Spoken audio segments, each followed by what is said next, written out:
So we're starting with... Mr. Members. Okay, very good. Very good, thank you. Could I get a glass of water as well?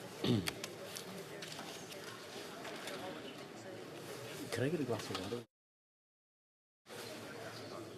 I'm now prepared to rule on the question of privilege raised on May 30th, 2022, by the member for Perth Wellington concerning questions related to the Board of Internal Economy in adjournment proceedings. In presenting his question of privilege, the member for Perth Wellington explained that he had put a question to the Chief Opposition Whip in his role as a spokesman for the Board of Internal Economy during oral questions on May 16, 2022. Since he was not satisfied with the response, he gave notice of his intention to raise the matter with the Whip during adjournment proceedings. Le Bureau des Affaires émanant des députés. The private member's business office, which organizes these debates, then informed him that his notice was inadmissible because, under Standing Order 38.5, only a minister or parliamentary secretary can respond to questions asked during this period. According to the member, this decision does not take account of an order adopted by the House on October 2nd, 2020 that indeed allows a spokesperson for the Board of Internal Economy to answer these questions, even if no such change was made to the standing orders. He believes that this order was of a permanent nature. He also argued that the decision to refuse his notice was a breach of his privileges and non-compliance with an order of the House. First off, since this is a question of interpretation of the standing orders and our practice, the matter will be dealt with as a point of order and not a point of privilege. Fundamentally, what is at issue is the case before us is the nature of the order adopted by unanimous consent on October 2nd, 2001. Normally, an order is valid for the session underway. When the House wishes to make permanent changes, it normally does so by amending the standing orders. In fact, the name of this document, Standing Orders, expresses this well. These are orders that remain in effect from one session to the next. The member did, however, cite examples of orders adopted by the House that, without amending the standing orders, were permanent. This was the case with the adoption of the current wording of the prayer and with the designation of a committee for the consideration of certain reports.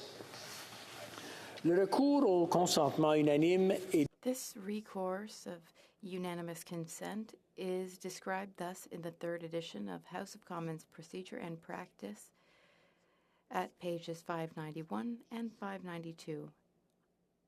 I quote,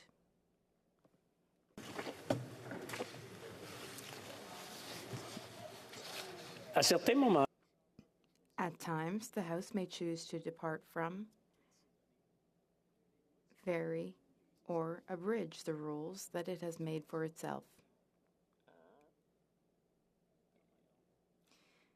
When the House has made substantial or permanent modifications to its procedures or practices, it has usually proceeded by way of motion preceded by notice. Ad hoc changes, on the other hand, are often made by obtaining the consent of all members present in the House at the time the departure from the rules or practices is proposed. Such a suspension of the rules or usual practices is accomplished by what is termed unanimous consent." End of quote. La motion adoptée le 2 octobre 2000. The motion adopted on October 2nd, 2001, that the member cited, began with the words,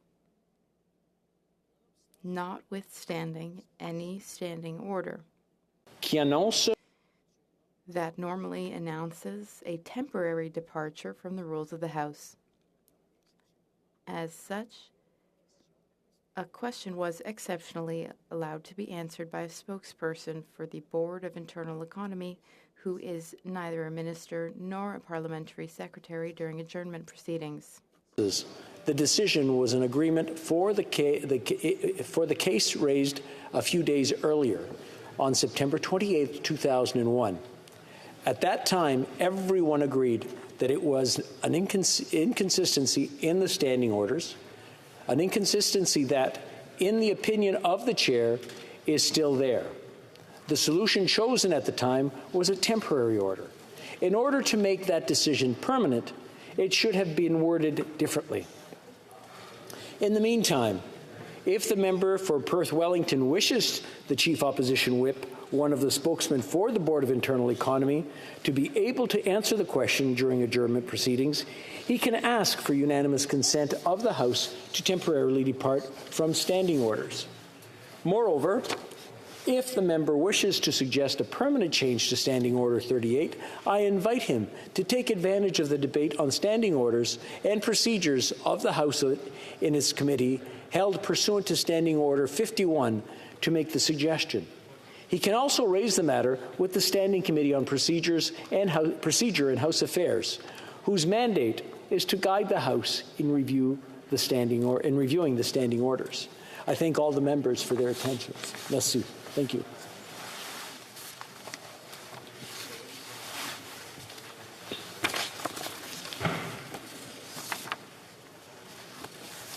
Point of order.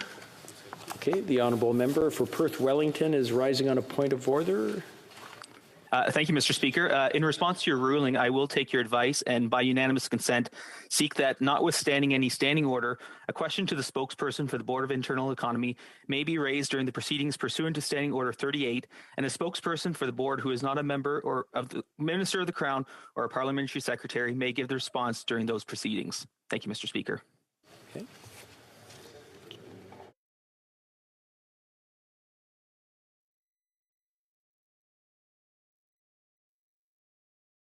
Okay, all those opposed to the honourable member moving the motion will please say nay. What? I'm afraid we don't have unanimous consent on that. Orders better report that. Shameful. Following the presentation yesterday of the fourth report of the Standing Committee of Finance on Bill C-19, an act to implement certain provisions of the budget tabled in Parliament on April 7th, 2022, and other measures, the Chair wishes to draw the attention of members to a procedural issue related to two amendments adopted by the committee during clause-by-clause study of the bill. Comme la Chambre le sait, As the House knows, the Speaker does not normally intervene in committee matters.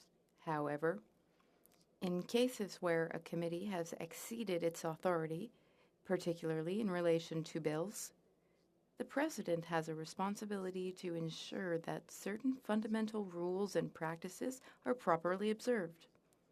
As Speaker Fraser explained on the 28th of April, 1992, at page 9801 of the debates, quote, "When a bill is referred to a standing or legislative committee of the House, that committee is only empowered to adopt, amend, or reject the clauses found in that piece of legislation and to report the bill to the House with or without amendments. The committee is restricted in its examination in a number of ways. The committee cannot infringe on the financial initiative of the Crown, no matter how tempting that may be." Unquote. The first questionable amendment modified Clause 6 of the bill in order to amend the Income Tax Act and allow individuals with type 1 diabetes to automatically qualify for a tax credit.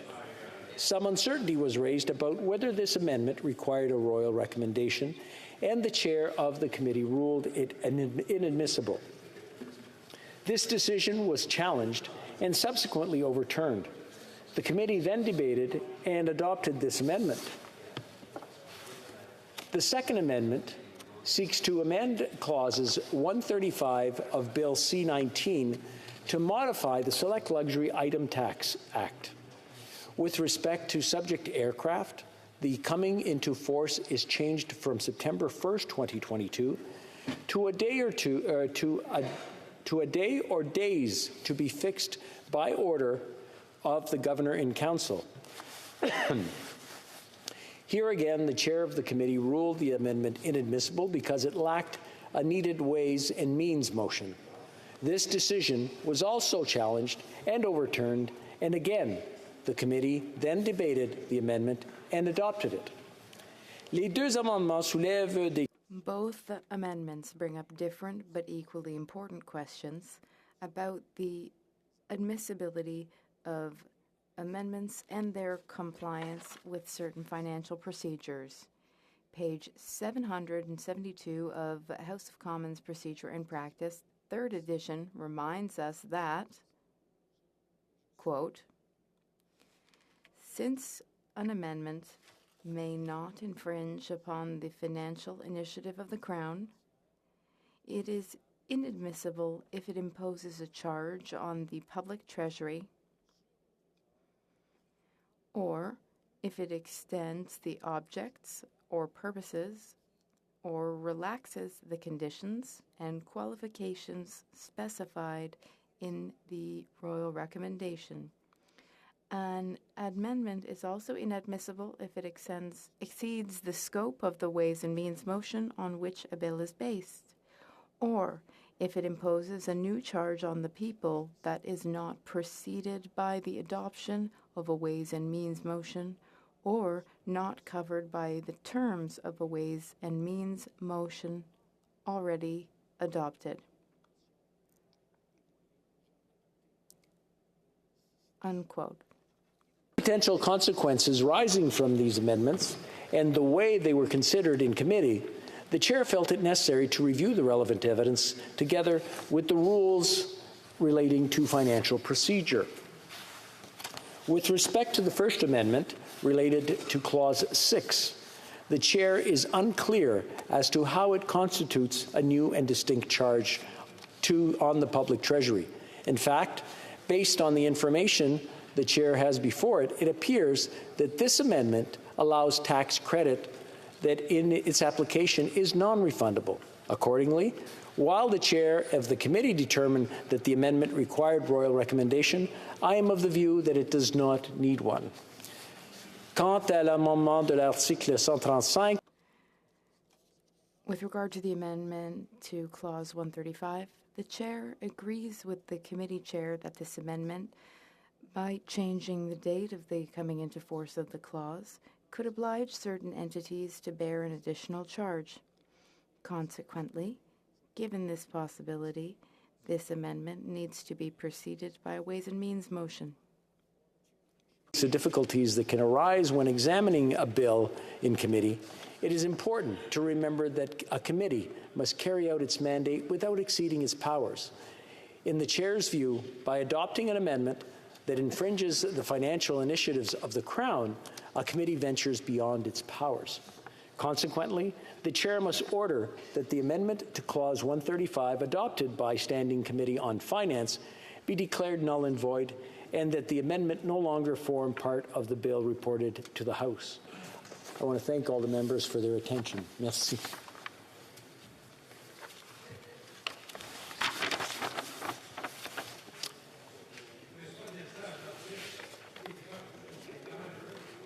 Okay.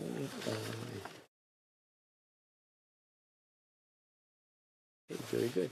Tabling of documents. The Honourable Parliamentary Secretary to the Government House Leader. Yes, thank you, Mr. Speaker. Pursuant to Standing Order 36.8a, I have the honour to table in both official languages the government's responses to two petitions, and these returns will be tabled in an electronic format.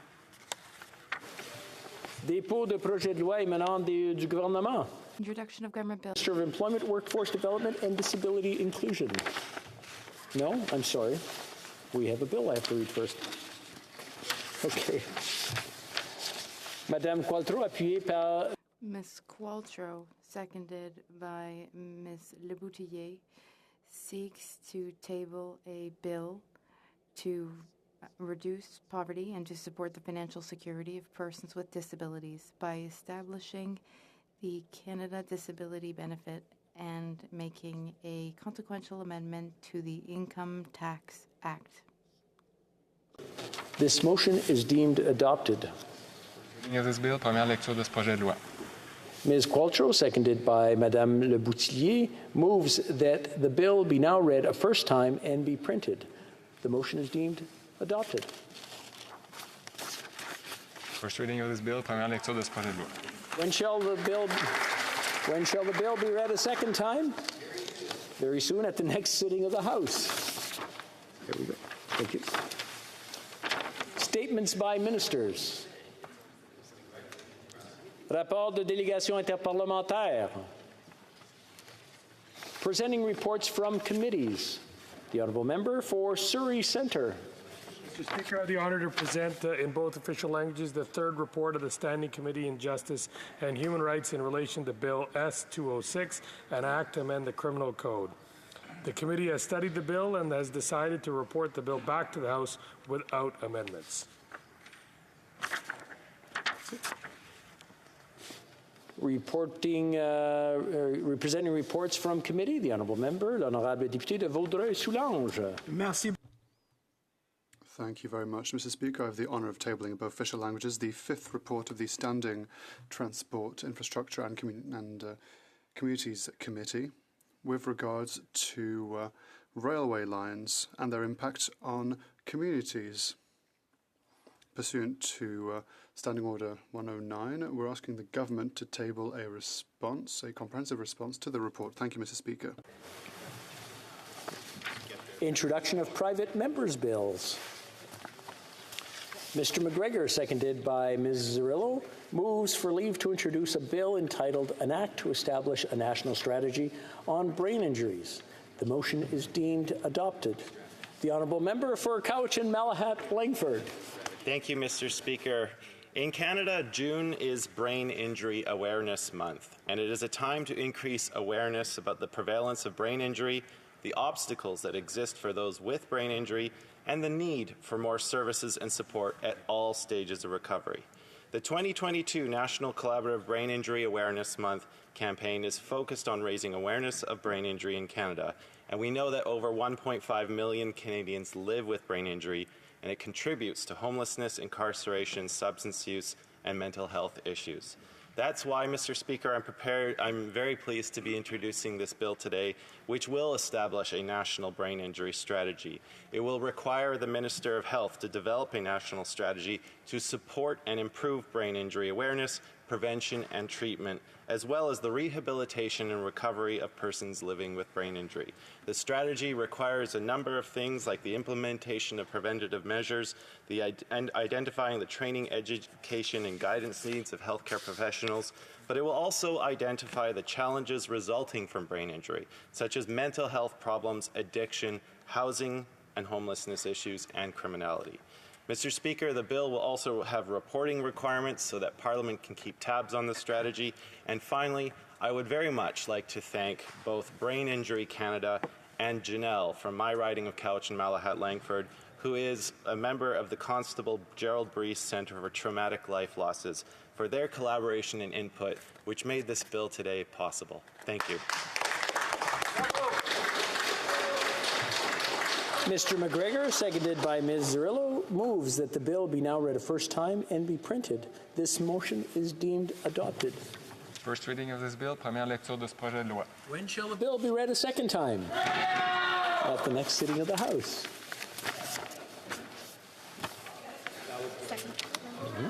Introduction of private members' bills.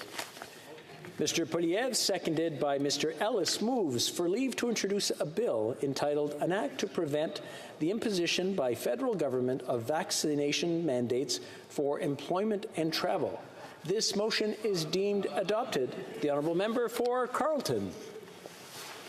Mr. Speaker, today I'm taking another step to give Canadians back control of their lives with the Prevention of Government-Imposed Vaccination Mandates Act.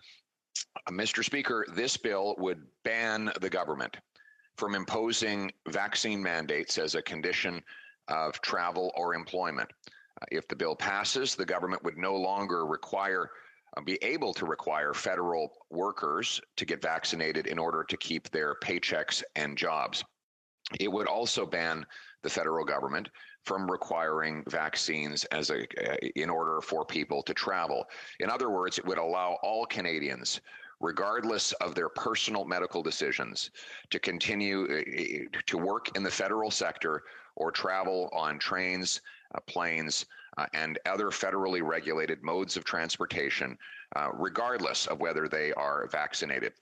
Mr. Speaker, we are an outlier in Canada today. Most countries have removed mandates for travel, including the UK, Germany, Italy, Thailand, Poland, Argentina, Chile, and many others. All provinces have now removed vaccine mandates. The 5 big banks have done likewise, and public sector unions have even begun legal actions to remove these discriminatory mandates. I have met countless people and heard endless tragic stories of people separated from family members by their inability to get on an airplane, or who are languishing without a paycheck despite having a spotless track record serving their employer over many years.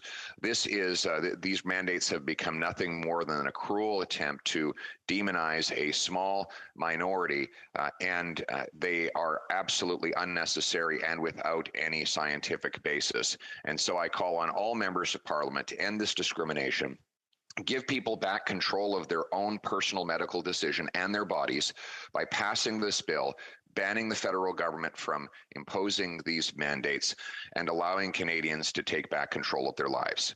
Thank you very much. Mr. Poilievre, seconded by Mr. Ellis, moves that the bill be now read a first time and be printed. This motion is deemed adopted. First reading of this bill, première lecture de ce projet de loi. When shall the bill be read a second time? At the next sitting of the House. Première lecture de projet de loi d'intérêt public émanant du... Introduction of Senate Public Bills.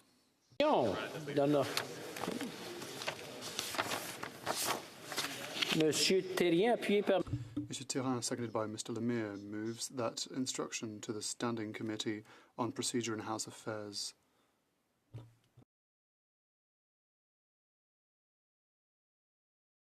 The honourable member for La Prairie. Point of order. Well, we wanted to see a bill tabled by my colleague from La Rivière du Nord, but all of a sudden, you didn't ask for his bill to be tabled. So if it were to be possible, can we please move to the tabling of his bill? He is not on my list, but I will check with the clerk to see if there have been any changes made.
Okay.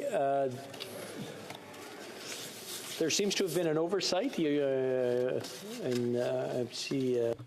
There has been an oversight. The motion wasn't on my list.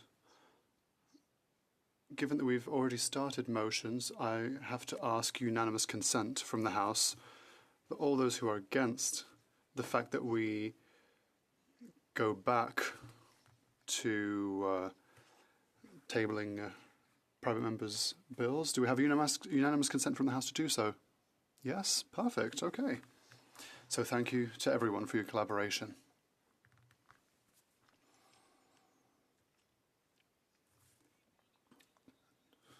Tabling of private members' bills. Mr. Fortin, seconded by Mr. Thérien, asks leave to table a bill called a bill amending the criminal code. Criminal organizations. This motion is deemed carried. The honourable member for Rivière-du-Nord. Thank you, Mr. Speaker.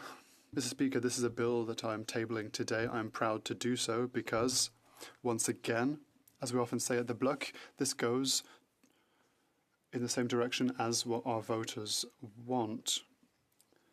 There is ever more firearms violence in the States, in the Americas, but also in Montreal. There was a killing yesterday in Montreal in front of children in a restaurant. This is a situation that persists day after day. There are new similar events, and it is incumbent upon Parliament to deal with this situation. The federal government has jurisdiction over the criminal code, and so provisions have to rapidly be implemented. This bill seeks to create a list in order to have a list of criminal organizations that would be banned, which would facilitate the work of police and courts. Currently, when someone has to stand trial for being part of a criminal organization, not only do we have to prove that they are a part of this criminal organization, we have to prove that this criminal organization is a criminal organization, the kind of court case that can take weeks and or months. With this bill, a list would be created, a list of criminal organizations, as we already do for terrorist organizations. There are about 30 or 50 such organizations that are listed as terrorist organizations. We would do the same exercise for criminal organizations. This would help us fight organized crime. It would hinder, at least, illegal firearms trafficking, and we hope it will put an end to shootings in our streets. Thank you, Mr. Speaker. Monsieur Fortin. Mr. Fortin, seconded by Mr. Thérien, move that this bill be now read a second time. This motion is deemed carried. Bill, première lecture de ce projet de loi. When shall this bill be read a second time? At the next sitting of the House. Point of order, Mr. Speaker. Okay. Yes, point of order.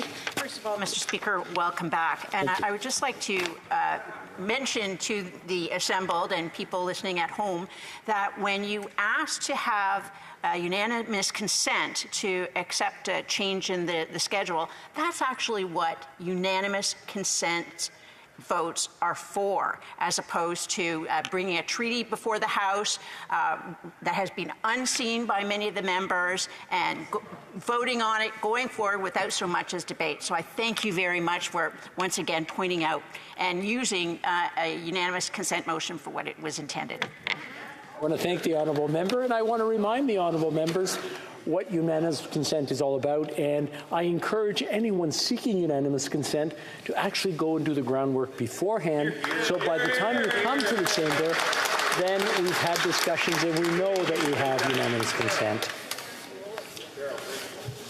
Motion.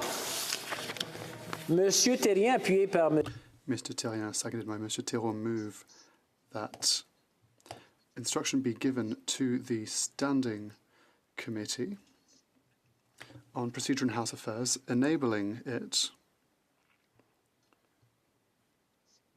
in its study of Bill C-14, an act to amend the Constitution Act 1867, electoral representation, allowing it to broaden the scope of the bill with a view of modifying the seat disposition in the House of Commons and guaranteeing the Quebec nation's political weight as recognised by the House on the 2nd of March 2022. Debate, the Honourable Member for La Prairie. Thank you, Mr. Speaker, and given that you have read the motion, I won't repeat it myself, just to say that Bill C-14 was tabled so that no province lose seats in the next electoral restructuring. Let us remember that Quebec was threatened with a seat reduction from 75 to 74 with the new parliament. The Bloc Québécois, at the time, obviously noted that it would not be a good decision, but we want an instruction motion for the following reason. Yes, we don't want Quebec to have fewer MPs in the House, but we also wanted to go further, stating that we should make sure that Quebec's political weight be not diminished proportionally. This reduction of our relative political weight should be stopped because it diminishes Quebec's political weight. If this amendment could be placed in this bill, the scope of which is far too limited, not allowing this kind of motion, which is why we have tabled this kind of motion this morning, this would allow us to make this amendment admissible. That would allow us to place C-14 in a political continuum that started in June 2020. I would like to talk about the facts once again. In June 2021, last year therefore, we voted the following motion: that Quebec is a nation and that French is the only official language and common language in Quebec. This was adopted with a strong majority. So, the first step of this legislative adventure, if you will, was enacted in June 2021 with this here motion. From there on in, Quebec is deemed a province not like the others, which we've known for a while. This is not a province like the others, it's a nation. And if it is a nation, then it needs to have concurrent powers and authorities that one would give a nation otherwise. So, from there on in, actions had to be implemented to protect the Quebec nation that most people consider as a nation with one common language, French. That was the first step. The second step happened in March 2022. We adopted a motion, once again with a strong majority. I will read it to you, interpretation has not received it, that the scenario of any riding restructuring that would cause Quebec ridings to diminish, or that would diminish Quebec's political weight in the House of Commons, should be rejected. Mr. Speaker, the Honourable Member for Joliette, could my colleagues perhaps have a chat outside, because I'm right next to the MP for La Prairie, but I can't even hear what he's saying. That is a good point. If you have something to say, please whisper amongst yourselves or go into the antechambers to have your conversations. Speaker, point well taken by my Quebec colleagues. I was just a little thrown off. I thought we were going to be having a debate really quickly here on Standing Order 51. And as a member of the PROC committee, it just took me by surprise that there was this new bill or motion before committee to talk about something that I thought would be dealt with in committee. Thank you, Mr. Speaker. We'll keep it down. Okay, thank you. The Honourable Member for La Prairie. Well, all good things come to those who wait, and he will have to wait. Well, I'm sorry I don't have a booming voice, but my colleague knew that we were going to table this motion today. and I will talk about it for 5 minutes until my time is over. And I'm sure that he might learn a few things if he started listening to me. So, let us talk about the motion. The motion had two things to say. First of all, we can't reduce the number of MPs in Quebec. We cannot have a reduction of its MPs as a proportionality seen. And most people voted for that motion back in March in C14. A step was made. We will not reduce the number of MPs in Quebec. That's already been done. Now, we know that the longest voyage starts with a single step. So we've taken the first step, but we're asking for a next step. And we are saying that we cannot bear that Quebec, which is a nation with a common language, French, we cannot see its weight diminish, its political weight in this House. And so this motion enables the Bloc Québécois to table an amendment to the bill in order to finally meet the objective of the motion from March. It's the very least we can do. We are not here just to talk. We are here to take action, and that is what I'm asking this House. Thank you. Reprise du débat, resuming debate. The Honourable Parliamentary Secretary to the... excuse. Questions et commentaires. Je m'excuse.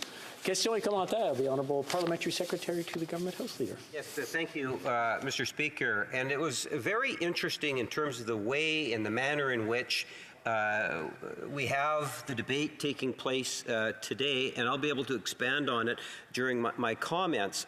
But to say when the Commission came down indicating that they were looking at reducing the number of seats in the province of Quebec from 78 to 77, the reaction amongst the government of Canada, the Liberal caucus, was very swift, indicating that that could not happen, that we did not support the reduction of the number of seats in the province of Quebec. And it was universally felt within the government that that was something that was not acceptable, and that's the reason why we have C14, Mr. Speaker. Now, I will get the opportunity to expand upon that particular point when I get the opportunity to speak or to address the motion, but my concern is to the member, and the question would be, is that historically what we have witnessed, whether it's Prince Edward Island or out west, where there's been guarantees of numbers. What is the member's thoughts in regards to previous guarantees that were put into place to ensure that jurisdictions would not lose the number of members of Parliament? Député de la Prairie. The Honourable Member for La Prairie. Well, I'd like to thank my colleague for the question.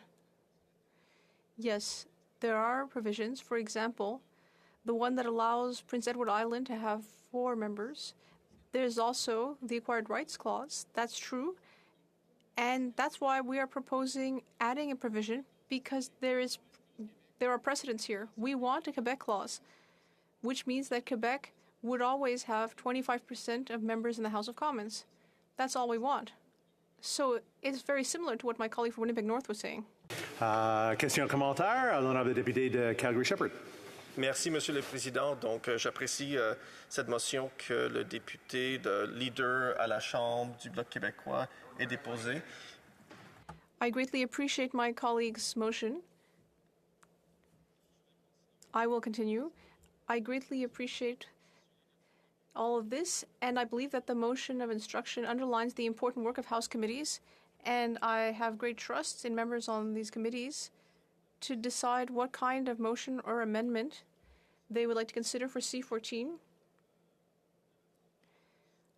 I would also like to remind us that the substance of C14 comes from the unanimous consent motion that the member for Mégantic-L'Érable requested at the beginning of March, in order to ensure that no province in this country would lose a seat. So I don't really have a question for the member for La Prairie, but it's simply to put these comments before the House and to say that I think this motion is reasonable. The Honourable Member for La Prairie. Well, in that case, I would just like to thank my colleague for his judicious remarks. And I would also just like to say, as I always do, that he is really excellent French. It's very impressive. Comments? The honourable member for Winnipeg North. Yes, Mr. Speaker, I'm somewhat surprised in terms of the question that's been implied by the Conservative Party. It seems to be taking a position that one of the ways in which we can expand the scope of legislation is to say, why not just bring forward a motion that enables any committee on any piece of legislation to say, we want to go in this direction, or we would like to go in that direction. And then by using a vote inside the House, give a different type of mandate to our standing committees. And I'm wondering if this is kind of the principle that the members of the Bloc would advocate, whether it's here in the Parliament of Canada or it's in the legislature or the Parliament in Quebec. Would that very same principle apply, that we should be encouraging these types of motions? And I'm not talking about the actual motion itself as much as the principle of having a motion that would be enable legislation to be changed in committees on the issue of scope. That's one of the reasons why we have standing orders, Mr. Speaker, and that's technically what we were supposed to be debating today. The honourable member for La Prairie.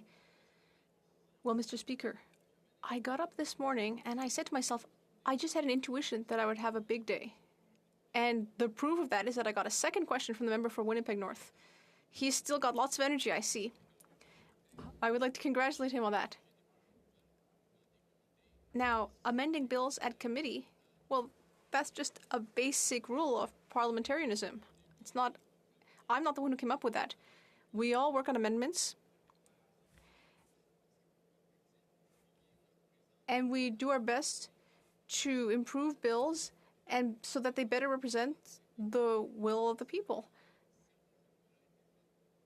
Now, everyone knows that there's the goal here of avoiding having Quebec lose seats. So it's normal to listen to the will of Quebec.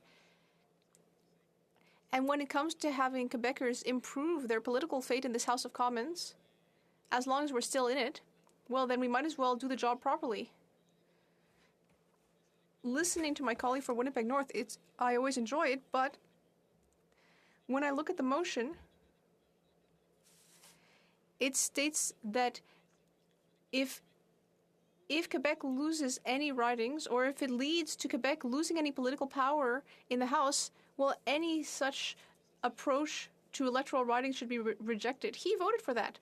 So really it should be up to him to explain why he doesn't agree, given that the motion itself, given that the legislation itself has that portion in it. Major Canyon. Merci, Monsieur. Thank you very much, Mr. Speaker. I'm just thinking about the significance of this motion. And first of all, I see that the committee could potentially make more significant amendments on C-14.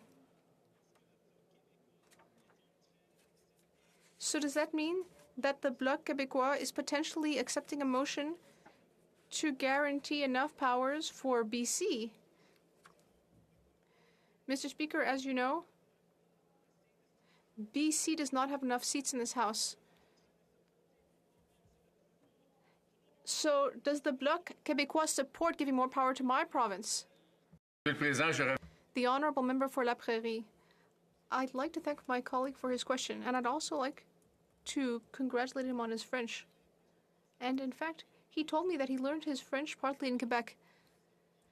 And you can see that in the vigor that he brings to it. It's very nice to hear. Well, if he wants BC to have more seats, he should go through the same process as we did. He should say that BC is a nation. He should explain why. Now, I don't know whether BC is a nation. Perhaps not. But I mean, we could debate it. But what I can say,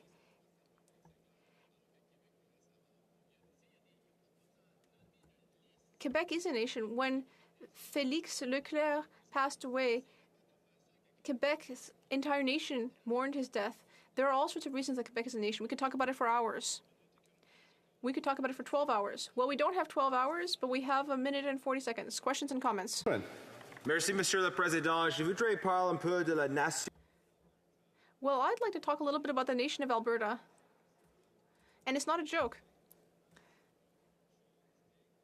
We have a distinct culture. We have different festivals. Yes, we have the same language as other parts of the country, but the language of Quebec is the same as that in other regions in the world. Does the member agree with me that Alberta is a nation and has a right to recognition? My colleague thinks that I'm joking, but I'm not. The honourable member for La Prairie, 1 minute. Well, I'd like to thank my colleague for his excellent French. Now we're talking about Alberta being a nation, and we're saying BC is a nation. Well, maybe we should all separate and actually have a confederation of sovereign states. And we could all share an economic space. We could keep the same currency, but each of us would have our country. And instead of focusing on what divides us, we could meet to talk about what brings us together. So yes, sovereignty for Alberta, for BC, for Quebec. Common economic space. Long life to a free Quebec. Du débat, l'honorable secrétaire parlementaire au... The Honourable Parliamentary Secretary to the Government House Leader. Speaker, it's been an interesting exchange of thoughts and ideas that I've witnessed, in particular during the questions and answers, and the way in which the Bloc have this dogged attitude of pursuing their ultimate objective, and that is the breakup of Canada. I see Canada as a great nation. In fact, if you take a look at Canada around the world, what you see is a great demand to come to Canada. And I believe the reason for that, Mr. Speaker, is because of our diversity. The diversity that we have to offer the world is second to no other. And, asking and looking in terms of what's taking place and observing just that little bit of 5 or 10 minutes of questions and answers, I think it, for me, it emboldens me to the degree in which why it's so important that we have a government that governs all of Canada. And working with the many different provinces, territory, Indigenous leaders, and to continue, as we saw during the pandemic, work with the many different stakeholders. Inside the House of Commons today, we have a government that's very sensitive to the needs of the different regions in our provinces. And I saw that in terms of the Electoral Commission, Mr. Speaker. When the Electoral Commission came out, and I made reference to this in my question to the member to the Bloc, when the Electoral Commission came out and suggesting that the province of Quebec would lose a seat, the reaction was immediate within members of the Liberal caucus. It was immediate. All of us. You didn't have to be from the province of Quebec, even though I would argue that my colleagues in Quebec were quite boisterous about it. You didn't have to be from the province of Quebec to realize how important it was that the province of Quebec does not lose a seat. And, Mr. Speaker, that was very quickly understood and shared with many members of the public and others within this chamber. The member made reference to a vote that I had participated in, where I voted in the affirmative, showing my support for Quebec not losing a seat. Mr. Speaker, I've spoken in the past about the province of Quebec and where my ancestral heritage actually comes from, both from my mother's side and my father's side, Mr. Speaker. For generations, my family grew up, and I would suggest you helped pioneer the province of Quebec. I have a great passion for the province. It also happens to have my second favorite hockey team in the Montreal Canadiens, Mr. Speaker. You know, that aside, I recognize the importance of representation. I know the fine work that Elections Canada and the Commission have done over the years. And I think it's important as we try to understand what's going to be taking place today in terms of the actual debate. We have the Bloc Party, what appears to be working with the Conservative Party in regards, no, it's not, I'm not dreaming about this. It seems as if the Conservative Party is going to be supporting the motion. You could call it a blue and light blue coalition on this particular issue to see it go to committee. And I can tell you, Mr. Speaker, it concerns me in a number of ways. That are we now seeing the stage being set so that when the government is able to pass legislation, that we will now see future changes being proposed by the double blue, saying that we want now to widen the scope on this legislation that has now passed into second reading. And the member from the Bloc says, why not? Well, you know, Mr. Speaker, I think that we need to be aware of that fact. What's interesting is I suspect that the Conservatives, based on the second reading of the bill, does not support what it is that the Bloc is proposing to do in committee, just based in terms of what I witnessed when I was here for second reading. But in principle, it would appear as if they're going to support the initiative moving forward into committee. So I suspect maybe the coalition on that side has come into an agreement on it, Mr. Speaker, but we'll have to wait and see, I guess. But if I was to wager a quarter, my quarter says it's the double blue coalition that's going to attempt to get this into committee. And I have a problem with that. I have a problem because at the end of the day, where is it going to stop? We have seen how difficult it is for the government to get legislation through the House of Commons, the chamber, because the Conservative opposition is taking the approach that it doesn't matter what the legislation is, whether they support it or they don't support it. Unless the government is prepared to bring in time allocation, it ain't going to pass going into committee, Mr. Speaker. I suspect, and I don't know, I didn't do the research on this, but I suspect we might have even had to brought in time allocation on C-18. Don't know that for sure. But I can tell you, Mr. Speaker, it is that we now have the debate on that bill resurfacing. We're now going to be debating C-14. I think I called it C-18. It's C-14, Mr. Speaker, all over again today. Because the Bloc want to have something instituted in it, which they kind of sense, and they might be accurate, that goes beyond the scope of it during committee proceedings. Mr. Speaker, you know, the Commission, they all have responsibilities. They have deadlines.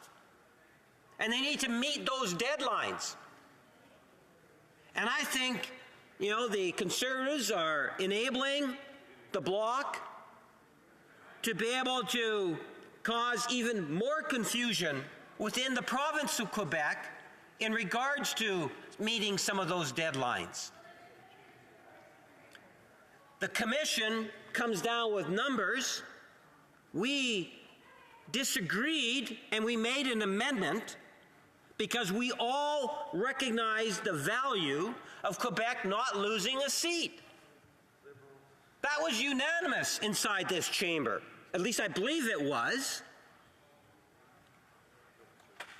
That sent a fairly significant message in Quebec, and I believe it enabled the people of Quebec. I believe that it enabled the people of Quebec to understand, better understand and appreciate that as we go through this process, that you have independent commissioners. So in the province of Manitoba, for example, they're already redrawing the boundaries. The boundaries will be coming out. Now, I'm not exactly sure what day they'll be coming out, but they've already looked for public consultation on the 14 ridings in the province of Manitoba.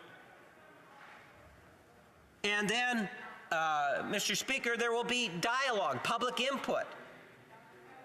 Well, for the province of Quebec, that commission, from what they have been, if they listen to what's taking place in the House, can anticipate that there will be 78 seats to readjust the boundaries with. But there is no guarantee until the legislation passes. That's why we encouraged members back when we were debating Bill C-14 to pass the legislation. Because by passing the legislation and pushing it through, we are enabling the Commission in Quebec to be able to finalize the boundaries. Now, with what appears to be the support of the Conservative Party, the Bloc at least have found a way to cause some potential mischief in the committees, Mr. Speaker.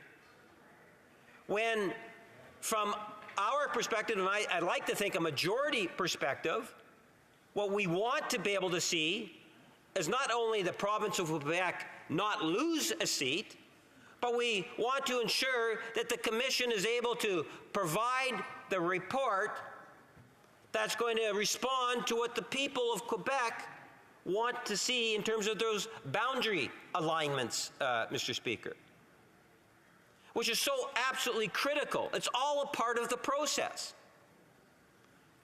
There's deadlines that have to be met that ultimately will see these new boundaries take effect in the next federal election. I can tell you firsthand in Winnipeg North in terms of how important that process is. When they first came back 10 years ago and made modifications to Winnipeg North, the boundaries, it was far different what they had proposed than what it is today, Mr. Speaker. In fact, Amber Trails was not in Winnipeg North at all. The Maples, a good portion of it was excluded, and there you're talking about 10,000 plus people and more that were excluded from what today is in Winnipeg North.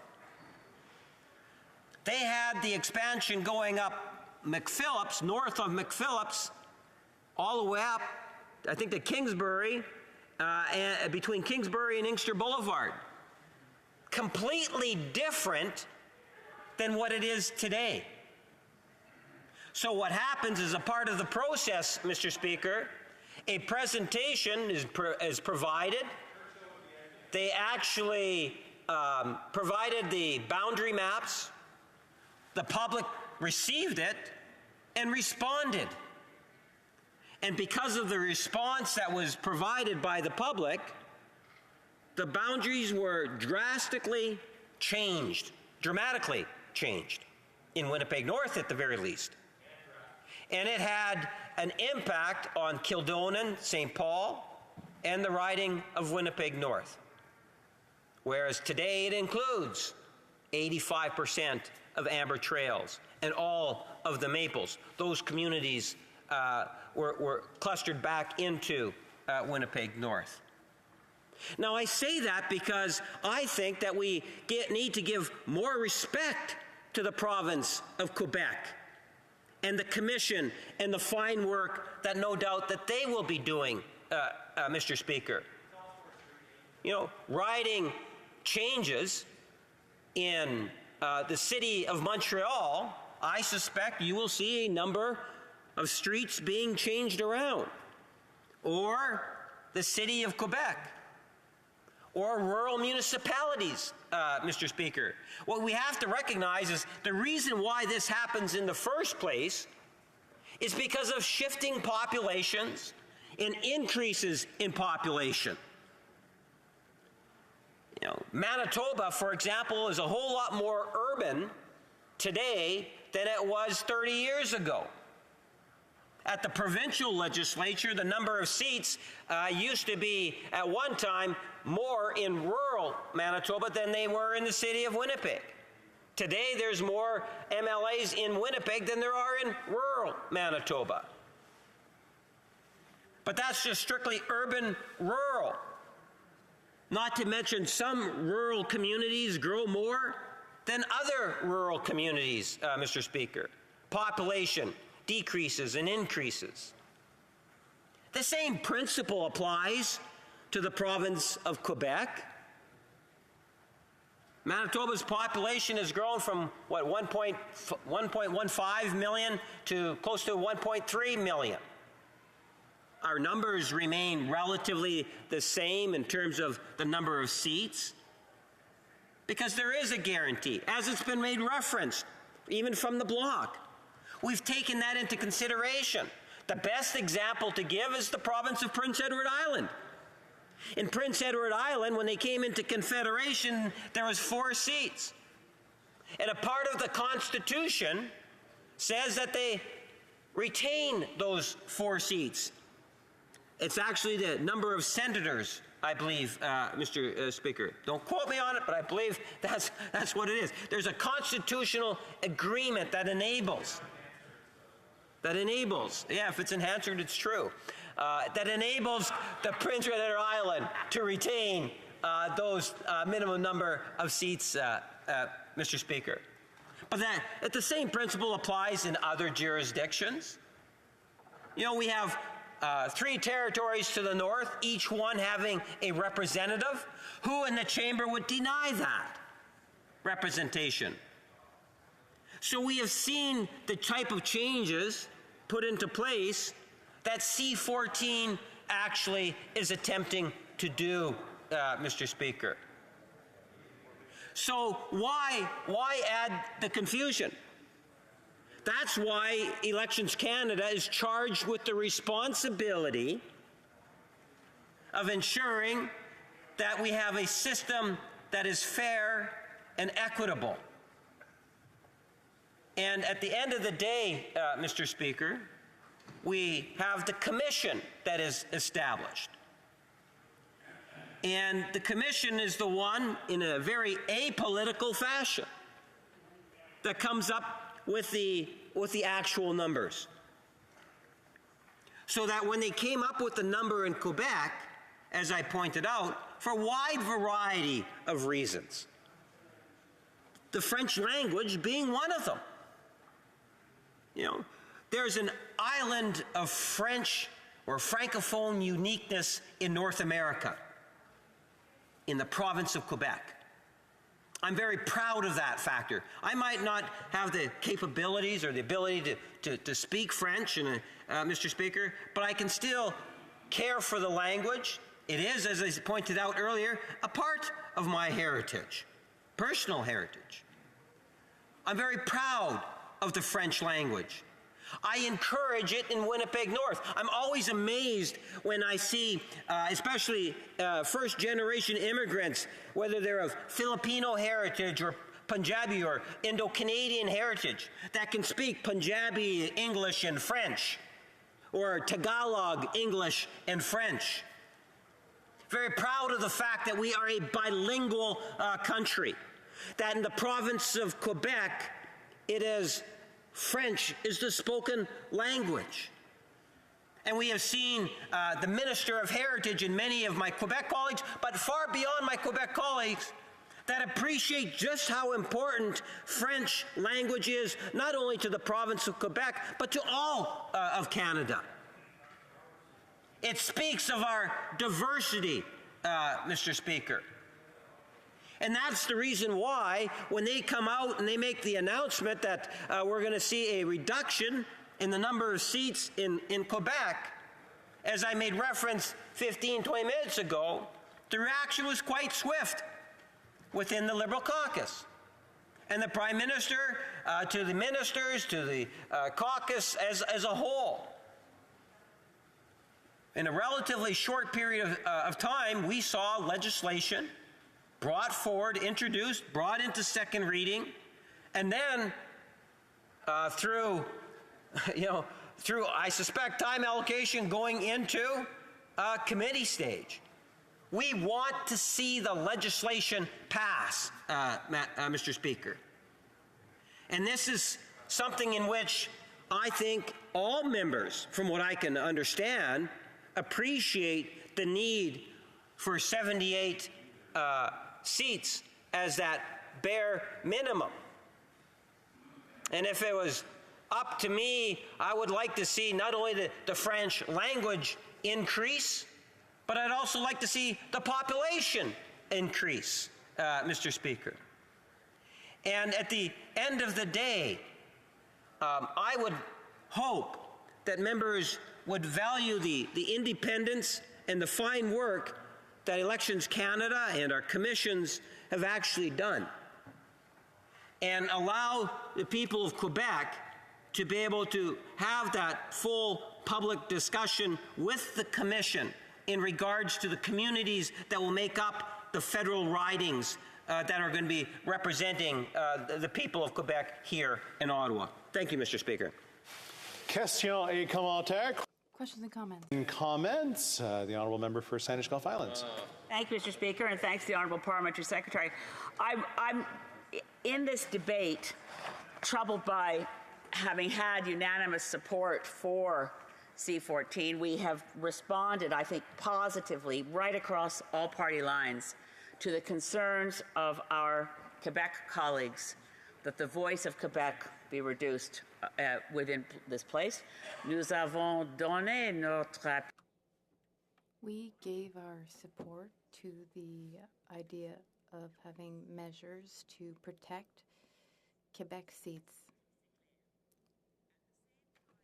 As someone who was elected in 2011 when we had 308 MPs here, we're now 338.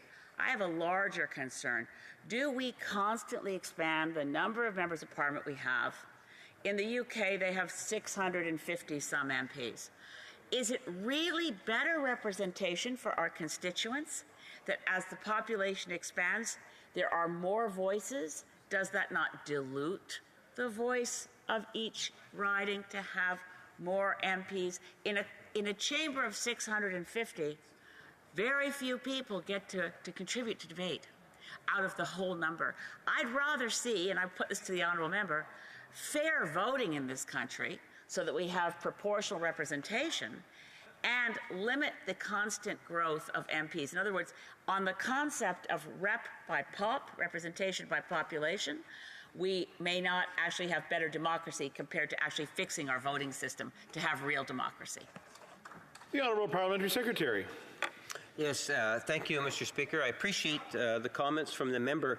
I think that when I reflect on it, the number of members of Parliament does weigh heavy on my mind personally. I think that what we ultimately want to be able to see is members of Parliament be able to all have a very important role and in the chamber, and I suspect that if we started to have numbers like 400, 500 members of Parliament, that it could diminish. The way in which you increase or you provide the service as the population continues to grow is by enhancing the resources that members of Parliament have. So if you enhance, for example, member allowances or the access to finances so members of Parliament can better serve their constituents, and we see that, we have seen that, Mr. Speaker. If MPs have more resources to be able to serve their constituents. They're able to serve a larger number of people. But what I'm glad and grateful for in the member's comments is she had indicated from her perspective that she supports Quebec retaining the 78 seats. I do appreciate that because I wasn't 100% sure, and that's the reason why I couldn't say that it was unanimous in the House of Commons. So based on what the member has just said, Mr. Speaker, I'm even that much more confident that it is unanimously felt inside the House of Commons today that the province of Quebec, at the very least, retain 78 seats as a base mark here in the House of Commons. I see that as a positive thing, as a commitment to La Belle province, a province, no doubt, that all of us care deeply about, and it plays such an important role within our federation. Thank you, Mr. Speaker. Questions et commentaires and comments. The honourable member for Sault Ste. Marie. Thank you very much, Mr. Speaker. And my question through you to the Parliamentary Secretary. During your time speaking, you had mentioned about the importance of Quebec and the French language to Winnipeg, but perhaps maybe you could expand as well and talk about how important and the feeling that various communities have in Manitoba towards Quebec, because I know in Northern Ontario, places like Duberville or Sturgeon Falls, which are predominantly French, support a lot of what is happening in Quebec.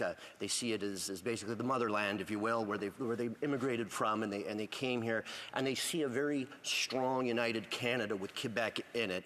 If you could please expand about the feelings of Winnipeg towards maintaining or grandfathering these 78 seats for Quebec.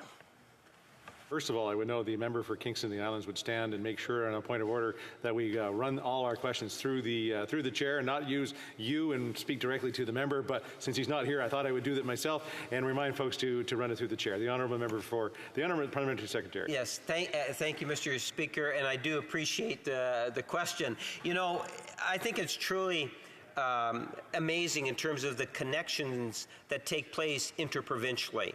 I make reference to my own heritage from the province along the St. Lawrence. You know, it would be my great. So there might be an extra great in there that came from that region and moved out to St. Pierre, Jolie, Manitoba. And then from there into St. Boniface, which became a part of City of Winnipeg. There are very strong ties between the St. Boniface community and many rural communities in Manitoba to the province of Quebec. And one of the things that holds the two, or that tie, so closely is the French language. So when things take place in the province of Quebec, whether it's an ice storm or it's the Olympics of many years ago, you know, that there's always an interest in my home province of Quebec, my home province, Freudian slip there, my home province of Manitoba, but there's strong ties of people, and that's one of the nice things about the Federation, Mr. Speaker. I believe no matter where you go, you'll always find those type of connections. And the general feeling that I get is much like people are very proud of other aspects of Canada. I don't think anyone that has that passion for Quebec would want to see Quebec lose a House of Commons seat. Just equally, I don't think the province of Quebec would want to see Manitoba lose a seat, or the people of Quebec, Mr. Speaker, when we look at electoral boundary changes. I appreciate the question and look forward to see if there's any others. Question, commentaire, questions and comments. The honourable member for, and I should know what the writing is, but there you go. Bonavista's Bureau in Trinity.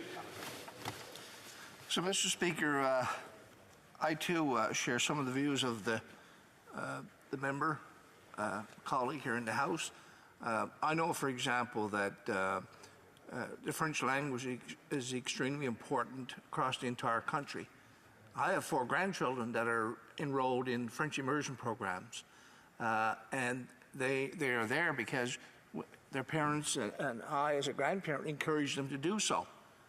One of the things that I regret is that I didn't have the opportunity to study French when I was in school or university, for that matter. And so today, the importance of the French language, of course, as I am here as an MP in Ottawa, is extremely important in my view. And when we talk about, for example, we had a mayor of Blanc-Sablon in Labrador at a committee meeting in transport talking about the fixed link from Newfoundland to Labrador, which is a tunnel that would be a great project to connect Labrador and the island portion of Newfoundland. But the important part of that, Mr. Speaker, is that the mayor was French, and of course the North Shore is very much French. And they feel like they're losing their identity to a certain extent. So they were there in support of that kind of project because they want to see the highway finished to Quebec and to keep that connection and, in fact, grow that connection. And I strongly supported them, and I still do in chasing them that kind of an important project to them and to the province of Newfoundland and Labrador. So the balance we need, I think, when we talk about numbers of seats in the House, I think, Mr. Speaker, I asked the minister or asked the member if indeed what we see is a fair balance. Thank you, Mr. Speaker. The Honourable Parliamentary Secretary in 47 seconds. Yes, thank you, Mr. Speaker. I appreciate the question, and the member amplifies the issue in terms of what I think could be a wonderful debate, and that is the issue of the French language, one of Canada's two languages, and where it's at and how that language actually builds our nation in a very positive way. Many different communities from coast to coast to coast that unify or brought together by that particular language. In terms of Elections Canada and C14, I think that was one of the reasons why we had the reaction we did in the Liberal caucus, saying that we want to ensure that Quebec has that 78 floor base, so it can never go below that. And I see that as a positive. Reprise du débat, continuing debate. L'honorable. The Honourable Member for Jonquière. Thank you very much, Mr. Speaker. I like hearing what the MP for Winnipeg North has to say. He's always very interesting. However, in his intervention, and I'm not saying this to insult him or anything, but in his intervention, I heard something I often hear, which is what I call a type of predatorial federalism. The Quebec nation is interesting if it's folkloric, apparently. French is interesting as long as it remains folkloric, apparently. Now, if you look at history, this predatorial federalism has been seen many times. In the Laurendeau-Danton Commission, in the Laurendeau-Danton condition, Quebec could have been recognized. Canada was meant to be a bilingual and bicultural country, but federalists got spooked and expressed their predatorial federalism and said, no, if we recognize Quebec, we will have a problem in the future. They might use that as a political weapon. So they just talked about multiculturalism. So first rejection of Quebec, and we will see that again and again and again throughout history. Meech, Charlottetown, every single time the Quebec nation asked what is legitimate for a nation to ask for, which is political power, they were told no every single time by the Federalists. They used what I call predatorial federalism. And so, logically, we want to protect ourselves. If you recognize us as a nation, then why don't you give us, why doesn't the government rather give us the powers inherent to a nation? To my colleague for Winnipeg North, I would like to say that, that the 25% from Charlottetown was already adopted in that assembly, but unfortunately, Federalists got spooked and the agreement will never be enshrined. My colleague mentioned the fact earlier. I don't see why he is afraid of adding a Quebec clause in the bill. I don't understand what is scaring him about this other than the potential fact that it would somewhat recognize Quebec. I believe that, Mr. Speaker, this is very clear, and that is the reason for which I'm asking you, Mr. Speaker, that this motion be now put to a vote. Thank you.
Okay, l'honorable député. The Honourable for Jonquière. Mr. Simard, seconded by Mr. Champoux, moves that this motion be now put to a vote.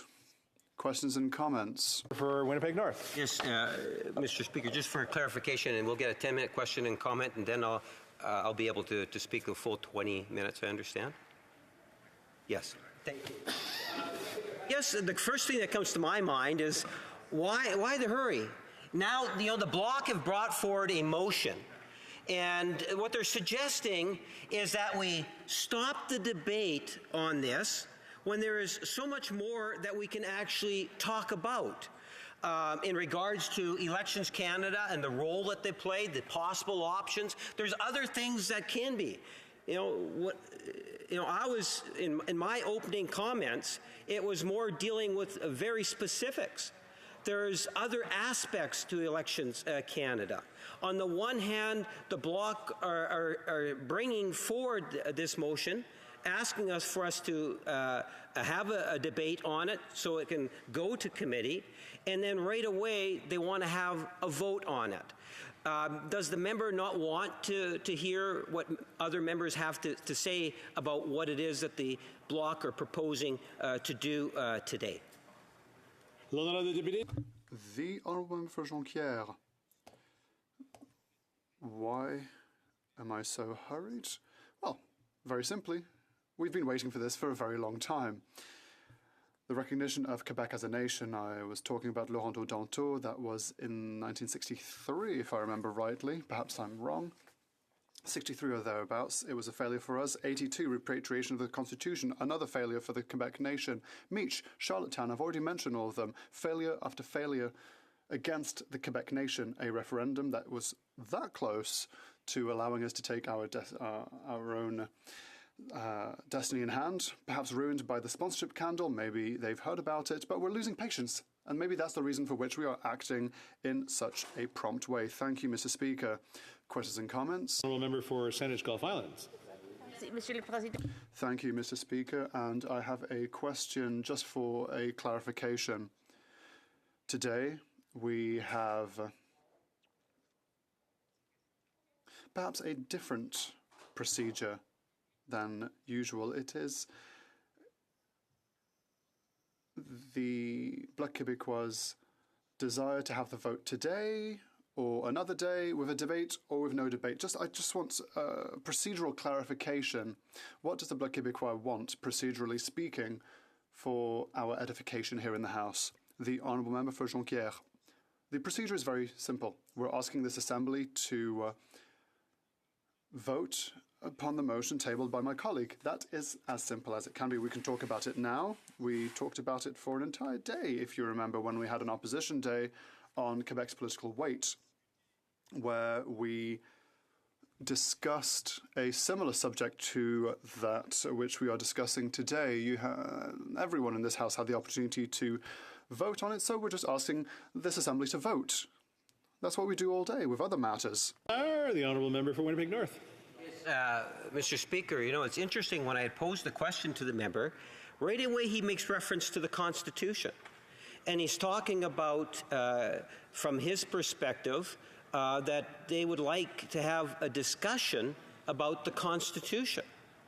And I'm wondering why it is, I didn't even talk at length at all in regards to the Constitution. Whether it was the constitutional agreements that were achieved in the 70s, to the Charlottetown Accord or to the Meech Lake Accord. These are all, no doubt, important debates. But is it the position of the Bloc today that we should have a constitutional debate? I can tell the member that, best I can tell, even in the province of Quebec, I can tell them that the residents of Winnipeg North, they don't want to be talking about the Constitution, Mr. Speaker. What they want to be talking about is Canada's economy.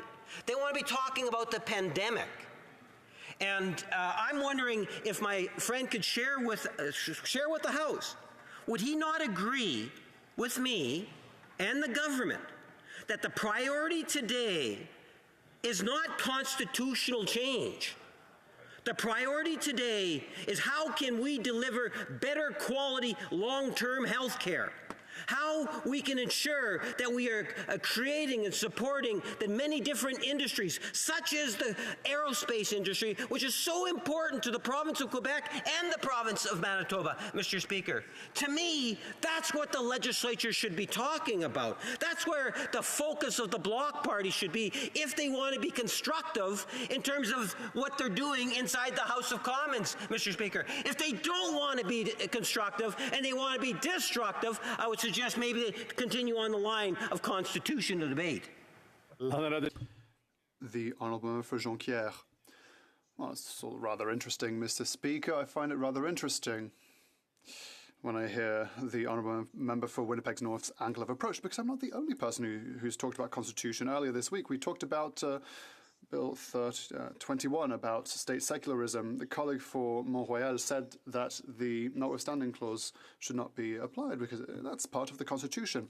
The Mont-Royal MP, do they not respect their constituents because they want to talk about the Constitution? I talked about predatorial federalism. When it's the Liberals to their advantage that we should talk about the Constitution, well, they're not going to rise up and say, well, how are we going to manage secularism of the state? They keep talking about the Constitution. When it comes to Bill 96 about protecting French, then all of a sudden they don't want to hear about a notwithstanding clause. When it's time to recognize the Quebec nation, as we're asking, well, all of a sudden we're talking about constitutions, and it seems that we're talking about a shameful disease. We need some coherence in what they say. Questions et commentaires, questions and comments. The Honourable Member for Sandwich Gulf Islands. Merci, Monsieur. Thank you, Mr. Speaker. Once again, to the Honourable Member for Jonquière, this question. Step by step, we are putting forward efforts, all of us, and I don't have an issue with the idea because we have voted for protecting the number of Quebec MPs. That is clear. However, the idea of having a percentage representation or political power representation is a different principle altogether. It is not the same thing as what C14 is proposing. And I believe that this decision would have implications that would affect our constitution. And that is the reason for which I believe, well, we're having a debate. We have had a debate, as the Honourable Member mentioned, for an entire day during the Bloc Opposition Day. But the principle proposed in today's motion is different to that debate.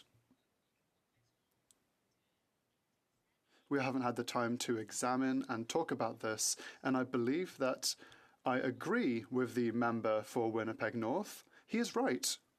This does affect the Constitution. The Honourable Member for Jonquière. My answer to my colleague. My colleague knows Quebec politics and federal politics, but we've been talking about this for over 50 years, and she knows that full well. At some point, we need to stop talking and we have to start acting. We have tabled this motion today. I don't believe that it's an illegitimate motion asking that the Quebec nation be able to have a fair representation, 25% representation in a Canadian Assembly while we're still part of Canada. This is not unreasonable. As I said, this was part of the Charlottetown Accord. We talked about it during our Opposition Day motion. My colleague for Winnipeg North often uses time allocation to say that things have to move forward. Well, perhaps that's what we're doing. We're trying to, in a way, time allocate this. If he wants to see it that way, to make it pass easier, then that's what we'll try to do. So we have about a minute to go. The Honourable Member for Winnipeg North, Parliamentary Secretary. Yes, thank you, Mr. Speaker. What we're seeing is the real motivation behind this is that the Bloc want to have a debate on the Constitution. And my question to the member is, if the Bloc are so gung-ho on debating an issue that Canadians don't want to be dealing with today, why doesn't the Bloc just introduce it as an Opposition Day motion and make it very clear? Let's talk about the Constitution, as opposed to trying to use it through a back door. The Honourable Member for Jonquière. I would just like to note to my colleague for Winnipeg North that this is a debate between him and I on the Constitution. The motion specifically has to do with Quebec's political weight and not on the Constitution. And I would like to note again that it is his own party that raised the constitutional question by saying that a notwithstanding clause should not be used. They said it, not us. So if my colleague wants to be coherent, he should talk about secularism and, rather than other things. Resuming debate. To the Honourable Parliamentary Secretary, to the Government House Leader. Yes, thank you, Mr. Speaker. And, you know, I guess I'm pleased to be able to address the debate, even though at the beginning of the day I know many of my colleagues, and I think many of our colleagues from both sides of the House were anticipating that we would be getting engaged in a debate on the standing orders, because every election cycle there's a set date that's kind of set aside where members can give their opinions on changes to our rules and how it is that we can enhance opportunities and make the chamber more effective, whether it's in the chamber or in committees and so forth. And that's technically what it is we were supposed to be debating today. You know, after going through motions, we went into petitions. I know some of my colleagues actually had petitions that they wanted to be able to bring forward, and then go into the standing order debate. And I can assure the member, I know I was prepared to speak on the standing orders myself, Mr. Speaker. But then we find that the Bloc have found a way in order to try to bring back a debate on the floor of the House of Commons on C-14. A debate that we already have had, Mr. Speaker. We've already debated Bill C-14 in the House of Commons today. But now it would appear as if the Bloc, with the support of the Conservative Party of Canada, are now trying to push forward a motion that would, well, I'm going to know when the vote occurs, but I can tell you I'm speculating my quarter on the fact that the Conservatives and the Bloc have already pre-negotiated this as a part of their double blue coalition, Mr. Speaker. And what we're going to see is they're going to attempt to get this motion passed, Mr. Speaker. And when they do that... The Honourable Member for Mégantic-L'Érable. Well, the member across cannot attribute motives to colleagues without evidence to back it up. Currently,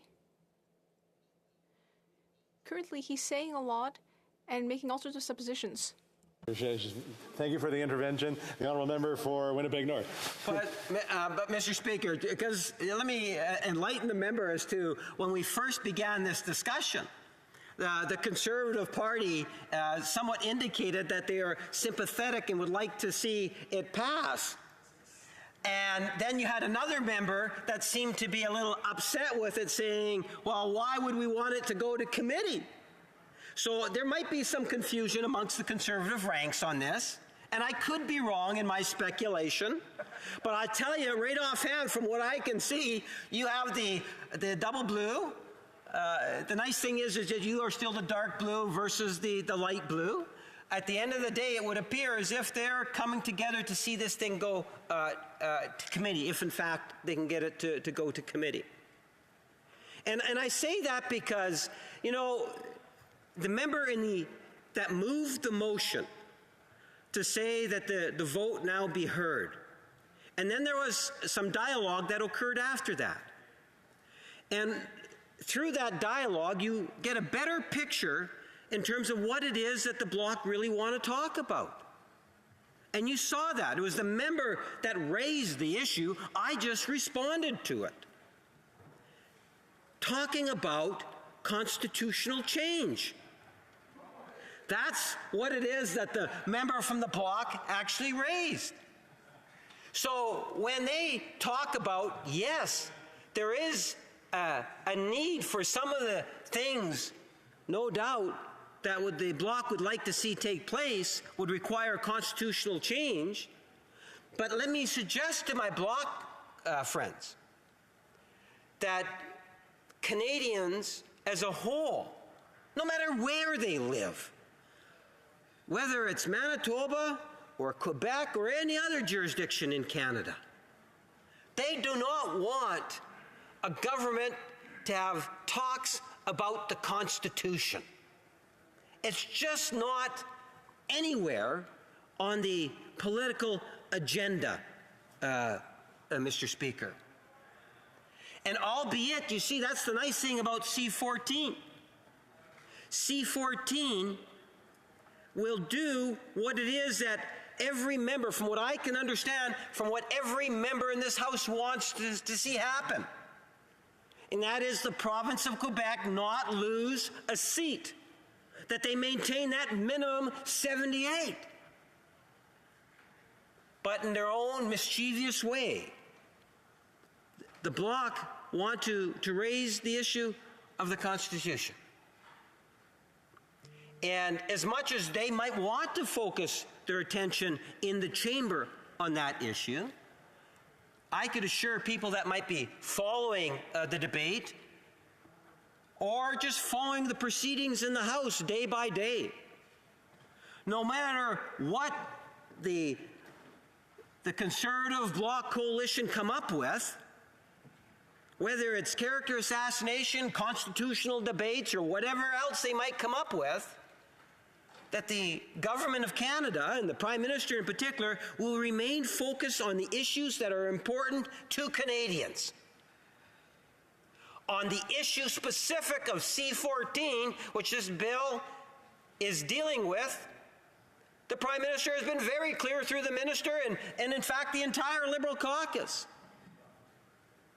And in that motion it is the baseline of 78.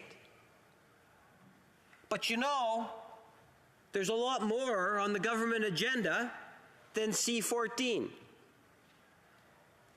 So we're not going to spend our resources, I suspect, on issues like future constitutional debates and discussions over the next 12 months. As Canadians are getting through the pandemic, as industries are looking for employees, as concerns are out and about in regards to the many different departments that the federal government has to deal with on a daily basis. Those are the issues that are of critical importance, Mr. Speaker. C-14 deals with one aspect, and that is the Boundary Redistribution Commission and the report that they made public not that long ago, indicating the number of seats. Given the response to it, Mr. Speaker, and I've been around for a few years, and when I think of Elections Canada as an institution, it is recognized around the world for the fine work that they do. In fact, if you take a look at many other countries around the world, you will find that Elections Canada is often sourced and appealed to assist in other countries in the conducting of their elections, Mr. Speaker. And a part of that is that sense of independence. Whether it's the creation of the election commissions, boundary commissions, the election commissioner, or the Elections Act, and putting in place an actual election. In fact, Mr. Speaker, I made suggestion earlier today in referencing the sense of pride that Canadians have in being a bilingual country, both French and English, no matter what region of the country you go to. There is equally, I would suggest to you, a need for us to look at ways in which we can enrich Elections Canada's ability to ultimately not only make changes to boundaries indirectly, but that will allow for wider participation in elections. So when I made the suggestion about languages and having that as a day of opposition, I think it would be a wonderful thing to see take place, Mr. Speaker. But in a positive way. You know, the Bloc seem to have a negative twist to things, and they don't necessarily recognize the true value of Canada's diversity. But I think there's a positive way in which we can have that debate. But equally, I would like to see a debate, if opposition members are looking for other areas in which they can explore and have these type of discussions, I would encourage Elections Canada, ways in which we can enhance Elections Canada's role during election periods. There are many different things that we can do when you think of elections.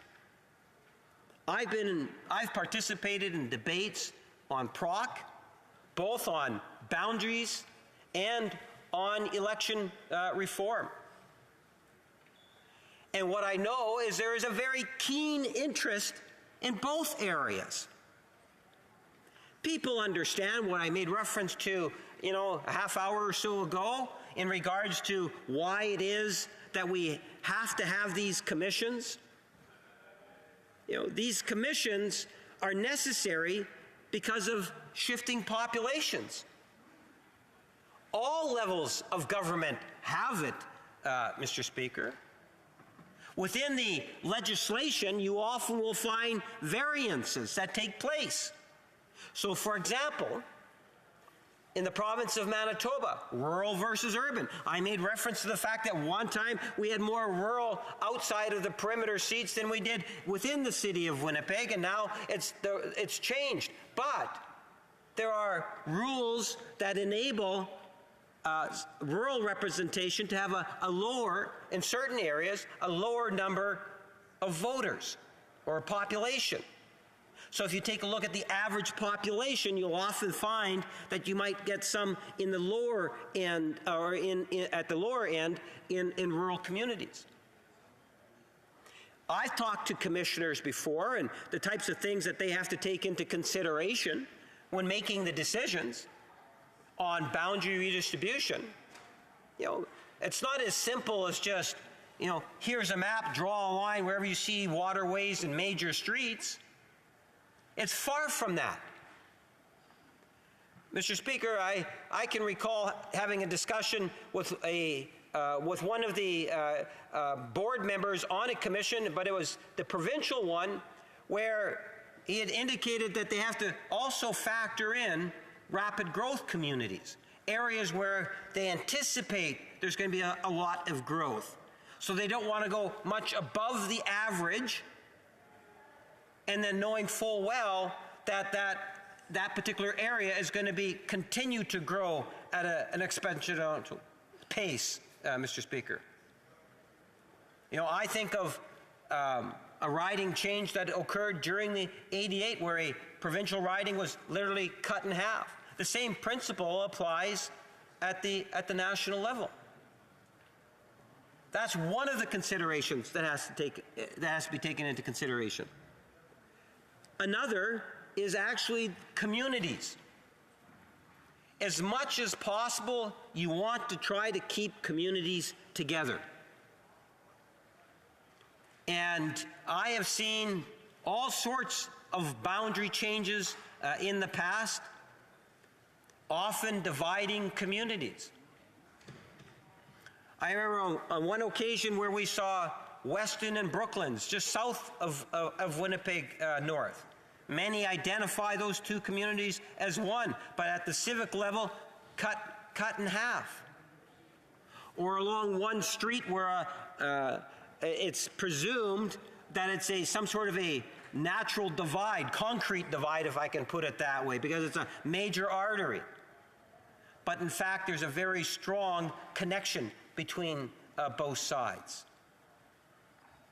And that's why I would ultimately argue, when you take a look at the demographics, the population growth, both today and over the next few years, that it's absolutely critical that these commissions are afforded the opportunity to be able to have proper consultations with members of the public.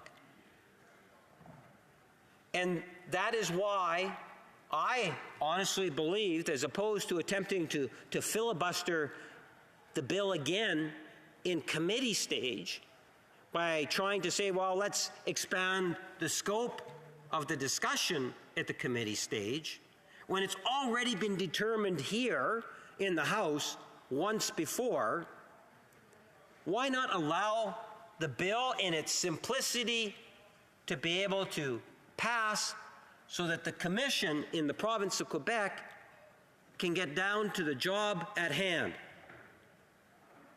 so that they can actually meet with the people of Quebec and get their input, their direct input. If they want input from the Bloc Party, you know, heck, I could probably give them that input, Mr. Speaker, in terms of where the Bloc Party lies on the issue. But it's time for the politicians to allow C-14 out of committee so that it can come back to the House. And hopefully, Mr. Speaker, because we don't have that much more time. We're already into June. I think we're going to be out of here on June 23 or something of that nature, Mr. Speaker. That does not leave that much time. Do the math. How many hours will we be sitting inside the House? I don't think we should be playing games on this issue, Mr. Speaker. I realize I'm the one that's speaking now, but I believe at the end of the day, hopefully by me speaking, I'll inspire members of the Bloc and possibly the Conservatives not to filibuster the bill in any way when it comes before standing committee, so that standing committee can pass the legislation. Let's get it back in here and get it through third reading so it can go into the Senate and be given royal assent. All of that needs to happen relatively quickly, Mr. Speaker. And for those that might think that this could be in some twisted way a filibuster, the legislation's already before the committee. The committee could pass the legislation, Mr. Speaker. They don't need this motion. This motion is not meant to help facilitate the passage of C-14. And the Conservatives, even though they'll likely support it this motion passing, the Conservatives know that. But at the end of the day, there's a different agenda that's being played out on the floor of the House of Commons.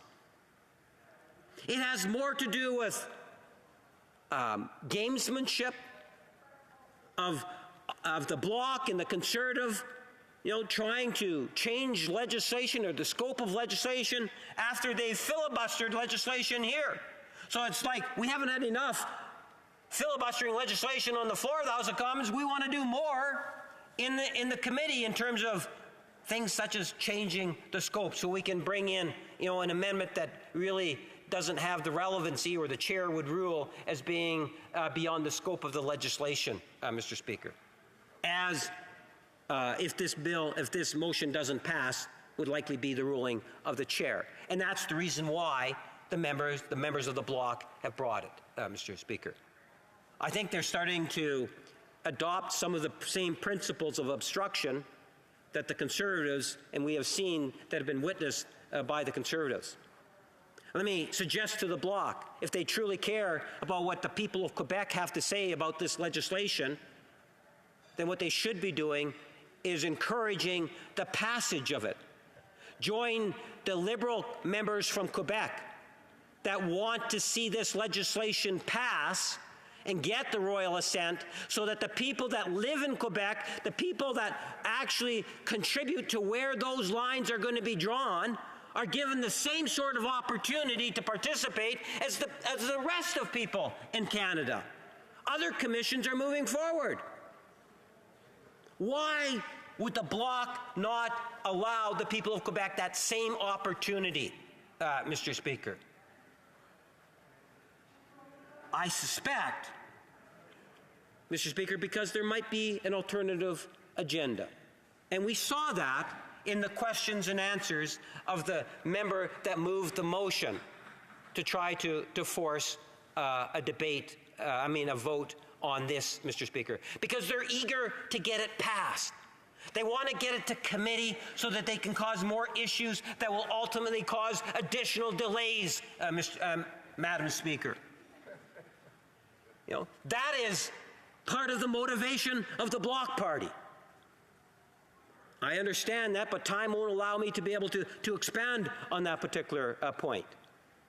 But I can tell you, Madam Speaker, we believe in the Government Caucus that the people of Quebec, the public, need to be able to contribute to the Commission on where those boundaries could be, or provide their recommendations in terms of the report that will be provided to the people of Quebec from the Commission that's been designated in the province of Quebec. So let's get it done. Let's pass the legislation out of committee and bring it back for third reading. Thank you, Madam Speaker.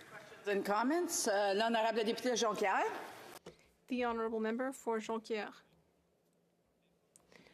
Well, for the member for Winnipeg North, defending the Quebec nation is a matter of filibustering and playing political games.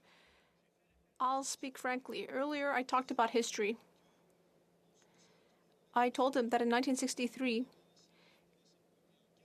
Quebec was left aside. In 1982, with the repatriation, Quebec was pushed aside. Same thing with Meech and Charlottetown. I was referring to what I call predatory federalism. This is not about reopening a constitutional debate. The only people who are doing that are the members for Mount Royal, who said that the notwithstanding clause should be removed from the Constitution, and the Prime Minister, who is willing to defy a legitimate Quebec law, Bill 21, and who wants to create obstacles in Quebec's French language legislation. They are the only ones who are reopening the Constitution. Honourable Member, Parliamentary Secretary, Government House Leader. Well, Madam Speaker, what I know is that the Prime Minister is a great defender of the French language. I know that firsthand. Whether it's not only in the province of Quebec, but in all regions of our country. We understand, and we have that debate, and I would encourage the members, if it's the French language debate that the member wants to see, then let's bring it forward in a motion. I would suggest to my colleague across the way that to have that debate, it can be a positive experience for all of us here in the House of Commons. That the people of Quebec, the people of St. Boniface, St. Pierre-Joly in my home province, there's a very strong French connection that is there. There is a high sense of pride in the language from coast to coast to coast. And if that's what the member would like to debate, I'm happy to debate it. But that, to me, Madam Speaker, what we're really debating is a political maneuver to try to get legislation held up in a committee stage when we shouldn't be doing that, Madam Speaker. We need that legislation to pass through committee. Questions and comments. The honourable member for Rosemont-la-Petite-Patrie. Thank you, Madam Speaker. A question for my colleague. He says he loves French, but beyond that, why doesn't he support a motion to study Quebec's political weight in committee? This is related to democracy. Is there anything more important than the quality of our democracy and respecting the nation of Quebec? Why doesn't he support that? I don't understand. The Honourable Parliamentary Secretary. Speaker, I guess when we look at the legislation, we understand that it's universally supported, unanimously in the House, that everyone wants to see 78 seats maintained. C-14 guarantees that. It guarantees the province 78 seats. We should be able to pass that legislation through. It should have been done by now, as far as I am concerned. And if the political will was there from all sides of the House to make that happen, it could be done. In fact, We have the power. We could actually do it today if we wanted to. And I can tell you the government's desire would be to see the legislation passed. In terms of the debate that the member is suggesting, nothing prevents a standing committee to be able to conduct a study of that. They can establish that at any point in time. All they have to do is raise the issue at a standing committee. The most appropriate standing committee, they can raise it at 2 or 3 different standing committees. But that's not the essence of what we should be debating today, Madam Speaker. What we're doing today is ultimately feeding the Conservative agenda that the Bloc is indirectly supporting by bringing forward yet another motion in a standing committee that will enable them to continue to filibuster, and I don't think that is a good thing for the people of Quebec or Canada. Questions et commentaires? Questions and comments. The honourable member for Bonavista, Burin, Trinity. Thank you, Madam Speaker. You know, I sit and I listen to this debate, and I think about representation across the country. And we're talking about 78 seats in Quebec. But if you think about the rural parts of the country and smaller provinces like Newfoundland and Labrador, which is geographically large, but in terms of population, of course, it's small. We have 7 seats in this House of Commons. 7 seats that we come here and we do our lobbying for the province, and we do our voting on different legislation and so on and so on. We'd love to have more seats. In fact, we are dwarfed by provinces like Quebec and Ontario and larger provinces with huge populations, which I understand. But in terms of representation, you know, I think C14 strikes a good balance. We would also like to encourage more seats in Newfoundland and Labrador. We'd love to have another 7. But the reality is, if we were allowed a system to continue as it currently exists, we would be even falling further behind in terms of representation, in terms of striking a balance. So I asked the member, fellow colleague here, if he sees C14 as striking a good balance in terms of representation and representation across the country. Honourable Parliamentary Secretary. Yes, thank you, Madam Speaker, and I appreciate the question. The member makes reference that there's 7 seats, only 7 seats in Newfoundland and Labrador. You would never know it, given the power of the Atlantic Caucus, Madam Speaker. They're exceptionally effective, I must say, and Newfoundland and Labrador is represented exceptionally well inside the House and in the committees in terms of just the amount of work load that is carried and their impact in terms of government policy. But the member raises a very valid point. You know, I think that people as a whole in Canada understand our federation and why it's important that Prince Edward Island has 4 seats. Why it's important that we guarantee, and that's what C14 does, guarantees that the province of Quebec never goes below 78. You know, in the years ahead, as my colleague, you know, plants a seed saying, well, what about the future? You know, what about the province of Newfoundland or other provinces and the representation that they have? There's other opportunities, no doubt, both in opposition and in government, where we can enter into that dialogue. But I think whether it's C14 or Canadians as a whole, they understand what's happening and they support it, and it's time that we move on. Questions and comments? Questions et commentaires. L'honorable député de Drummond. The honourable member for Drummond. Madam Speaker, that's great. You know, I think in the dictionary, beside bad faith, there is a photo of the member for Winnipeg North, and I look forward to checking the latest edition of the dictionary to make sure that's the case.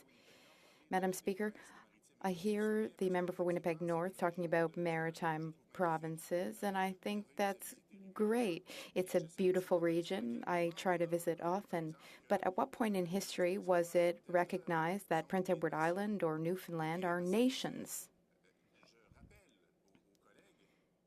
To that effect, I remind my colleagues that the goal, the intention behind what the Bloc Québécois is proposing is to make sure that we are walking the talk. It's been recognized that Quebec is a nation, that it has a unique identity that must be protected, so we need to give Quebec the tools to protect its identity and its values. That's exactly what we're talking about today. So can the colleague, in a few words, tell me whether he understands how important this principle of defending identity is to Quebecers? We're running out of time. Respond.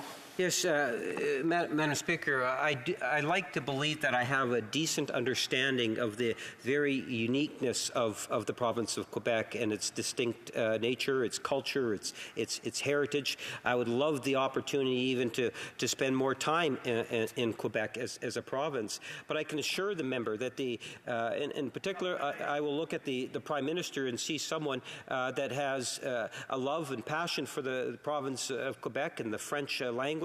And as a party, we encourage and we want to see the growth of the French language throughout our country and recognize the unique nature of the province of Quebec when it comes to French in North America. And we have to preserve that. Resuming debate, the Honourable Member for Rosemont, La Petite Patrie. Thank you very much, Madam Speaker. It's a pleasure to rise today to speak to this motion. I find it interesting. We support it. It raises a fundamental question, a very important matter. The Bloc wants PROC to look into Quebec's political weight. We are very open to this option. This is a fundamentally important question. It's about democracy, it's about equality, it's about recognition of a nation. It's about Quebec's political weight in this House and the representation of Quebec citizens. This is a very relevant and important matter, and it doesn't prevent there being other parliamentary issues and debates. That said, I'm very proud of what we, the NDP, have done to take a first step toward protecting Quebec's political weight in this House. We obtained, through negotiation with the minority government, a guarantee, which is in C-14, a guarantee of a minimum of 78 seats for Quebec. Madam Speaker, you know that it was very possible that Quebec could lose a seat. We almost went to 77. And in our negotiations with the minority Liberal government, we had it put in the agreement, you can go and read the document of our agreement, that 78 seats would be protected for Quebec. I'm very proud of this NDP accomplishment. We can clearly show Quebecers that we delivered the goods, that we took a great first step in the right direction. We ensured this protection while we were facing the possibility of losing a seat. We really delivered for Quebecers. This debate is also important because when it comes to the political weight of Quebec or another province, it's something that affects all constituents in a province. It doesn't just affect some groups or subsections of the populations, it affects everyone. That is interesting. And it's interesting to talk about this today, as today is Ontario Election Day. Ontarians are expressing their opinions at the polls. An aside, I encourage everyone to vote. I hope that all Ontarians will support Miss Andrea Horwath. I hope she'll have a strong, huge caucus at the end of the day. We'll be following this very carefully. Now, when it comes to the political weight of provinces, and I will get into some more technical details about our province's part in the Federation because it's unique, but in this debate, we must talk about immigrants. There are political, legislative, and administrative tools that can help with this, but there's another tool that can help: demographic weight. We encourage open and inclusive immigrations. That's one tool that Quebec does have. They can integrate immigrants and give them French language training if they wish. It's important to keep this representation. Currently, we have equity at 23% of seats. We will keep this 23% with our protected 78 seats.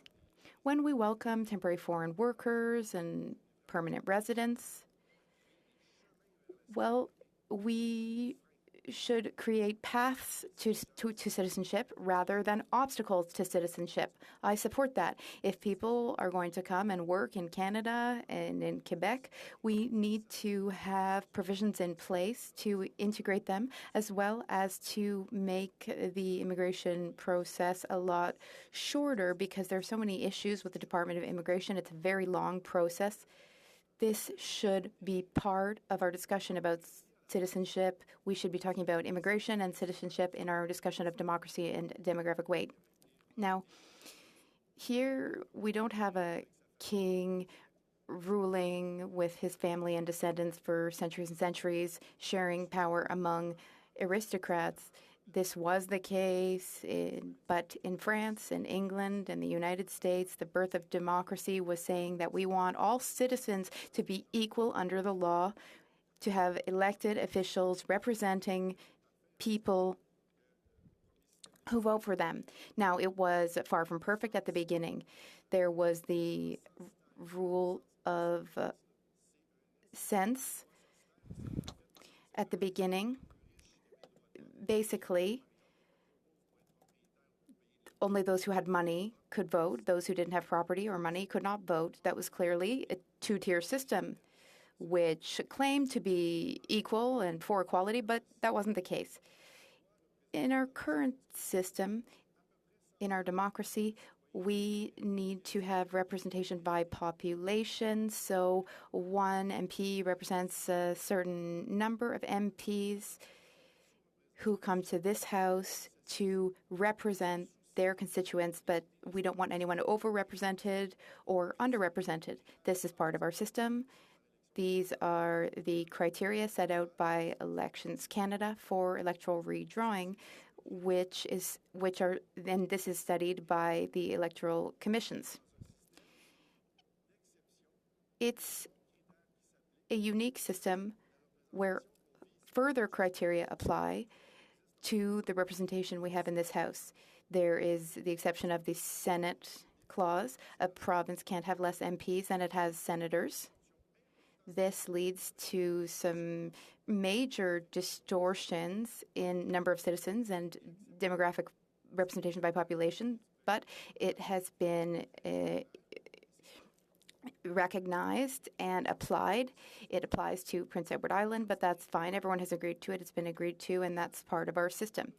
Then there is the territorial clause when it comes to Nunavut, the Yukon, the Northwest Territories. It would be hard to have a strict representation by population for the number of people, because this means that immense territories that with their own sense of community and vast territories, they would be just totally, they would disappear in bigger ridings if they were integrated into other ridings. So the territorial clause is very important, and it must continue. For example, my colleague, the member for Nunavut, she represents people with their own shared interests, their own language, their own culture, their own identity, and all of that is so important that she defends their interests and their needs, which are very distinct and unique here every day. She defends that. There's also the grandfather clause, which hasn't thus far applied to Quebec, but it guaranteed certain provinces that they would not lose any MPs, regardless of migration flows, regardless of population. But we managed to get this for Quebec. So there are these three exceptions: the senatorial clause, the territorial clause, and the grandfather clause for some provinces, 4, if I'm not mistaken. So we already have a system with exceptions. So demographic weight is not the only criteria. It is supported, amended modified by these exceptions.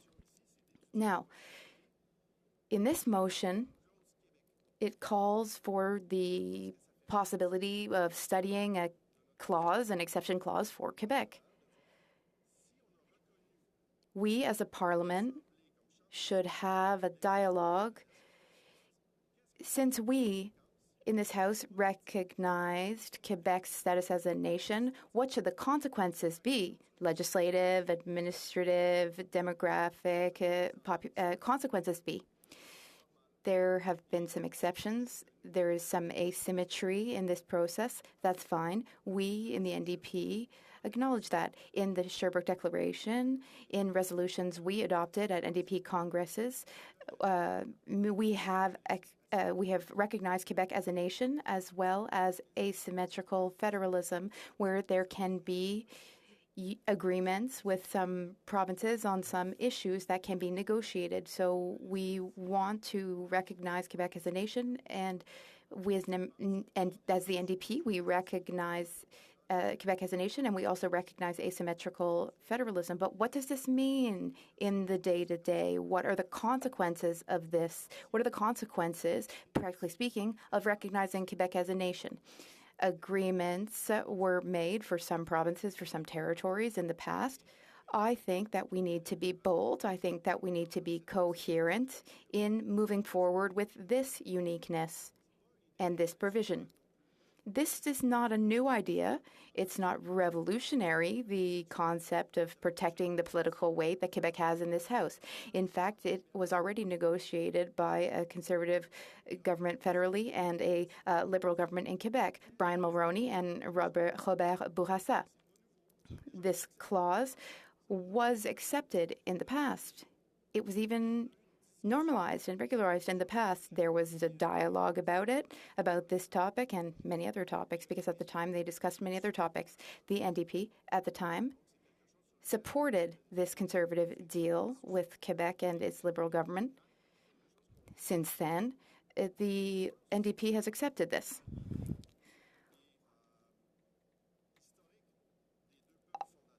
This harkens back to our two founding peoples. Remember the Labrador-Dendrockton Commission on Bilingualism and Biculturalism, and let's also remember the historical agreement, original agreement, saying that we would be together, but there are two founding peoples, one of British origin and the other of French origin. And I believe that we have to continue to have this perspective in mind when we manage our affairs and in the way that we are represented in this House, and we will continue to have this vision with the Official Languages Act that recognises French and English as the two official languages of our federation. And that is how we work in this House of Commons with that rule. It's not always respected by the Liberal administration, not always respected by certain federal organisations and businesses, but that's a different debate. I have a certain malaise because we have to respect the notion of the two founding peoples. It is important, but at the same time, it is a historic insult against the First Nations who were here well before the French or the British turned up. So this notion of two founding nations, we should keep that in mind, yes. I will always defend this as a Quebecer, but we also have to keep in mind the fact that these two founding nations are two nations that arrived after the First Nations had been here for millennia. We cast them aside, we did not respect them, and in certain cases, we tried to commit cultural genocide with a view of eliminating them. Horrible things happened, like residential schools. It's part of our history, so we have to discuss the position and the weighting of First Nations in our democracy in this chamber. I'm very open to discussing this. For example, in New Zealand, there are quotas for their Aboriginal populations. That is another way for us to perhaps move forward to creating a democracy that represents our country, that could right this historic wrong, the idea that there are only two founding nations in Canada. That would be a good balance that we could find. A balance difficult to strike, yes, but we need to have this openness in a spirit of reconciliation with First Nations and with Indigenous peoples. That is an issue that is essential for us. That is our point of view at the NDP, and we should therefore have a discussion on the political weight of First Nations in this chamber. Now, to come back to equality, Madam Speaker. We're talking about democracy, our political system and representation, so allow me to say that, unfortunately, the very notion of equality on a per capita basis is not respected, not because of the clauses I've mentioned in our electoral system, but it's not respected because we use a voting system that is simply inequitable. We have an archaic system here in Canada, which is a first-past-the-post system called uninominal majoritaire à un tour in French, first-past-the-post in English, that allows democracy to be distorted in incredible ways. A huge disconnect between the people's decision and their representatives here in the House. So let's talk about this. If we want the best system, we have to have a discussion on a proportional system that would truly respect the people's will, the popular will, what people want. We are here in an absurd system as it stands, where sometimes a government can be elected with fewer than 40% of votes. Oftentimes, a political party gets 37 or 38% of votes, but then gets a majority in the House. So 100% of power, which is absurd. Most people voted against. Sometimes 62% of people have voted against a political party that has absolute power for 4 years. The Liberals in 2015 made a promise to change this. 2015 would be the last first-past-the-post system, with an archaic system. I took part, at the time, in the deliberations of the committee to change our voting system. We went from coast to coast to coast, hearing young people, hearing advocates, hearing local representatives, to hear what university professors have to say, academics, experts. We had online surveys, we polled people, we listened to people, and there was an absolutely staggering majority of people that decided that the current system is broken, that the current system does not respect people's will, that we have a House that does not represent the will of the people. 90% of witnesses who came before us said that. 90% of memoranda said that. And then the Liberal government then realises, well, whoops, it's not quite going where we want it to go. And so they had a fantastical online survey. And even then, 75% of people still said they wanted a proportional representation system.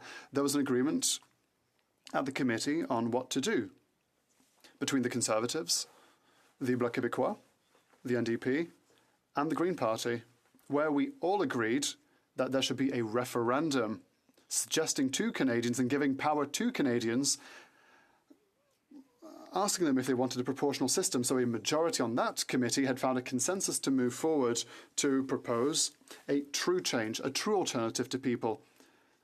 And what did the Liberals say? Incredibly, they turned around and said, well, there's no consensus between every party, so we're just going to chuck it in the bin. Thank you and good night. It simply was not advantageous for them.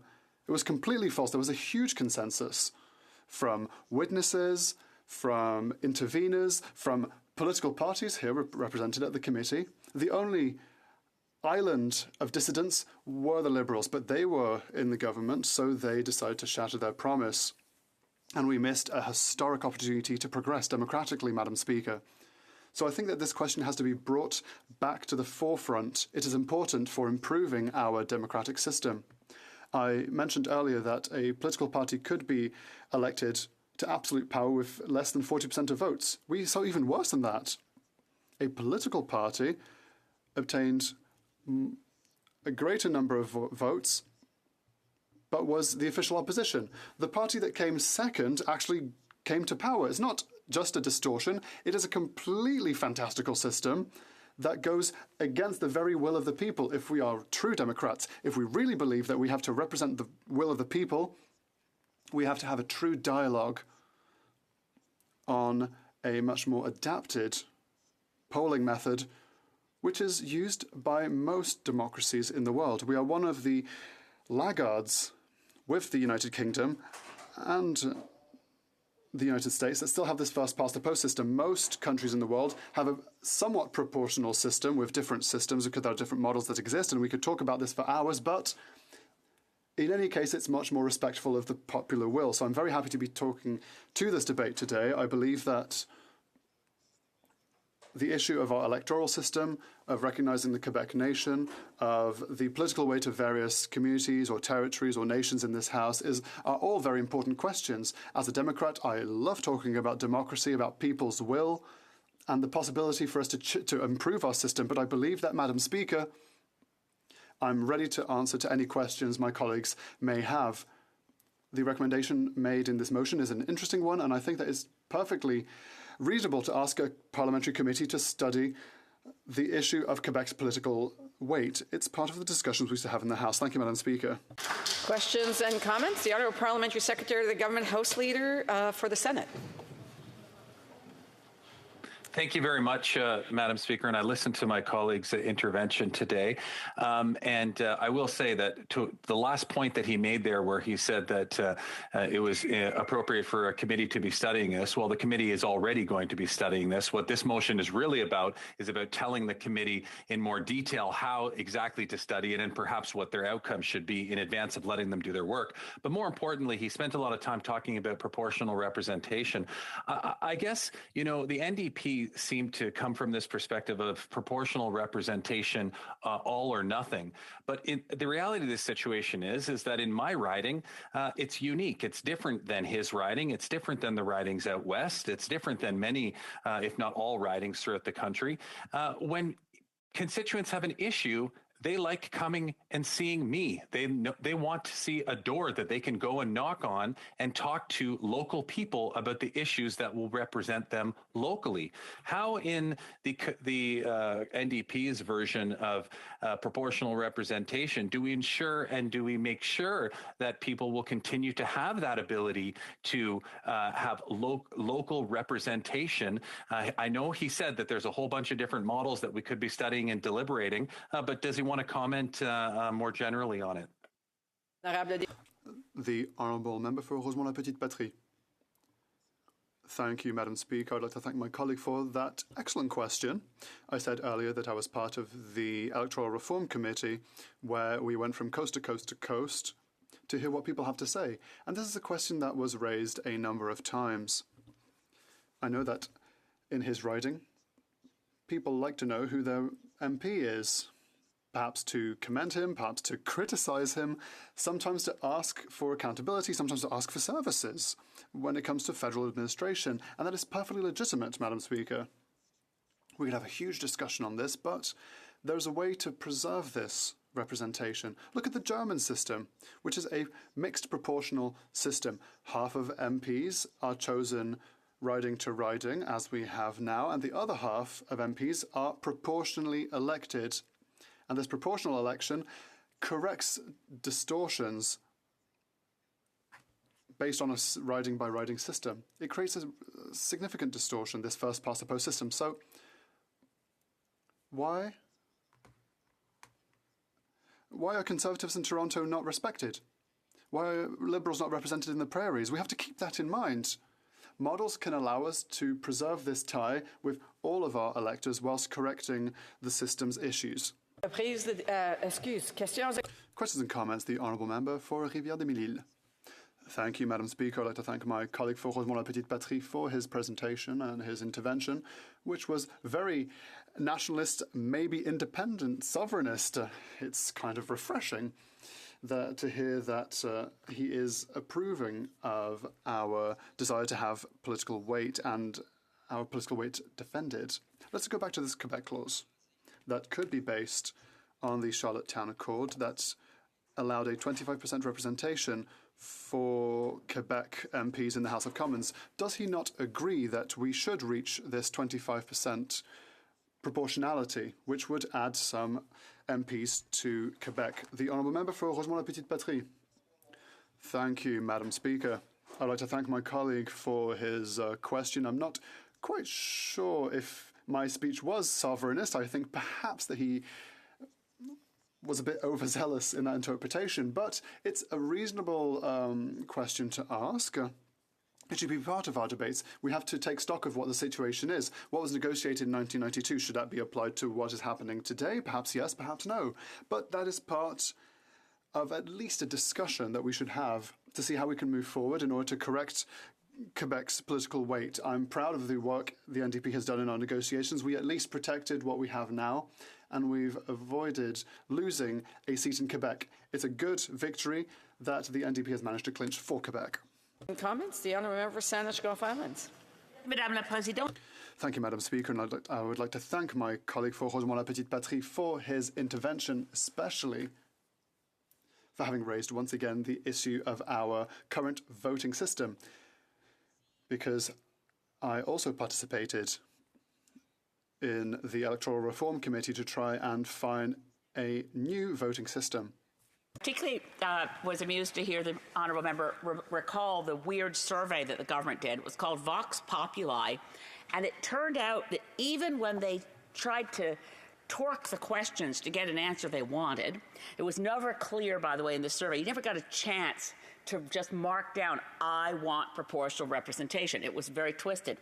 But they did even find out that 70% of Canadians in that survey said, we'd rather a lot of smaller parties work together, and even if it takes longer, find decisions in a cooperative fashion by consensus. Our system here is way too adversarial, way too partisan. It's not necessary. And I'd just like to ask the honourable member how he can imagine a time that we can get rid of the perverse voting system we have here when we were promised it over and over again by the Liberals and then it was snatched away from us. The honourable member for Rosemont-la-Petite-Patrie. Thank you, Madam Speaker. I'd like to thank my colleague for her intervention. And yes, she is right. If we have a look at the number of MPs that parties have and the votes they got proportionally, I talked about distortions earlier. In some elections, it took about 35,000 MPs to have a Liberal MP, 40,000 if you wanted to be a Conservative MP, 80,000 to have an NDP MP, and almost 300,000 votes to have a Green Party member. It's completely inequitable.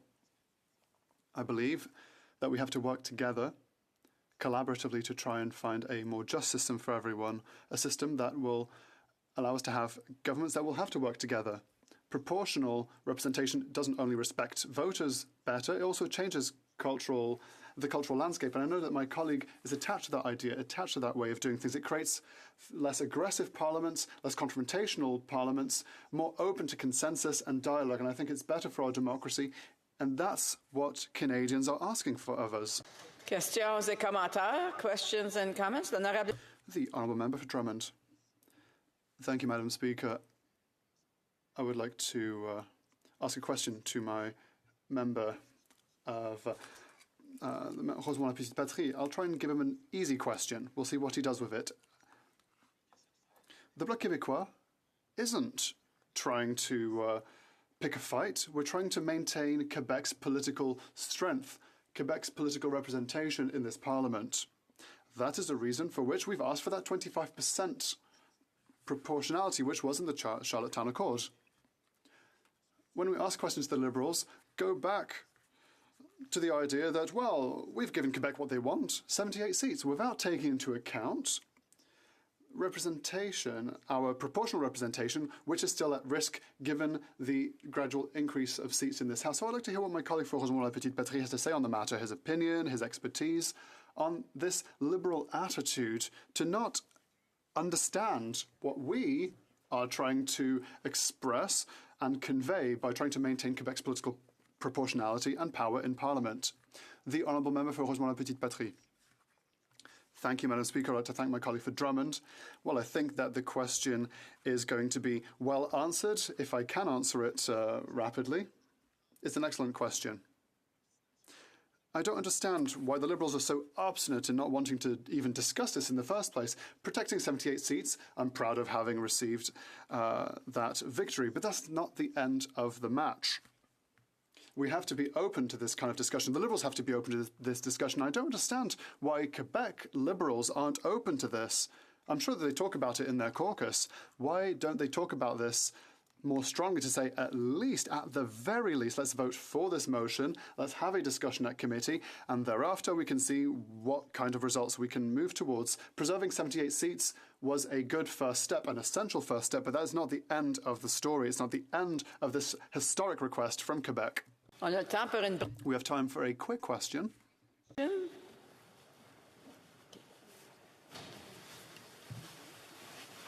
Reprise de débat, resuming debate. The honourable member Sherwood Park, Fort Saskatchewan. Well, thank you, Madam Chair. I'll be sharing my time, and this really is quite incredible. There is one day in the entire life of Parliament that is set aside for debate about the state of our democracy, and in particular the rules of order that govern this place. And unfortunately, we see other parties that want to debate a different motion and therefore overwhelm the time set aside for this important debate on the health of Parliament and the health of our democracy. In particular, the member for Winnipeg North, who seems to be the only person speaking most of the time in the government caucus, has already eaten 40 minutes of the day that would otherwise have been set aside for this conversation on the standing orders, the rules of Parliament, the state of our democracy. And it's very clear why the Liberals don't want to have a debate about the state of our democracy and the rules that govern it. The sad truth is that ours is a Parliament in decline. This is evident to many of us and is shown in the objective metrics of the health of our democracy. Now, under Prime Minister Stephen Harper, the use of time allocation and prorogation of Parliament provoked conniptions from Liberals and from the commentariat, concerned that such measures were hurting democracy by curtailing debate and limiting the ability of other parties to hold the government accountable. But today, the Liberals, with the NDP support, not only regularly use time allocation to limit debate, but have normalized the routine use of programming motions which completely skip over whole stages of deliberation on bills, including blocking all committee study and preventing opportunities from amendment. These parties have gone from being apoplectic about any limiting of time at a particular stage of a bill to passing motions to whole-scale skip stages of consideration. And this Parliament has also spent substantial portions of the last few years suspended, and when it sits, it is partially reduced to a Zoom call. Duly elected members of Parliament and their staff are barred from entering Parliament because of personal health choices, even while those same people do mix unmasked and unvaccinated with staff and MPs at receptions that are only a block away. Now, many of the same people who decried time allocation under Stephen Harper now defend the wholesale running over of the normal functioning of this institution on multiple fronts as allegedly necessary to prevent the so-called playing of partisan games and delay tactics, as if members of Parliament were obliged to do everything possible to pass government legislation quickly without serious review. And now today we have Motion 11, another attack on democracy. It allows the government to change the adjournment time at will without any notice and without a vote, making it extremely difficult by design for opposition politicians to do their jobs. And Madam Chair, we're not just a Parliament in decline, we're a democracy in decline. To observe as much as not to say that we've ceased to be a democracy, but that our democracy is weakening and we need to act in response. The globally recognized authority on democracy measurement is called IDEA, the Institute for Democracy and Electoral Assistance. It's based in Stockholm. IDEA recognizes that democracy is not an absolute. It is a measure of a country's performance across a series of metrics such as representative government, impartial institutions, and fundamental rights. Now, according to IDEA, Canada's performance on key variables of checks on government and effective parliament are in sharp decline. Our performance in terms of checks on government at 0.68 is lower than the United States and any nation in Western Europe. Our score for effective parliament has dropped precipitously from 0.73 in 2015 to 0.59 now, so just barely above the world average. It's not just conservatives who say that our parliament is in decline. It's the world-leading experts responsible for measuring the health of parliaments and parliamentary democracies that say we are a parliament in decline. Now, I don't have time, unfortunately, to do a complete analysis of democratic decline in Canada, but I do want to talk about what we should be talking about today, which is how the proper functioning of the standing orders provides tools for us to resist democratic decline. As the rules of the House of Commons, the standing orders have a particular role to play in trying to help preserve the vitality of our institutions. Now, the purpose of Parliament is to bring Canadians together, chosen by and who speak for the experience of different localities, to deliberate about the common good of the whole nation and to pass laws in accordance with it. Within that, the role of the standing orders is to prescribe the form of that deliberation. Who gets to speak for how long and in what ways on what subjects, balancing the need to hear from a multiplicity of perspectives with the need to proceed with legislation in a reasonable amount of time. The standing orders and traditions of this place are finely tuned to achieve that necessary balance. Now, ultimately, in a democracy, the majority should have its way. but the rules of this House exist to some extent to slow down the majority, to give other points of view the opportunity to be heard, and to create space for the minority to try to persuade the majority. Democracy is the idea that the majority should rule, but not that the majority is always right. Majorities can get vital issues wrong. In particular, since the dawn of democracy, thinkers have worried about how the stimulation of short-term passions in the majority can make for a kind of mob rule mentality and lead to bad decision-making. Even unanimous decisions stirred up around short-term impulses and passions can be deeply regretted afterwards when the tyranny of the moment has passed. And the framers of modern democracies perceive these risks. They have noted that the world's first democracy killed the world's first known philosopher. Modern democracy has sought to improve on ancient mob rule by liberating the people from both the tyranny of elites and the tyranny of short-term thinking, and has thus sought to stimulate decision-making based on the considered judgment of the people over time. The majority should rule, but should still be expected to hear contrary points of view and to sleep on their decisions before finalizing them. Such requirements still do not provide a guarantee of right decision-making, but they do improve the chances. Individuals and collectives make better decisions when they think about those decisions first. So this is a key function of Parliament in general and of the standing orders in particular, to create the time and space required for authentic, deliberative democracy, for the considered judgment of the people over time. Those who have developed and refined Parliament as both an expression of, but also a check on majoritarianism, understood well that proportionate deliberation increases the chance that the majority will get both the big and the small questions right and without unintended consequences. Now, the standing orders that we have aren't perfect, but they are generally tuned to help strike this vital balance between majority rule and deliberation. But a problem which is substantially driving the decline of our Parliament today is not so much the standing orders themselves, actually, but it's the casualness with which the rules contained therein are frequently abridged. Now, in principle, if rules are established and structures are as they should be, there's no need to abridge them. And yet it is a veritable constant that we hear some delegate of the government rise in the House to propose that the House take some action, notwithstanding any standing order or usual practice of the House. Every time we accept this, we are choosing to act contrary to that long-standing wisdom, and as such, we should be very careful. Unanimous consents, even on mundane procedural matters, involve the House derogating from established practice. I'm certainly not against the limited use of this abridgment in such cases, but I still think we should acknowledge the risks. Much worse is what we see more and more in this Parliament is the way that the House frequently goes beyond rule abridgment by unanimous consent for procedural simplicity, and we're now operating under a series of special rules passed by a majority of the House over the objections of the minority that fundamentally change our operating practices to limit opposition input and government accountability. We have government programming motions, which I've already discussed, and we have the routine efforts of members of the House to get the House to pronounce itself on substantive issues through unanimous consent without notice, where members are asked to unanimously endorse something, oppose something, or even adopt a piece of legislation at all stages with no advance notice or debate. Now, the use of these unanimous consent motions does respond to a real problem that members of Parliament do not, I think, have enough opportunity to put substantive proposals forward. And I would support changes to our standing orders that expand the available opportunities for members to put forward substantive motions or private members' bills for debate.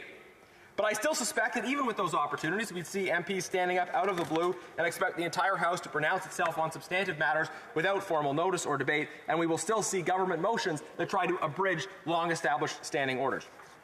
Those who obsessively use unanimous consent motions are, perhaps unwittingly, seeking to abridge vital checks and balances and bring us back to democratic mob rule, where the tyranny of the moment, instead of the considered judgment of the people over time, is what rules. I oppose these efforts to roll the clock back to a purely majoritarian democracy instead of a functioning deliberative democracy. The use of unanimous consent motions also lends itself to significant gamesmanship. Efforts to move such motions when particular members are out of the House, or to actively engage certain members in conversation so that they will not notice that a motion is being moved. It is a given with committee assignments and other responsibilities that all members aren't able to be in the House all day. That is why we have, for instance, bells before votes. Unanimous consent motions override the rights of members who are not present. So the standing orders and the Speaker should work to preserve and protect the rights of members and the health of our deliberative democracy by constraining these kinds of standing orders. We have a point of order. I think I know what it is, but I will ask the member for Drummond. Yes, two little things, Madam Speaker, and these are two valid points. The key point is I'm looking for a link between my colleague's passionate speech and the Bloc Québécois' proposal to widen the scope of C-14 at Proc. There may be a link between the two, but I would like to hear that. I'd like to hear what it is. And the second thing I don't want to criticize my colleague's eloquent style, but his very fast speaking style means that our interpreters are having some difficulty following, and it's very important for us to be able to follow what he's saying. So I'm just asking that very respectfully. I appreciate the honourable member's comments, and it is an important matter. The honourable member does have a fast speaking rate. It can be difficult for the interpreters to follow. It may be difficult for them to interpret appropriately at that speed. It's not the first time we've raised this in the House, not just for this member, but for others. So if you could slow down a little, that would enable interpretation to be more accurate. They may have access to the member's speaking notes, and if not, I would ask members to ensure that their speeches are provided to interpreters. Regarding the content of the speech, I would just like to say that it's very important to ensure that the discussion in the House must be about the issue itself. But we also should recognize that there is leeway, so I'm sure that the member will ensure that the discussion ultimately comes back to the motion before the House. The honourable member. Sherwood Park, Port Saskatchewan has 1 minute and 16 seconds, and I would just ask him to slow down a little bit during the rest of his speech. Thank you. Thank you, Madam Speaker. Of course, the Bloc members point out we're into a debate on a different motion than what was scheduled for today, which was the one day where we're supposed to be talking about the rules of the House and the impact on our democracy. But I will endeavour to make the link. The standing orders and the Speaker, I believe, should work to preserve and protect the rights of members and the health of our democracy by constraining these practices of standing order abridgment. Requests for unanimous consent motions should not be entertained outside of certain very narrow circumstances, and those circumstances should involve a required consultation with all elected members, not just 3 or 4. The standing order should constrain the use of programming motions, such as through prohibiting the use of time allocation or closure on a programming motion. The deadly combination of a programming motion and closure is allowing the government to pass a bill at all stages in an afternoon. By constraining their own abridgment, the standing orders could reduce these abuses that are weakening our Parliament and roll us back towards unconsidered mob rule. I have no desire to see our Parliament reduced to a body that ritualistically gives perfunctory approval to bills which ministers assure us are very good while endorsing unconsidered motions simply because they sound nice at first hearing. Our parliamentary democracy, providing the mechanisms for the people's representatives to genuinely debate about important ideas over a reasonable period of time, is worth defending and preserving. And that is the issue we need to be discussing today. And yet we have Liberal members that want to talk, one in particular, that want to talk for a great deal of time on a different block motion, a motion that we are formally debating right now, that we could be debating at any time. They want to discuss it at great length to avoid this vital conversation about the health of our democracy, and that's shameful. So again, I'll just remind the member that he needs to slow down a little bit when he's speaking. I know he's very passionate, as was mentioned, but it is very difficult for the interpreters to follow, and it is, again, important that all of the members within the House are able to understand the speech that is being delivered. Questions and comments? The Honourable Parliamentary Secretary to the Government House Leader in the Senate. Thank you very much, Madam Speaker. And I guess it's in true form that Conservatives and the member from Sherwood Park, Fort Saskatchewan would somehow blame the government for the motion that we're debating today. But nonetheless, during his speech, I heard him speak at length about the freedoms of democracy. And he mentioned that that democracy is in decline in Canada. Well, I would refer him to an organization called the Freedom House. The Freedom House has been around for 80 years now. It was developed towards the latter half of World War II. It's an organization that enjoys bipartisan support in the United States, and it's an organization that rates freedoms throughout the world. It rates specifically political and civil freedoms. And of those ratings, of the 210 countries that it rates, Canada comes in 5th. Canada gets a score of 40 out of 40 for political rights and 58 out of 60 for civil liberties. How is it possible that this member is able to suggest that the freedoms in Canada and the democracy that basically those freedoms or democracy that is relied on by those freedoms is somehow in jeopardy, given the fact that this organization... Sorry, I do have to allow for other questions. The Honourable Member Sherwood Park, Saskatchewan. And I find that the questions, there's lots of preamble. I would just ask the members to shorten their preamble and get straight to the question and comments as quickly as possible. The honourable member for Sherwood Park, Fort Saskatchewan. Okay, Madam Speaker, the member didn't listen or he didn't want to listen. The idea, the organization that I referred to that ranks global democracies across a series of metrics, they draw on various metrics, and Freedom House is part of the input data that IDEA uses. IDEA ranks democratic performance across a range of metrics. Civil liberties, checks on government, pluralism, and other metrics. What I said is that specifically on the metric of checks on government, I didn't talk about civil liberties actually, there are issues there, but I didn't talk about it. On the issue of checks on government, our objective ranking is declining. And the member's question completely ignored my comment on how checks on government and metrics on effective parliament are in decline. We've dropped massively on checks on government and effective parliament in international rankings since 2015. That's a different metric from civil liberties. It's an extremely important metric, and that member should be aware of the difference. Questions et commentaires. L'honorable. The honourable member for Rivière-des-Mille-Îles. Thank you, Madam Speaker. I'd like to thank my colleague, but I'd like to bring him back to the subject under debate, C14, Quebec representation. We've had Charlottetown, which talked about 25% representation for Quebec with regard to members here in the House. So what does my colleague think of that specific issue? Thank you. L'honorable député de Sherwood Park, Fort Saskatchewan, puis encore, s'il peut ralentir un petit peu.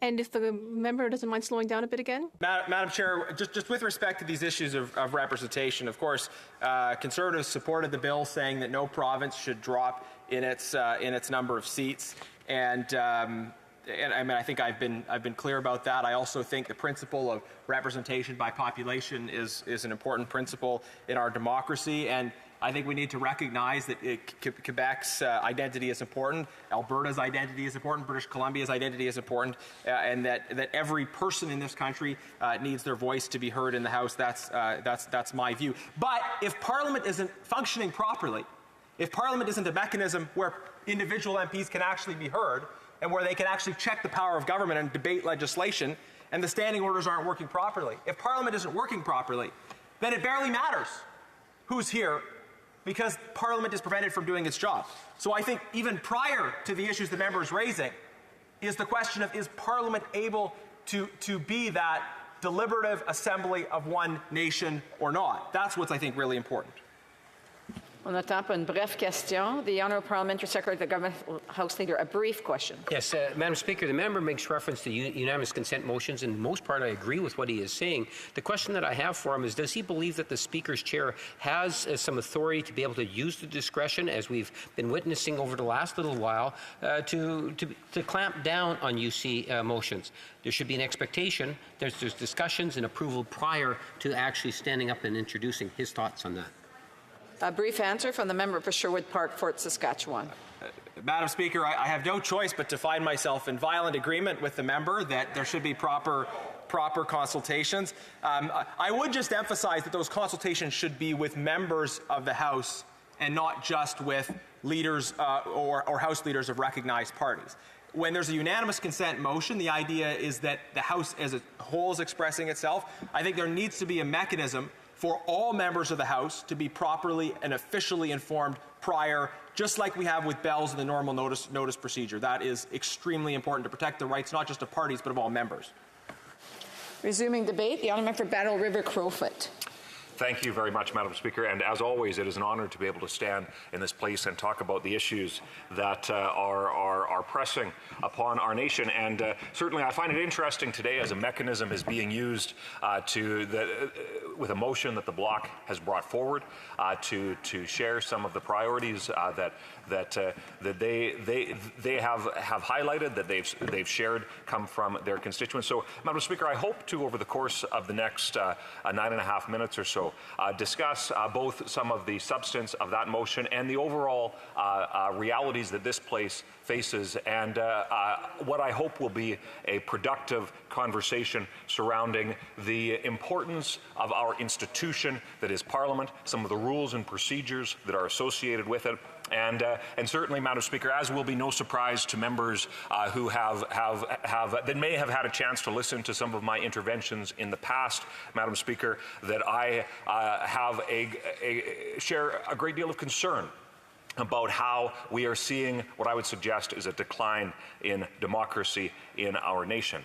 So Madam Speaker, and I would simply highlight as well, when it comes to in the motion that there are questions and concerns surrounding representation. Certain provinces with distinct cultures, and certainly coming from Alberta, we know what it is like to be underrepresented.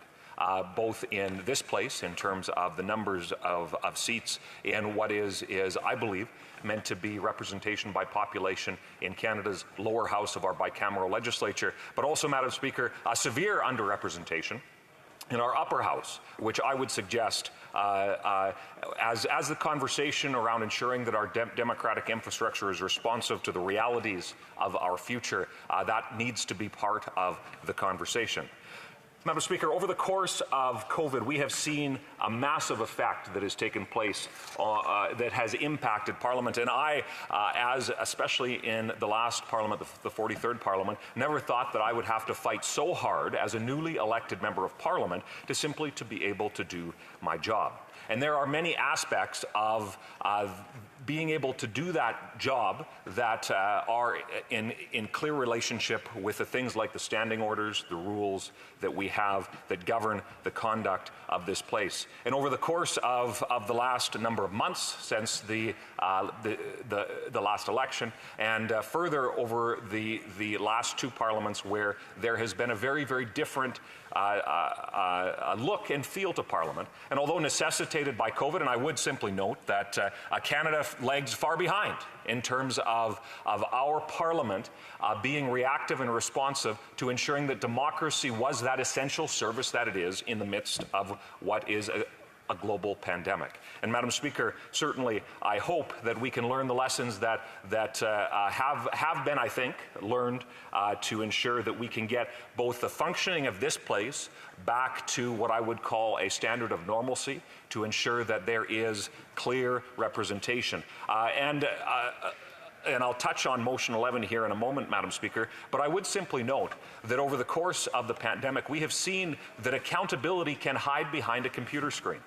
So there needs to be, I would suggest, and I know the House Leader for the official opposition has brought forward what I think is an eminently reasonable series of proposals to get the functioning of this place back to normal.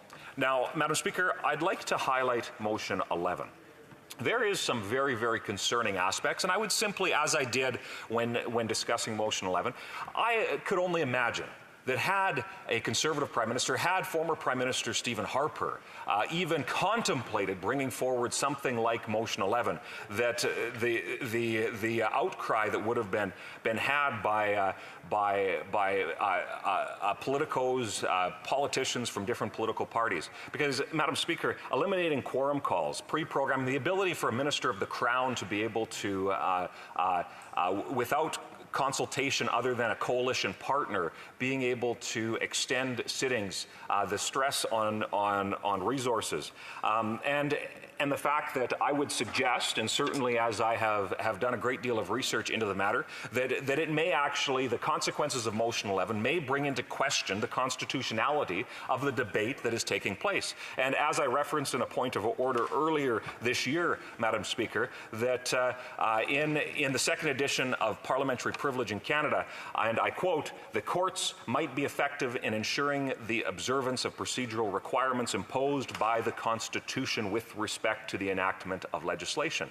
Madam, quorum in this place is a constitutional requirement. So I would certainly like to hear from members of the government and their partners in the NDP whether or not they have acknowledged that there may be some constitutional implications to the debates that take place. Madam Speaker, further, I would call into question the confidence and supply motion, and how through Motion 11 and other methods, they have the government has shown that they don't really want an opposition in this place. They simply want an audience. So whether it's Conservatives or the Bloc, and I've even seen the Greens, although not official standing in this in this parliament in terms of a party, they have made their stand. However, they, in their confidence and supply agreement, have what I would suggest the Canadians didn't vote for. That's very, very clear. But that collaboration that can take place actually circumvents the role that Parliament is supposed to play. So, I'd also, Madam Speaker, like to talk about the vaccine mandate that exists that I would suggest violates the privilege of members of this House. And certainly as we have the larger conversation about the thousands of Canadians that have been fired by this Liberal Prime Minister, and what we just learned were 1,600 armed forces members at a time when there's a huge shortage of personnel in our military. The government firing those individuals is unacceptable. And Madam Speaker, that leadership needs to come from the top to adjust and understand that imposing those sorts of things have consequences on our country. We need to ensure that the rules and procedures that we follow respect the fact that we will have disagreements. You cannot weaponize something, as we have seen the Prime Minister do. You cannot weaponize something like a vaccine mandate to silence your political opponents. Madam Speaker, further, I would touch, as the member did before me from Sherwood Park, Fort Saskatchewan, about unanimous consent motions. We have seen a troubling divide grow between executive, government, and administration and Parliament. And unanimous consent motions are one of those. One of the ways that we see that. We have seen unanimous consent motions passed in this place that have not been followed, that have allocated or said to allocate significant funds from the Treasury, Madam Speaker, yet without consequence. So I would suggest, Madam Speaker, that when it comes to anything other than administrative procedure or dilatory motions, that the current process works fine. However, when it comes to policy-related or political matters, there has to be an adjustment. There has to be a change to ensure that the spirit and the use of these motions does not inhibit the ability of this place to function effectively and properly. So I would suggest, Madam Speaker, when it comes to a path forward for UCs, that there may be, if it's not, as I mentioned, administrative, procedural, or dilatory, that consent need to be provided for that member to be able to even present the unanimous consent motion. That would be a practical solution. The consent have to be obtained unless, for example, an idea that I would give to you, Madam Speaker, and those who will contemplate these important decisions, I would suggest that if all 4 House leaders were to agree, or the House leaders of every registered political party were to agree, I would suggest that it would be perfectly reasonable for a unanimous consent motion to go forward, showing that there had been fulsome consultations. And if not, they would have to have consent to simply proceed from that. And in my last minute, Madam Speaker, I'd like to touch on a couple additional things. I would share that one has to ensure the role of this place does not depart, that it holds that parallel line with the administration managed by the executive of government. That Parliament and government, the only reason why government exists, Madam Speaker, is because of Parliament. That's how it works in a parliamentary democracy. So, Madam Speaker, I would, for your consideration and what I hope has been a connection between both the debate at hand and the standing order debate to come, I hope I've been able to effectively bring some items of relevance that will help in the debate in this place. Thank you, Madam Speaker. Commentaire, the Honourable Parliamentary Secretary, Government House Leader. Thank you. Madam Speaker, as I indicated to the previous speaker, the idea of unanimous consent motions is something in which I concur with many of the members' thoughts. The question that I have for him, would he concur with me that the Speaker does, failing an agreement amongst all the House leaders, that the Speaker does have the authority and the control based on what they observe if a motion does not seem to have that unanimous consent, where there was no consultations, that the Speaker has authority just to roll it out 3 words into it type of thing. The Honourable Member for Battle River Crowfoot. Thank you very much, Madam Speaker, and I would agree. So that's why, through you, Madam Speaker, to the member, that's why I would suggest that for other than administrative procedure or dilatory items, that consent need to be required before even entering into the entry of a unanimous consent motion, unless all four, in this case, in this Parliament, all four House leaders were in agreement that a unanimous consent motion could go forward. And Madam Speaker, I would suggest that, and although there are some unanimous consent motions that I've seen go forward that I would wholeheartedly agree with, but that the government doesn't appear to have followed through on. Madam Speaker, the question of confidence, I believe, can be brought into question. And certainly we have to take seriously the decisions that this place makes in terms of their implications on the public purse, in terms of their implications on policy, and to ensure that we find the right procedure to respect the spirit of what UCs are and need to be, but also the debate that needs to take place on important items that we have put before us. Questions and comments? The honourable member for Vancouver Kingsway. Thank you, Madam Speaker. I'd like to thank my honourable colleague for his thoughtful speech. About 14 years ago, I had occasion to sit with some parliamentarians who had served before me for several decades, and among the much wisdom they imparted to me was this. They told me that there are very, very few privileges of an individual member of Parliament that need to be judiciously protected. One of them is the right to vote the way they want on private members' legislation and to introduce private members' legislation.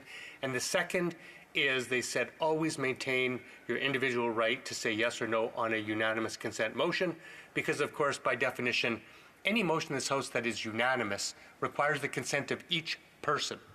And I must say that I've been troubled recently by the springing of UC motions on members of the House who don't know what the motion's about, who have not had a chance to study or deliberate on it, but are asked to make pronouncements, sometimes on very serious matters, including genocide. So my question, my honourable colleague, is, does he agree that we need to find a mechanism to make sure that UC motions are only used for matters that have absolute, obvious, broad support or are timely, and that every member of this House deserves to have the right to deliberate before passing judgment on any matter before this House, as our voters expect us to do? The honourable member of Battle River Crowfoot. Thank you very much, Madam Speaker, and I would have just been voting for the first time 14 years ago. So I take and agree with the member that we do have to ensure that we get it right. And I did make some suggestions in my speech as to how practically we could do that, because certainly although not understood well today, the reasons for the privilege that exists within this place goes back nearly a millennia. And Madam Speaker, those reasons, although a very, very different context that we live in today, are equally important today. And to ensure that members, the highest elected office in this land, Madam Speaker, is that of the Member of Parliament. And to ensure that MPs have the authority and the ability to do their jobs as their constituents require them is absolutely fundamental. And I would suggest defending the ability for other areas of privilege, like a member's entrance into this place, ensuring that there are free votes and protection. And certainly the Conservatives supported the use of the Reform Act to ensure that, for example, a Prime Minister or the leader of a political party could not unilaterally kick out somebody from their caucus, Madam Speaker. And that is part of what I would suggest is that preservation of the privilege of members of Parliament, to ensure that democracy in Parliament is responsive to what its intent was in this place, Madam Speaker. Resuming debate. Reprise de débat. The Honourable Parliamentary Secretary to the Leader of the Government in the House of Commons for the Senate. The Honourable Member. Thank you very much, Madam Speaker. And I participated in the debate today, having really hoped that this would have been about the subject that was supposed to be debated. You know, once in a parliamentary cycle, we have this opportunity, a unique opportunity, to talk about the parliamentary procedure that we have in the House and what are ways that we can look at improving upon that. And I know, at least within our own caucus, we had a number of opportunities to talk about that and to, bring forward ideas and to discuss them amongst ourselves. And it certainly would have been a great opportunity to have done that in the House with everyone else. And I realize that some members have been inadvertently sneaking some of that into their speeches, as the last two Conservatives did. I get that, but I guess it would have just been better to have really had the opportunity to do this. But instead, what we have before us, Madam Speaker, is a motion that has been put forward, a motion of instruction that has been put forward by the Bloc Québécois. Most MPs probably hadn't even heard of a motion of instruction until 2 days ago when the Conservatives did it randomly. Of nowhere, and now we have the Bloc Québécois doing it, and I can't help but wonder if perhaps they just saw what the Conservatives did 2 days ago and said, hey, this is another good way that we can interfere with the business of the House. Perhaps they don't see the importance to needing to discuss the procedural items of the House. But nonetheless, I guess I'll start off by going back and just commenting on a couple of things that I just recently heard. I heard the member from Battle River Crowfoot speak about he said a couple things that really resonated with me. One of those things was when he just recently talked about quorum calls, and I know he has risen in the House on a couple of occasions to object to the use of a motion that the House passed to eliminate quorum calls at certain parts of the day through Motion 11, and he seemed to suggest as though there's a constitutional issue there that could rule that legislation unacceptable or inadmissible or out of order, whatever the term might be. But the reality of the situation is that we routinely pass motions, usually unanimous consent motions, preventing members from making quorum calls whenever we go into the evening. Now, whether we do that through a unanimous consent motion or we do it through an actual motion, a recorded vote, I don't think is there's any difference at all. Just because everybody agrees to it versus a majority that agrees to it, the precedent has still been set, and the precedent is well entrenched within this House that you have the opportunity to put forward a procedural rule to prevent those quorum calls from being made. So I'm pretty sure that the Conservatives realize that too, even though this member has brought it up a couple times. He also said something that I found very interesting, the member from Battle River Crowfoot, about democracy and it being ineffective or wasn't able to fully function during the pandemic. I think he said people were hiding behind computer screens. Well, I mean, I guess that's just in line with what we've heard from Conservatives over the last 2 years. They've really never taken the pandemic seriously. They've always been about 3 steps behind everybody else when it comes to, what we should be doing. They were always the last ones to put on masks. They're the last ones to adopt the need for vaccines. They're the last ones to get vaccines. They're the last ones in every regard as it related to the pandemic. So I'm not surprised about that. But what I will say is that, democracy worked very well during the pandemic, if you ask me, in particular at the beginning of the pandemic, when members of the House of Commons came together and unanimously passed a number of measures to take care of Canadians. We have procedures that set out how we have to do things in the House. And coming into the House of Commons, in the numbers that we did, based on the arrangements that we did with the various different House leaders to ensure safety or to make that safety as safe as possible, is something that we did.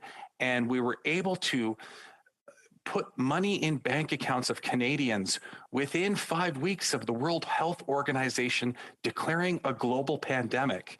If nothing else can say that democracy worked during the pandemic, I would suggest that that would be it. So I realize that the Conservatives will, for a very long time into the future, be on this suggestion that democracy is failing because we're looking at new ways of doing things because we're not stuck in the Stone Age.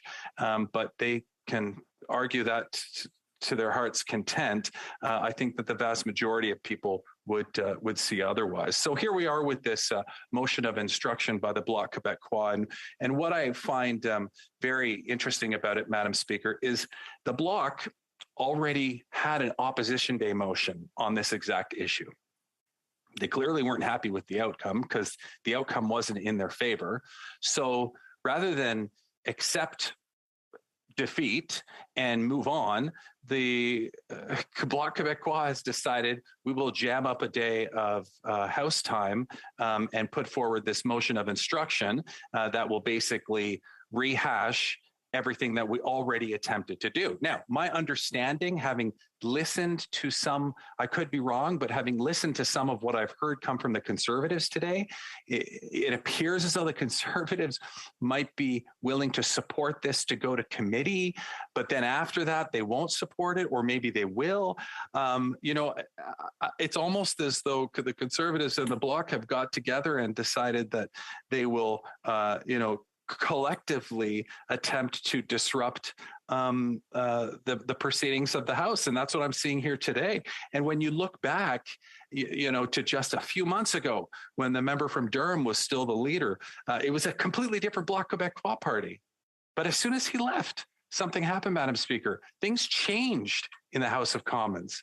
The Bloc Québécois suddenly started to become a lot more cozy with the Conservatives. It was right at that time. It was right when the member from Durham was kicked out, and it was becoming very obvious that the member from Carleton was going to become the new leader. Suddenly, the posture within the House of Commons changed, and the Bloc Québécois was trying to align themselves, or at least not be as aggressively against Conservatives. And I can't help but wonder why.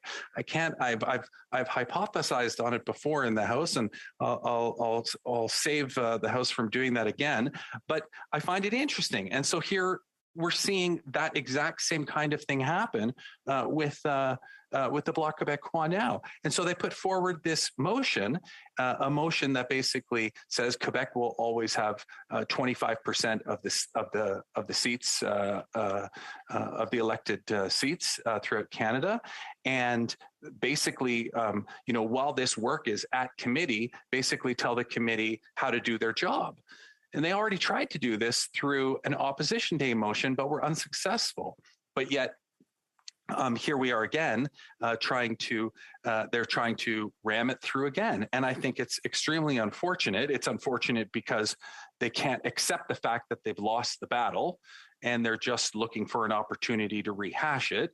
But I also find it extremely regretful for the reasons that I said at the beginning, and that's because today was supposed to be a very special day, a day to discuss the procedure of the House, and unfortunately now it looks as though that won't happen, and we won't be able to. And I could tell from the Conservative colleagues that spoke before me, they had things that they wanted to talk about very passionately about this, and they weren't able to do so, or at least not in the context in which they should have had the opportunity to do that. But as it relates to what the Bloc Québécois is looking for specifically, they talk about this, arbitrarily ensuring that regardless of whatever happens, Quebec gets 25% of the seats in the House of Commons. Well, the reality is, Madam Speaker, we have a process in place, a process which determines the number of seats that are distributed based on population, based on geography, and that process exists, and that's the process that is followed every 10 years when it comes to redistribution. And I think that it's been clear that the House has determined that Quebec should not ever lose any seats, and as a result, the work can be done to ensure that that doesn't happen. But I think that what is missing from all of this is the fact that Quebecers haven't had an opportunity to speak to this yet. And that's part of this process.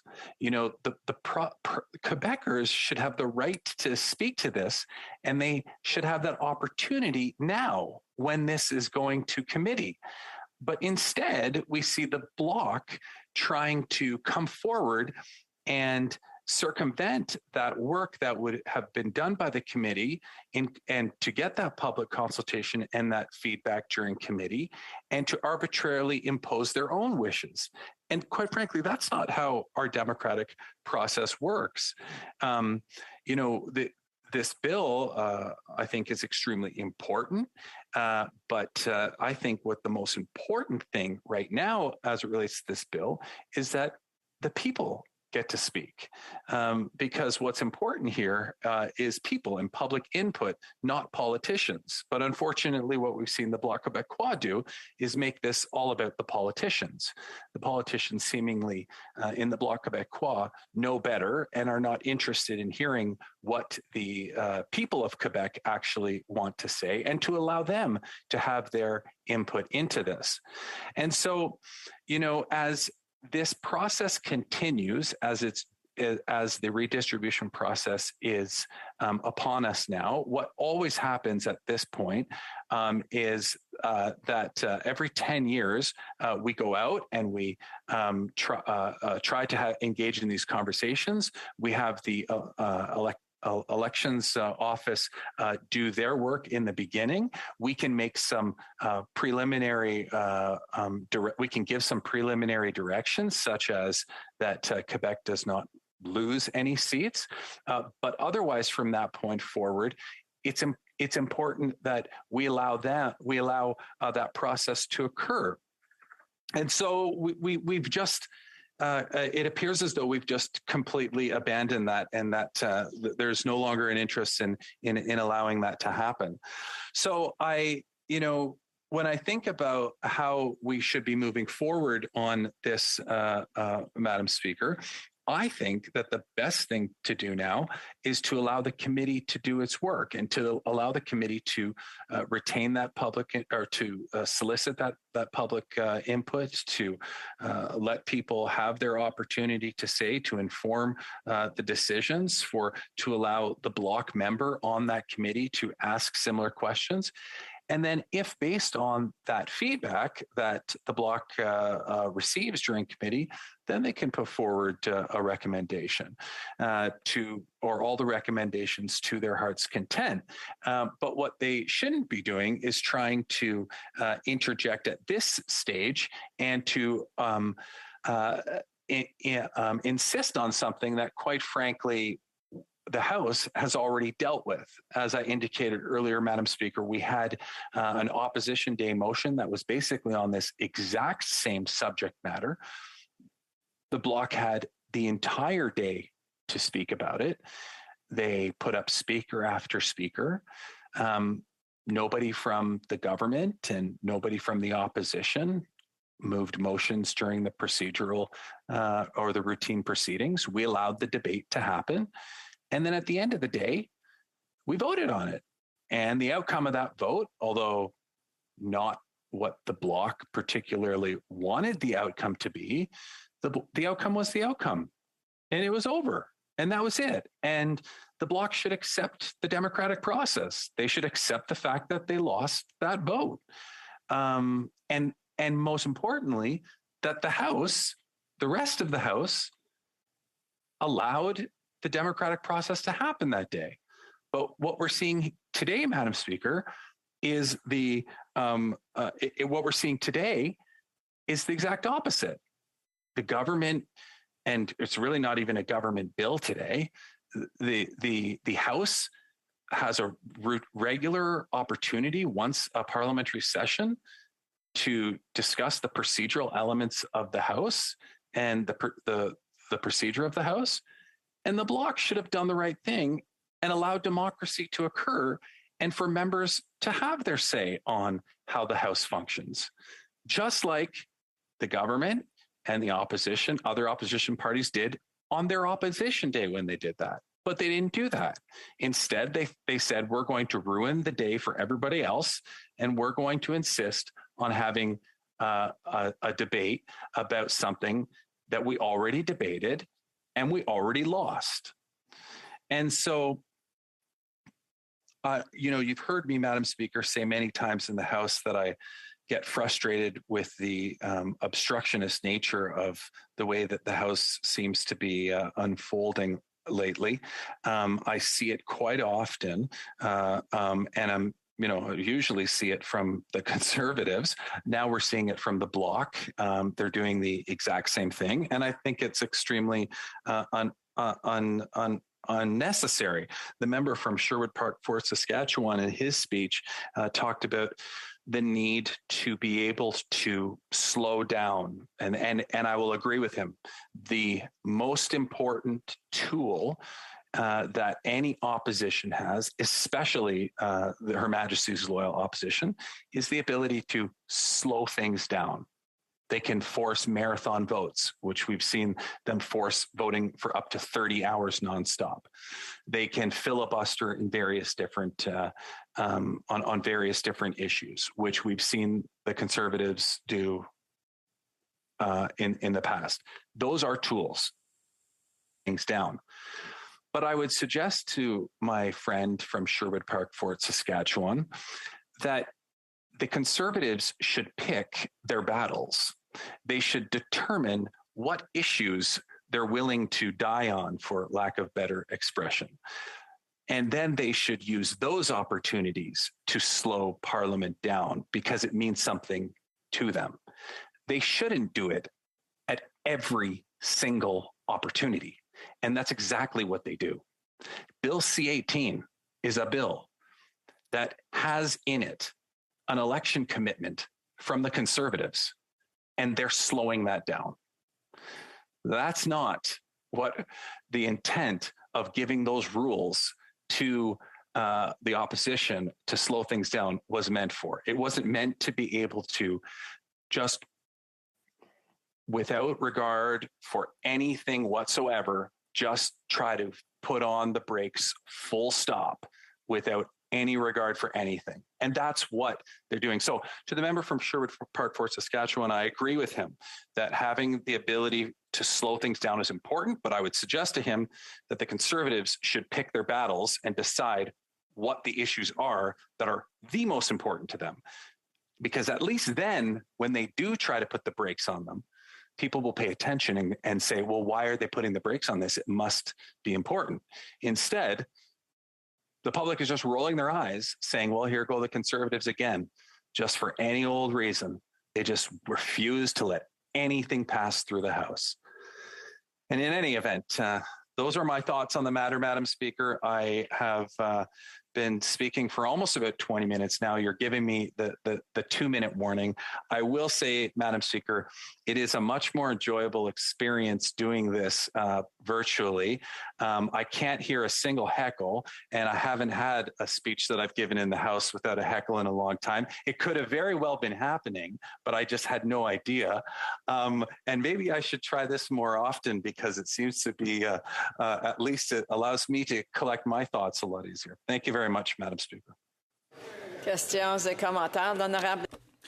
The Honourable Member for Drummond. Thank you, Madam Speaker. And perhaps if no one was heckling during the member's speech, is because we saw that he was sticking his foot in his mouth, and we were completely shocked about this. Madam Speaker, the colleague talked about the Bloc Québécois Opposition Day motion. On the 2nd of March 2022, there was a vote. He says that the Bloc Québécois is frustrated with the result of the vote from the Opposition Day motion. And because of the loss, we are frustrated, and that we are therefore charging at it once again. Madam Speaker, the motion of the time said that all scenario for electoral boundaries that would allow Quebec, mean that Quebec loses a seat, should be rejected. Do you know what happened, Madam Speaker, with that Opposition Day motion and the vote? Well, we didn't lose the vote, we won the vote, Madam Speaker. 261 members of this House voted for our motion. Who in amongst these 261s voted for the motion? The member for Kingston and the Islands, and the one for Winnipeg North, while we're at it. Madam Speaker, the member for Kingston and the Islands could perhaps answer the following question. Well, you could say, well, oh, my apologies, I didn't understand, or I never understand what we're voting on, or perhaps he will say that I have absolutely no credibility. All of those answers are right, but I would like to see what answer he'd like to choose out of those three. L'honorable député de Kingston et les Îles. I was there for that, Madam Speaker, and I certainly do remember voting in favor of it, but I asked the member if there was an amendment put forward by the Bloc, because I specifically remember the Bloc pushing for this angle of the 25%. So whether it was through an amendment that was defeated or on another occasion completely, and I could be wrong, but I know that the Bloc has been pushing this matter, and I am also aware that the House has shown that it's not interested in proceeding. If I remember correctly, I believe that there was an amendment put forward, and it would have been that amendment that the Bloc had put forward that was defeated. But I could be wrong. Questions and comments? The honourable member for the Honourable Parliamentary Secretary to the Minister of Intergovernmental Affairs, Infrastructure and Communities. Thank you, Madam Speaker. To my honourable colleague, I appreciated his speech very much, as I always do, and he'd be happy to know that there were just a lot of cheers from this side of the House in terms of seeing him again. But, Madam Speaker, my question for him is, he spoke a lot about democracy and the importance of it, and frankly, the once again seeing the Conservatives act as though they are champions of democracy, but then seeing what we have here is a move to dictate and direct a committee in how they must proceed after the House has already taken a position, and how he feels Conservative members, let's say, from Alberta, might feel about this particular motion moving forward, triggering 750, when this would have significant consequences on the representation, like proportional representation, and how, let's say, Alberta members who haven't had a chance to consult with their communities might feel about the House dictating a committee how to move forward. Parliamentary Secretary to the Government House Leader. Well, thank you, Madam Speaker. And first, I just want to congratulate the member from Pickering-Uxbridge on the outstanding work that she did in reaching out to her community of Uxbridge in particular during the recent events that happened with the storm and the number of people that were displaced in one way or another. She really rose up and showed what it is to be an exemplary member of Parliament in terms of taking care of her constituents. To her point, I mean, this is exactly what I was trying to say, which is that the Bloc Québécois wants to somehow tell the committee what to do. And we're past that point. The committee has been instructed what to do. The committee has the work before them. The committee now has the opportunity to go out and talk to the public. Quite frankly, the time for the politicians, with all due respect to my colleagues in the Bloc, the time for the politicians is over. And now it's time to let the public speak. I want to hear what Quebecers have to say about this particular piece of legislation and where they stand on it. I don't know why the Bloc Québécois is afraid to hear what they actually have to say. Instead, they seem, more interested in trying to direct the discussion even more so. Perhaps that's an indication that they're worried about the outcome. I don't know, but again, I'm just assuming. Questions and comments? The honourable member for Calgary Centre. Well, thank you, Madam Speaker, and I thank my colleague for what was the best delivered speech I've ever seen given behind his own screen. I'm surprised you didn't hear the cheering from the Liberal bench. I'm surprised you didn't hear the heckling from this side of the House, because it was immense in this House. It was brouhaha. It was mayhem, Madam Speaker. I'm surprised you didn't intervene, and I congratulate the member for actually causing that much dissension in this House, as he always does, because his comments are always so much on point that we all revel in the depth of his knowledge. And thank you, Madam Speaker, for not intervening in that discourse that happened back and forth there. But I wonder if he really understands the democracy he's speaking about here, and I'd ask him, does he really understand that this didn't come from the Conservative Party that he criticizes all the time, that came from the Bloc Québécois, and that maybe we're supposed to work together with other parties in the House of Commons at some points in time and get good things done for Canadians? Does he understand that concept, Madam Speaker? Thank you. Parliamentary Secretary. I really wish he had just stopped after the first part of his question, because I thought it was just great. But I look forward to being back in the House when we can do this in person. But to the member's question, then why are the Conservatives against Bill C-18? Like, the Conservatives will not let Bill C-18 be discussed in the House of Commons. Bill C-18 is about protecting and ensuring that news organizations are properly taken care of in this country. It's a bill that has content in it that was in the Conservative Party's platform in the election. I want to work together with Conservatives, Madam Speaker. I want to work with this member, but I can't even seem to have a working relationship with them on issues that they in the election said they supported. So yes, I encourage this member to find an issue we can work together on, as common as it would appear that Bill C-18 was, and let's talk about how we can do that. The honourable member for Saanich Gulf Islands. Thank you, Madam Speaker. And I want to put a question to the honourable member for Kingston and the Islands.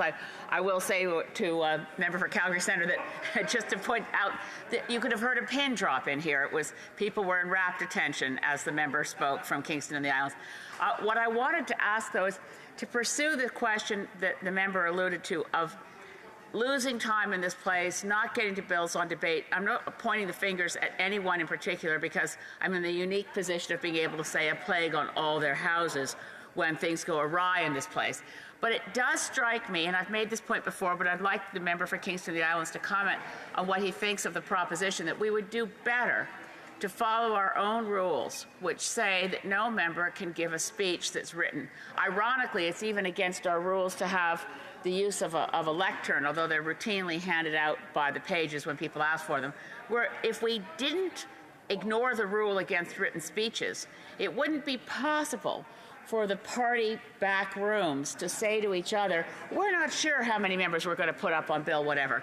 It might be everybody who wants to speak. Well, everybody doesn't want to speak, but everybody can be put forward like cannon fodder in a pointless partisan battle in here instead of actually discussing bills. In the Palace of Westminster, from which our rules derive, no member can stand up and read a speech, and as a result, the people who speak to bills understand them thoroughly and can speak without notes. The Honourable Parliamentary Secretary has a minute and 15 seconds to respond. Well, I'll start by saying, Madam Speaker, that I hold in highest regard the member from Saanich Gulf Island, especially when it comes to describing the events of going on in the House. So if she says that you could drop a pin in that room while I spoke, I totally believe her. But to her point about I agree completely with her. But more importantly, I also don't think it's important to always have to speak for 10 minutes or always speak for 20 minutes. I feel as though perhaps why some people feel the need to speak for a full 10 or 20 minutes, whatever it might be because they're worried that they won't be able to fill up the time. I personally think that there's nothing wrong with speaking for 3 or 4 minutes. If that's all you have to say, then maybe that's all that needs to be said. I mean, this is the kind of conversation I would have loved to have had with what we were supposed to discuss today, because I think that this is the kind of thing that needs to come out. I also personally don't believe that the speaker should hold a list of the people and who's going to speak. Yes, we maintain the rotation, but it should be up to the speaker to decide who's going to speak next, not people in the back rooms. Resuming debate, the Honourable Parliamentary Secretary to the Minister for Seniors. Thank you very much, Madam Speaker, for the opportunity to speak today on Bill C-14. Again, speaking on a bill that we already spoke on and already sent away to committee. We find ourselves, at least some of us in this House, Madam Speaker, speaking to Bill C-14. In this bill, the government proposed to update the grandfather clause in the seat allocation formula. And that was to ensure that no province will ever have fewer seats in the House of Commons than it did in 2021. That seemed to reflect what the House was asking for at the time, and it was something that, at least in our caucus, Liberal colleagues were asking for, and we know that that's also what the Bloc were asking for. This updated clause speaks to the heart of the concerns that we've heard from Canadians and ensures that all provinces continue to have a strong voice in our House of Commons. Now, specifically, it will ensure that Quebec does not lose a seat. Again, this is what was being asked. It keeps all existing protections in place and continues to... Excuse me? Sorry, I just have a point of order from the Honourable Parliamentary Secretary of the Government House Leader. Very quickly, Madam Speaker, I believe the member was going to be splitting his time. I just wanted to make that point. It's not generally, it's just not generally a point of order, but we've had it done by the Conservative Party yesterday as well. And so I would just ask members to maybe be mindful if they're going to be spending their time to do it ahead of time. But it does happen to every member in the House that they forget to do that because they're just so anxious to start their discussions, to start their speech. So the honourable member for the Honourable Parliamentary Secretary has maybe something to add on that. Madam Speaker, thank you so much for your kindness, and I thank my colleague as well. Yes, I did forget. As many times as I reminded myself, I will be splitting my time with the member from Sault Ste. Marie. As I was saying, Madam Speaker, and again, thank you very much, this updated clause speaks to the heart of the concerns that we've heard from Canadians and ensures that all provinces continue to have a strong voice in this House of Commons. Specifically, it will ensure that Quebec does not lose a seat, keeping all existing protections in place, and continues to allow for incremental seat increases among provinces with growing populations.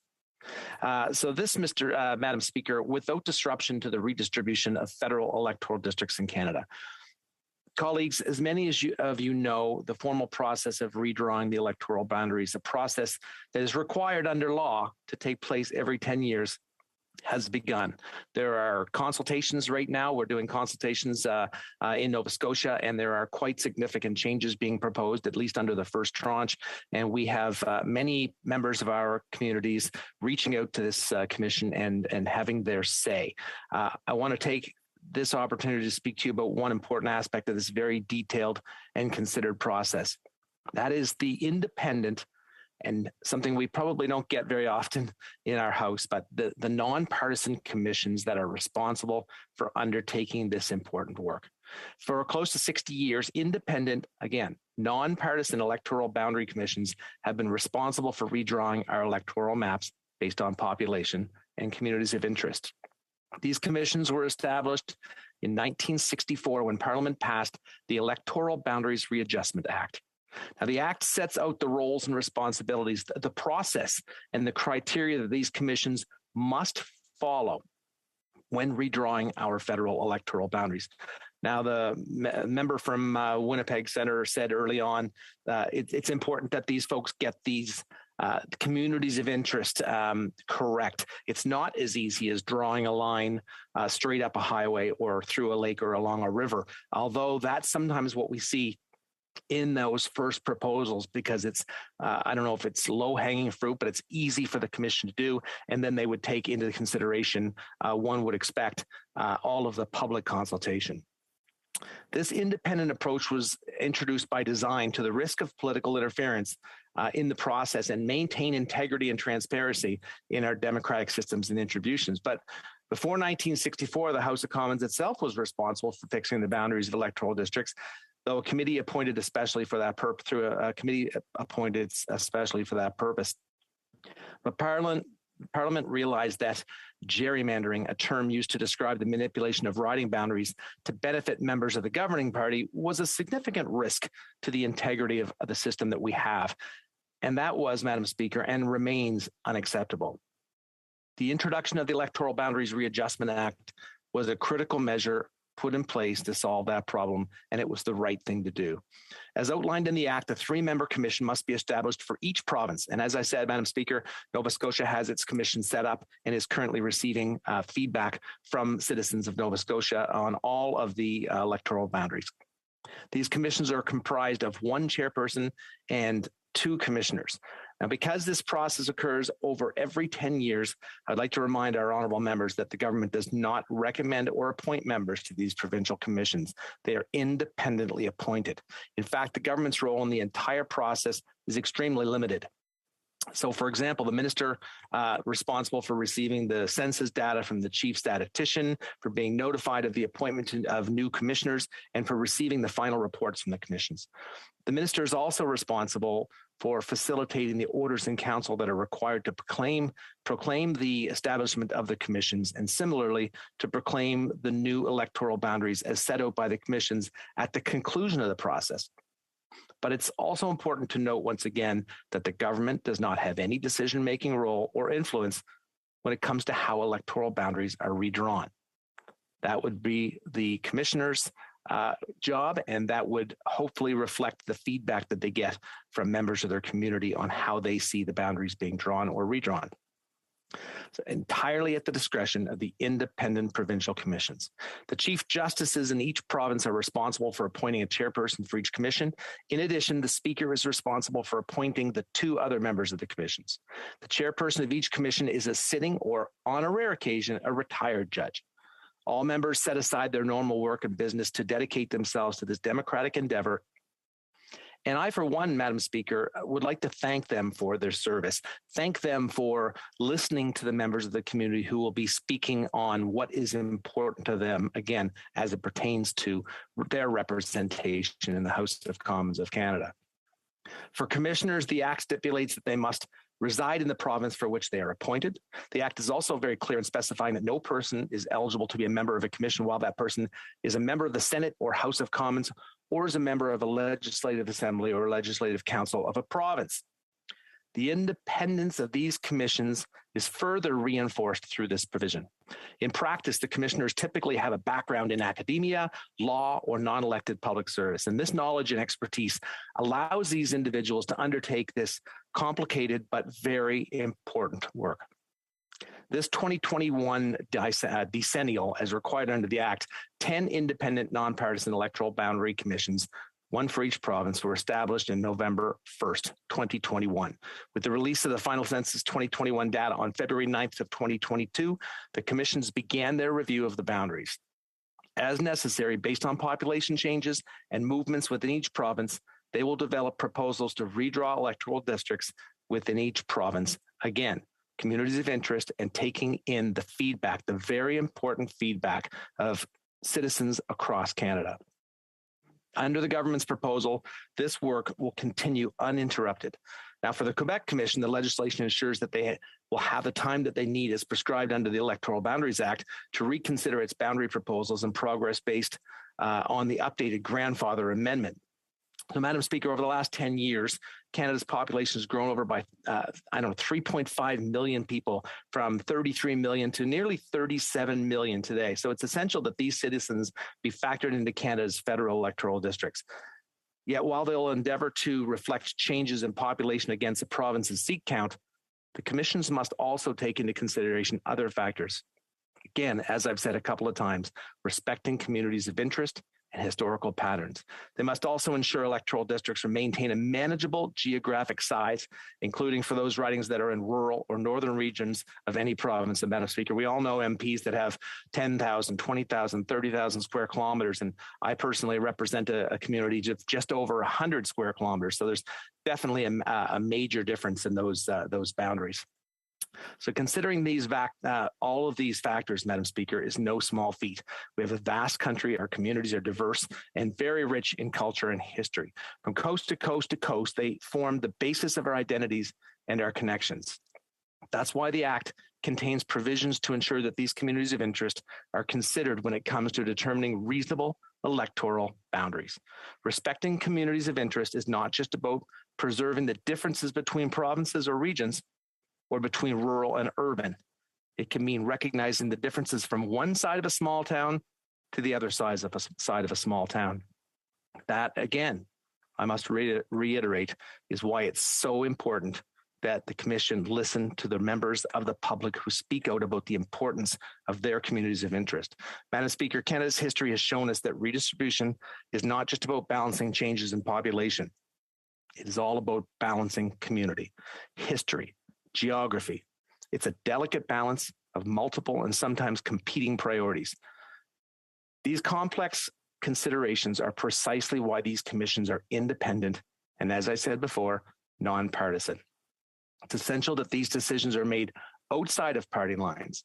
This way, boundary lines and ridings are established to serve Canadians best, not political parties. Over the coming months, the Commission will hold public hearings open to the Canadian public, including members of Parliament. We're fortunate, along with all other Canadians. The honourable member's time is up. I know he still has more to add, but I'm sure it can be done through questions and comments. Questions et commentaires. The honourable member for Sherwood Park, Fort Saskatchewan. Why does the honourable member want to prevent this House from debating the standing orders on the one-day per Parliament set aside for doing precisely that? The Honourable Parliamentary Secretary.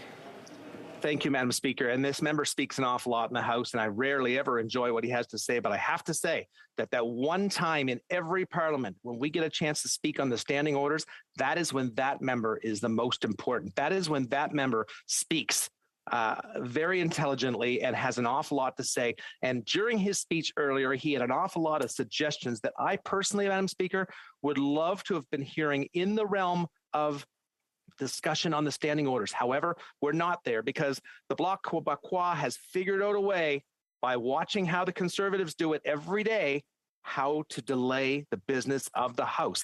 That member should take this up with the members of the Bloc. Questions and comments. L'honorable député de Rivière-des-Mille-Îles. The Honourable Member for Rivière-des-Mille-Îles. Well, Madam Speaker, I find that our colleague is a bit hard on the Conservative colleague. I feel that there is a certain meanness of spirit towards the Bloc Québécois and how we are operating in this Parliament. My question is simple. Does the Bloc Québécois' position today, by bringing in an amendment to this motion, is it democratic or not, in his opinion? Secrétaire parlementaire. Madam Speaker, I want to thank this member for the question. I sat on a committee with this member, and he's a fabulous human being, and I want to thank him for all the work he does on behalf of Quebec. I personally love Quebec. I've been to Quebec City, I've been to Montreal, and it's absolutely beautiful, and it's such an integral part of Canada. Madam Speaker, this has come before the House. This request has come before the House and agreed to. It's supposed to be before committee right now to let the process unfold as the process is meant to unfold. Not another one single day of delaying the business of the House of Commons. Thank you, Madam Speaker. Questions and comments. The Honourable Member for Avalon. Thank you, Madam Speaker, and I thank my honourable colleague for his speech today. I noticed he mentioned in his speech about the size of some ridings and the square kilometres or whatever, the distance to get from point A to B in his riding. Does he agree that that should be a part of the process as well? When you're looking at the land mass that's included, especially in a rural area, a lot of times it's only one way in, one way out. And it's often hard to get to all the parts on like even on a break week or a break weekend, for example. It's not very easy to get to a lot of the areas of a much larger geographical riding. The Honourable Parliamentary Secretary. Madam Speaker, that member represents a large community, and I will tell you, he used the term break week or break weekend, and I don't remember a time where that member gets a break week or a break weekend, because I know how difficult, how all-consuming it is for that member and members of Newfoundland and members of the northern Canadian regions, rural communities, just how difficult it is to properly represent their constituents. And I know that member does that with a smile on his face every day. You can hear it when he speaks, his love of Newfoundland and Labrador and the people within those regions. And I know that he'll go to the end of the earth for his constituents, Madam Speaker. One moment. We have time for a brief question. The Honourable Member for Mission Matsky Fraser Canyon. Well, thank you, Madam Speaker. And I'm just wondering if my honourable colleague from Halifax, if this motion passes from the Bloc Québécois, whether he would support some of the provinces like Ontario, Alberta, and British Columbia, which are structurally underrepresented in Canada's Parliament.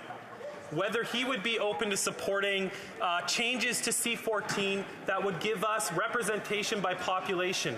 Imagine a scenario where Quebec had 1% below the average and lost 3 seats. That's what we live with every day, and I'd love to hear the members' comments on that reality. Thank you, Madam Speaker. Second.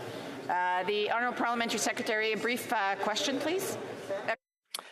Thank you very much, Madam Speaker, and I want to thank my friend. Although he did call me the member from Halifax, there are opportunities when we're all in the House that the member from Halifax could maybe stroll across the aisle and have that question asked by this member from BC. Again, I think this is a day where we need to be speaking about the standing orders, and we need to stop the delay tactics. The Bloc learned from the best delay tactics party in Canada. So first of all, there's a lot of going back and forth, and we're still debating here in the House. It's not question period. So I would just say that as people come in and out of the question of the House, I would just ask them that they be quiet as possible. I am going to go to the next speaker, which is the Parliamentary Secretary for the Minister of Labour. Unfortunately, I will have to cut him off in about 2.5 minutes, 3 minutes to start question period. But I got so much to say. Thank you, Madam Speaker. I'm pleased to rise today in support of the government's bill to ensure that no province has fewer seats in the House of Commons than it did in 2021.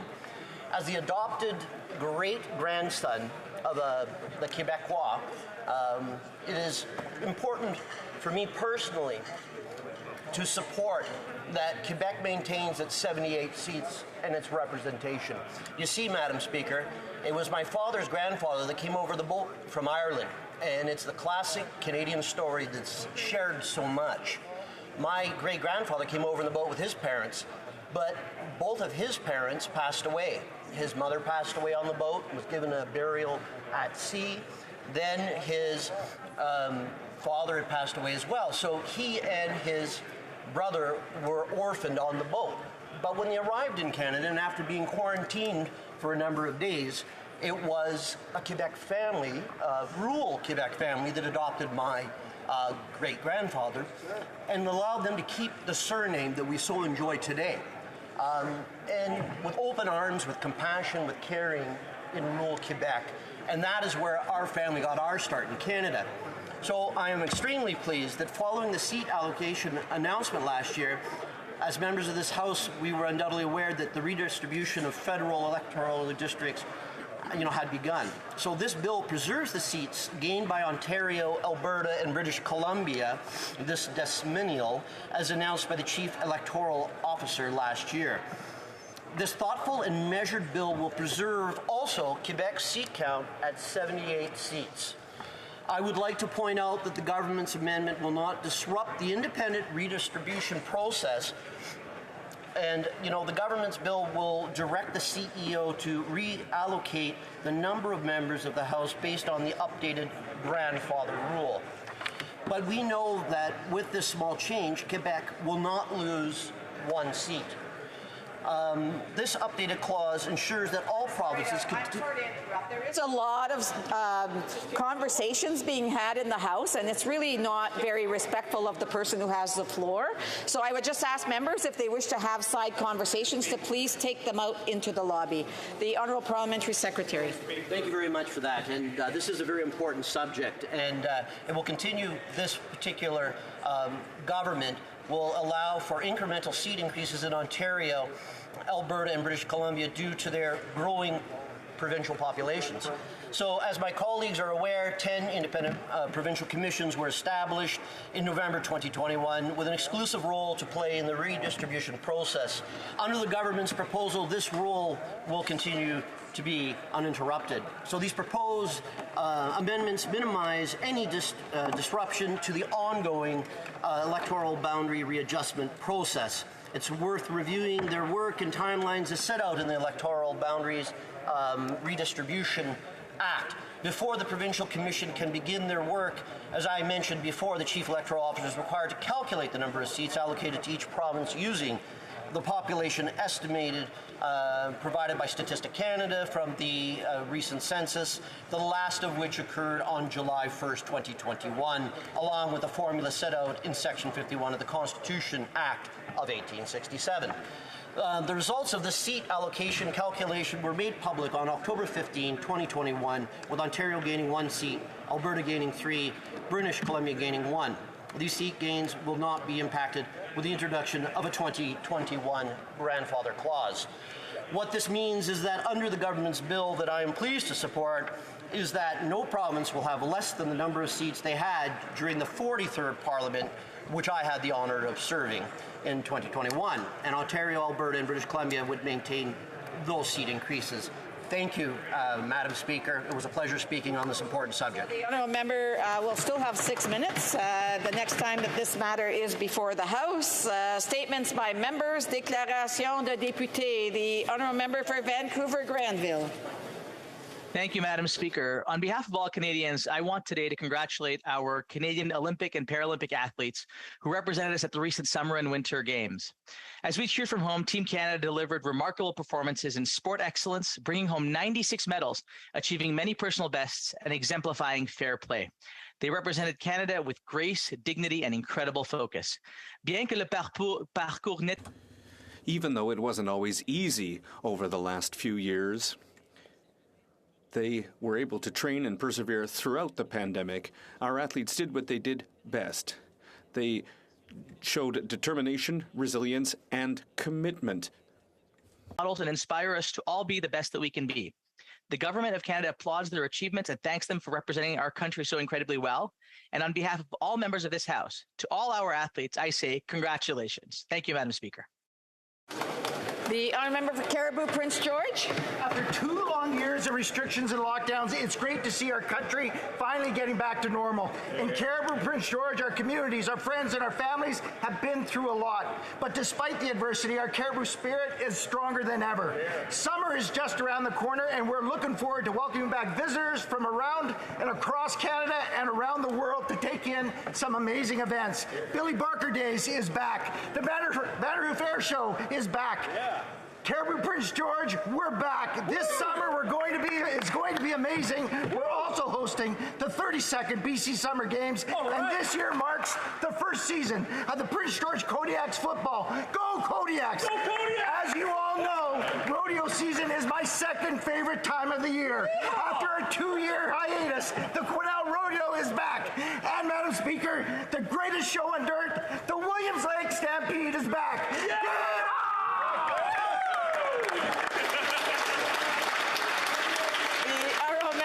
Northwest Territories. Madam Speaker, multiple sclerosis is Canada's disease. More than 90,000 Canadians live with MS, one of the highest rates of MS in the world. Every day, 12 more Canadians are diagnosed with MS. I recently met with the MS Society of Canada as part of MS Awareness Month and learned about the recent research breakthrough showing the strongest evidence to date of association between Epstein-Barr virus and the onset of MS. I ask that we all harness this momentum and commit to increased funding for MS research so we can answer the most fundamental questions about MS. What causes it? Who gets it? And how can we stop it? Together we can ensure that Canada maintains its position as a world leader in MS research. Merci Cho. Thank you very much, Madam Speaker. The Honourable Member for Mirabel. Madam Speaker, I'm proud to rise in the House today to carry the voice of people of Mirabel who are here on the Hill today. They are here for one reason, to tell the Minister of Transport that they need a seniors residence in Saint Scholastic. It's a great pleasure for me to receive them here, but it's not normal. It's not normal that they have to travel 150 kilometers to speak to a minister. It's not normal that they have to launch a petition to speak to a minister, and it's not normal that it's taken them months and months to get the attention of the minister. What would be normal, Madam Speaker, would be allow the seniors of Saint Scholastic to live at home, to grow old at home without having to leave their town. And everybody deserves to be happy as they grow old. And so I would ask the Minister of Transport to give the green light to a seniors residence in Saint Scholastic. Thank you. The Honourable Member for Gatineau. Thank you, Madam Speaker. Today marks the start of the 23rd Outaouais Film Festival, presided by actor, comedian, and director Marie-Lou Wolfe. Over 80 films from 23 countries will be shown throughout the festival, something for every cinephile. To celebrate the 60th anniversary of diplomatic relations between Morocco and Canada, the festival will honor Moroccan culture through films and many cultural activities. And all this, Madam Speaker, as the festival continues to highlight our cinema. 25% of the programming is Québécois. There will also be an exhibition of art by Cédric Sequeira at Cinema Neuf. So I would like to congratulate the director, DJ Faré, and the entire team for their excellent work and their excellent program. The Outaouais Film Festival will run from June 2nd to 10th, and I invite all of my colleagues to Cinema Neuf in Gatineau to appreciate the best in Francophone cinema here in the Outaouais. Thank you, Madam Speaker. The honourable member for West Nova. Madam Speaker, this past Tuesday marked the end of the 6-month commercial lobster fishery for fishers in Districts 33 and 34 in my beautiful riding of West Nova. I'd like to take this opportunity to sincerely thank fishers for their hard work. Being out on the water is certainly not an easy job and can be quite unpredictable at times. But that's what makes this profession so unique and special, and more importantly, the reason why fishermen take great pride in what they do. Absolutely. It's with this same pride that I would like to express to them our deep admiration and thank them for the incredible work that they do to consistently provide our community, province, country, and world with the best tasting lobster. Absolutely. Thankfully, there's no major mishaps this season, but we should never forget all those who have unfortunately lost at sea over the past years. Our lobstering heritage has a long and profound history, and I would always continue to proudly represent our hardworking lobster fishers here in our nation's capital. Congratulations on another season, and I hope you enjoy your time off. The honourable member, The honourable member for Glengarry Prescott Russell. Mr. Speaker, June is the start of ALS Awareness Month. Unfortunately, there is no cure right now for ALS, and nothing to reverse or stop the progression of amyotrophic lateral sclerosis. As you can imagine, this is a hard reality, not only for ALS patients, but also for their friends and family. I'd like to thank the researchers who work tirelessly and collaboratively to change the way we will treat ALS. They represent hope for the future. I would also like to thank the family members, the caregivers, nurses, and other individuals who care for these patients. Your services are indispensable and sincerely appreciated. If there is one lesson we can learn from COVID-19, is that collaboration is key to combat disease. Imagine if we applied the same strategy to combat rare diseases to find treatment for rare diseases like ALS. We must do better. I want to thank everyone involved. Merci beaucoup. The honourable member for Mississauga, Erin Mills. Mr. Speaker, with a heavy heart, I rise today to recognize a remarkable member of the Erin Mills community who passed away on May 30th. Shirley Haslam was a constituent, a strong member of the Mississauga Erin Mills Women Council, and she was a dear friend. Shirley was a teacher for 32 years and volunteered with the Arthritis Society and Scleroderma Society for many years. She leaves behind so many people whose lives she made better, mine included.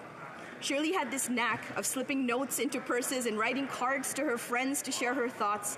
These notes were full of love and affirmations. I carry one of them in my wallet, and I know it will always stay there. Her compassion, her love for life, her ability to hustle, her courage to always stand up for what is right, defined her life and the memories that she leaves behind.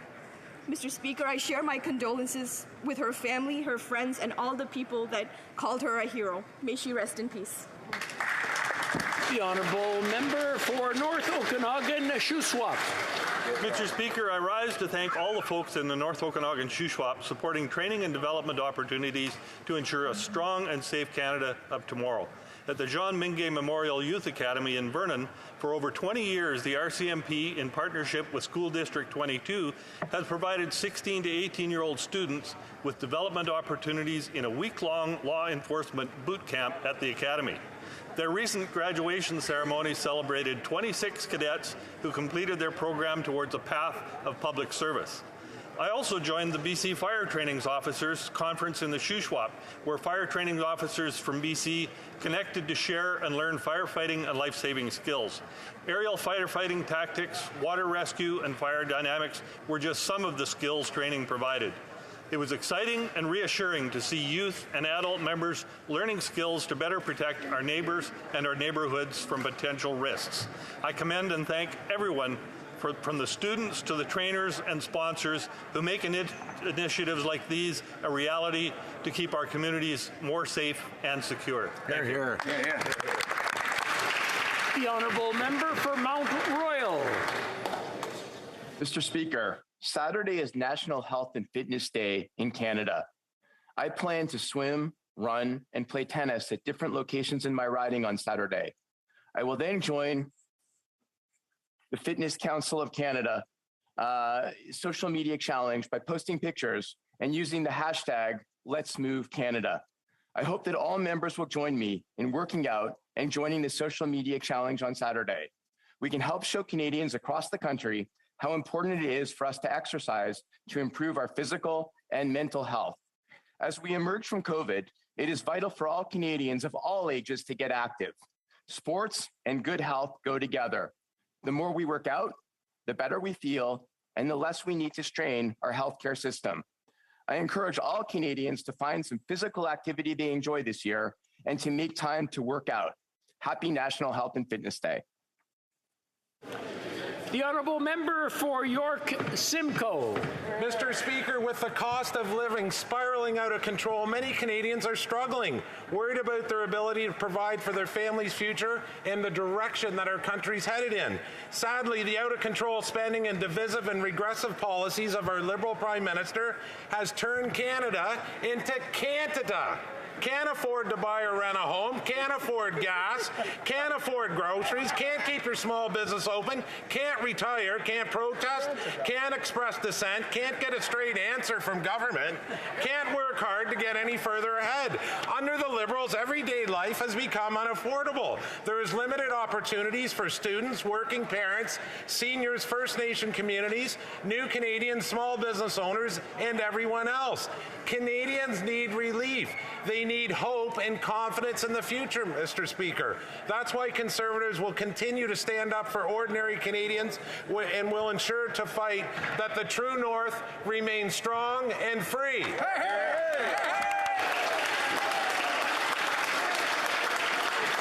The Honourable Member for Mission Matsky Fraser Canyon. Well, thank you, Mr. Speaker.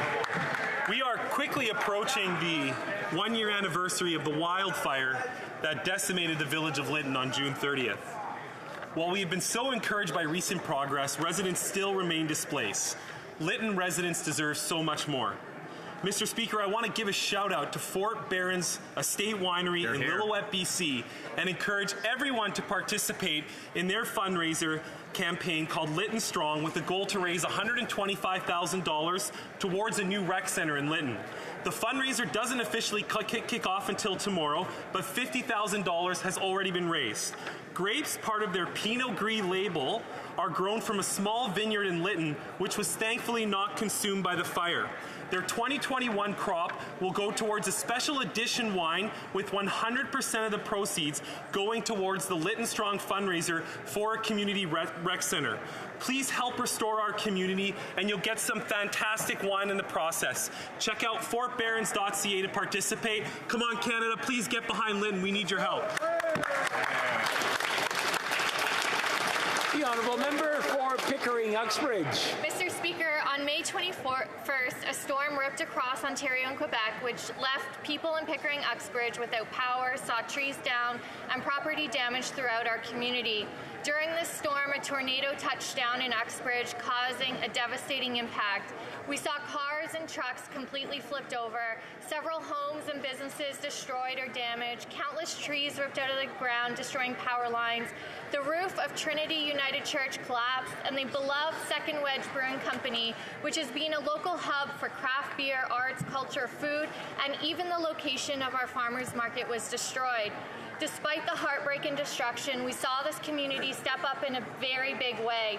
I'd like to highlight and thank the incredible local first responders, the various crews responsible for cleanup, repairs, and restoring our electricity, the mayor and council, as well as town staff who worked around the clock to assist their neighbors in a time of need. The combined effort of everyone involved is the purest embodiment of the Canadian spirit and the bonds that hold us together. Thank you, Mr. Speaker. The Honourable Member for Vancouver Kingsway. It's my distinct pleasure to mark the beginning of Filipino Heritage Month in Canada. I'm privileged to represent a riding that is blessed with one of the largest communities of Filipino Canadians in the nation. It is full of dynamic, creative, and talented people who contribute so much to our society, culture, and economy. From the health sector to the business world, from the arts to the professions, the energy and skills of the Filipino community infuse every part of our lives. June will be full of memorable events for Filipino Canadians and their families. These include gathering at Filipino Plaza in Vancouver Kingsway to proudly raise the Philippines flag. We will celebrate the 40th anniversary of the Filipino Seniors Club of BC. We'll mark Philippines Independence Day and announce exciting steps toward building a Filipino cultural center. There will be pageantry, music, and pride galore. Throughout all, the kindness, generosity, and joy that is so characteristic of the Filipino spirit will shine through and inspire us all. Mabuhay, Filipino Canadians. The Honourable Member for Laurentide-Labelle. Mr. Speaker, June is ALS Awareness Month, and today, on Lou Gehrig's Day, I want to make sure that we are all aware of the urgent need to accelerate the Health Canada review process for the Amylyx treatment against amyotrophic lateral sclerosis. Last year, Mr. Speaker, I had the opportunity to make a statement about ALS awareness, and I spoke of my past as a caregiver for my father, who fought this terrible disease for 20 years. And he never gave up hope that a treatment to stop it would be discovered. We're almost there, Mr. Speaker. So today, I implore Health Canada to redouble its efforts so that this treatment can be approved quickly. Let's be aware that time is more than running out for many. To all those living with ALS, to their friends and families, and to the organizations working to fight this disease, please continue the fight. Thank you, Mr. Speaker. The Honourable Member for Fundy Royal. Mr. Speaker, Canadians are less safe today than they were when this Liberal government took office. They're not trying to keep communities safe, and they're not making an effort to keep dangerous criminals in jail. Their dangerous bill, C5, eliminates mandatory jail time for violent crimes like weapons trafficking and possession of a weapon that was illegally obtained. The Liberals don't seem to have a clue when it comes to what to do with serious issues like gun violence. The Liberals are telling Canadians that C5 reverses conservative policies, but this bill actually repeals laws that were established under previous Liberal governments. The government has kept, in fact, most conservative laws on the books. The changes to the criminal code imposed by Bill C5 are a radical shift away from long-standing and bipartisan values and will make communities in Canada less safe. Victims, their families, and communities are asking this government to abandon their Bill C5. The Honourable Member for Davenport. Mr. Speaker, Pedro de Silva was the first known Portuguese to arrive in pre-Confederation Canada in 1673. He was also the first officially commissioned letter carrier. Hundreds of years later, in 1953, a group of Portuguese immigrants arrived on a boat named Saturnia, docking at Pier 21. These new immigrants started the first of many waves of Portuguese to start a new life in Canada. Now, almost 70 years later, Portuguese Canadians are 100 million strong. Living in communities right across Canada, they are builders, musicians, athletes, business leaders, chefs, teachers, and politicians, among so many other professions.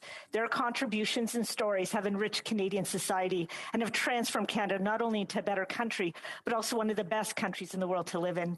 As a member of Parliament of the riding with the largest number of Portuguese Canadians, I'm proud to rise in the House today to mark the beginning of Portuguese Heritage Month in Canada. Whether by listening to fado, drinking vinho verde, eating a bifana or pastéis de nata, I invite all Canadians to join me in celebrating all things Portuguese this month. Feliz mês de Portugal. Obrigada, Senhor Presidente. Before continuing, while I have your attention, I just want to remind everyone that Standing Order 31 statements are 60 seconds. And I know we've let it go a little bit longer, but now it's getting to the point where it's kind of dragging on. And I know they're very important. I don't want to have to cut anyone off. So you practice hard and practice to make it under 60 seconds. Just a request. Oral questions. Question orale, l'honorable. The Honourable Member for Mégantic-L'Érable. Mr. Speaker, the government and the information that it provides must be open by default. That was the big promise the Prime Minister made to Canadians in 2015. 7 years later, that promise has melted like butter in the sun. The Prime Minister is running the most closed, opaque, redacted government we've ever seen. We've just learned of the existence of 72 secret cabinet decrees. 72. Why are the Liberals so afraid to tell Canadians the whole truth and nothing but the truth? The Honourable Minister of Information. I want to thank my colleague for that question. The government has always had as a priority to be transparent with all Canadians while ensuring our responsibility not to compromise national security issues. That is why, through the Investment Canada Act, we are ensuring that investments and transactions benefit the Canadian economy, and I think that all parliamentarians can agree on that, given the need for confidentiality under the Act. The publication of some information on specific transactions is limited. We will protect national interest always. The Honourable Member for Mégantic-Lérable. You want other Liberal secrets, Mr. Speaker? The SNC-Lavalin scandal, paid vacations, We Charity scandal, Winnipeg lab documents. The Access to Information Commissioner is receiving complaints like never before. And the Prime Minister and his cabinet have made 72 decisions that he's keeping secret. 72. I quote, "It's time to shine more light on the government to ensure that it continues to put people who are its raison d'etre, the Canadians, first." That's what he said in 2015. When did Canadians stop being his priority? The Honourable Minister. Mr. Speaker, I think that all Canadians who are watching us today understand that the government, and I apologize for using the Prime Minister's name, the government has always shown transparency. As I said to my colleagues on the opposite side, we also have the responsibility as a government to ensure national security, and that is why in some circumstances, Mr. Speaker, in the interest of national security, we will continue to be transparent at all levels, but on some occasions we must preserve confidentiality in the interest of the country. The member for Mégantic-Lérable. Mr. Speaker, another murder in Laval this week in the middle of a restaurant in front of customers. People are afraid, but criminals are no longer afraid of the police. People feel abandoned by the Liberal government. Instead of sending a strong message to criminal gangs who use guns, the Prime Minister announces that they will be able to serve their sentences in the community with C5. Even Pierre Elliott Trudeau, back in 1976, understood there must be a minimum sentence for armed criminals. Mr. Speaker, why do the Liberals today want to make life easier for criminals? The Honourable Minister of Justice.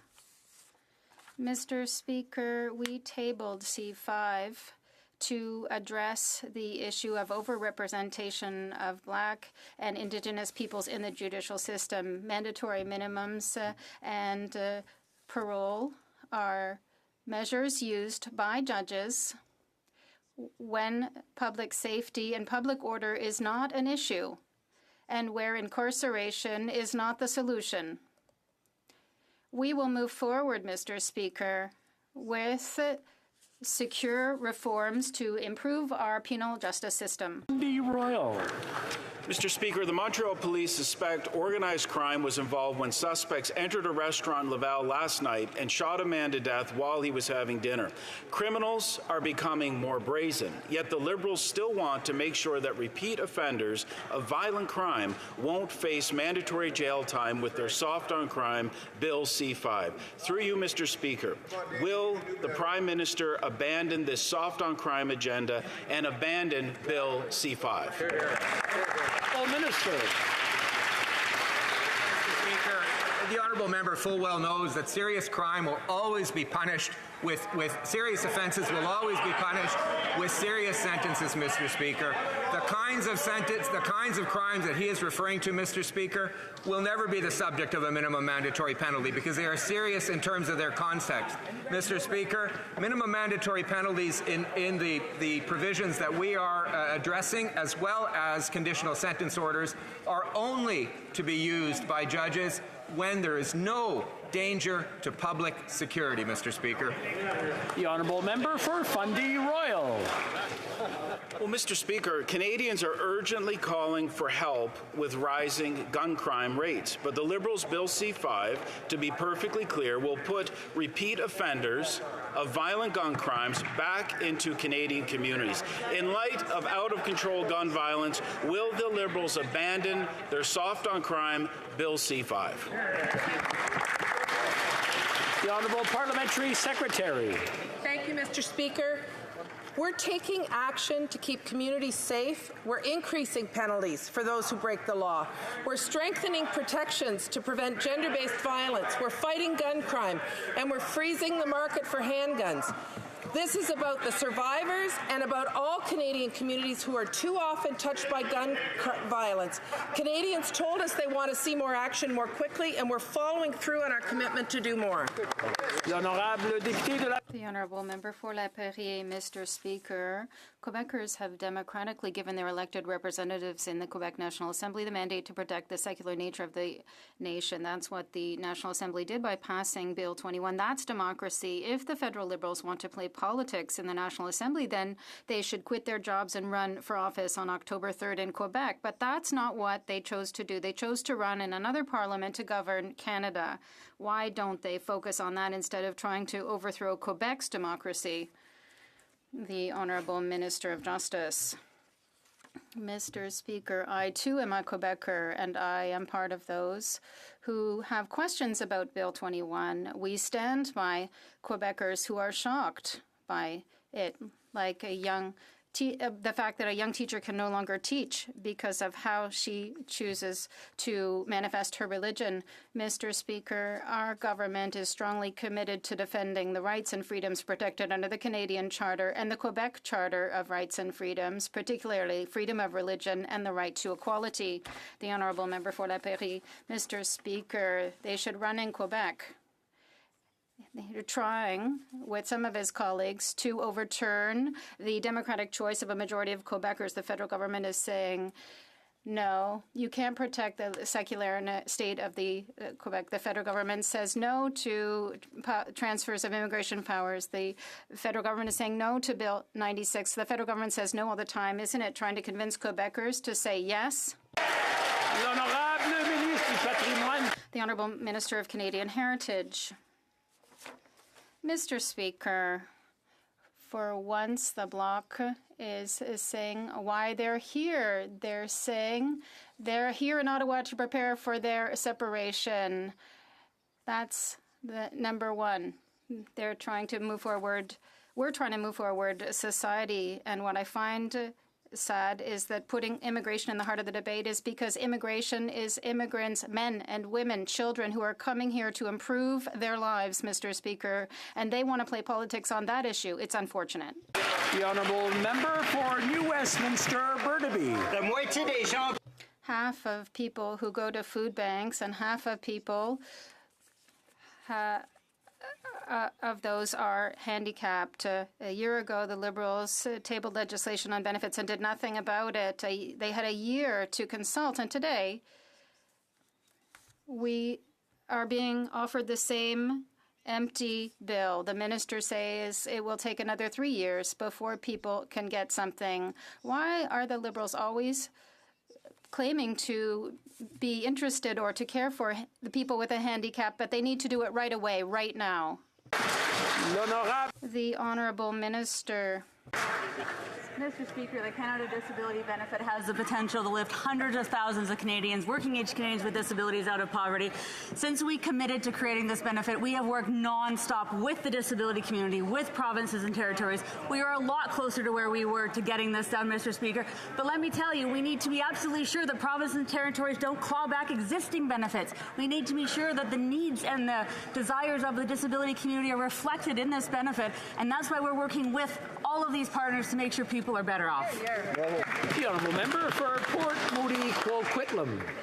Mr. Speaker, thousands of Canadians with disabilities are living in poverty. This government did not prioritise them after their unnecessary election, and now we have lost a year. This morning, the minister said it could take up to 3 years before even the first person receives the Canada Disability Benefit.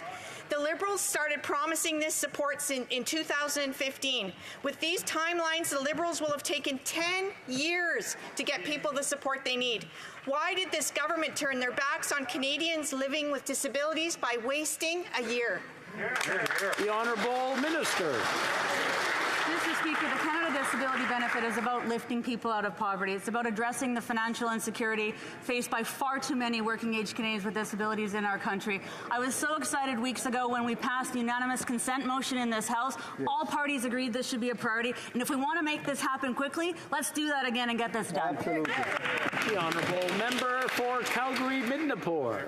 While they claim to care about the safety of Canadians, the fact is, since this government was elected, gun crimes have gone up steadily every year.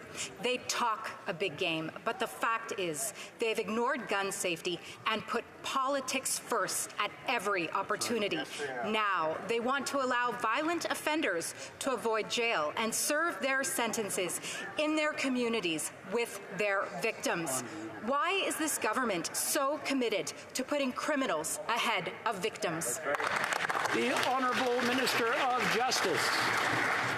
Mr. Speaker, we have introduced Bill C-5 to attack systemic overrepresentation of Black and Indigenous peoples in our criminal justice system. It attacks minimum mandatory penalties and allows conditional sentence orders where public safety is not in danger, where incarceration is not the best either for the community or the victim or the perpetrator, Mr. Speaker. And, Mr. Speaker, with respect to violent crime, we've increased penalties with respect to guns trafficking and guns, and we have, as has been pointed out, introduced bold legislation capping handguns in this country. Well, member for Calgary-Midnapore. You know, Mr. Speaker, Conservative MPs would welcome an honest discussion about how gun crime has gone up every year since this government was elected. The fact is, their legislation, C-5, eliminates mandatory jail time for violent gun crime and allows for criminals to serve their sentences in the comfort of their own homes, something their victims can no longer do. So why is this government so committed to putting criminals ahead of victims? Minister. Mr. Speaker, nothing could be further from the truth. Let's have an honest discussion. Serious offenses, Mr. Speaker, will always have serious consequences in our system. The kinds of penalties that we're attacking by eliminating certain minimum mandatory penalties, by allowing conditional sentence orders, are precisely those kinds of sentences where a person, the community, victims are not served, where the problem is something else, a health problem, a problematic addiction, for example. Mr. Speaker, we're moving ahead with these reforms to address systemic overrepresentation of Black and Indigenous peoples in the system to make the system more just. Well, member for Elgin, Middlesex, London. Speaker, Canadian research shows that when the extreme intoxication defence was available, it was successful in 30% of cases. 71% of these cases involved male violence against women. Yesterday, we heard from the Minister of Justice that this defence would only be used in a small minority of cases. But I want to remind the Minister, even one is too many. The lack of an immediate response from this government in Canada is dangerous. When will this Liberal government take the direction of the Supreme Court and close this loophole? The Honourable Minister of Justice. Mr. Speaker, as I said to the honourable member, and I want to reassure Canadians first and foremost that this defence is in fact available in only a very small fraction of cases. Nevertheless, Mr. Speaker, we are looking at the Supreme Court decision. We understand the seriousness of the situation, Mr. Speaker, and I can assure all parliamentarians in this House and indeed all Canadians that we are looking at ways in order to address the situation. The Honourable Member for Charlebourg-Saint-Charles. Mr. Speaker, the Prime Minister talks a big game when it comes to public safety, but he's clearly being lax in this area. For example, his changes to the parole board resulted in the release of a violent criminal who who murdered Marlène Lévesque. In addition, federal inmates now have access to needles, but drug trafficking in penitentiaries continues to increase, and now C5 will let dangerous criminals serve their sentences at home instead of in a penitentiary. The Prime Minister has rolled out the red carpet for criminals. What's he done recently for the victims? The Honourable Minister. Mr. Speaker, we stand with the victims and we are improving with the justice system, in fact, to help victims as well as to help Canadian society. With Bill C5, we are addressing the issue of overrepresentation of Blacks and Indigenous peoples in the system. In cases where public safety is not an issue, is not under jeopardy, with conditional sentences and the elimination of certain mandatory minimums, we can address the real issues, helping the victims and helping society.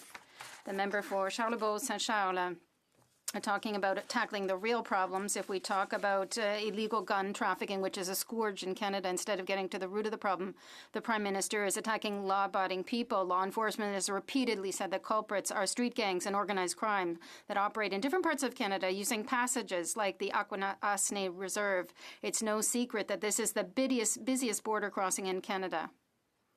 Why has the Prime Minister not yet met with the Chief of the Reserve on this issue to work with him to address the problem of illegal weapons in our streets? Secretary to the Minister of Public Safety. Thank you, Mr. Speaker. And I would remind the honourable member that the chief from Akwesasne actually appeared at the Public Safety Committee and was able to present their concerns on the border. Last year, CBSA seized a record number of illegal firearms. We realize we have to do more, which is why we invested over $350 million in law enforcement to stop the flow of illegal gun trafficking. And what did the Conservatives do? They opposed these investments. When it comes to protecting our borders from illegal gun trafficking, the Conservatives are all talk and no action. The honourable member for Portneuf-Jacques-Cartier. Mr. Speaker, the Liberals' soft-on-crime approach only benefits criminals. Liberal softness is excessive tolerance for lawbreakers. And the poor victims? Our kids aren't even protected. This government is not sensitive to law-abiding citizens and their safety. A responsible government needs to strengthen public safety. Why is this government favoring criminals at the expense of the victims? The Honourable Parliamentary Secretary. Thank you, Mr. Speaker. We do have a plan when it comes to public safety, and I'm always curious why the Conservatives say they're the party that supports victims, unless those victims are the victims of gun crime, and then they're demonized and they support the gun lobby in attacking them. We put in place stronger background checks. The Conservatives oppose them. We invested over $350 million in law enforcement to prosecute gangs and stop trafficking at the border. The Conservatives opposed it. Mr. Speaker, when it comes to keeping Canadians safe and keeping guns out of hands of criminals, the Conservatives have no plan, and we do. The honourable member for Rivière-du-Nord. Mr. Speaker, Canada is a paradise for the mafia. That's what last week former Italian prosecutor Roberto Scarpatino said, and he fought the mafia all his life. When an Italian prosecutor says that Canada is a magnet because it's easier for a mafia man to get rich here than elsewhere, it's time to get moving. Canada is a paradise for all criminal groups, and that's why we need a registry of criminal organizations to identify them and facilitate police work. This morning, I introduced Bill C-279 to create this registry. Will the government support it? Parliamentary Secretary to the Minister of Public Safety. We're working closely with the Quebec government to reduce gun violence, and the Minister of Public Safety recently attended a forum in Montreal. We've directed $40 million under our Guns and Gangs funds to the Legault government. We're finalizing a transfer under our Building Safer Communities Fund to prevent gun crime, specifically for Quebec.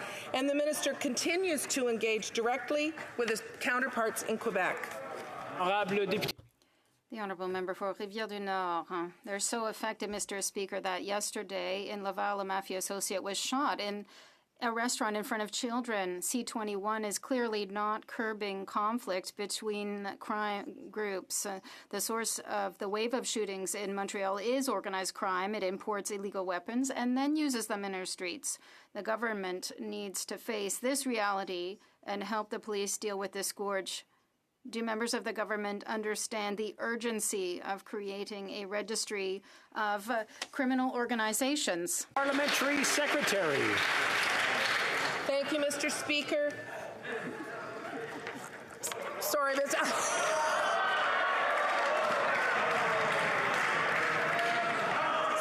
Mr. Speaker.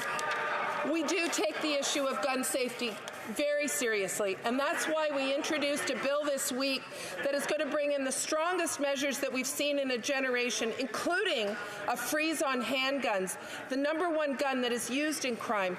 We're taking the issue seriously. We're working with stakeholders across the country, including the police, to make sure that we keep Canadians safe. The honourable member for Rivière-du-Nord. Unfortunately, that's nothing logical. What is being proposed is nothing new. It's the same principle that applies to the terrorist organizations registry. Right now, being a member of a recognized terrorist organization is illegal and punishable by arrest. Last year alone, the government added 13 groups to the registry, including the Proud Boys. All the better, but why is the government treating crime gangs, motorcycle gangs, the mafia and street gangs more lightly? If the minister believes that a registry is useful to fight terrorism, doesn't he think it would also be as useful to fight against organized crime? Parliamentary Secretary. And I'd like to take a moment to thank the honourable member for his passion on this issue and his advocacy on the issue. It is important. That's why we've brought forward legislation that will keep guns out of the hands of criminals. We also put in place background checks when we introduced Bill C-71. We're investing in law enforcement to prosecute gangs and stop trafficking at the border.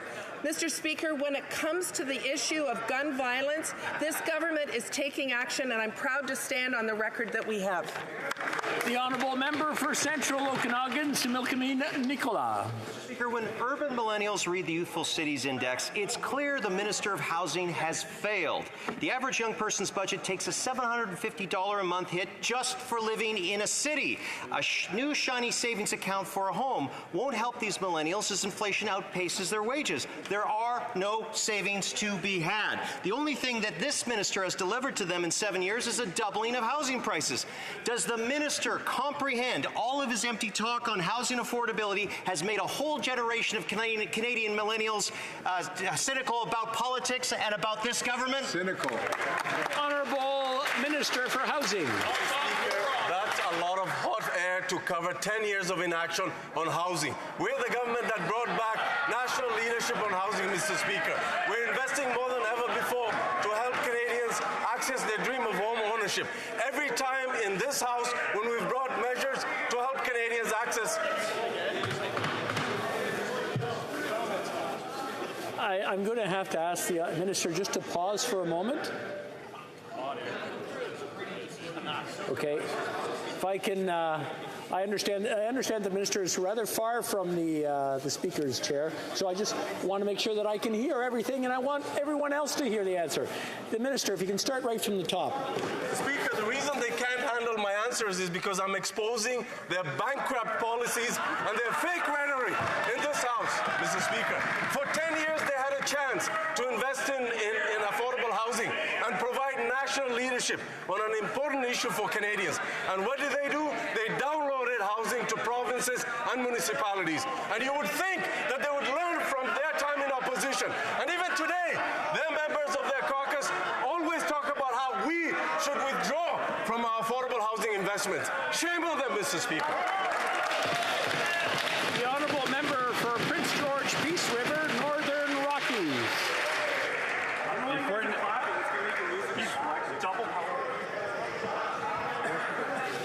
I just want to remind the honourable members, if I can have your attention. Order. Order.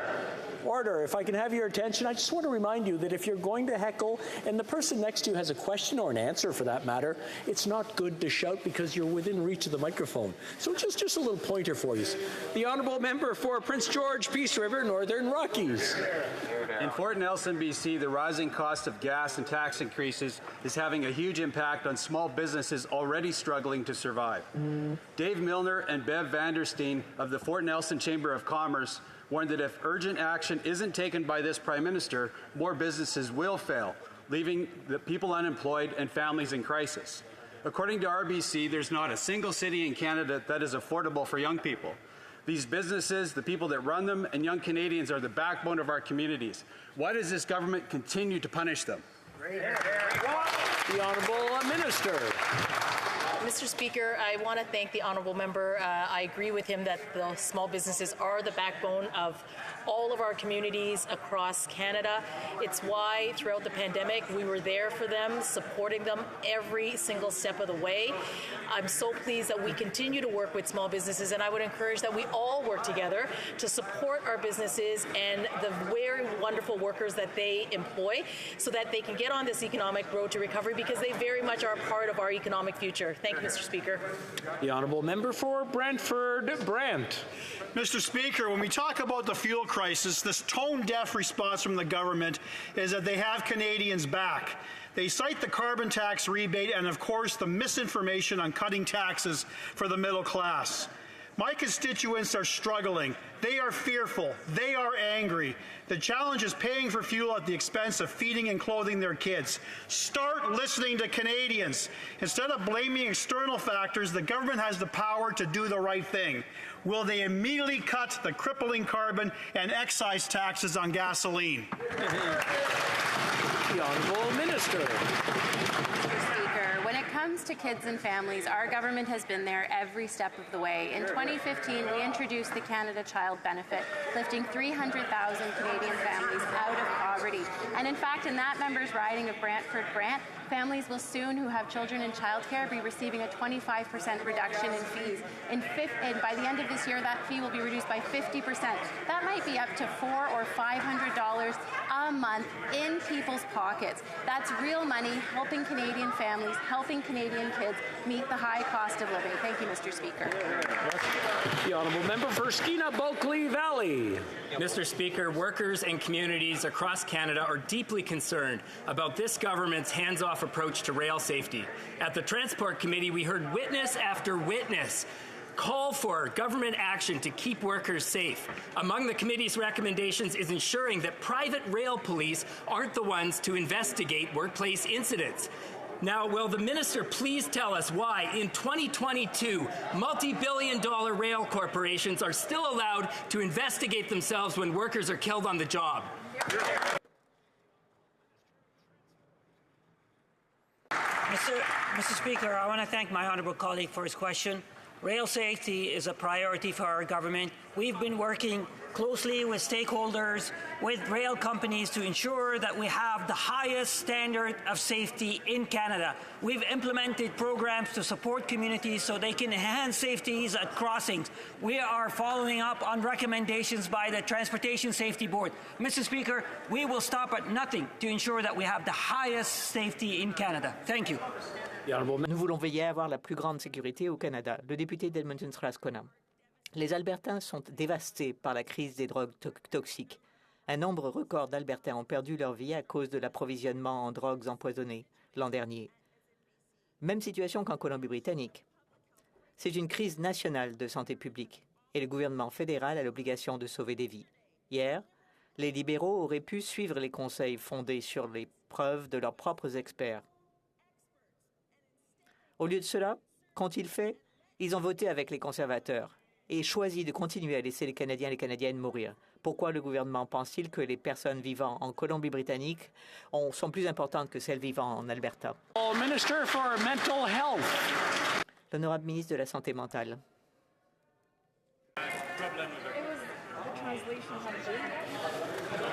L'honorable député de Manicouagan, est-ce qu'il y a un rappel au règlement? Oui, merci, Monsieur le Président. Il n'y avait pas d'interprétation. Question. Non? OK, je vais demander, I'll ask the honourable member. Je vais demander à l'honorable député de bien vouloir répéter sa question. Monsieur le Président, les Albertains sont dévastés par la crise des drogues toxiques.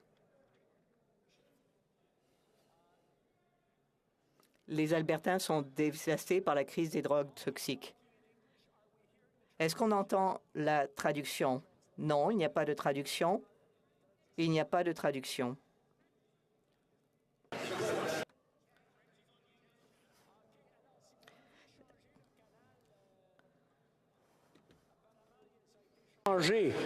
L'anglais est au français, le français est à l'anglais.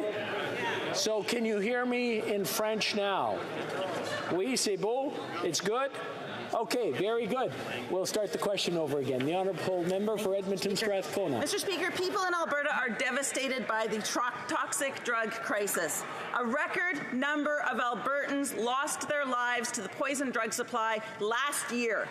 Mr. Speaker, our situation is the same as in BC. This is a national public health crisis, and the federal government has an obligation to act. Yesterday, the Liberals voted with the Conservatives against the advice of their own experts to let Canadians die. I would like to know why the lives of Albertans are not seen as important as those in BC.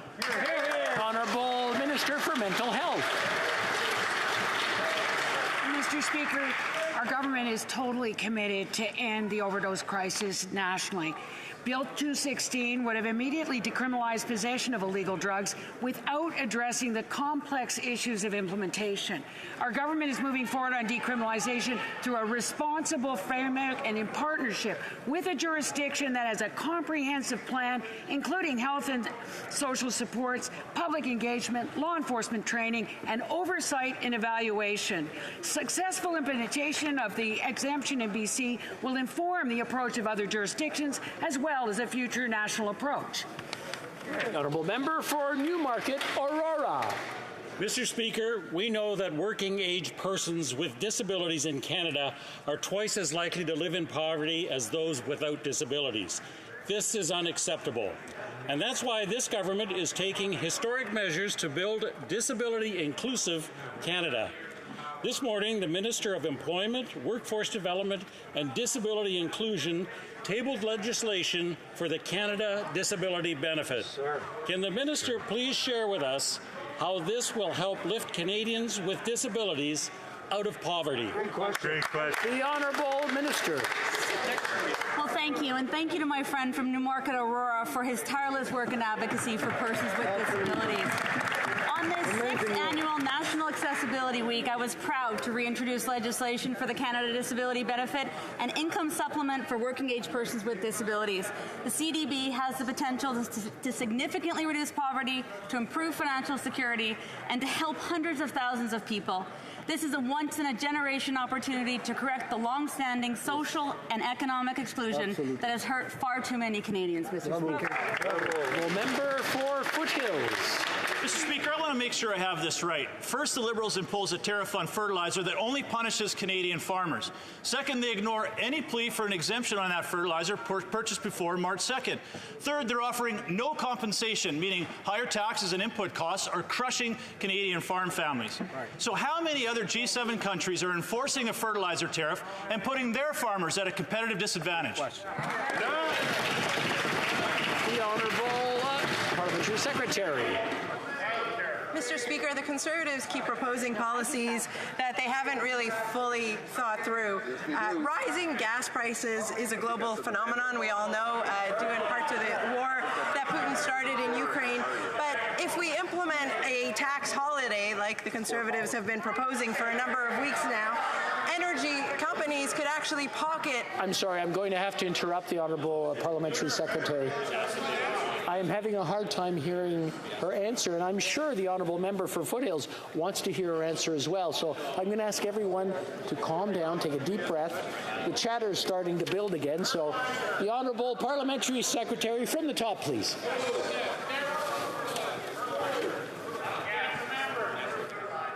Mr. Speaker, it seems that my answer is garnering a lot of interest on the other side of this House. I think that the gist of my response is that the Conservatives have been proposing a number of economic measures that they haven't thought through, whether it's with respect to the gas tax or with respect to fertilizer. What they're proposing is simply a tax holiday, which in no way guarantees that the ultimate consumer or our farmers will benefit at the end of the day. Member for Foothills. Well, please allow me, Mr. Speaker, to actually answer the question for the Parliamentary Secretary. The answer is 0. Canada is the only country punishing its farmers with a tariff on fertilizer. Our G7 allies are doing everything they possibly can to ensure their farmers can increase their yields in a time of global food insecurity. Here, the Liberals are beating our farmers down with increased taxes, red tape, and without any consultation with stakeholders, a mandate to reduce fertilizer use by 30%. So knowing this, is the fertilizer tariff just another way for the Liberals to impose their activist agenda and force our farmers to use less fertilizer? Not gas. The Honourable Minister of Agriculture. Monsieur le Président, alors vous le savez, on a un objectif de... We have an objective to reduce the... we're not reducing fertilizer, we're reducing the impacts. So it is very important for our food security. So we are working very closely with industry, with Fertilizer Canada, and with many sectors who are supporting us, who want to do more and who appreciate the subsidies that we're providing to them. For example, for clean technologies and for good practices. Thank you, Mr. Speaker. Member for Regina Louvain. This government's doing nothing for food security, Mr. Speaker. Day after day, Liberals claim Saskatchewan farm families are actually making money from their carbon tax. That's hogwash. In fact, a producer told me his rebates won't even cover 2 weeks' worth of fuel since the Liberals' last carbon tax unfair increase. My friend's cost to run his equipment now is $90,000 a week, Mr. Speaker. So as the G7 countries around the world provide tax relief, and with the world's third largest producer of wheat in a war zone right now, what is this government doing to not punish our farmers and allow them to produce the food that the world needs, Mr. Speaker? The Honourable Minister of Agriculture. Mr. Speaker, I can assure you that we're here to support our farmers and to increase production. We're in a situation with the illegal war on Ukraine. We know that we are trying to support Canadians. We know that Canadian producers want to do more. The government is there to help them in different ways. We had a budget in terms of with historic investments in agriculture last year to show how much we are there for the agricultural sector in different ways. Thank you. Member for Lambton, Kent, Middlesex. Well, Mr. Speaker, no farms, no food. Fertilizer prices are up 50% this year, plus 20% more since the Liberals put the tariff on.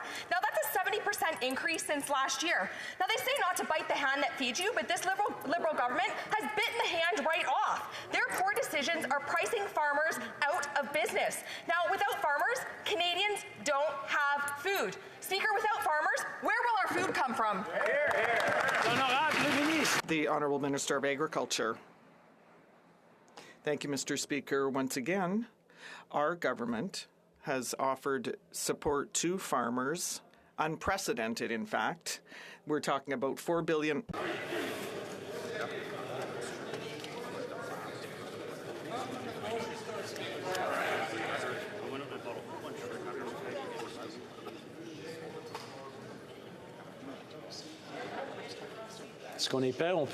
Are we ready? Can we continue? The Honourable Minister. Thank you, Mr. Speaker. So once again, our government is the one that has done the most in history to help our farmers. We're talking about $4 billion of support for farmers last year, and that is unprecedented. So for example, the agri-environment measures, and I can tell you that our farmers are part of the solution into climate change because they're the first affected, and they know that. Thank you. The Honourable Member for Pierre Boucher, Les Patriotes, Verchères. Mr. Speaker, the federal government has literally just stolen $342 million from Quebec. It had promised to pay out the amounts remaining in the Public Transit Infrastructure Fund and the Clean Water and Wastewater Fund to Quebec. This was enshrined in the Canada-Quebec Infrastructure Agreement, which the government signed in 2010. 2018. But Monday in committee, the Minister of Infrastructure said that he was reneging on this promise. Is he going to immediately change his mind and announce that he will pay out to Quebec the $342 million that his government promised? The Honourable Parliamentary Secretary. Mr. Speaker, on the contrary, our government and our minister is committed to getting funds out for transit and infrastructure right across this country, including Quebec. But the minister has been clear. Quebec needs to put forward the projects that we can then support. We are committed to our agreements, ensuring that Quebec has the amounts that have been promised, but they need to step up and identify those projects, and we will ensure that transit and infrastructure continues to be built right across this country. The Honourable Member for Pierre Boucher, Les Patriotes Bellechaire. Mr. Speaker, an agreement should be respected. Not only is Ottawa cutting $342 million, but it also threatening to remove $4 billion more by unilaterally changing the deadline for infrastructure projects.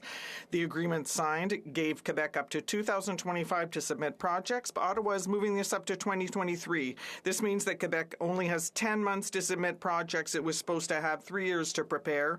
It could lose out on $4 billion because of Ottawa's complete lack of respect for Quebecers. It's their money. Will the government honor its promise and give the money to Quebec? Secretary. Mr. Speaker, on the contrary, we haven't cut a single cent for transit or infrastructure for Quebec, but these projects need to be identified by the Quebec government to tell us what are their priorities, and then we will happily move forward in these agreements. But, Mr. Speaker, this is Canadian taxpayer investments in transit and infrastructure right across this country, and we want to ensure that those projects are identified and that this money can roll out across Quebec to ensure that they have the transit and infrastructure they need. River Crowfoot. Mr. Speaker, we have seen democratic decline in Canada under these Liberals, and this is no more true than with the Winnipeg Lab documents. And the NDP have completely betrayed themselves and the promises they made in the last election. It turns out that this coalition is serving up the worst of both parties. The Liberals are adopting NDP economics, and the NDP are adopting the Liberals' culture of secrecy. Why is this NDP Liberal government blocking Parliament's access to these documents? The Honourable Government House Leader.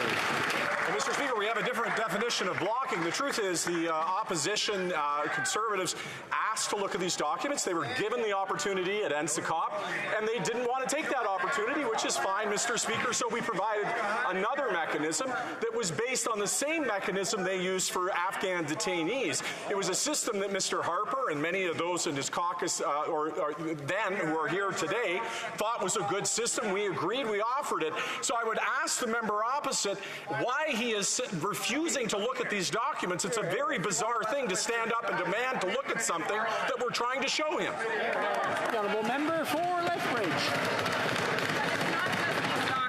That's just one of many actions being taken by this NDP Liberal coalition government. Let me give you other examples. Ministers can now end democratic debate without notice, just at will. In addition to that, of course, the documents are being refused to be granted with regards to the study of the Emergencies Act. In addition to that, the members opposite are now moving Bill C-11, which will shut down our ability to use the internet with freedom. It will control what we can see, what we can hear, and what we can post online. So the question is, why is the government so determined to kill democracy? The Honourable Government House Leader. Now, Mr. Speaker, I was in the opposition when Stephen Harper was the Prime Minister. I recall an over 200-page handbook on how to frustrate committees, shut down the House, and obstruct process. I find it...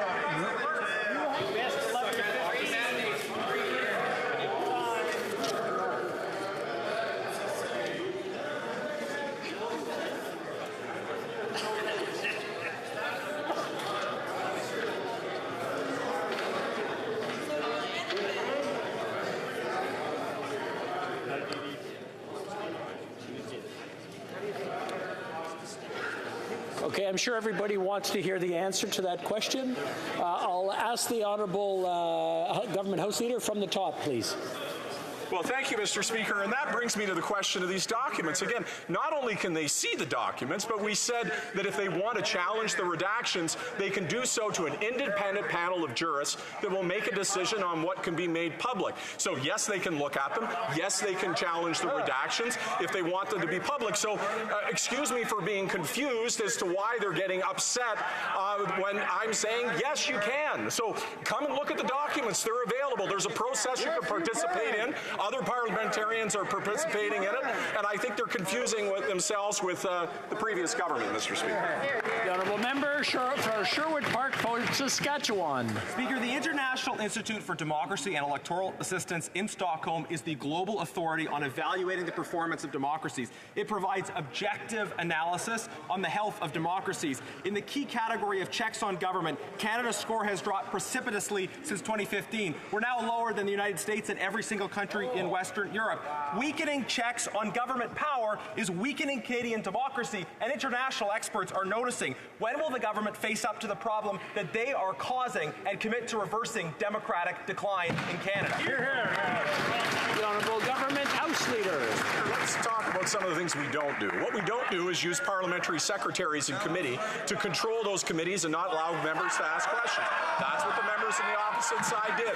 They frustrated committees. They used parliamentary secretaries to shut down debate and not allow democratic processes to work. It was command and control all the time, 24/7. Instead, what we've said, Mr. Speaker, and this line of questioning, again, confuses me. If they want to look at documents, we've offered not only one, but two separate processes. They have an opportunity to challenge redactions, to make them public. They don't get to decide what goes public. We don't get to decide what goes public. National security needs to be independently protected, Mr. Speaker. The honourable member for Lac Saint Louis. The Canadian aerospace sector is a leader worldwide and a major asset for the Quebec and Canadian economy. The government continues to support the Quebec aerospace industry with concrete gestures because we know that that's the right thing to do. Can the Minister of Innovation, Science and Industry update this House on the spin-offs from our support for the supply chain and especially for aerospace workers? The Honourable Minister of Innovation. Thank you, Mr. Speaker. I'd like to thank my colleague for an excellent question and for his diligent work that he does every day for his region. I was very proud of all aerospace workers, and I was proud to announce that our government has awarded an $800 million contract to Bell Textron Canada, located in Mirabel, Quebec, to extend the life of the Royal Canadian Air Force's fleet of 85 CH-146 Griffon helicopters to the mid-2030s. That's great news for the workers in Mirabel. It's excellent news for Quebecers and for all of the aerospace industry in Canada. The honourable member for Niagara Falls. Mr. Speaker, Budget 2022 allocates $25 million to the continued mandatory use of the ArriveCAN app, yet it failed to extend important tourism recovery programs for businesses who still needed the help. This government has been warned that the ArriveCAN app is impacting travel to Canada. What is more important to this Liberal NDP government? Funding ArriveCAN, which clogs up our borders and deters visits, or scrapping this app to help achieve tourism recovery in Niagara and throughout Canada? The Honourable Parliamentary Secretary to the Minister of Public Safety.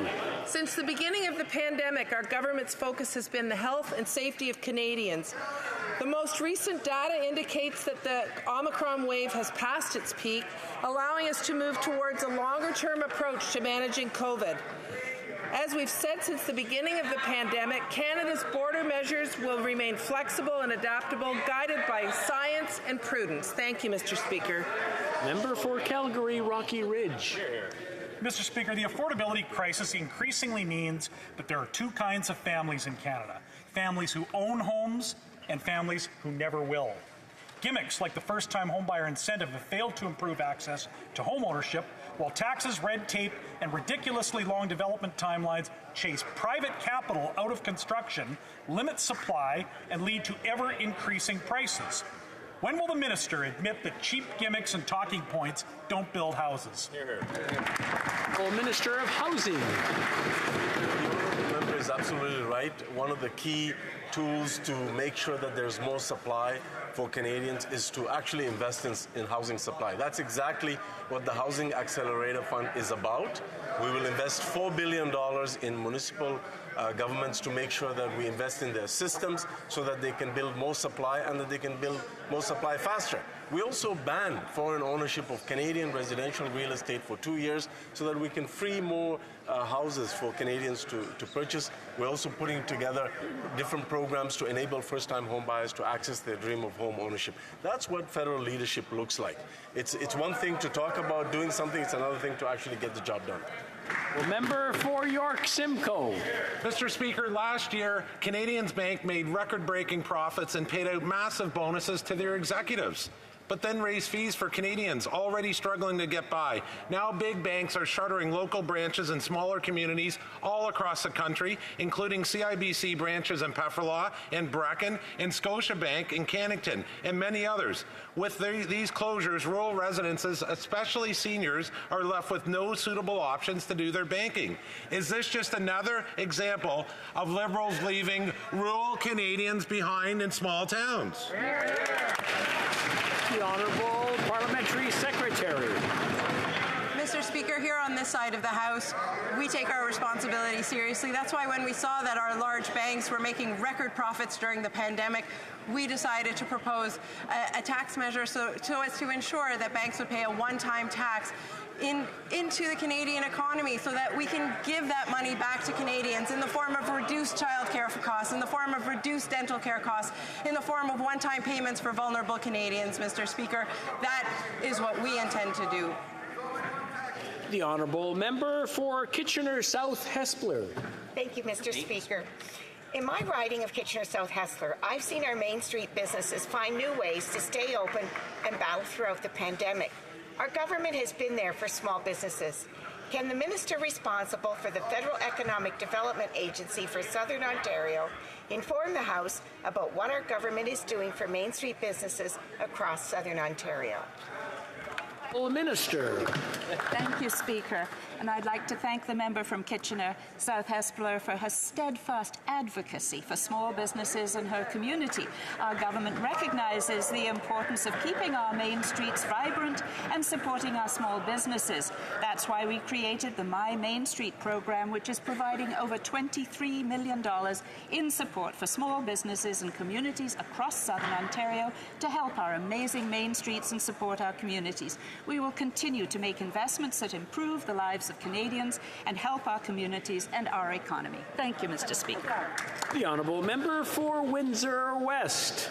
Thank you, Mr. Speaker. Welcome back. Establishing Ojibwe National Urban Park has been a decade in the making and is the work of Bill C-248. The City of Windsor, Caldwell First Nations have written every member of Parliament urging them to support this specific legislation. During yesterday's debate, all parties made their support loud and clear except for the Liberals who are opposed. Unbelievable. The people of Windsor and Essex County are in favor of this. Indigenous communities are in favor of this. Environmentalists, unions, and businesses are all in favor of C-248. Why is the government attempting to create problems on a project that is good for climate change, the economy, tourism, and should unite Parliament, not tear it apart? The Honourable Parliamentary Secretary. Thank you, Mr. Speaker, and I thank the Honourable Member for the question. And just to remind him and all members that our government is committed to conserving and protecting Canada's biodiversity, wildlife, and habitat in urban settings, in more rural settings. And just to remind the member and to all members here that Canada is home to extraordinary wildlife and natural landscapes, and we know this is something Canadians care very, very deeply about, and I'm going to be very happy to talk more to the Honourable Member about his particular initiative. Well, Member for Spadina, Fort York. Mr. Speaker, I met with Afghan refugees who have been stranded in Poland since August of 2021. These people put their trust in Canada to give them safe haven. Poland has done all it can. These refugees will soon be penniless and homeless. Some analysts suggest that the Afghan refugee program has been de facto shut down and that Canada has abandoned them. Mr. Speaker, what does this failure tell the world of Canada's commitment to those who stood shoulder to shoulder with us? Their lives are not pawns. Bring them to Canada now, or will the minister admit that people were misled? The Honourable Parliamentary Secretary. Thank you very much, Mr. Speaker. Our governments remain very firm in our commitment to resettle at least 40,000 Afghan refugees. And despite all the challenges, there are now more than 14,500 Afghan refugees who have started their new life here in Canada. We continue to process application to Afghan refugees days and night. We have mobilized our entire global network to process visa and issue them on an urgent basis. Mr. Speaker, we will not stop until we achieve our goal of resettling at least 40,000 refugees from Afghanistan. I'm afraid that's all the time we have for questions today. The Honourable Member for Abitibi-Témiscamingue on a point of order. Mr. Speaker, there has been consultation amongst the parties, and I believe that if you seek it, you will see that there is unanimous consent for the following motion. That this House calls Hockey Canada before the Standing Committee on Canadian Heritage to shed light on its involvement in a case of alleged sexual assault committed in 2018. Thank you, Mr. Speaker. Good to sir. All those opposed to the member moving the motion will please say no. The House has heard the terms of the motion. All those who are opposed to the motion will please say nay. Carried. The Honourable Member for Vaughan Woodbridge is writing on the point of order. Thank you, Mr. Speaker. Mr. Speaker, during question period, I would like to have something clarified by the member from the Bloc Québécois on their question with regards to organized crime. The Italian community and the Italian-Canadian community has been a pillar of Canada for over 100 years, and the individuals, including myself, I would like those comments made by the Honourable Member to be clarified. If an apology has to be issued, I wish the member to apologize to the Italian-Canadian community on month of June being Italian Heritage Month and today being Festa della Repubblica. Thank you, Mr. Speaker. Does the Honourable Member for Rivière-du-Nord wish to respond to the point of order? Mr. Speaker, I apologize. I did not understand the objection from my colleague. He would ask me to apologize for what exactly? I would ask the Honourable Member to repeat the point of order and be a bit more concise. Clarify, please. Thank you, Mr. Speaker. I understand from the Honourable Member's question. I do see clarification that the Honourable Member mentioned the word mafia and mentioned the word Italian prosecutor in the same sentence, linking the two being the mafia being an Italian organization and organized crime only being an Italian organization. Italians have suffered from this for too many years. It's broad stereotyping, and I wish an apology, Mr. Speaker. Thank you. The Honourable Member for Rivière-du-Nord. Mr. Speaker, I don't understand my colleague's objection. What I quoted, the Italian prosecutor, Roberto Scapiletto. I can't say that that's a German prosecutor. That's an Italian prosecutor. There's nothing wrong there. And he fought the mafia his entire life. It's on Wikipedia, Mr. Speaker. So I really don't understand what there is that's offensive in what I said. I simply reported the facts.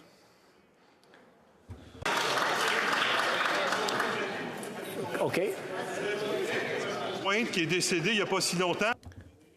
And I have the greatest respect for the Italian community.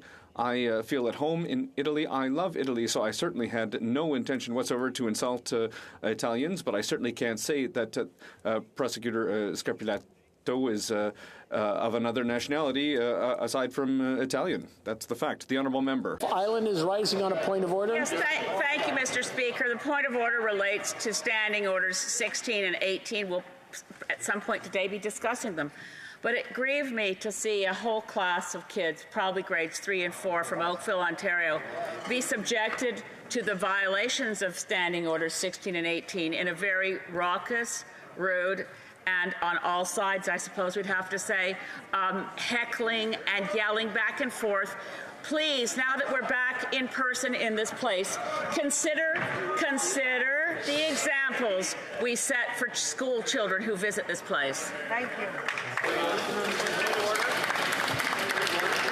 Okay, I want to thank the honourable member for intervention, although I want to remind the honourable members, I think I'll remind them of three things. The first one is, when we're in the House, I received some concerns yesterday about something that was said. And sometimes it's not intentional, but try to think through, even when you're heckling or when you're shouting across, even though we don't want you to heckle, but try to think it through, well, how will that affect someone else's feelings? The other one is when we're talking, heckling is something that we want to keep to a minimum in the chamber.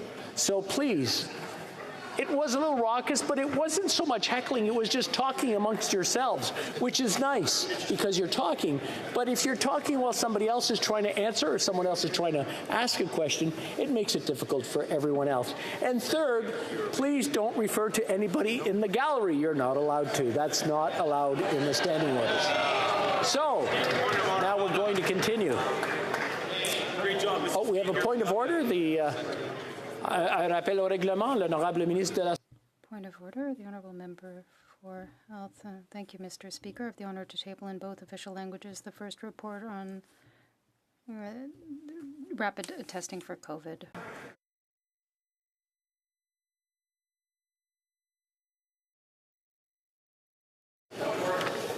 Oh, we have another point of order. The honourable member for Battle River Crowfoot. Simply to, in light of your statement, as you were referencing, not pointing out, not referencing people in the gallery, I may have at that moment been waving to my 6-year-old in the gallery. So, Mr. Speaker, I do apologize for waving to my son Matthew, who's joined us here today.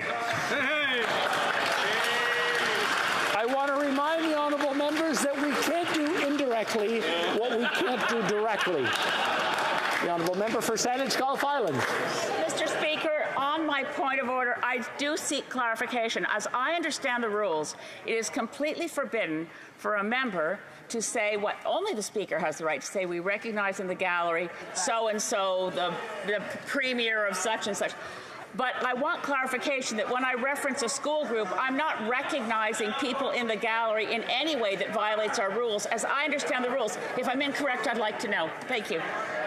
Once again, back to square one where we talked about you cannot do indirectly what you can't do directly. And referencing someone, as far as I can tell, is... I don't want to start having an argument here, but I think we'll go to the honourable member for Central Okanagan, Similkameen Nicola, and then if there's still an argument after, we'll come back. The honourable member. Thank you, Mr. Speaker. Just on the same point of order, I just wanted to stand up and say I respect you as the chair and expect you to hold the rules of this place and to make rulings when people are out of line. Thank you. Yeah. The honourable member for Saanich Gulf Islands still has a point of order? No? Speaker, I merely want to understand the rules. I've read the rules. I know the rules. I'm not challenging your ruling. I'm asking for clarity. That's all. That's a fair order. That's a fair question. I will go back, review them, and make sure and come back with an answer for the honourable member. Thank you. It being 3:25, pursuant to order made on Tuesday, May 31st, 2022, the House will now proceed to the taking of the deferred recorded division on the motion to concur in the fourth report of the Standing Committee on Public Safety and National Security. Convoquez les députés. Call in the members.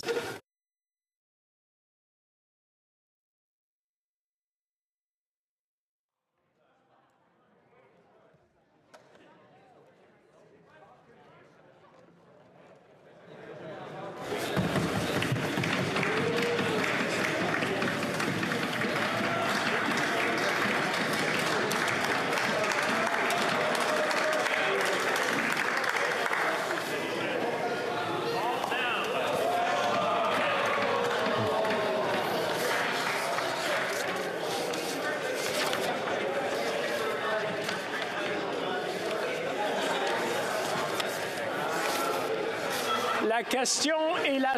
The question is the following one. That the fourth report of the Standing Committee on Public Safety and National Security presented on Monday, May 30th, 2022 be concurred in. The 10-minute period for members voting electronically has started, and the House will now proceed to the vote for members participating in person. All those in favor of the motion will please rise. Mr. Holland. Mr. Holland. Mr. Macaulay Cardigan. Mr. Macaulay Cardigan. Ms. Bennett. Ms. Bennett. Ms. Qualtrough. Ms. Qualtrough. Monsieur Rodriguez. Monsieur Rodriguez. Monsieur Champagne. Monsieur Champagne. Ms. Tassi. Ms. Tassi. Madame Pittspa-Taylor. Madame Pittspa-Taylor. Ms. Jazek. Ms. Jazek. Ms. Chagger. Ms. Chagger. Ms. Duncan, Etobicoke North. Ms. Duncan, Etobicoke North. Mr. McKay. Mr. McKay. Mr. Scarpalagia. Mr. Scarpalagia. Madame Saint-Onge. Madame Saint-Onge. Ms. Cara. Ms. Cara. Monsieur Vandal. Monsieur Vandal.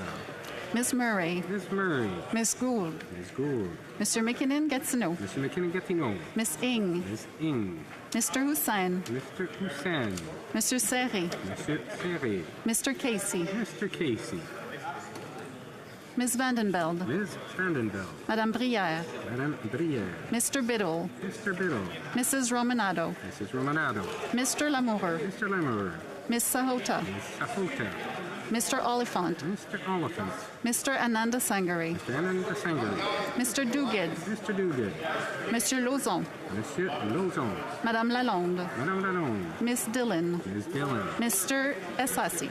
Mr. Elsassi. Monsieur Elkouri. Monsieur Elkouri. Mr. Hardy.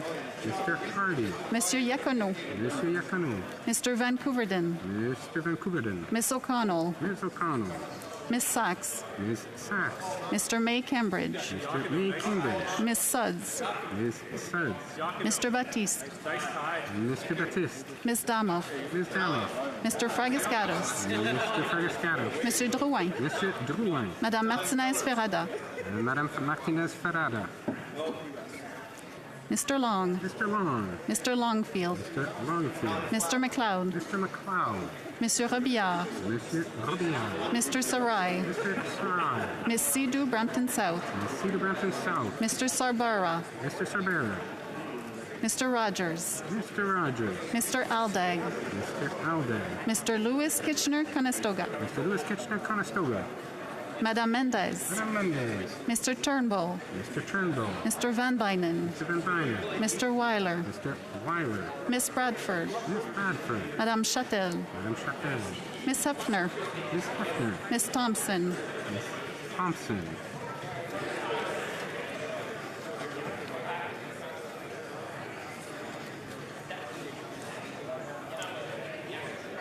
Mr. Brassard. Mr. Brassard. Monsieur Paulus. Monsieur Paulus. Monsieur Deltel. Monsieur Deltel. Mr. Chong. Mr. Chong. Mr. Moore. Mr. Moore. Monsieur Berthold. Monsieur Berthold. Mr. Fast. Mr. Fast. Mr. Albus. Mr. Albus. Mr. Schmale. Mr. Schmale. Mr. Macaulay Edmonton West. Mr. Macaulay Edmonton West. Mr. McLean. Mr. McLean. Mr. Lloyd. Mr. Lloyd. Mr. Lawrence. Mr. Lawrence. Mrs. Gray. Mrs. Gray. Mr. Kimmich. Mr. Kimmich. Mr. Calkins. Mr. Calkins. Mr. Lewis Essex. Mr. Lewis Essex. Mr. Halan. Mr. Halan. Mrs. Kuzi. Mrs. Kuzi. Mr. Perkins. Mr. Perkins. Mr. Vidal. Mr. Vidal. Mr. Reed. Mr. Reed. Mrs. Gallant. Mrs. Gallant. Mr. Viss. Mr. Viss. Mr. Caputo. Mr. Caputo. Mr. Small. Mr. Small. Monsieur Godin. Monsieur Godin. Monsieur Martel. Monsieur Martel. Monsieur Gourde. Monsieur Gourde. Mrs. Vecchio. Mrs. Vecchio. Mr. Steinley. Mr. Steinley. Miss Rude. Miss Rude. Miss Cramp Nyman. Mrs. Cramp Nyman. Miss Ferrari. Miss Ferrari. Mr. Stewart. Mr. Stewart. Mr. Baldinelli. Mr. Baldinelli. Miss Gladu. Miss Gladu. Mr. Zimmer. Mr. Zimmer. Mr. Généreux. Mr. Généreux. Mr. Richards. Mr. Richards. Mrs. Block. Mrs. Block. Mr. Abul Taif. Mr. Abu Tayyip. Mr. Arnold. Mr. Arnold. Mr. Kelly. Mr. Kelly. Mrs. Wagenthal. Mrs. Wagenthal. Mr. Kitchen. Mr. Kitchen. Mr. Vierson. Mr. Vierson. Monsieur Lehoux. Monsieur Lehoux. Mr. Bragdon. Mr. Bragdon. Mr. Davidson. Mr. Davidson. Mr. Dowdall. Mr. Dowdall. Mr. Epp. Mr. Epp. Mr. Cram. Mr. Cram. Mr. Couric. Mr. Couric. Mr. Mazer. Mr. Mazer. Monsieur d'Entremont. Monsieur d'Entremont. Mr. Padzer. Mr. Patzer. Mr. Shipley. Mr. Shipley. Mr. Soroka. Mr. Soroka. Mr. Muse. Mr. Muse. Mr. Ruff. Mr. Ruff. Monsieur Terrien. Monsieur Terrien. Monsieur Sainte-Marie. Monsieur Sainte-Marie. Monsieur Champoux. Monsieur Champoux. Madame Gill. Madame Gill. Monsieur Fortin. Monsieur Fortin. Madame Larouche. Madame Larouche. Monsieur Perron. Monsieur Perron. Madame Vignola. Madame Vignola. Madame Bérubé. Madame Bérubé. Monsieur Désilet. Monsieur Désilet. Mr. Julian. Mr. Julian. Mr. Massey. Mr. Massey. Mr. Garrison. Mr. Garrison. Miss Blaney. Ms. Blaney. Miss Idlout. Ms. Idlout. Mr. Cannings. Mr. Canning. Mr. Johns. Mr. Johns. Mr. McGregor. Mr. McGregor. Miss Gazan. Ms. Gazan. Miss Barron. Ms. Barron. Mr. Backrack. Mr. Backrack. Miss Zarillo. Ms. Zarillo. Miss Collins Victoria. Ms. Collins Victoria. Mr. Davies. Mr. Davies. Miss Matheson. Ms. Matheson. Mr. Desjardins. Mr. Desjardins. Miss McPherson. Ms. McPherson. Miss May, Saanich Gulf Island. May, Saanich Gulf Island. Mr. Morris. Mr. Morris.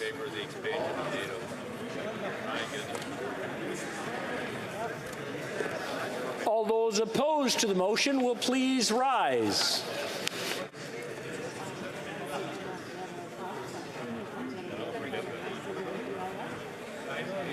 The House will now wait for the electronic voting period to end before resuming its proceedings.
I wish to inform the House that the electronic voting period has ended.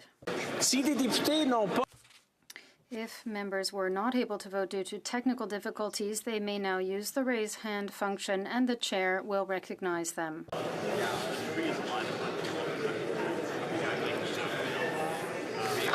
Y a personne? There is no one. Now compile the results of the vote. Yeas pour 323, 323. Nays contre, 0, aucun. I declare the motion carried. I believe we have the Thursday question, the Honourable Opposition House Leader. Thank you, Mr. Speaker. And let me just start by saying on behalf of Her Majesty's loyal opposition and our... Second, I want everybody to hear your question, so order! Order! Okay, very good. The Honourable Opposition House Leader, please. Thank you again, Mr. Speaker. And let me again start by saying on behalf of Her Majesty's loyal opposition and our leader, the Honourable Member from Portage Lisgar, just how happy we are to have you back in the seat and are thankful for the great doctors in Northern Ontario for looking after you so well. Mr. Speaker, unfortunately, we didn't have a House Leaders meeting on Tuesday, so that brings up the importance of today's Thursday question about the calendar for the next week. So I'm wondering if the Honourable Government House Leader would advise this House and all Canadians what the business of the House will be over the next week. Thank you. Leader. Thank you very much, Mr. Speaker, and let me join my colleague opposite in welcoming you to the return to your role as Speaker. It's wonderful to see you there. I almost can't see you because of the monument. I guess it's an homage to Fenway Park. It's our own green monster, Mr. Speaker, that has been constructed in this chamber. I can kind of see your head over it, but it is wonderful to see you back in this place and in such fine form and good health. Welcome back, Mr. Speaker. Mr. Speaker, tomorrow morning we will begin debate on C-19, the budget legislation, which was reported back to the House from Finance Committee yesterday. I want to take an opportunity to thank all members for their hard work on getting it back so quickly. Tomorrow afternoon, we will commence second reading debate of C-21, the firearms legislation. Our priorities, Mr. Speaker, for next week will be report stage and third reading of the budget bill and Bill C-5 regarding mandatory minimum sentences. And finally, I would like to inform the House that Tuesday, June 7th, Mr. Speaker, shall be an allotted day. Thank you very much. Very good. Orders of the day. Standing orders and procedure. Consideration of a motion in the name of the Leader of the Government of the House concerning the standing orders and procedure of the House and its committees. Okay, I wish to inform the House that because of the deferred recorded division, government orders will be extended by 11 minutes. Pursuant to Standing Order 51-1, a motion that the House consider the standing orders and procedure of the House and its committees is now deemed tabled. Debate. Secretary to the Government House Leader. Yes, thank you, Mr. Speaker. And I can honestly say when I first came in this morning, this is actually what I had anticipated in talking about. You know, every election cycle, members are afforded the opportunity to be able to express some of their thoughts in terms of what would make this chamber more functional. And ultimately, from my perspective as a parliamentarian, first and foremost, I must say that I'm very much interested in the rules of the chamber and what takes place in our standing committees. And even towards the tail end of the debate that we were having prior to question period, you had noticed that there were a couple of members that were already starting to talk about standing order changes. And I was actually quite pleased. There was a couple of the Conservative members talked about UC motions. And UC motions, I think, is a good place maybe for me to start, Madam Speaker. What we have seen over the years is a growing attitude of acceptance in the sense that we just bring something after question period and ask for unanimous consent. In fact, there wasn't that long ago, maybe a week or so ago, when I was provided a list of UC motion requests where it was like 5 or 6 or 7 UC motions that were going to be proposed. And, Madam Speaker, I think it takes away from the process as a parliamentarian. We have to appreciate there's a number of members, for example, that have in good fortune will get drawn, their names will be drawn, and they'll be able to bring forward resolutions and bills or motions during private members' hour. And often we will see Heritage Day designations or other important issues that are brought forward by a particular member. In many ways, I think UC motions can undermine the importance that private members' business can play, Madam Speaker. In many ways, UC motions will ultimately be used as a last minute or something that's occurred in the morning of, that they saw on the news flash, and it's brought to the chamber in the form of, well, how could anyone vote against this? So let's bring in a UC motion. And for many members, it's somewhat of a disadvantage because they're not made aware of the content of it. There is no real caucus discussions that take place. And when I've talked to members from different political entities inside the chamber, there seems to be a general feeling that we do need to change that standing order to better reflect what would be acceptable.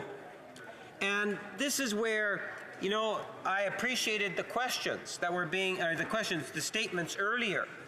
And the question that I had to the members, and we have seen this in recent weeks, is to give clear indication whether that rule ultimately changes or not, but to elevate or to amplify the important role that speakers actually have with respect to the UC motion.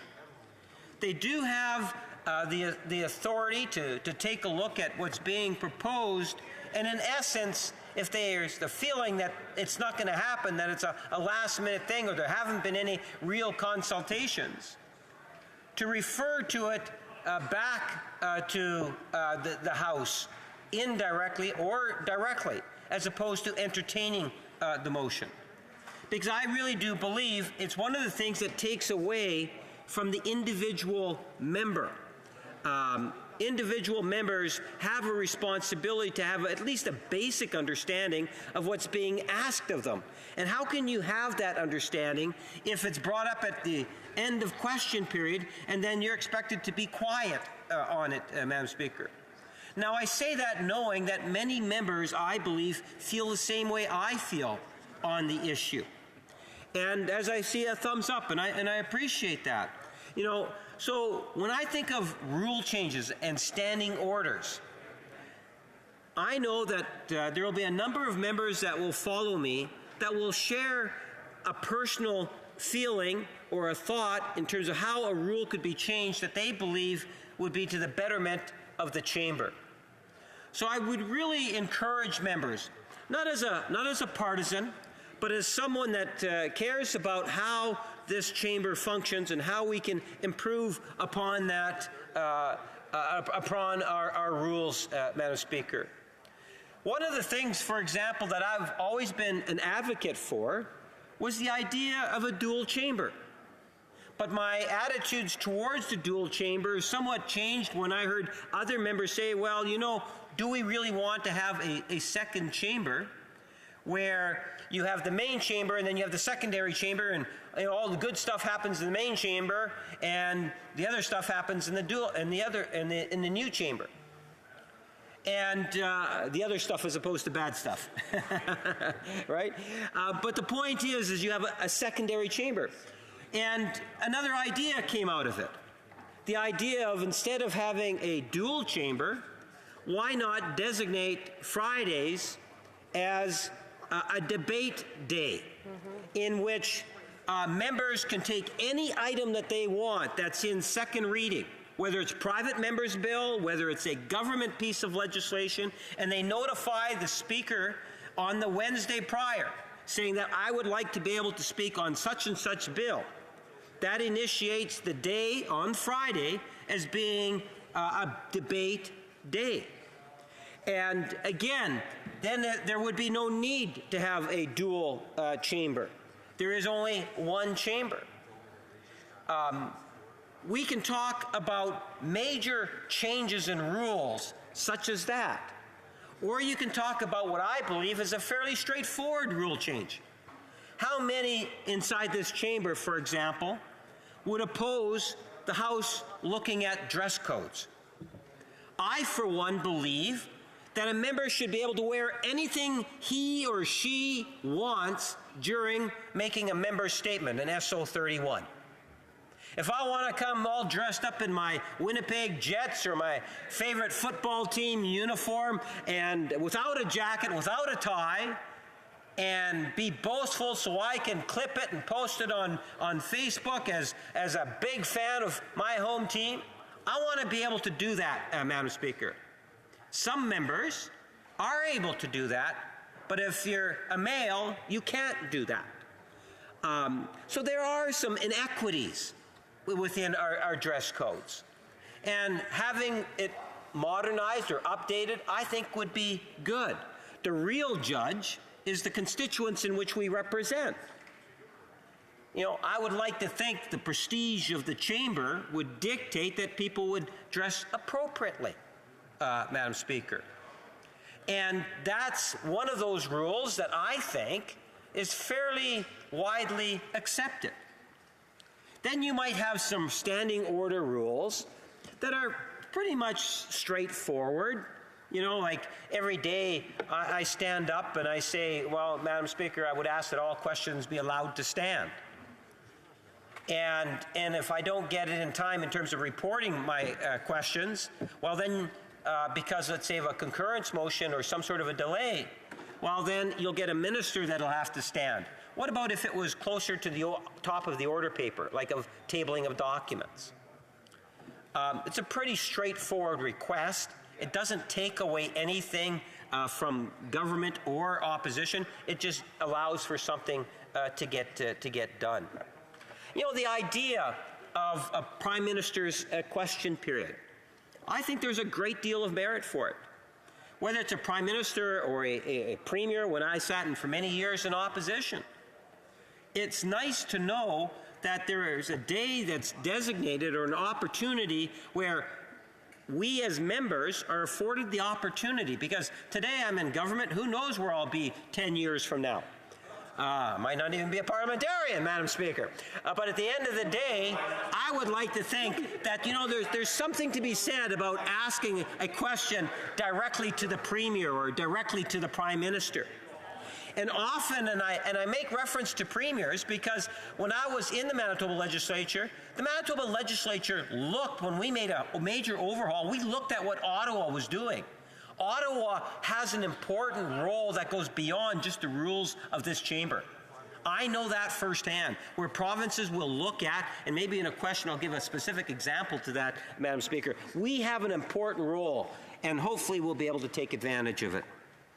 Questions and comments? The Honourable Member for Calgary-Shepherd.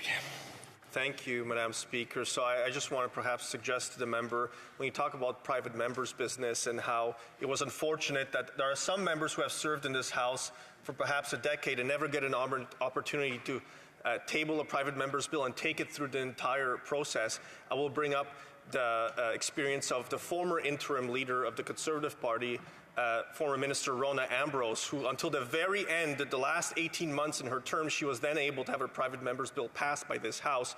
I wonder if the member would consider this idea and perhaps provide whether he would approve or not approve of it, to have twice the amount of hours devoted to private members' business and to change private members' business so it's dealt with in the same manner as government orders, which means a member will get a speech and then a question and comment period every single time. It has happened in the past that deputy chairs who were in the chair confused what was going on sometimes because the hours change very quickly. To have a consistent way of always dealing with it. Right now, private members' business is kind of dealt with as a very long 10-minute SO 31. The Honourable Parliamentary Secretary. I think the member raised an excellent point. And that's why I said when I talked about this whole concept of a debate on Fridays, or Fridays being a debate day, That means I could choose any bill, government, private members' business, and I can say to the Speaker on the Wednesday, I would like to talk about private members' bill X, Y, and Z. And then I can stand up in the same process. It's a 10-minute speech. It's a 5-minute question and answer. The real issue for me, more than anything else, if I could leave a lasting impression, is that we've gone through this on a number of occasions, yet we've never really seen the rule change. What does it take for us to actually change the rules of the House of Commons? I implore, I want to keep a very open mind to this. I don't approach it from a government perspective. I want us to treat it from a parliamentarian perspective. And we have to give opportunities for other questions. Honorable Député Shefford. The Honourable Member for Shefford. I'd like to thank my honourable colleague from Winnipeg North for his speech. And I think that there are a number of rules that should be reviewed.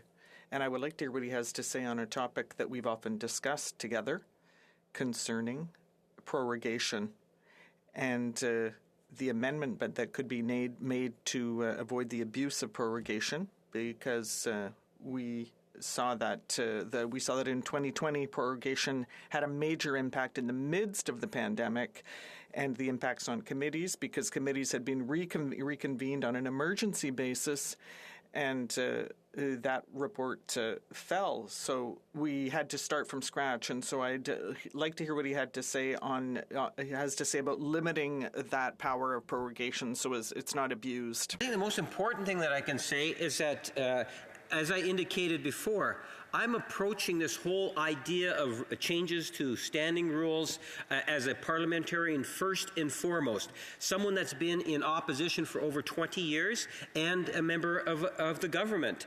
And for me personally, I would like to say everything is on the table.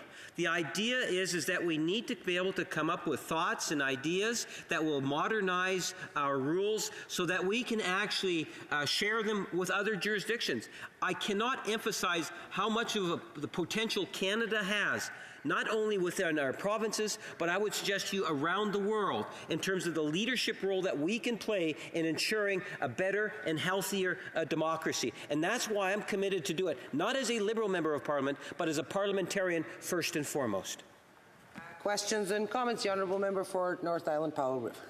Well, thank you, Madam Speaker, and I thank the member for his interesting speech. And I think it is incredibly important to always be having these opportunities to talk about standing orders, because they are the rules of how we guide ourselves in this place and how we are transparent in the process to Canadians. And I know a lot of Canadians, and I've definitely heard this in my writing, are feeling a lot of cynicism about our democratic process. They see these discussions and they don't see meaningful debate. So I'm just wondering if the member could reflect on something that I've reflected on, which is during the beginning of COVID, of course, we had a basic question period time where a member had 5 minutes to have that debate back and forth. And I found that to be a system where there was actually a meaningful discussion between the questioner and the minister. And I'm wondering if that's something we should explore instead of the current process of question period that is very adversarial. Thank you. The Honourable Parliamentary Secretary in 20 seconds. Yes, and Madam Speaker, I think there's a great deal of merit. I was actually here, witnessed it firsthand, as all of us did, and it proved to be fairly effective. The key thing there was a quick 5 minutes question that would entail, let's say, a 2-minute answer. So there are some things that we got to try to overcome, but absolutely. The issue for me is quite simply, how do we make it happen? We can talk about it, but we somehow have to try to make these changes happen. Thank you for the question. Resuming debate, the Honourable Member for Larnock Frontenac Kingston. Thank you, Madam Speaker. Madam Speaker, as part of the debate on the standing orders, which takes place once in every Parliament pursuant to Standing Order 51 Sub 1, I will today be making a suggestion as to how to address the growing misuse of unanimous consent motions, or more accurately, the growing number of disingenuous requests to seek the unanimous consent of the House by members who know that no such assent will actually be happening. I'll give an outline of the problem momentarily, but first I want to state that it is in my view that the solution to the problem lies not in changing the standing orders, rather the solution lies in the Speaker taking the initiative to determine more precisely what the will of the House is with regard to any particular request for unanimous consent, prior to rather than after permitting the member who is requesting the consent to present to the House the content of the motion for which unanimous consent is being sought. Let me start with a caveat. The process of seeking and frequently of granting the unanimous consent of all members is an important mechanism which is applied quite literally on a daily basis and sometimes hourly in order to bypass the time-consuming formalities of debate and voting on matters where we are all in agreement. To select a few examples from a very long list of useful applications, unanimous consent is a useful tool in such things as allowing a member to request a correction to Hansard, allowing the House to see the clock, as we like to say, at being a later time than it truly is in order to advance the time at which we can adjourn for the evening, making changes to the membership of the Procedure and House Affairs Committee, for which the consent of the House is required, concurring in committee reports when these are supported by a broad consensus. The seeking and granting of unanimous consent is also beneficial when one member believes there may be universal consent to a substantive or policy-related motion, and where, before rising in the House, he or she first seeks out behind the scenes the support of the House leaders of the various parties, only then presenting the agreed-to motion in the House. When prior consent has been sought, the reading of the motion in the House is a final step confirming that the motion has the support of every single MP then in attendance, including every independent MP, and also any MPs who might on that occasion be choosing to act independently of their own party's House leader. Much good can be done via policy-oriented motions that are approved in such a manner. I am, for example, particularly proud of a motion that I proposed, which was, following behind-the-scenes negotiations, adopted by unanimous consent on October 24, 2002.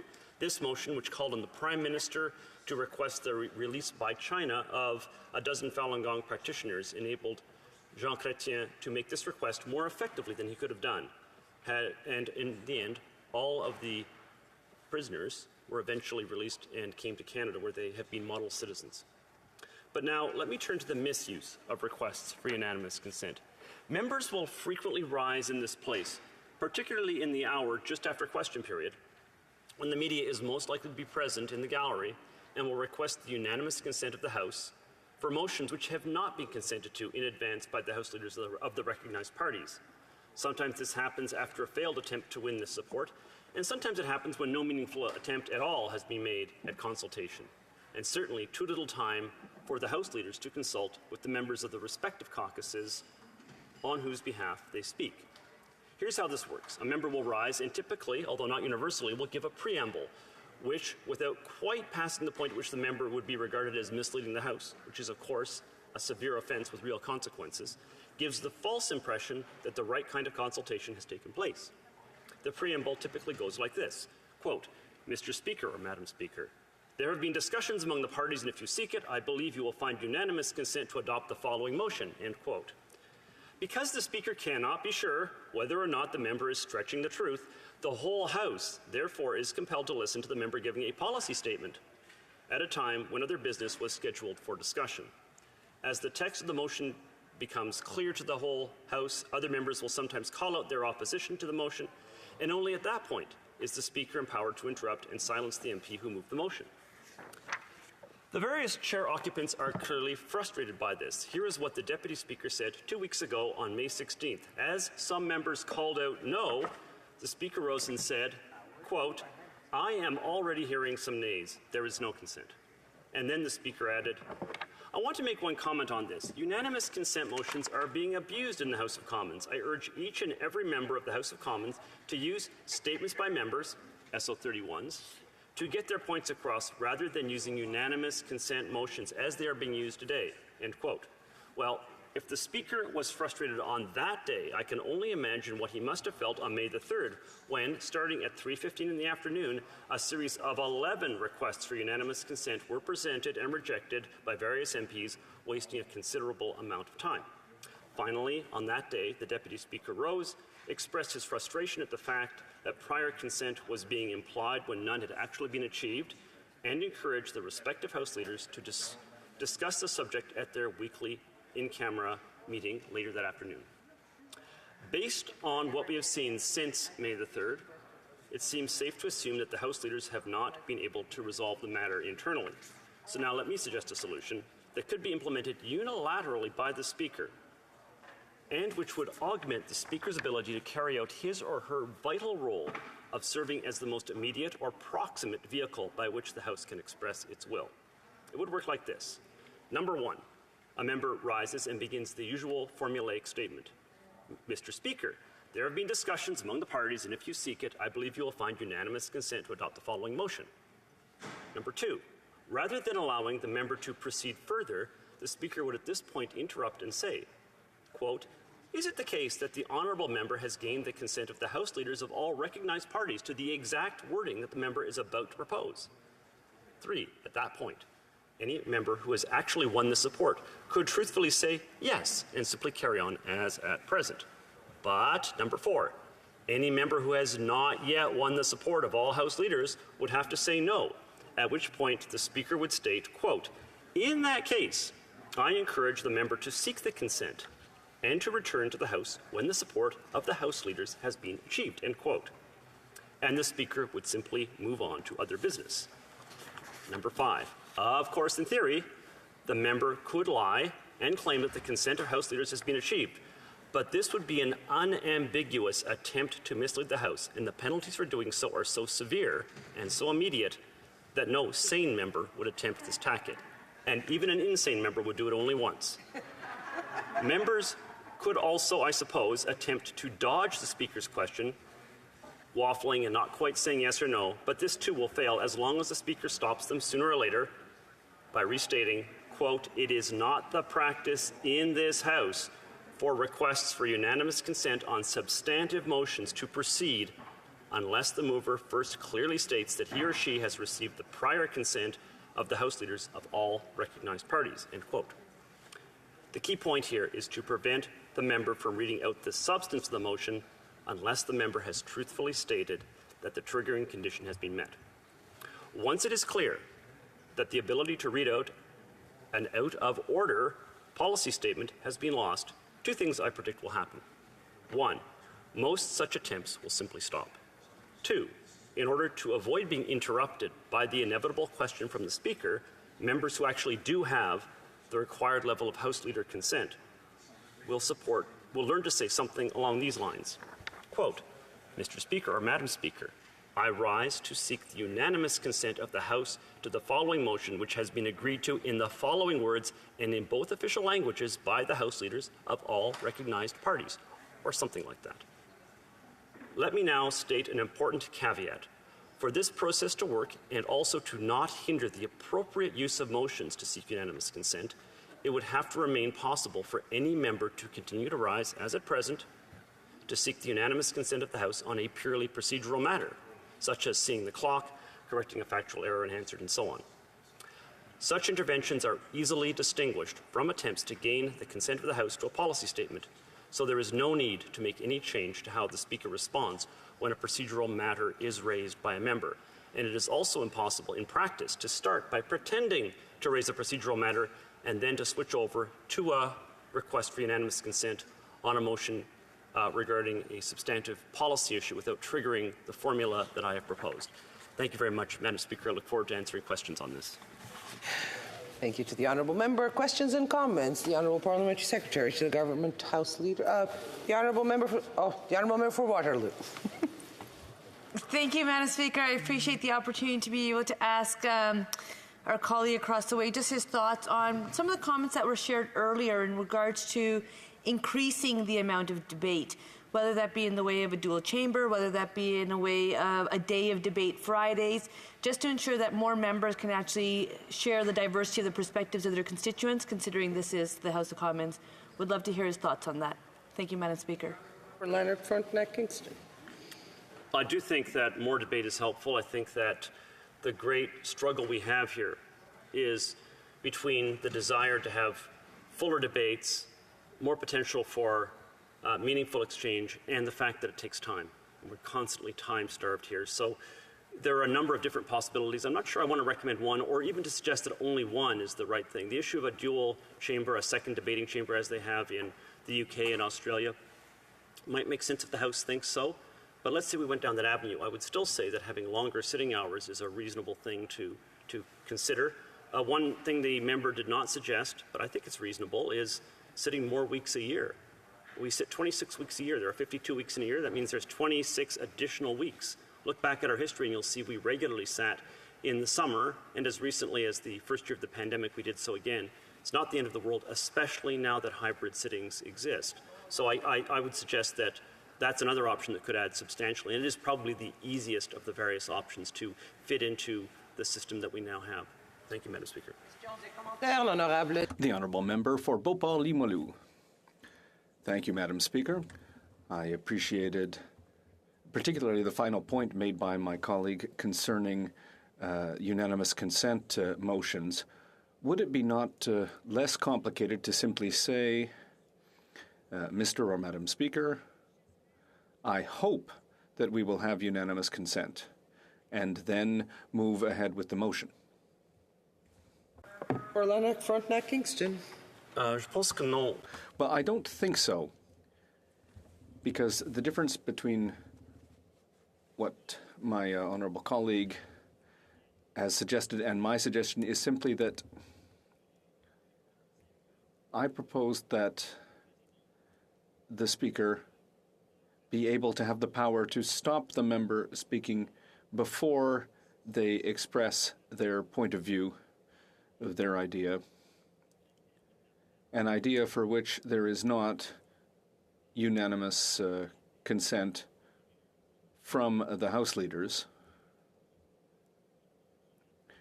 and an idea that has no chance of being accepted by the House itself. Comments. The Honourable Member for Saanich Falls.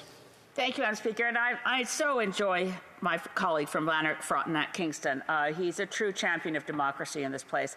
I just wanted it to look further at this question of unanimous consent motions, which are not just used to waste time in these places, but I find that they've been constructed carefully by some parties, and that immediately there's a set of emails asking for funds, donate, because these awful people in Parliament refuse to accept this wonderful unanimous consent motion.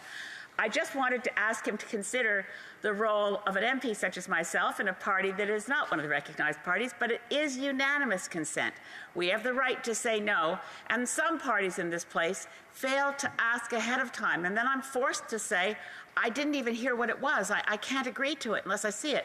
And another unanimous consent situation, which is regularly denied me now, is the routine tributes, non-controversial matters, whereas the member for Saanich Gulf Islands on behalf of the Green Party, I asked for, and for 11 years got, unanimous consent to speak to things like the death of my friend Alexa McDonough, and then I was denied. I haven't been allowed unanimous consent once since the last election to speak in this place in those ritualized, non-controversial issues. How would he propose to handle those?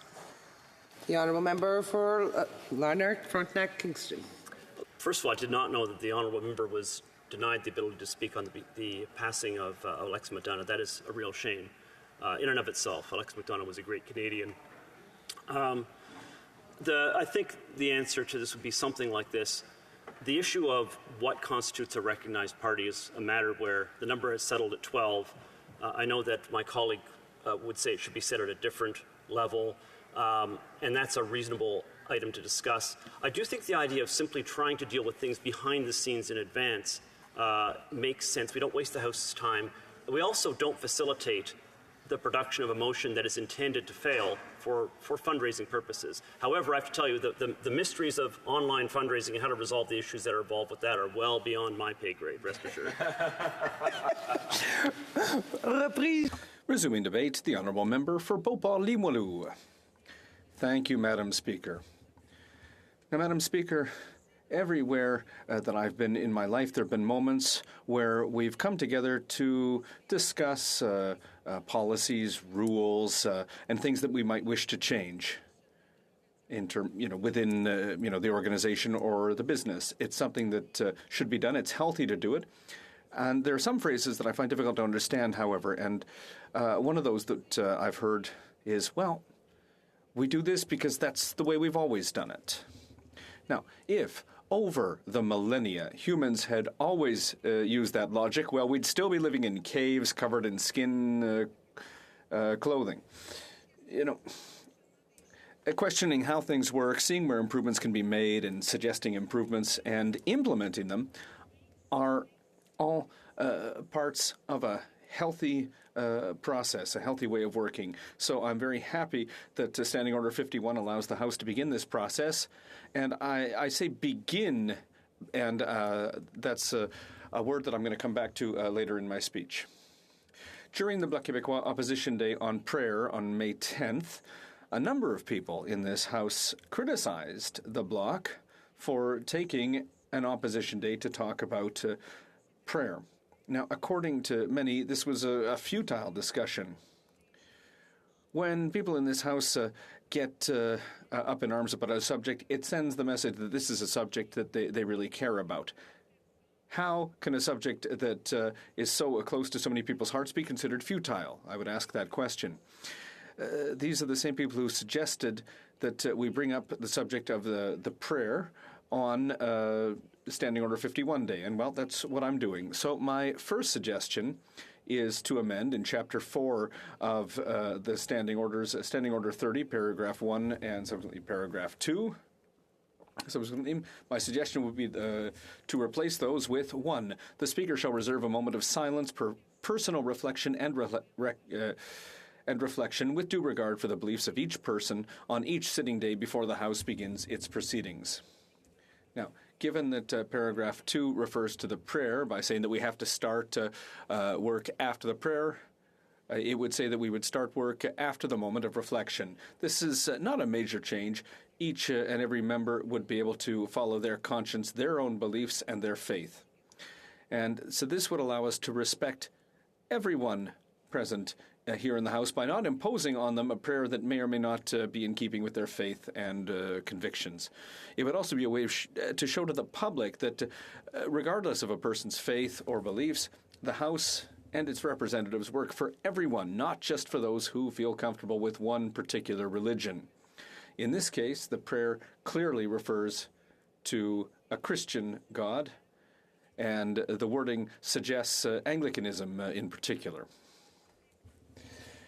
During this moment of reflection, members will be able, in their heads, to speak to any god or spiritual leader that they might wish, or to themselves. The principles of omnipotence and omniscience present in many religions imply that faith can be heard even if the vocal cords are not used to express it. The second point that I would like to bring up is with regard to prorogation of Parliament. And so this is particularly Standing Order 37, Paragraph 7. This paragraph concerns the tabling of a document explaining the reasons for a prorogation. The problem with this section is that the government has to explain prorogation after it's been applied, i.e. no more than 20 sitting days after the return of the House. Now, in my opinion, this is illogical, and it opens the door to political games. And those occur when prorogation is applied, when debates are prolonged, or when issues get the government into hot water. Now, it's the government's responsibility to get along with the other parties and to find a consensus that represents all of the population and not just the ideology of one party. Now, has anyone ever calculated the cost of prorogation? What is the cost of bills that die on the order paper? Well, it's enormous, and it's taxpayers who have to pay for that. And, you know, often important bills get delayed year after year, from election to election, from prorogation to prorogation because of this. So if we could avoid the delays caused by prorogation, that would be a big step forward. How many hours did we debate in the House and committee about, for example, the We Charity issue or COVID spending? Prorogation took away the results of all those debates. Hundreds of thousands, if not millions of dollars in salaries for MPs, technicians, interpreters, clerks, civil servants, etc. were spent. But we didn't get any answers. We didn't get follow-up on those issues. My proposal would be the following: that we add to the standing order, not earlier than 3 or another number of days before the announcement of the prorogation of the House, a minister of the Crown shall lay upon the table a document, A, listing the reasons for prorogation, B, explaining those reasons, and C, demonstrating the government's efforts to avoid prorogation. And then that no more than 5 hours of debate be allotted to discuss that document. This is a suggestion. Finally, my final suggestion directly relates to Standing Order 51. Now, so I'd like to make this suggestion because, as I mentioned in my introduction, Section 51, Standing Order 51, rather, allows us to reflect and have a discussion on how we can change and improve the standing orders of this House. However, there is a problem here. We spend a day, or a little bit less than a day, discussing these issues, but we don't really get any feedback on the decisions taken by the Proc Committee and whether or not they look at the suggestions. So listen, we all get excited about the possibility of improving procedure, making it more efficient. We prepare speeches that support our thoughts so that they're well understood by our colleagues, and then we don't get any feedback or follow-up on our suggestions. This is illogical. Talk to any worker in any field. Ask them what they're most frustrated about in their workplace, and it's quite possible that one of the frustrations that they'll raise is that they will say that they feel like when they make a suggestion, they're not listened to, or they don't see any results, or they're simply told no, but with no explanation. No, because that's how we've always done things. This is how things are. They're always going to be like this, so no. It's very frustrating to hear that. And that's exactly what happens in this House when we debate the rules and procedures of the House of Commons. And that's why, in my introduction, I referred to a process that has begun, but that has not finished. We are starting the process, and we never finish it. We never bring it to a conclusion. We never close the loop. So discussions on the standing order, which are standing orders which are essential to improving and advancing practices in this House, are also, I should note, very expensive. If we take into account only the annual salary of about 20 members of the House who will speak and ask questions, that comes up to more than $700,000. That doesn't include the salaries of the clerks, the interpreters, the IT technicians, or the salaries corresponding to the responsibilities that members may have within the government or the opposition parties. If there's no feedback, no action on the suggestions made, how can we justify the costs of this essential procedural debate? So my suggestion would be that we add a fourth paragraph to Standing Order 51, which would read as follows.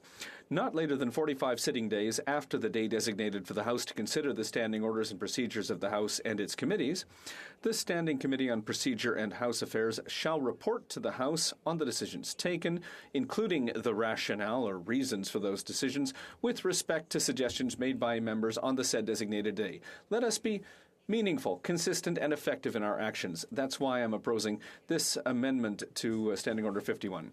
Madam Speaker, I'd like to conclude my speech with a final thought. There's no point in opposing for the sake of opposing. Parliamentary obstruction or filibustering is rarely justified.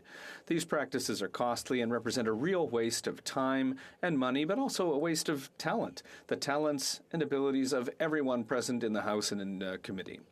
The role of the opposition is not to oppose for the sake of opposing, but to ensure that we make constructive proposals, to ensure that taxpayers' money is well spent. It's with this in mind that I've made today's proposals, and I hope that they will not only be taken into consideration, but that we will all see the results of our suggestions during this consultation. Thank you, Madam Speaker. Questions and comments? The Honourable Member for Calgary-Shepherd. Thank you, Madam Speaker. So to the member for Beauport-Limoilou, I think that she's made a number of recommendations for changes to the standing orders, which could be codified in the House. So the first thing I would say is that changing the standing orders is very serious, and it's hard to go backwards to something that's better. Sometimes when we propose changes, we don't know if it's going to make work easier. So I'd like to ask her what she thinks about how we could ensure that any change to the standing orders is done through unanimous consent of members of this House, because these are the basic rules that all members and all parties have to live with. The Honourable Member for Beauport-Limoilou. Well, each of the suggestions that we've made today, or that we will make today, should be studied by the Standing Committee on Procedure and House Affairs. And I trust that committee to make responsible decisions and to properly study each proposal that's made. Unanimous consent within the committee would be, in my humble opinion, appropriate. Questions and comments? Chair to the Government House Leader. Yes, thank you, Madam Speaker. And I do appreciate the suggestions that are being made. And a part of my concern, because I've sat on PROC before and have gone through this process, and at times it can be somewhat discouraging, as they always tend to want to go for the low fruit and so forth. Yet there seems to be a strong desire from members of all sides of the House to try to see rules actually passed. And I'm wondering to get the members' thoughts in regards to, if we were to pass a rule or major changes to the standing orders, would she agree with the principle that maybe you have, whether it's a sunset or they take effect after the next election? Does she see any way in which we could ease the minds of members in regards to how we could ultimately implement significant rule changes? The Honourable Member for Beauport-Limoilou. So, would it be necessary to wait for the next elections? The changes should happen faster if the changes help the House work better, and the costs related to the operating expenses of the House would make it cheaper. Why not do it faster? That's what I think, too. It's a matter of being effective and efficient, and we're talking about taxpayers' monies, and we are spending here. The Honourable Member for Nanaimo, Ladysmith. Thank you, Madam Speaker, and thank you to my colleague from Beauport-Limoilou. I hope I pronounced that properly. I just wanted to first acknowledge that I agree with the efforts to reevaluate the morning prayer and instead replace it with a moment of silence. I did vote in favor of that motion and agree we need to be making that space safe and available for everybody in whatever way they would like to use it. Ma question, je vais demander en I would like to ask my question in French to my colleague. The emergency debates and take note debates are useful tools. Should there not be a mechanism, a permanent mechanism, to allow members to propose those kinds of debates more easily? I hope that she understood. The Honourable Member for Beauport-Limoilou. Yes. Sometimes debates are urgent and need to take place immediately because of things that happen and we learn through the news there's a problem and we have to resolve it quickly. Is the procedure too difficult, too long? It's an excellent question. And as I said in the beginning, the worst thing that we can say, even as parliamentarians, when it comes time to change something, is to say, well, it's always happened like this, so we always need to ask questions, to question our processes, procedures, and the way we operate just to improve everything. Thank you. Brief question from the Honourable Member for Sandwich Gulf Islands. Merci, Madame la Présidente. Thank you, Madam Speaker. I want to thank my colleague from Beauport-Limoilou. I would like to ask her whether she is aware of suggestions made by Professor Hugo Cyr from the University of Quebec in Montreal, the Department of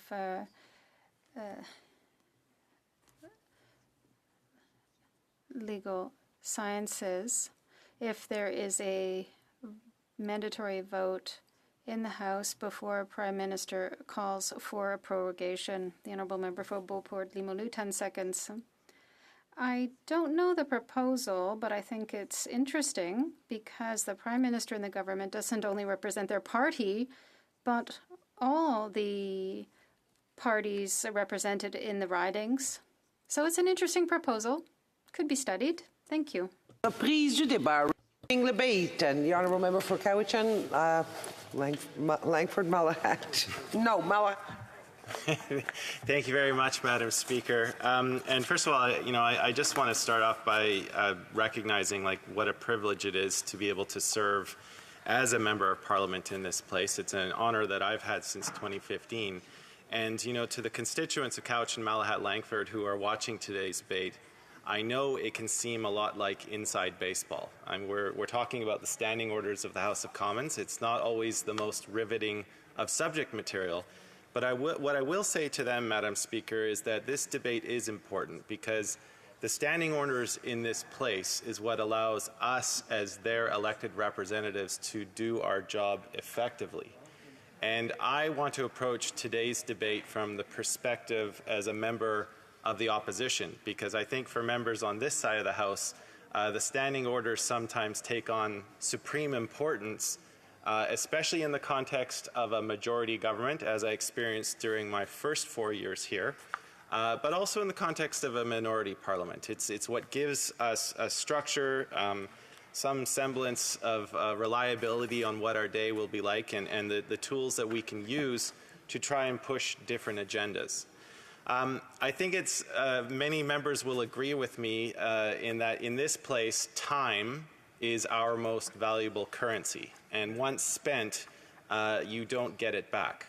And essentially, a lot of the House's business is the management of time. There's a constant battle between the government's priorities and what the opposition wants.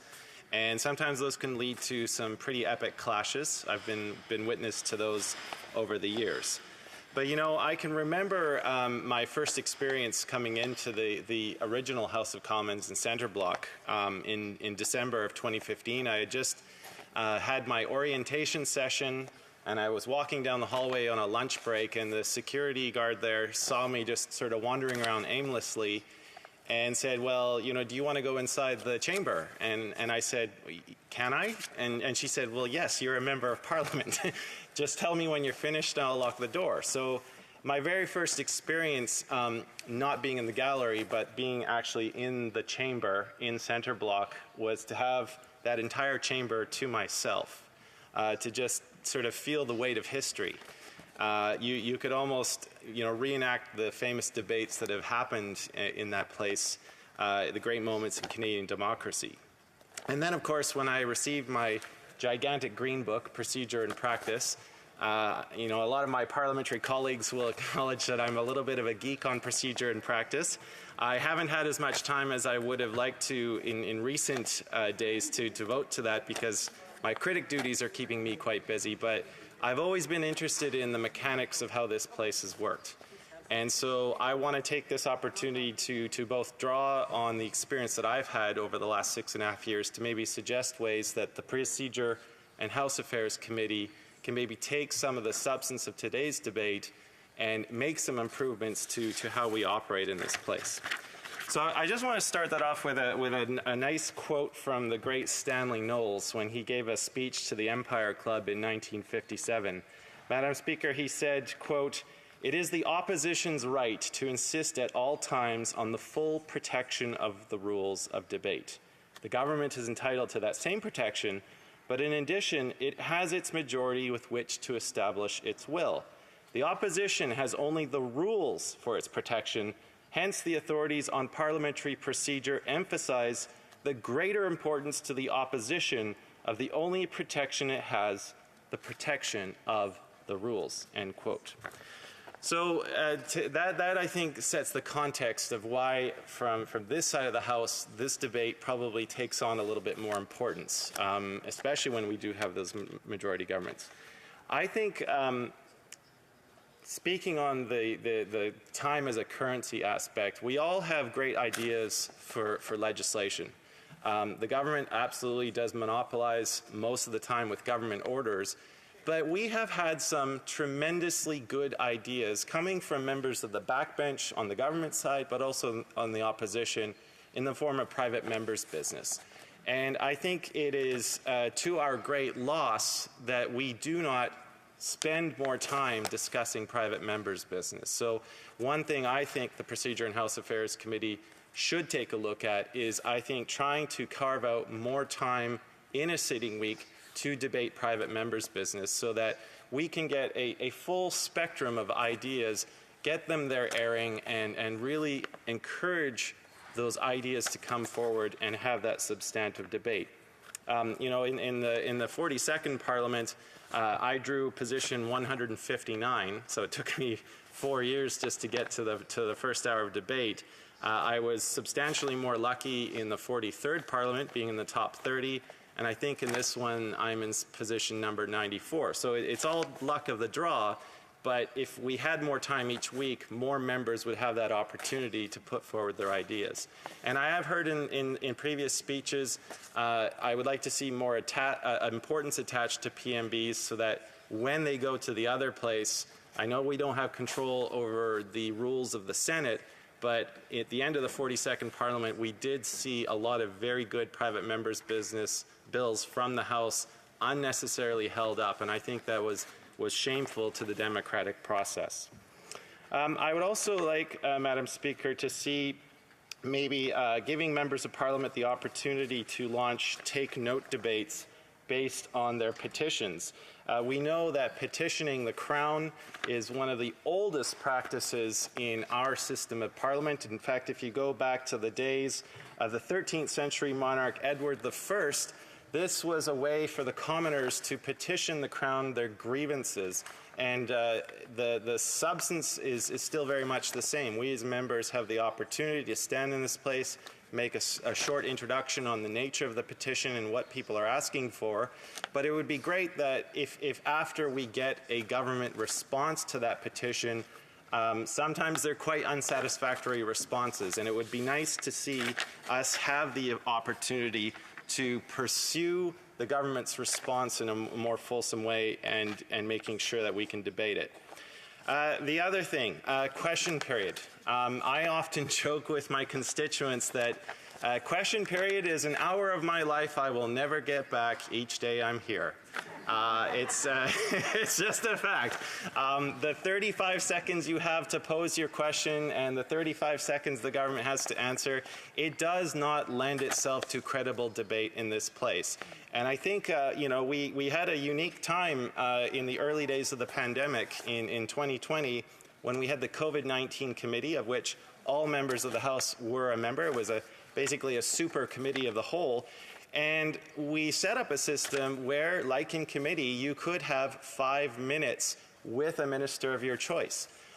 If your question was actually answered by the minister, you couldn't just go back to your same old rote talking points or you would look quite foolish. It actually forced both minister and questioner to have a fulsome debate, to have backup questions, and to really stick on point. I know we might have to sort of figure out how the timing works out in that 5 minutes, but I think the rules are in committee of the whole that basically the minister gets approximately the same amount of time as the questioner used to pose the question. I think we'd adopt the same rules there. But I just think that, question period, I know that's when most Canadians tune in, but I always tell my constituents, please, please don't judge our work based on that 1 hour alone.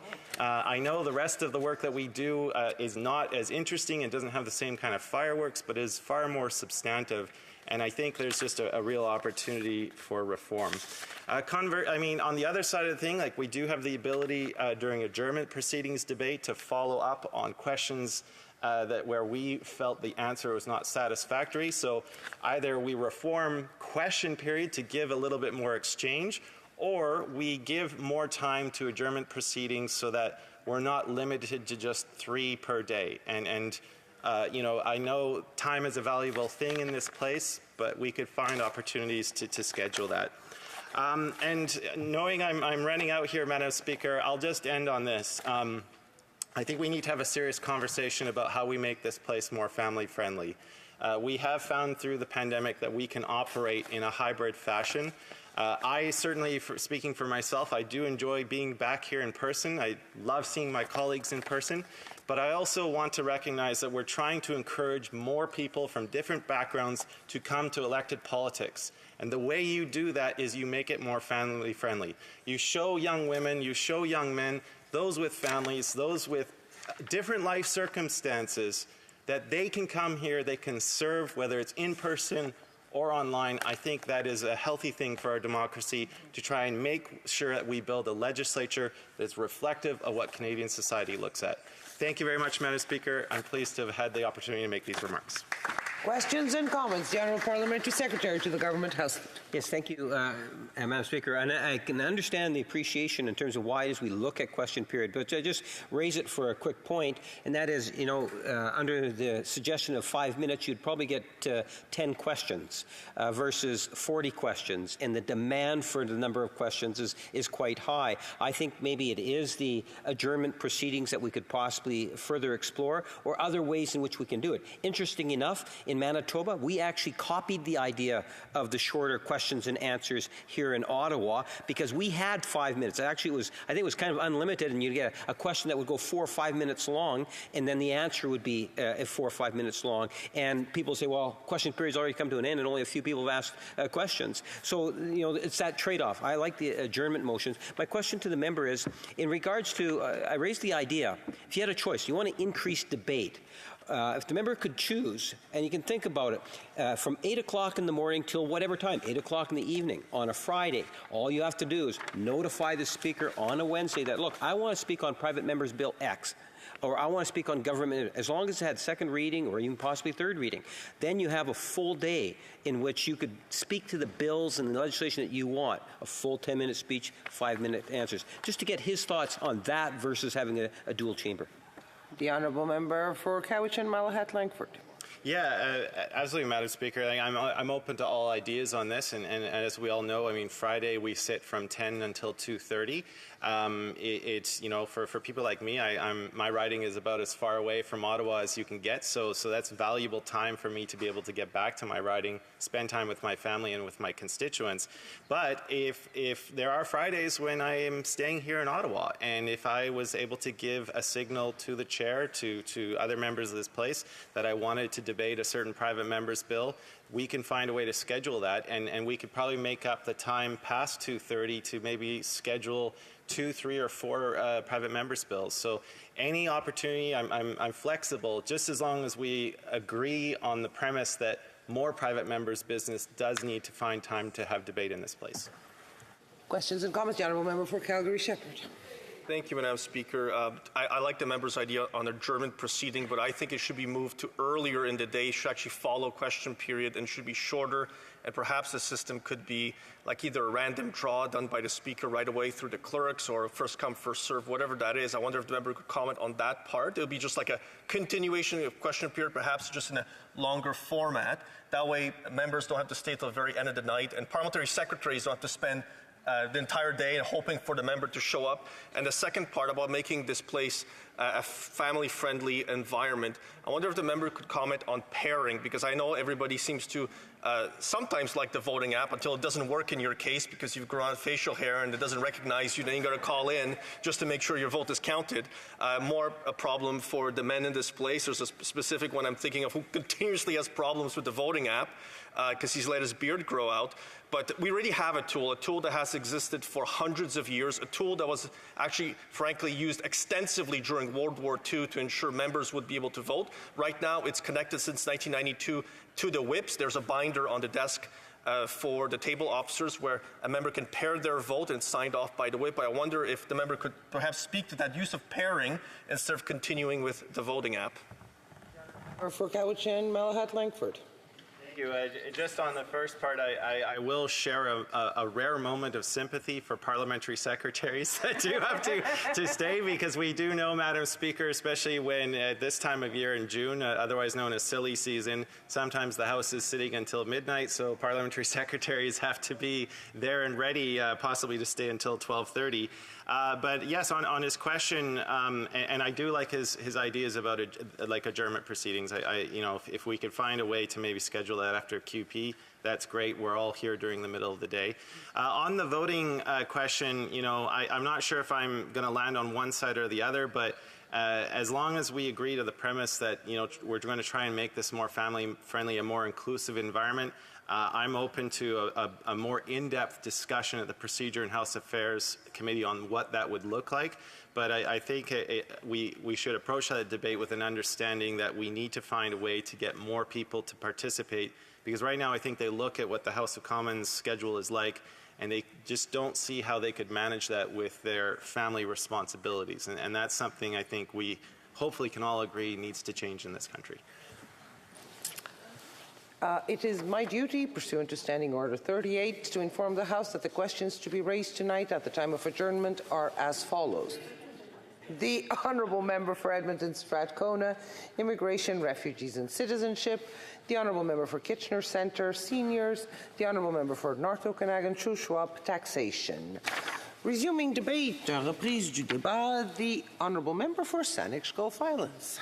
Thank you, Madam Speaker. I think given what we've seen today, we may need a new standing order addition to Standing Order 51 to say a minimum amount of debate is needed so we all have a chance to contribute to a discussion on standing orders when another more important issue intervenes as some party takes the time of the House on something else. That's just a new thought, Madam Speaker, because we really do only have this one chance in every parliamentary session to talk about our standing orders, and they are so important. And I'm limited to 10 minutes. I could easily talk on this matter for some considerably longer time. Look, I want to start with some ideas that came to us when we were on the Parliamentary Special Committee on Electoral Reform. We had some of the country's best and most thoughtful political scientists speak to us. And I'm going to take some presentations that aren't on the matter of our voting system, although clearly parliamentary democracy would be improved if we had a more cooperative, consensus-based approach, such as occurred in New Zealand when they got rid of first past the post and moved to mixed member proportional. I know from colleagues who are members of Parliament in New Zealand that consensus and cooperation became much more the rule of the day, and there was much less hyper-partisanship, and Parliament works better.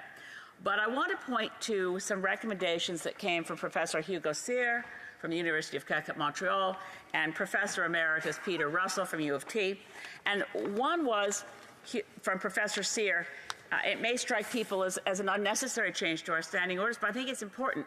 We are a parliamentary democracy in the Westminster tradition, which means we do not elect a prime minister. A lot of people get confused on this point, including some people running to lead another party. I think it's important to think about Professor Cyr's recommendation, which is that after an election, between electing the Speaker and the speech from the throne, this Parliament would elect the Prime Minister, because all of us elected to this place are in theory equal. The Prime Minister is first among equals. It's a foregone conclusion who becomes Prime Minister once you know the seat count of the parties, but that doesn't mean it's not worthwhile to educate all of us to this point every now and then by electing a Prime Minister from among our own number.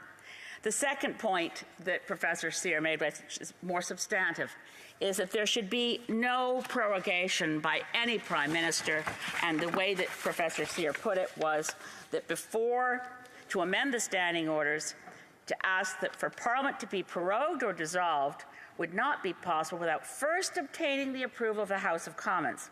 If a Prime Minister were to do so, that would result automatically in a loss of confidence, and the Governor-General would not be bound by the Prime Minister's advice requesting an early dissolution or prorogation without first obtaining the approval of the House of Commons. Close quote. There was another proposal that I think is very important. This is one of the only parliaments in the world where there is no time limit for when we must convene following an election. And so Professor Peter Russell suggested this, as well as Professor Cyr, that right now, I mean, in theory, a Prime Minister after an election could wait a year or two and not convene Parliament. There's no rule. Almost every other democracy in the world puts in a time limit, whether 8 weeks or whatever. That's a change to the standing orders that would be welcome. There's also a suggestion which is quite, I think, significant, and I know that the honourable member from Winnipeg Transcona is an advocate for this one as well, that we go forward with constructive non-confidence votes. Now, this is described by Professor Russell in his testimony as some parliaments, Germany, Spain, Sweden, as example, permit only a constructive non-confidence vote. A constructive non-confidence vote, he goes on, is one that names an alternative Prime Minister. When a constructive non-confidence vote passes, it both defeats the incumbent government and indicates how a new viable minority government can be formed without calling an election. This practice underlines the principle that in a parliamentary democracy, the people elect a parliament, not a government. close quote.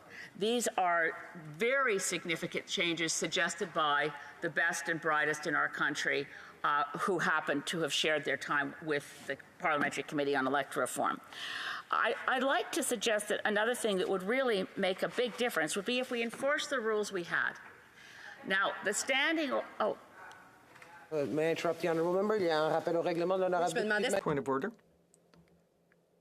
I was just wondering if there was a problem with people online, or if there's quorum, rather. Combien on en a en ligne? We have 17 people in the House, is that correct? Yes, quorum is achieved. We have it. You may proceed. Thank you, Madam Speaker. The suggestion I would have is that we enforce our own rules. That would include, for instance, that in question period, it's only the Speaker who decides who seeks the floor. I'll quote from our former Speaker in a ruling, the Honourable Member who was that went from Speaker to being leader of the Conservative Party. I don't want to use his name. But he said in response to a request from the late Mark Warra that his rights had been violated, the Speaker ruled, quote, "The right to seek the floor at any time is the right of each individual Member of Parliament, not dependent on any other Member of Parliament. If members want to be recognized, they will have to actively demonstrate they wish to participate, they rise in their places and seek the floor." In the context of question period, that reality that the Speaker's job, and we are the only country in all Westminster parliamentary democracy countries, the only country in the Commonwealth where a Speaker has surrendered that fundamental right and duty of a Speaker to recognize the member who will then have the floor. It was an accident of history. It was because Jean Sauvé, when she was Speaker, said she couldn't see members in the far corners. She asked for the party whips to do her a personal favor and provide a list. This has now become custom, tradition, but it's still not part of our rules. And while it's not part of our rules, we should take some time to discuss it in the review of the standing orders at PROC and say, look, what do they do in the UK? I asked and I found out. In the UK, any member who's going to ask a question the next day provides a letter to the Speaker in advance and says, this is the question I want to ask. The Speaker then identifies that member so that they're not all at the same time looking for the floor when the Prime Minister is answering questions. It works well, and it means that the fundamental improvement that it would make in this place in terms of decorum and the functioning of the place is that if you, as a rising politician, want to curry favor with someone who controls your life, if the Speaker has no influence at all on whether you get your TV time on question period, it's easy to ignore what the Speaker says. The person who controls your life is your party whip because they put the names on the piece of paper. So the importance of the question you have to ask, the work you're doing as a parliamentarian, the power shifts entirely to backroom political parties and away from the Speaker, who controls this place in every other parliament around the world except here.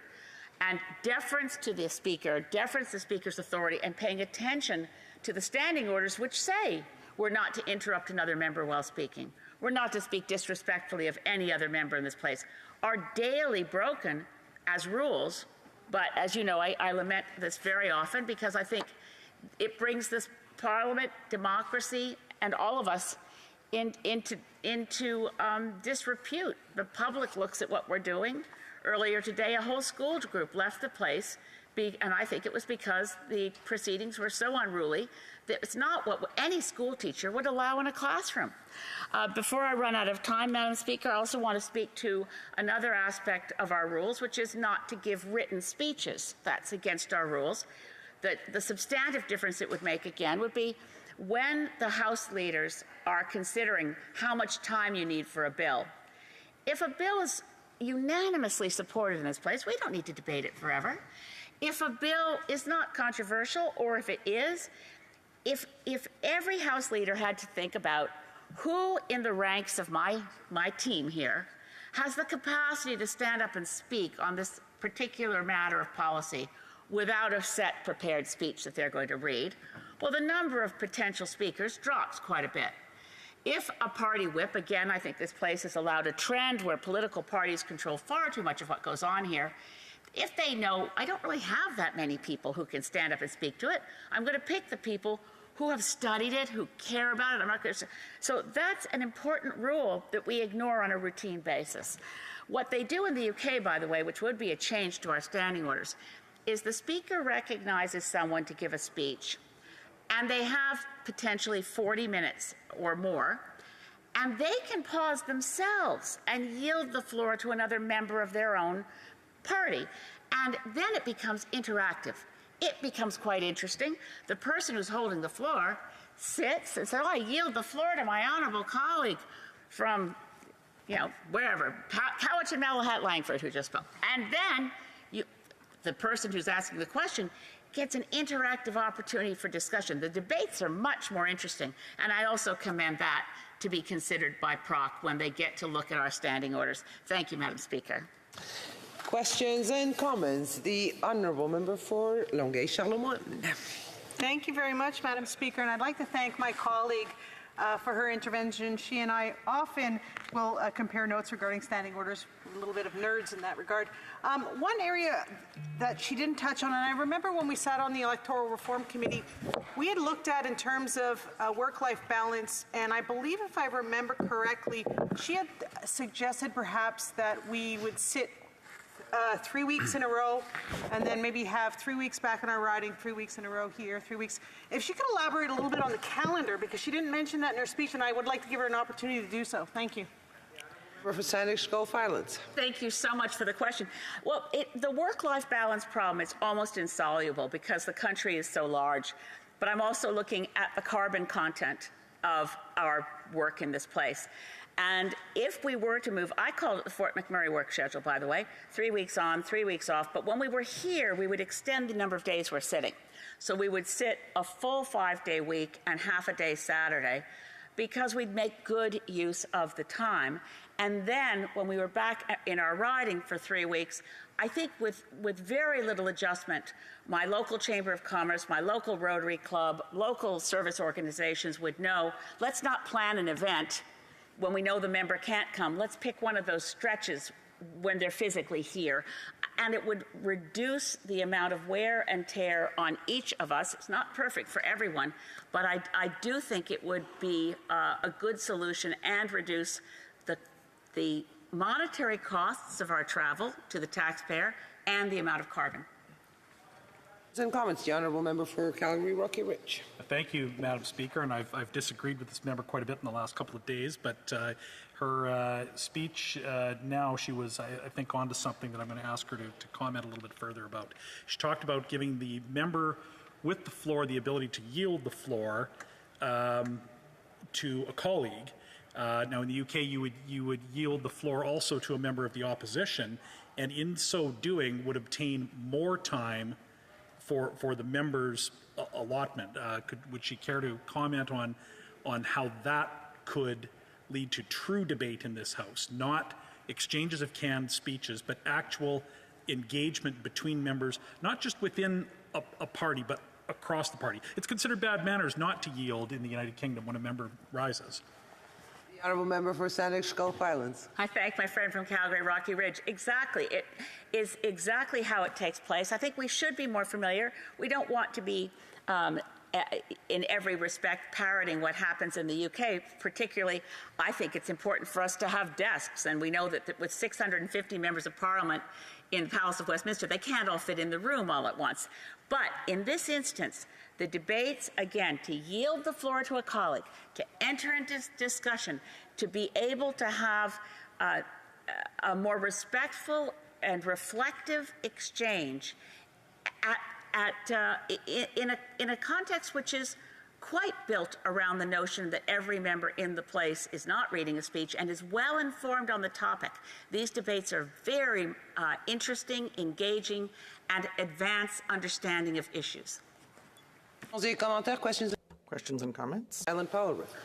Well, thank you, Madam Speaker, and I thank the member for her interesting speech. And like I said earlier, I think it is important to have these discussions, and probably more frequently. I know that her and I agree on something very clearly, and that is the idea that we need more proportional representation, and that it would be good to be in this place knowing that every vote in this country matters and was reflected in the seats around the table, around the House. But I am wondering, a lot of members have come to me from my own riding who are supporters of proportional representation, but are also frustrated that every time there's a minority election and we get another minority government, we see this sort of cynicism across the country of, okay, this is going to last 18 months, maybe 2 years at the max.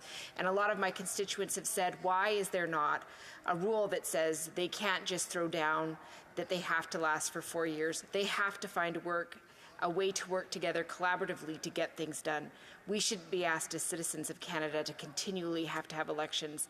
When we put people here, they should work together. I'm just wondering if she could speak to that. The Honourable Member for Saanich Gulf Islands. Well, thank you, Damaro, friend from North Island, Powell River. I think a mandatory rule that we sit for 4 years without and finding ways to work together isn't really consistent with the principles of Westminster parliamentary democracy. But I do think a way around it is this notion of a constructive non-confidence vote.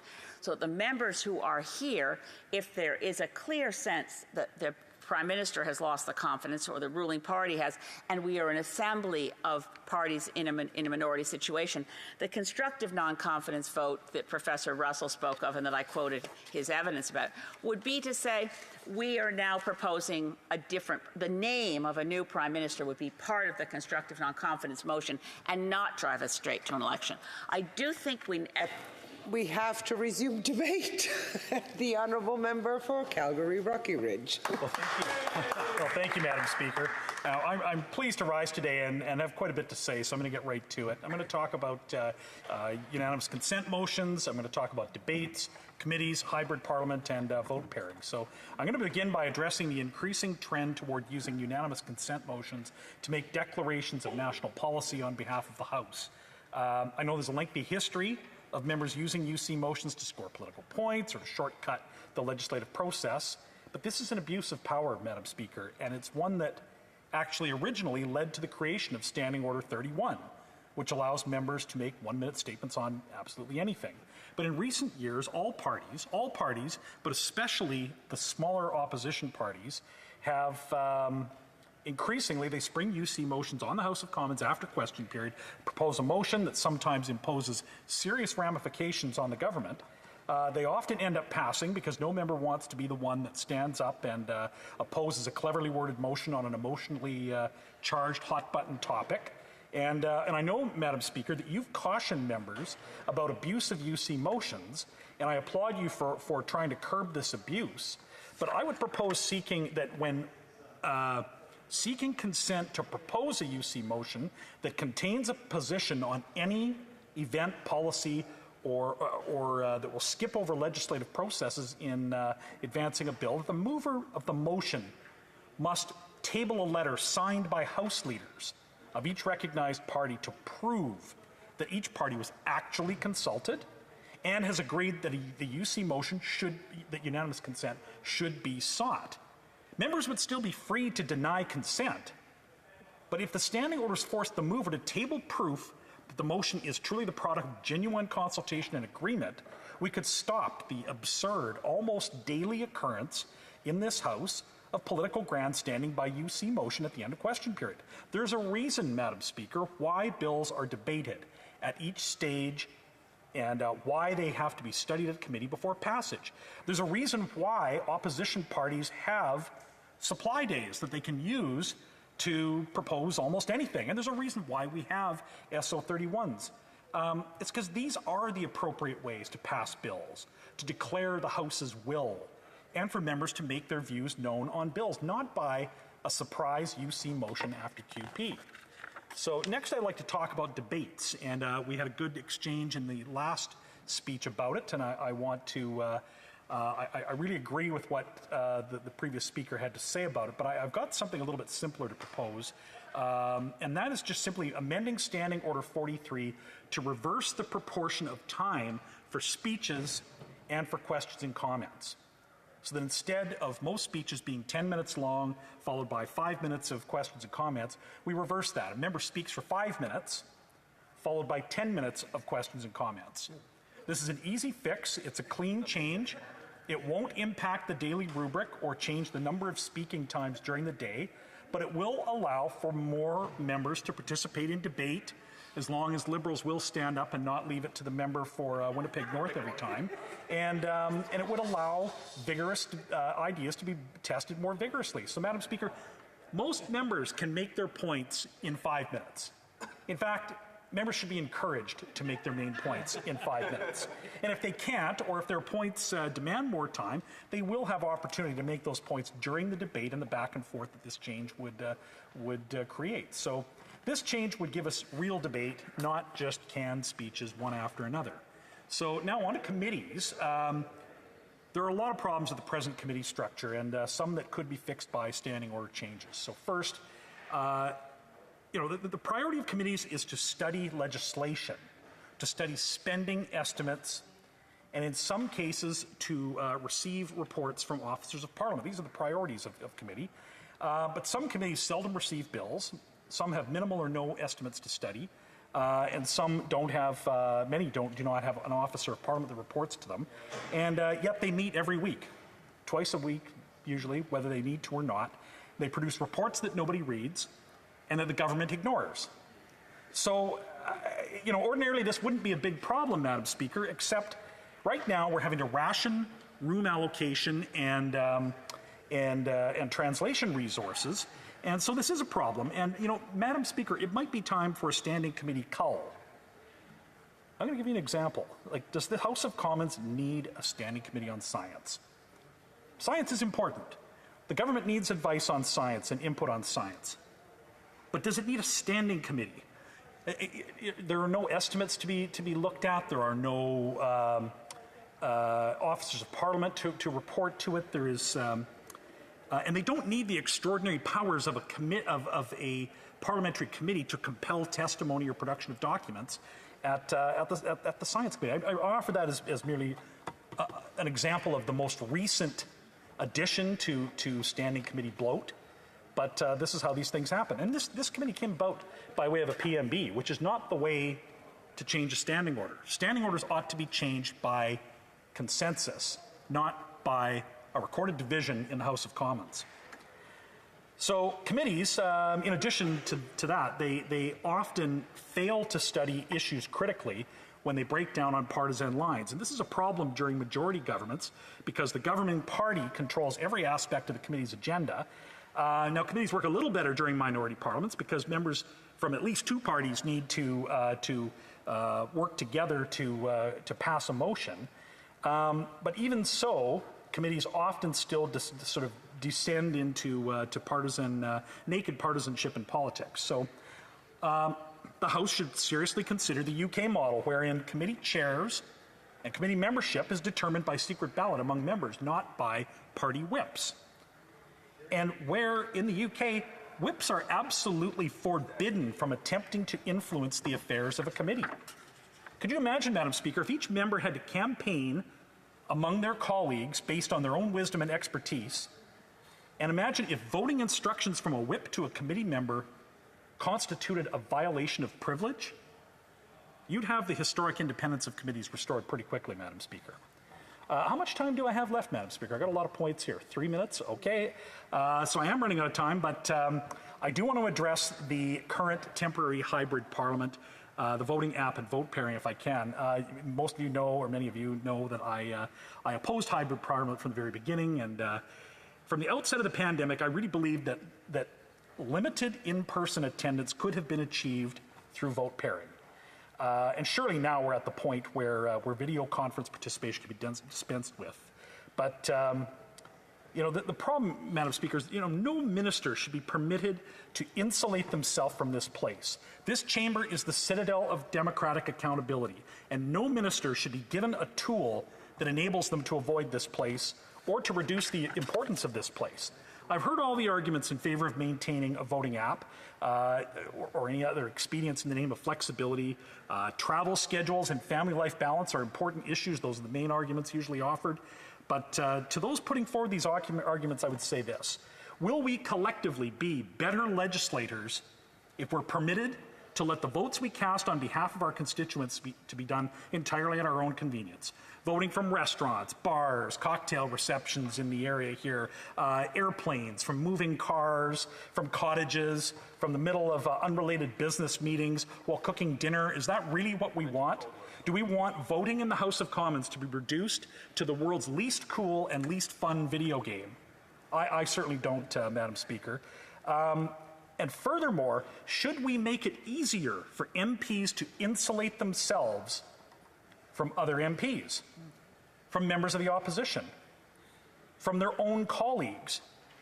Should we really reduce the number of times when MPs are forced to be in proximity to each other, where they can actually interact in the most informal ways, and maybe, Madam Speaker, just maybe, have a chance to build confidence and rapport and trust between members of all opposing parties?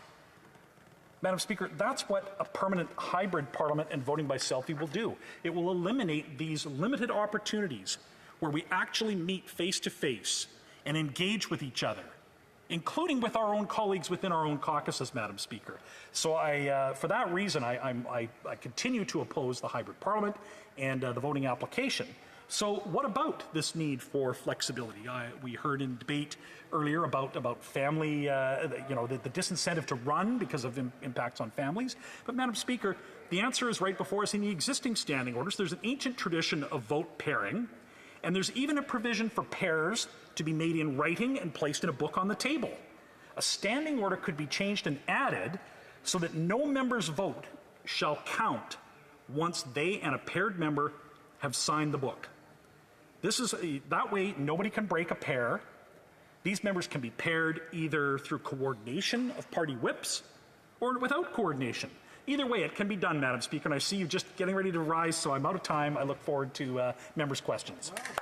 Questions and comments. The Honourable Member for Longueuil-Charlemont. Thank you very much, Madam Speaker, and I'd like to thank my colleague across the way for his intervention. And he did mention something that it's piqued my interest because I, too, am in agreement with respect to committee membership and chairs, and I like the idea of having, either secret ballot in terms of naming committee chairs. One aspect of committee work that I found quite surprising when I first got here was it's very adversarial, the way that the committees are structured. So we have an issue before us, we want to study it, but we're sort of sitting opposing, instead of having like a work group where we sit together and say, okay, here's the issue, what do you think about this? There's no interchange really between the committee members.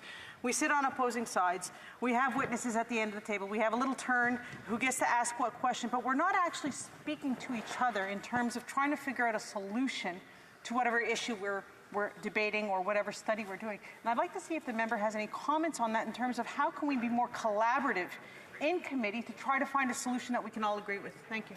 Member for Calgary Rocky Ridge. Great question and great observations.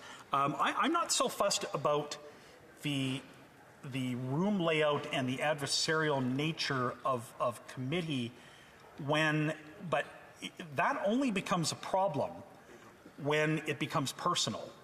Okay? If we meet in the same room rather than over a video conference, and we have the opportunity to go maybe get up from our opposite sides of the table and maybe go over to the coffee machine and have a quick private word that's off the record to gain some understanding.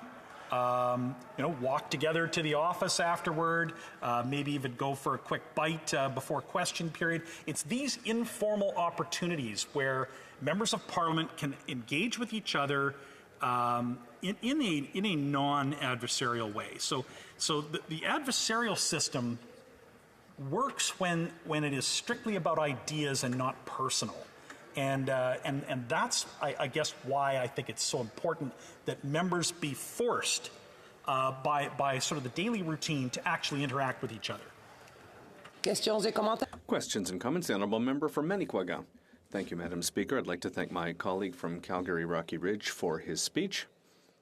On certain points, I think we agree when it comes to the hybrid parliament. He raised some very interesting points. I'd like to ask him a question about our constituents, because, we often talk about the advantages or disadvantages of being at home and voting as if it was a video game, but at the same time, we are responsible to our constituents. So what is his opinion, the disadvantages of the hybrid parliament, and things that we could fix, but how can we better serve our constituents when we are here as opposed to being at home? Thank you, Madam Speaker. Rocky Ridge. Well, Madam Speaker, we represent our constituents when we are in this place. That and our action is in this place is what we are accountable to our constituents for. So I think it's critical that we spend the time in this place to do our jobs representing them in Parliament.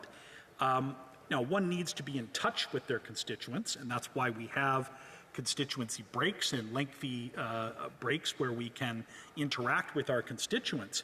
But we can't represent our constituents when we are in our constituency. We have to represent our constituents when we are in Parliament. That is where the votes take place. That is where the debate on ideas takes place. That is where we can advocate and represent our constituents. Member for London Fanshawe. Thank you, Madam Speaker, and I'd like to thank my honourable colleague.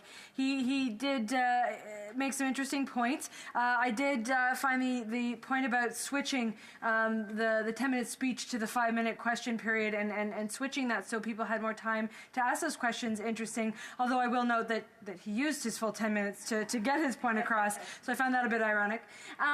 In terms of that expansion on questions, one of the things that I really found interesting while as a new member in hybrid parliament was, of course, that ability to ask questions during question period, but in the way that we do so during committees as a whole. So for a 5-minute period of time, allowing for more of that debate. So in terms of that expansion of questions, would he be in favor of changing how we operate during question period to more of that committee of the whole type of debate? Thank you. Calgary Rocky Ridge. Yes, indeed, I would. The committee of the whole is a much better format for actually getting real answers. And I'm sorry, I have to say it. In this, since 2019, there has been a marked decline in even the quality of that forum. I participated in several committees of the whole, and watched ministers with a whole group of officials in front of them with binders of information. These officials would have spent hours and hours and hours preparing. And we asked questions, and the ministers simply recite talking points just like it's question period. And you know, there's some responsibility on government to actually ensure that they act responsibly and respond and answer questions. But to your point about question period, absolutely. And we have to resume debate. The Honourable Member for Beaches East York. Thanks, Madam Speaker. And I want to speak to an idea that I think most would agree with, in general terms at least, that we ought to modernize Parliament to enable all of us to better represent Canadians. Now, what does that mean specifically? Well, many of us have proposed very, very specific examples, and I want to tackle it at a bit of a higher level because I think there are 3 general ideas we should be grappling with. And the first is about flexibility, because I heard my colleague from the Conservative Party, who, by the way, we've worked together on committee. I think we were a pretty independent committee, even in a majority government context. But I hear a dismissal of flexibility when, and I take the point, a serious vote, we should all be there potentially, right? Like absent emergency circumstances. I was certainly there in Parliament in person yesterday when we were voting on a bill around evidence-based drug policy. I thought it was really important to be there in person. But I don't think it's important to miss my 5-year-old's first baseball game at 6:30 p.m. Up in East York, this summer at least. I don't think it's important for a procedural vote. And I think we can accommodate different votes in different ways and different flexibilities for different families in different contexts. And so I do think the voting app continues to remain of utmost importance. And if people don't care about young families and engaging in Parliament, and by the way, like I probably won't even consider running again, frankly, if we don't have greater flexibility in this place. But I also think of colleagues who have loved ones who are in circumstances that need care they're sick, they're ill, members themselves being sick and ill. And I don't think vote pairing is the ready solution there. I do think we need to accommodate in order to ensure that we are representing our constituents in full and that there's flexibility there. And it may be, I don't want to be dismissive of the point, by the way, that we need to be there in person to build relationships. I value the time in person between 2015 2019 in particular, where it was a full parliament in person, and I have relationships across party lines too, and I've been able to build on those relationships because even in a virtual environment, but building those relationships at first, certainly being in person, meant a lot. And so when we look at our 26-week sitting calendar, it may be that certain weeks there's no flexibility, and then there's flexibility at other times. And so maintaining some definite in-person component and allowing flexibility in other weeks may be the solution as far as it goes. But regardless, it has to be seriously looked at, and the voting app should be there to stay. The second broad point is we have to look at these rules first for flexibility and second for empowering parliamentarians. And I've heard some conversation today about the frustration with the arcane nature of private members' business, and it is frustrating. I've been lucky, actually. I've effectively won the lottery 3 times. I'm a lucky man, but much to the chagrin of the government, I think. But in winning the lottery, I have also seen others who are far down the list and will never have their bills or motions debated and voted upon. And I want to quote from a conservative colleague, actually, a former conservative colleague, who in his study, I actually think Bruce Stanton was one of the most thoughtful individuals on the standing orders and our parliamentary work. And he wrote, on the whole, a parallel chamber for the House of Commons would strengthen the democratic process in Canada's parliament by giving MPs greater means to legislate and challenge the executive branch of government. As such, the idea deserves our careful consideration. And this is not a new idea. It exists in Australia. It's existed for many, many years in Australia and also in the United Kingdom. In the United Kingdom, this is from the chamber in the UK. Since 1999, the House of Commons has held debates in a parallel debating chamber known as Westminster Hall. This chamber is used for debates on issues raised by backbench members, for debates on select committee reports, for debates on subjects selected by the Backbench Business Committee, and for debates on e-petitions. And if we want to empower parliamentarians, and before I got in this business, a friend of mine from law school gave me Samara Canada's Tragedy in the Commons, and it almost scared me away, frankly, because it's a lament. Every single exit interview is a lament to say, I wish I'd done more. And empowering parliamentarians via parallel chamber or some other means. And every single measure we look at should be looked at through this lens of empowering parliamentarians. But, adjournment debates could be used in these parallel chambers as well. But I mean, we ought to be looking at these changes through the lens of empowering parliamentarians, and a parallel chamber is certainly one of these ways. And if we don't want to think of a physical space, then perhaps we think of a virtual space for that parallel chamber. It happens to already exist. Third, and this is important too. Before I get to the third point, though, I want to reference the idea of independence of committees. I think this is one place where rules can matter, and I want to emphasize my agreement with the idea of electing committee members and chairs via secret ballot as a chamber. But I would say, and I would emphasize to colleagues, it's also about the way we conduct ourselves, that this is about culture too. And there are ways of ensuring our committees are more independent if we act as we ought to act in this place, and we embrace a different culture. So let's change the rules, but let's not forget our own place in changing the culture. Third, and this is a related point to the second one, but as we look at changing the rules, we ought to look at flexibility, number one. We ought to look at empowering parliamentarians too. And third, we have to look at decentralizing operations and reducing party control. And others have already spoken to this point, but the role of the speaker, the power of the speaker needs to be returned. I don't ask questions, particularly in question period, because I think it's rote, and it's a fundamentally, it's a theatric exercise. Let's put it politely. And it doesn't need to be that way. It ought not to be that way. And I do think empowering the speaker in 2 different ways. One, it would encourage those on the government side to ask more pointed questions. And 2, it would ensure decorum on the opposition side. And I think that is critical, not only in relation to questions, but also SO31s. And lastly, I'm not going to use my full 10 minutes, and I want to make this point, and it's a related point to what my Conservative colleague just put forward. I don't think we should be restricted to 5 minutes as far as it goes in terms of our speech. But I do think we should be able to use 5 minutes or 2 minutes or 8 minutes to give our remarks. And the remainder of that 15 minutes should be for questions, and it should be our decision how much time we use to speak, and the remainder of the time should be used for Q&A, because sometimes I just want to speak for 1 minute, and I'd love to have 14 minutes of questions. And with that, I look forward to questions. Questions and comments. The Honourable Member for Calgary-Shepherd. Thank you, Madam Speaker. So, it's the evening is getting short, so I wanted to perhaps offer a member an opportunity to comment further on pairing.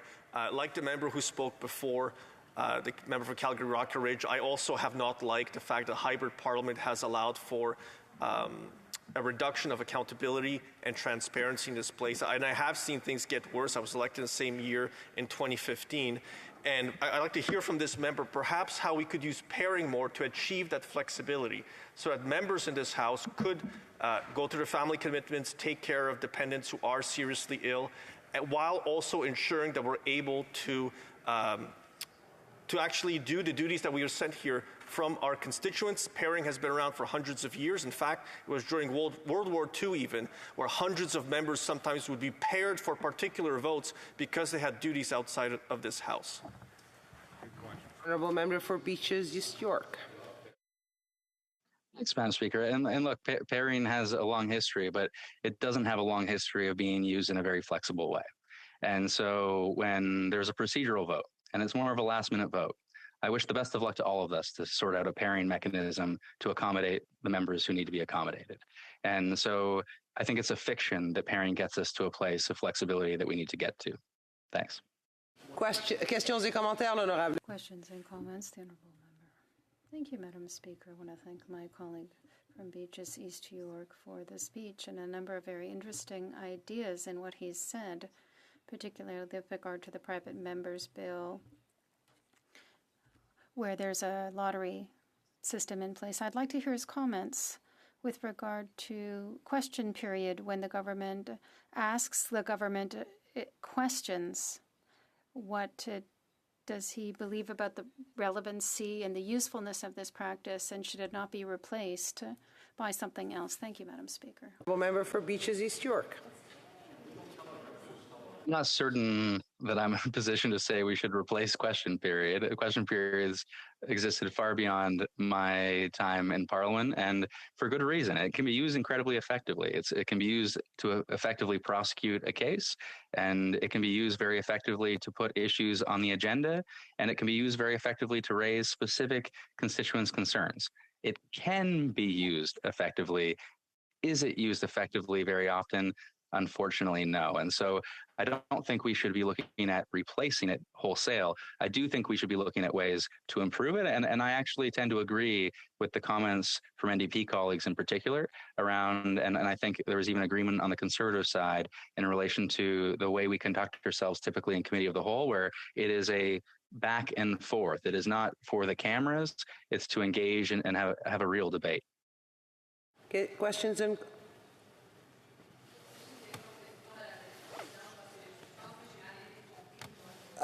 The Honourable Member Manicouagan. I apologize, Madam Speaker. It's simply that my question was misunderstood, so the answer wasn't necessarily the right one, so I just like to clarify it. I wasn't talking about replacing all of question period, but rather the part where the government asks its own government a question and not all of question period being replaced. Thank you, Madam Speaker. I don't know if the Honourable Member for Beaches East York has now better understood the question. Right. So in that case, I think I answered it in the course of my comments, but I think others would be able to put pointed questions to the government in question period if we were able to be accommodated via the Speaker and not via the Whip's office. The Honourable Member for Nanaimo Ladysmith.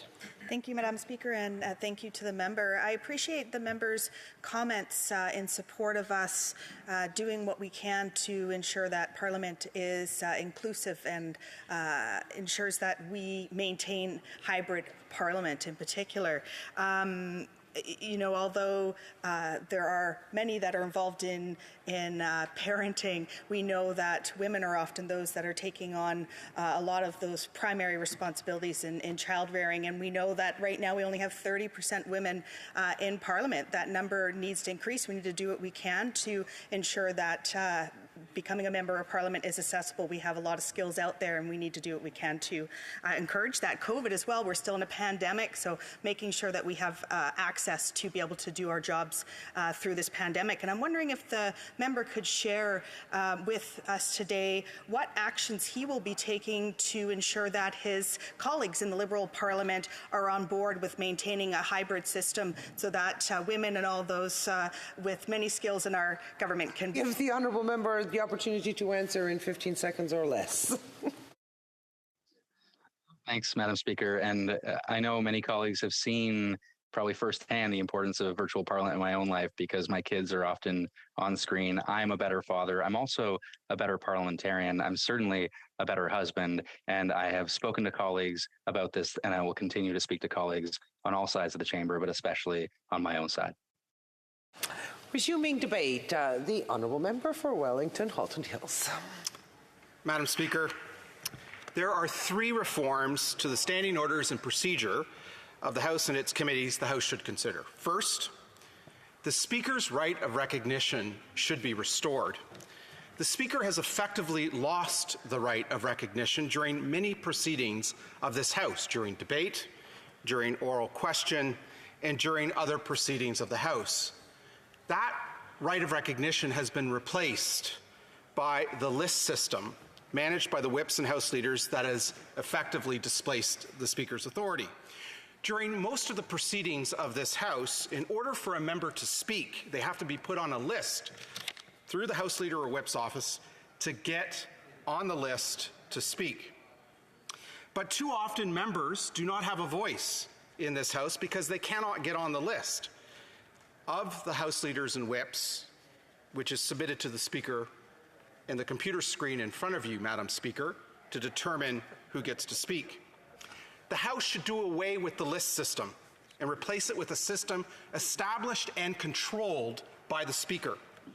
That system should have 2 principles. First, all members who wish to speak should get to speak, and secondly, time allocated to individual members who wish to speak should be distributed as equitably as possible to those members who wish to speak. As I understand it, in the UK Parliament, members who wish to speak, whether to a bill or during oral questions, go through a system established and controlled by the Speaker. For example, all members who wish to speak to a bill get to speak because the time allotted for debate is divided by the number of members who wish to speak, and those members go to the Speaker rather than through their whips or House leaders to indicate they wish to speak. So if 4 hours is allotted to a bill at second reading for debate, and 40 members have indicated to the Speaker they wish to speak, the 240 minutes is divided by the 40 members, and 6 minutes is allotted to each member to speak. In that system, members who wish to speak get to speak, which is fairer and more equitable than the system we have. And so I hope all members of this House will take up this idea of restoring the Speaker's right of recognition and thereby restoring a more equitable distribution of time for members in this House to speak. The second area of reform the House should consider is standing committees. In 2002, the standing orders were changed, a move supported by then Finance Minister Paul Martin to address the democratic deficit by replacing the appointment of committee chairs with their election. Unfortunately, that well-intentioned change has not worked out in practice. While technically committee members can elect committee chairs, they are effectively appointed, 21 by the Prime Minister and 4 by the Leader of the official opposition. That's because the moving of a nomination of a member for chair is done in public, and the whips use that fact to ensure only the member the Prime Minister or official opposition leader wishes to be chair is nominated for the position of chair, with the result that the member is acclaimed as chair. One way to fix this is to require a secret preferential ballot on which all the names are listed of committee members of the recognized party from which the chair is to be selected. That way, no nominations for chair take place, and the 12 members of a committee decide on a secret, single, preferential ballot who will be chair. To make committees more effective, a second reform should be considered. The House should consider distributing the 25 chairs of standing committees in a way that is proportionate to the recognized parties in this House. Currently, the ministerial party has 21 out of 25 chairs, and the official opposition has 4 out of 25 chairs. The NDP and the Bloc have no chairs of standing committees. This is not proportionate to the standings of the House of Commons of the various recognized parties and doesn't reflect the Parliament Canadians elected back in the 2021 election.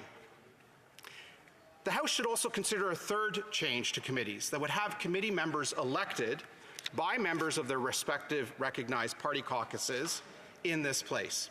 These elections on a secret preferential ballot could take place at the same time that the House meets to elect the new Speaker. Taken in totality, a secret ballot preferential election of committee chairs, a secret ballot preferential election of committee members, and the proportionate distribution of standing committee chairs amongst the recognized parties in this House will have the effect of making standing committees much more independent of party leaders, particularly the Prime Minister, with a greater ability to hold the government accountable to a much greater degree. I'll add that these reforms were enacted by the UK Parliament a decade ago, and they have been adopted to a great degree of acclamation. By all accounts, they've been a great success, and they have strengthened the committee system. Madam Speaker, the third area of reform the House should consider is to take away the Prime Minister's power to make key appointments in this place. The Clerk of the House of Commons should be appointed by the Speaker and not by the Prime Minister. In other Westminster parliaments, the Clerk is appointed by the Speaker on the recommendation of a committee of MPs that has vetted various candidates. In fact, in the Legislative Assembly of Ontario, that's exactly the process that is in place, as is the case in the UK Parliament and in the Australian Parliament. The Sergeant-at-Arms, Mr. Speaker, should also be appointed by the Speaker rather than by the Prime Minister. But most importantly, the majority of members on the Board of Internal Economy should not be appointed by the Prime Minister either directly or indirectly, but rather elected by the members of this House on a secret ballot. And members of the Ministry, as well as officers of this House on both sides of the aisle, should not be eligible for the majority of positions on the BOIE. In other words, the majority of members on the BOIE should be backbench members of Parliament elected by their peers on a secret ballot vote. So those are the three areas of reform I think the House should consider.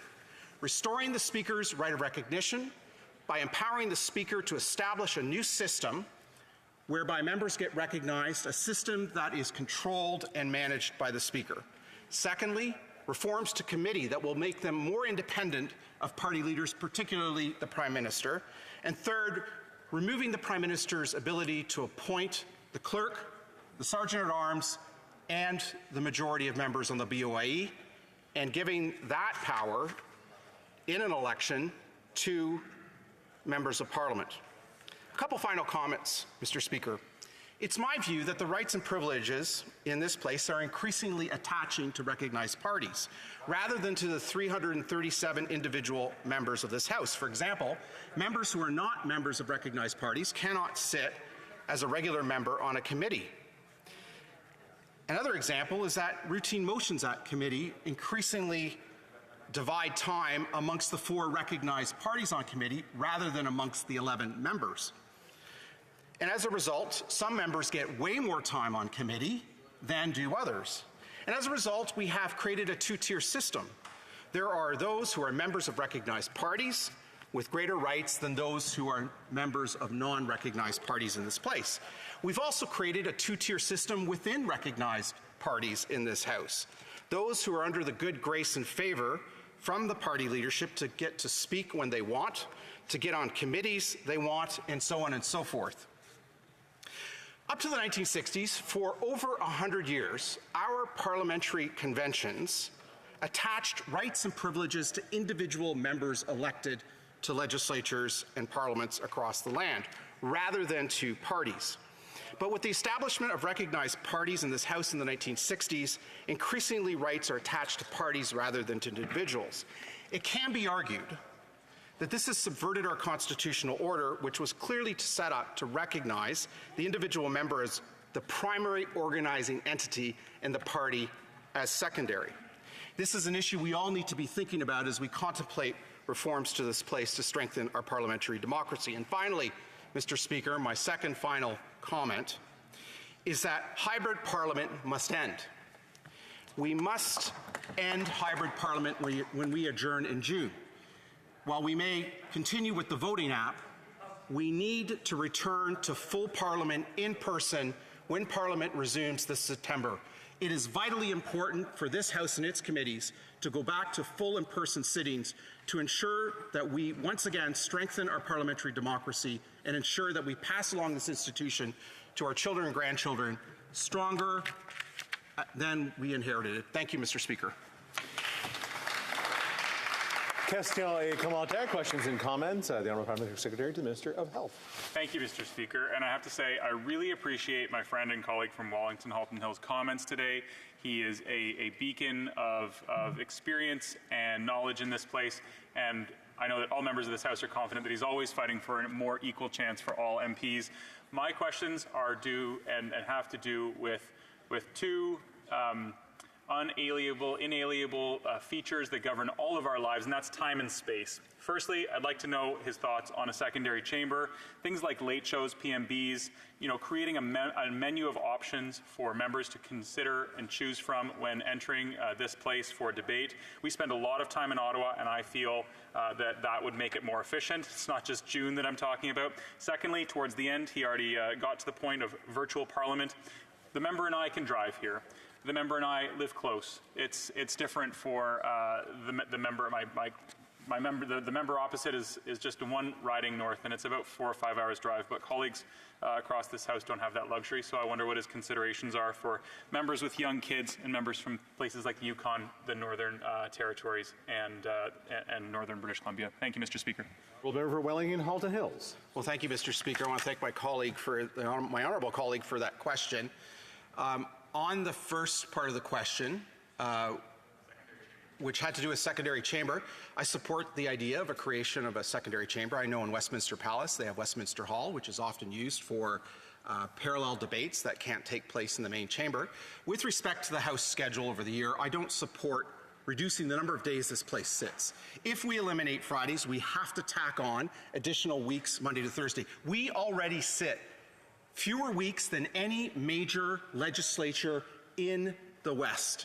The fact is we sit less today than we did half a century ago. We reduced the number of weeks that we sit to 27 about 40 years ago.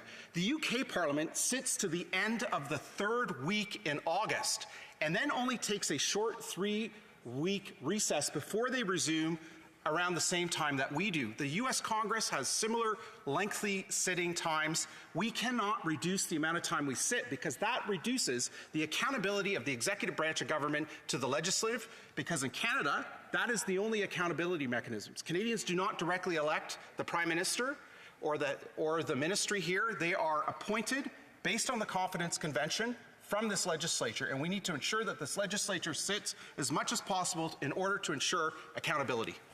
Question et commentaires, questions and comments. L'honorable député de Rivière. The Honourable Member for Rivière-des-Mille-Îles. Thank you, Mr. Speaker. Bravo to my colleague for that speech. In a previous slide, I'm convinced he was a great artist. He really has very constructive and creative proposals within his speech. I just want to talk about one of the last parts of his speech when he talked about the election of the clerk, the sergeant-at-arms, and members of the Board of Internal Economy, and they be appointed by the Speaker of the House. How can he be certain that there would be greater neutrality and objectivity as a result because the Speaker represents a political party, does he not? The Honourable Member for Wellington Halton Hills. I want to thank my honourable colleague for the question. I think that's a great question. It's the Prime Minister who makes the appointment of the Clerk of the House of Commons as well as the Sergeant-at-Arms of the House. Obviously, the Prime Minister is more partisan than the Speaker of the House of Commons, so if we had the power transferred to the Speaker of the House of Commons, I'm confident that this would strengthen neutrality of those two positions here in the House. Question commentaire, l'honorable député. Questions and comments? The Honourable Member for Cowichan Malhat Langford. Thank you, Mr. Speaker. Thank you to the member for Wellington Halton Hills for his intervention. I appreciated all of the examples he cited from the Mother Parliament. I think there are a lot of lessons that we can draw from them. And I think he would agree with me that time is our most valuable currency in this place. I would be curious to hear about his thoughts on Fridays. I agree we should keep Fridays, but maybe there's an opportunity to pass the 2:30 mark. Give members of Parliament the option for more space to debate private members' business. Maybe we could devote some time to take note debates, and it would be there as an option for members who are willing to participate.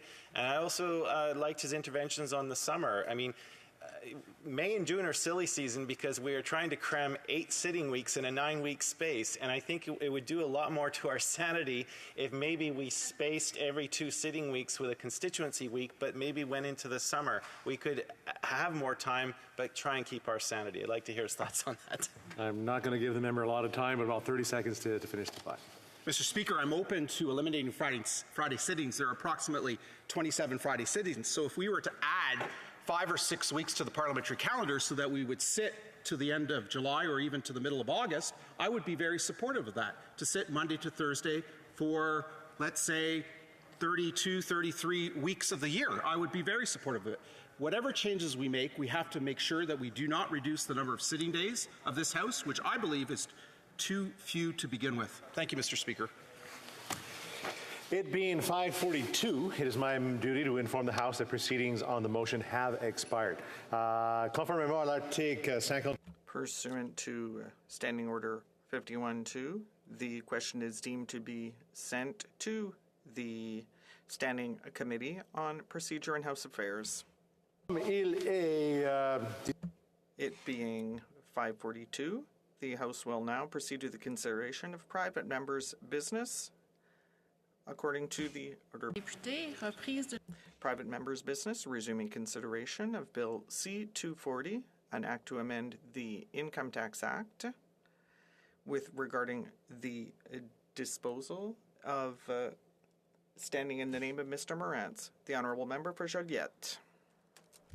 Thank you, Mr. Speaker. It's an honour for me to rise in this place to speak to Bill C-240. This bill has been presented by the member for Charleswood, St. James, Assiniboia, Headingley, and I had the opportunity to sit with him on the Finance Committee. I was thus able, Mr. Speaker, to appreciate his commitment, his thoroughness, and his depth in every speech he made, and the same is true here. Bill C-240 is a reintroduction of Bill C-256, which was introduced in the last Parliament. It itself was a reintroduction of a measure that the Harper government introduced in its very last budget in the spring of 2015. Unfortunately, the measure name never came into force because the Liberals, following their election, withdrew it. C-240 amends the Income Tax Act to provide an exemption from capital gains tax in respect of certain arm's length dispositions resulting from the donation of real estate or private corporation shares to charities. The bill covers donations of real estate. Donations have to be made by a qualified donee within 30 days of the disposition of the property to an arm's length third party. Obviously, the Bloc Québécois supports the principle of Bill C-240. The first person who told me about the principle of this bill was the former leader of the party, Gilles Duceppe, and he put me in touch with Mr. Johnson, with whom I had the opportunity to discuss this principle on several occasions. I would say that Mr. Johnson is, in a way, the soul of this bill. I also had the opportunity to speak with the member for Charleswood St. James Assiniboia Headingley about all the work and commitment that Mr. Johnson has shown. Let's go back to the principle of the bill. Currently, when a taxpayer donates real property or private company shares to a charity, the taxpayer is presumed to have disposed of the property or shares for the benefit of the charity. He is presumed to have disposed of it, or rather he then receives a charitable receipt for the amount of the gift, also calculated at fair market value. Since a wealthy taxpayer's tax rate is generally higher than the tax deduction associated with a charitable donation, it's capped at 75% of net income, the taxpayer ends up paying some tax on his or her capital gain, even if he or she did not actually pocket it. Bill C-240 extends to all real property for the tax provision that already exists for donations of ecologically sensitive land, for example, to nature conservation organizations. Since all charities provide valuable services to the community, we believe it is only fair that the donations they receive be treated equally for tax purposes. Still on the topic of fairness, donations of shares to private companies will now be treated in the same way as donations of shares in publicly traded companies, which are already exempt from capital gains tax. At first glance, this seems fair. As I say, we support the principle. However, this bill will have to be seriously studied in committee. The bill raises questions both about effectiveness and fairness. In terms of effectiveness in funding charities, the Parliamentary Budget Officer has estimated that the adoption of the bill could represent a loss of revenue to the government of $775.5 million over 5 years. But in return, donations of real estate and shares in private companies would increase from $2.9 billion to $3.9 billion. Thus, the government would pay $775 million to generate an additional $981 million in donations. But it's not clear that the $981 million would be entirely new donations. It's possible that some of it would have been donated in any case, but in another form. The elasticity model used by the PBO to assess the effect of the bill does not make this clear. If some of the $900 million in donations had been made anyway, it is possible that the measure would have cost the government more than it would have returned to charity. This is something that the committee will have to seriously consider. Also, the sum of $775 million over 5 years in lost revenue for the government is quite substantial.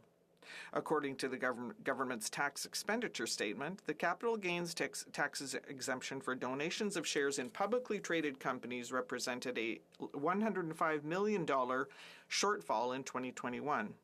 Adding private corporations and real estate would increase it by 150%. Total charitable deductions amount to about $4 billion in 2021. That's the most recent data I have, which is $3.2 billion for individuals and $725 million for corporations. So all of that would have to be taken into account when the bill is studied in committee. There is also the matter of tax fairness. The purpose of tax credits for charitable donations is to recognize the public utility of charitable organizations and to encourage donations. You make a donation, you get a receipt to reduce your taxable income. For the tax credit to be effective, it must be neutral regardless of the nature of the donation. If some donations are more tax efficient than others, then the tax credit will encourage some taxpayers to organize their affairs for tax reasons rather than encouraging more donations. We must ensure that this does not become a method of tax avoidance. For example, the interaction between the capital gains exemption and the depreciation of a building. Each year, the owner of an income property can deduct from his income a part of the value of the property during the period he owns it. On the other hand, since the building's book value is constantly decreasing, the capital gain realized when the building is disposed of is higher. With this bill, the capital gain would become tax-free. Will the taxpayer have to repay the capital cost allowance he or she received while owning the building? If so, that's fair, and if not, though, C-240 could allow a tax loophole for those who invest in real estate. This is something else that will have to be studied in committee. Especially at a time when real estate prices are soaring, We do not believe that such a measure, which would encourage investors to outbid each other, would be optimal, but from our point of view, all of this can be settled in committee.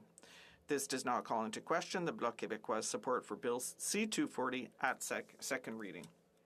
In 2019, the special committee in the other place on the charitable sector considered the measure proposed in Bill C-240 to be positive overall and recommended its adoption.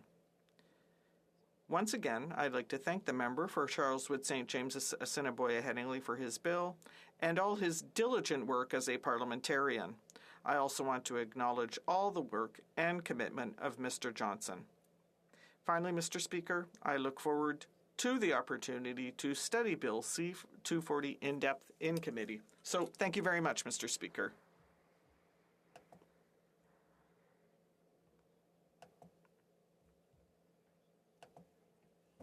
Earlier, we are here today to debate a private member's bill, Bill C-240, which really focuses on exempting real estate and private corporation shares from capital gains tax when the proceeds are donated to charities.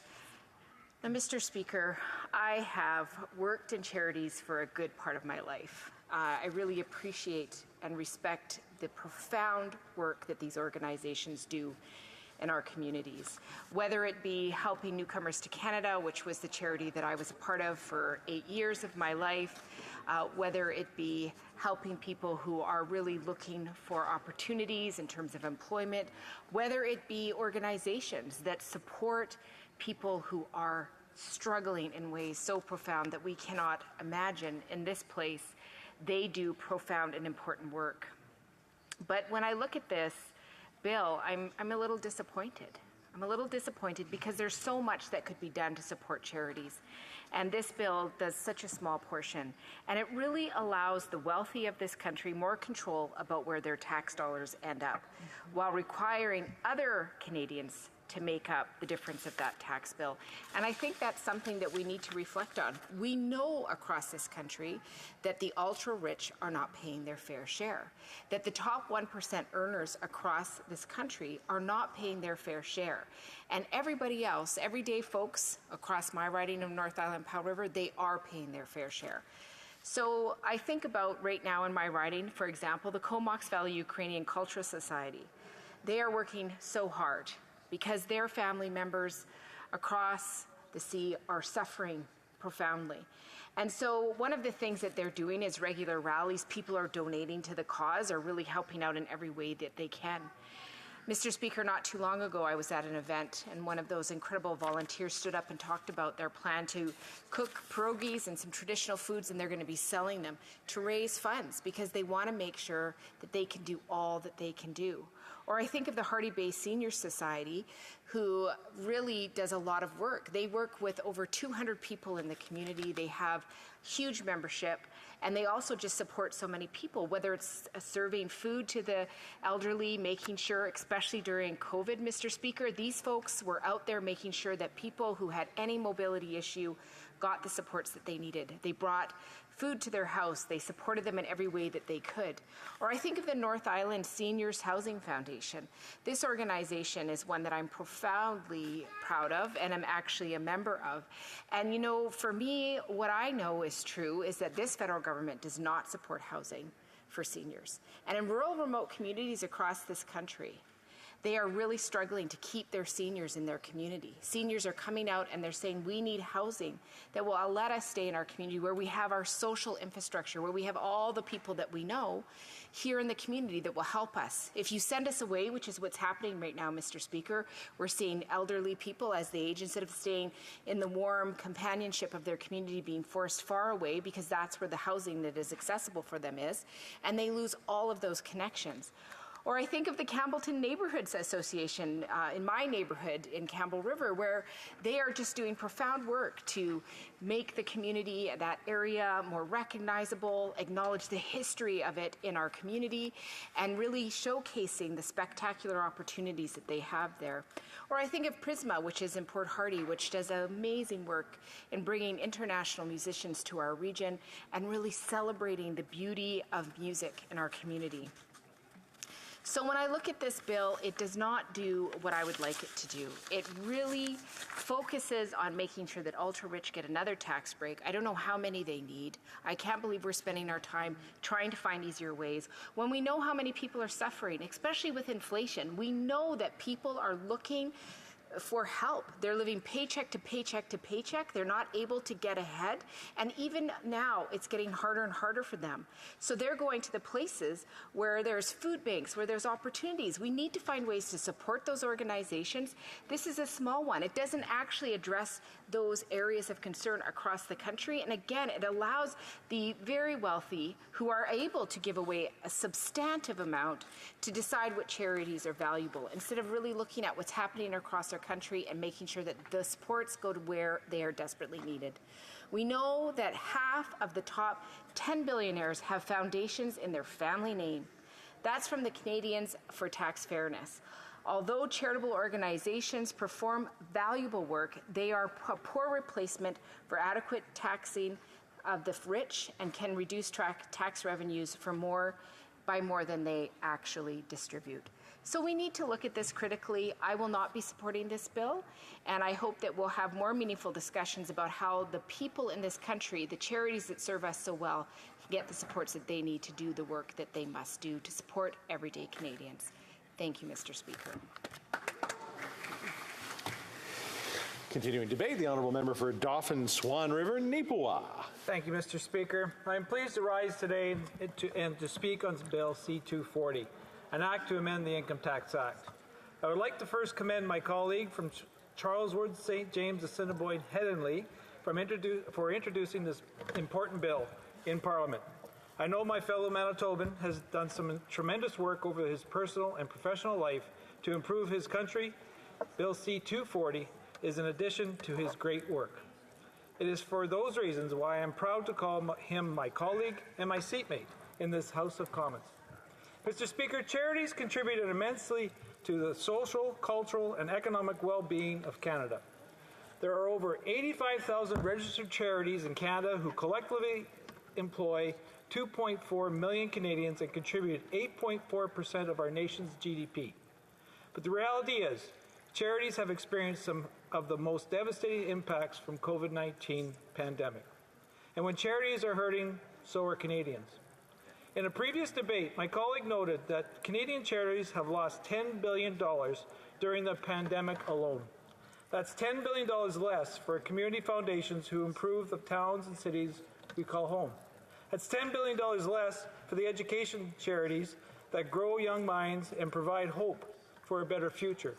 That's $10 billion less for the wildlife charities that lead critical research and deliver habitat conservation. That's $10 billion less for the arts and culture charities who fuel vibrant communities. And that's $10 billion less for food banks that so many Canadians now depend on. And now, with the cost of living crisis sweeping across our country, I fear charities will continue to suffer from reduced disposable income available to Canadians. It was just yesterday when the Bank of Canada significantly raised interest rates in an attempt to control the record inflation. And when Canadians are paying significantly more in debt payments, they cannot afford to donate to local charities at the end of the day. Mr. Speaker, Canadian charities have filled many gaps in our society in which government could not fill. I think of the Community Foundation of Swan Valley, who recently contributed to early learning centers in Swan River. I think of Touchwood Park Association in Neepawa, who contributed immensely to providing opportunities for individuals with disabilities. And I think of Dauphin and District Community Foundation, who continues to support recreational services for the Parkland region.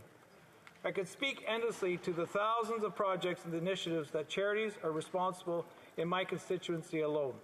But now is the time for the government to step up and support Canadian charities. Mr. Speaker, Bill C-240 would significantly help Canadian charities through a simple change of the Income Tax Act.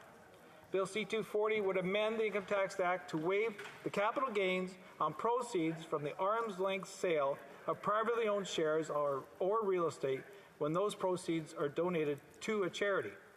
This change would directly fuel a significant amount of new donations to Canadian charities year after year. Imagine a local business owner I'll use an accountant for an example. An accountant owns a practice in their local community.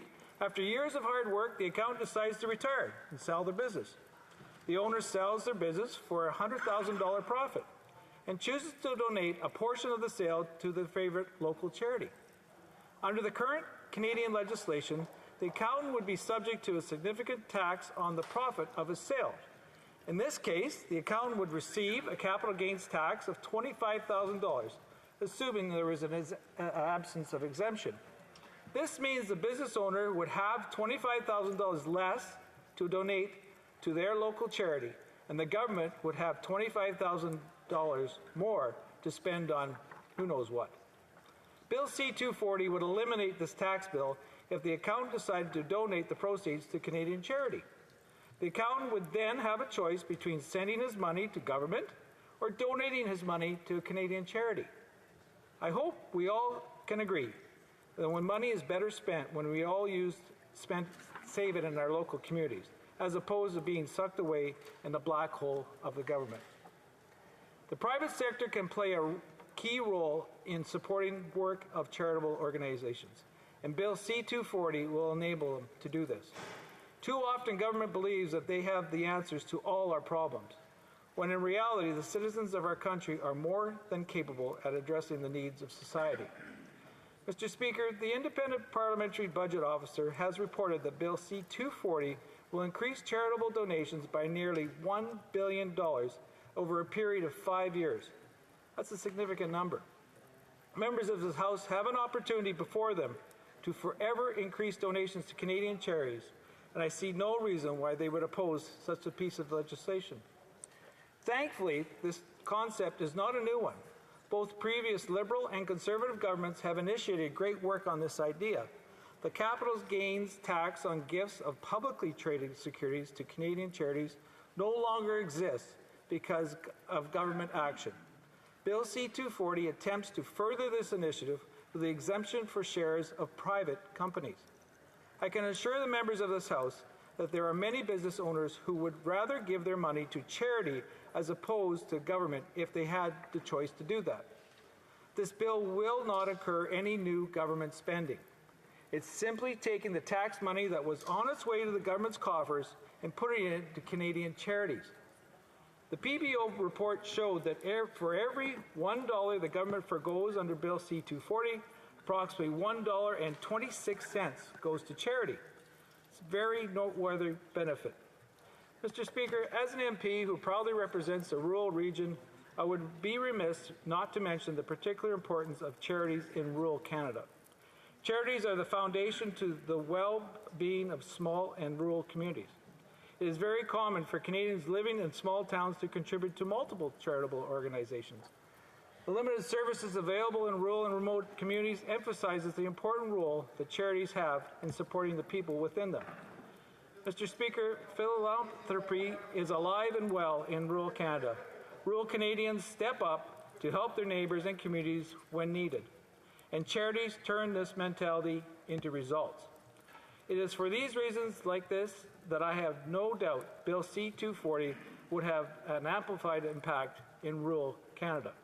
Mr. Speaker, in conclusion, Bill C-240 would directly support more than 85,000 registered charities in Canada at a time when they need support the most. Bill C-240 would incentivize more Canadians to increase support for charities of their choice. There is a reason why so many high-profile charities and non-profit organizations have supported Bill C-240. I encourage members of this House to speak directly with charities in their local ridings to hear what this bill means to them. If they do so, they will hear the stark realities that Canadian charities are facing and the importance of creating an environment that incentivizes more giving. Once again, I would like to thank my colleague from Manitoba for introducing this important piece of legislation. I was proud to jointly second this Bill C-240, and I can assure him that I will be voting in favor of this legislation. I encourage every other member of this House to do the same and send this bill to committee where it can be further studied. As parliamentarians, I believe we should hear expert testimony on this legislation to better understand the positive impact it will have. Canadian charities have supported so many of us in so many ways. It's time for us to support them. Bill C-240 enables us to do that. Thank you, Mr. Speaker. Continuing debate, the Honourable Parliamentary Secretary to the Minister of National Defence. Thank you very much, Mr. Speaker. I appreciate the opportunity to take part in today's second reading debate on Private Member's Bill C-240. As we know, this bill would provide an exemption from capital gains tax in respect of donations to charities resulting from certain arm's length dispositions of real estate or private corporation shares. And at the onset, I would like to make it clear that I support the intent of this bill, which is to say, to support and encourage the making of charitable donations, Mr. Speaker. However, this bill is problematic in terms of how it aims to achieve this. First and foremost, amongst my concerns, Mr. Speaker, is that the proposed measure in this bill is regressive. This means that it would primarily benefit a particularly small class of high-income individuals rather than encouraging charitable giving by the broader public. More specifically, it would disproportionately benefit those who are holding private corporation shares or real estate other than principal residence, which is to say higher income Canadians. That makes the bill unfair, Mr. Speaker, and it puts it at odds with our government's goal of cutting taxes for the middle class while raising them on the top 1%.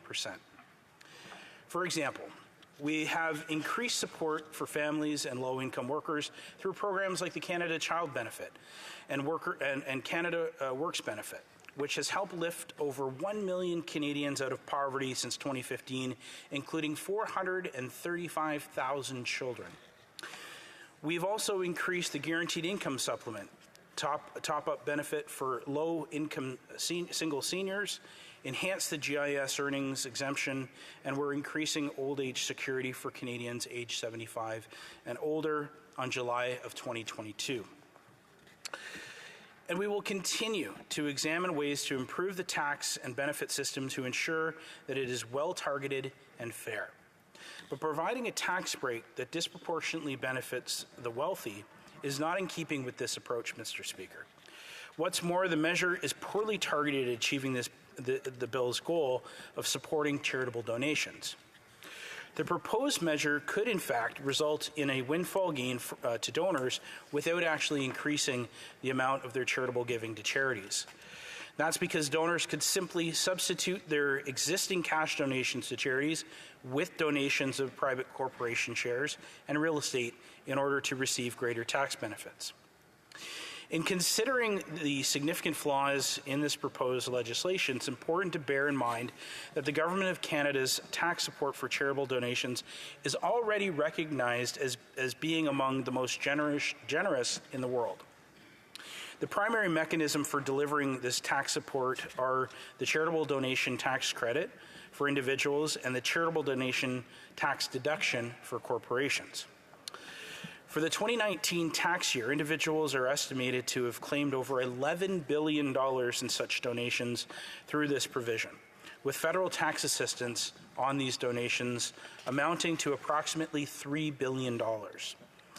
And at the same time, corporations are estimated to have donated $3.1 billion through this provision, with federal tax assistance of approximately $655 million.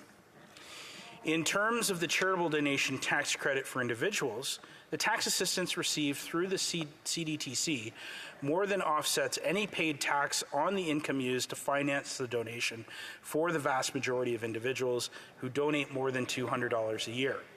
The CDTC provides a 15% credit on the first 200 of annual donations, and for most donors, the CDTC provides tax assistance at 29% on the portion of donations over $200.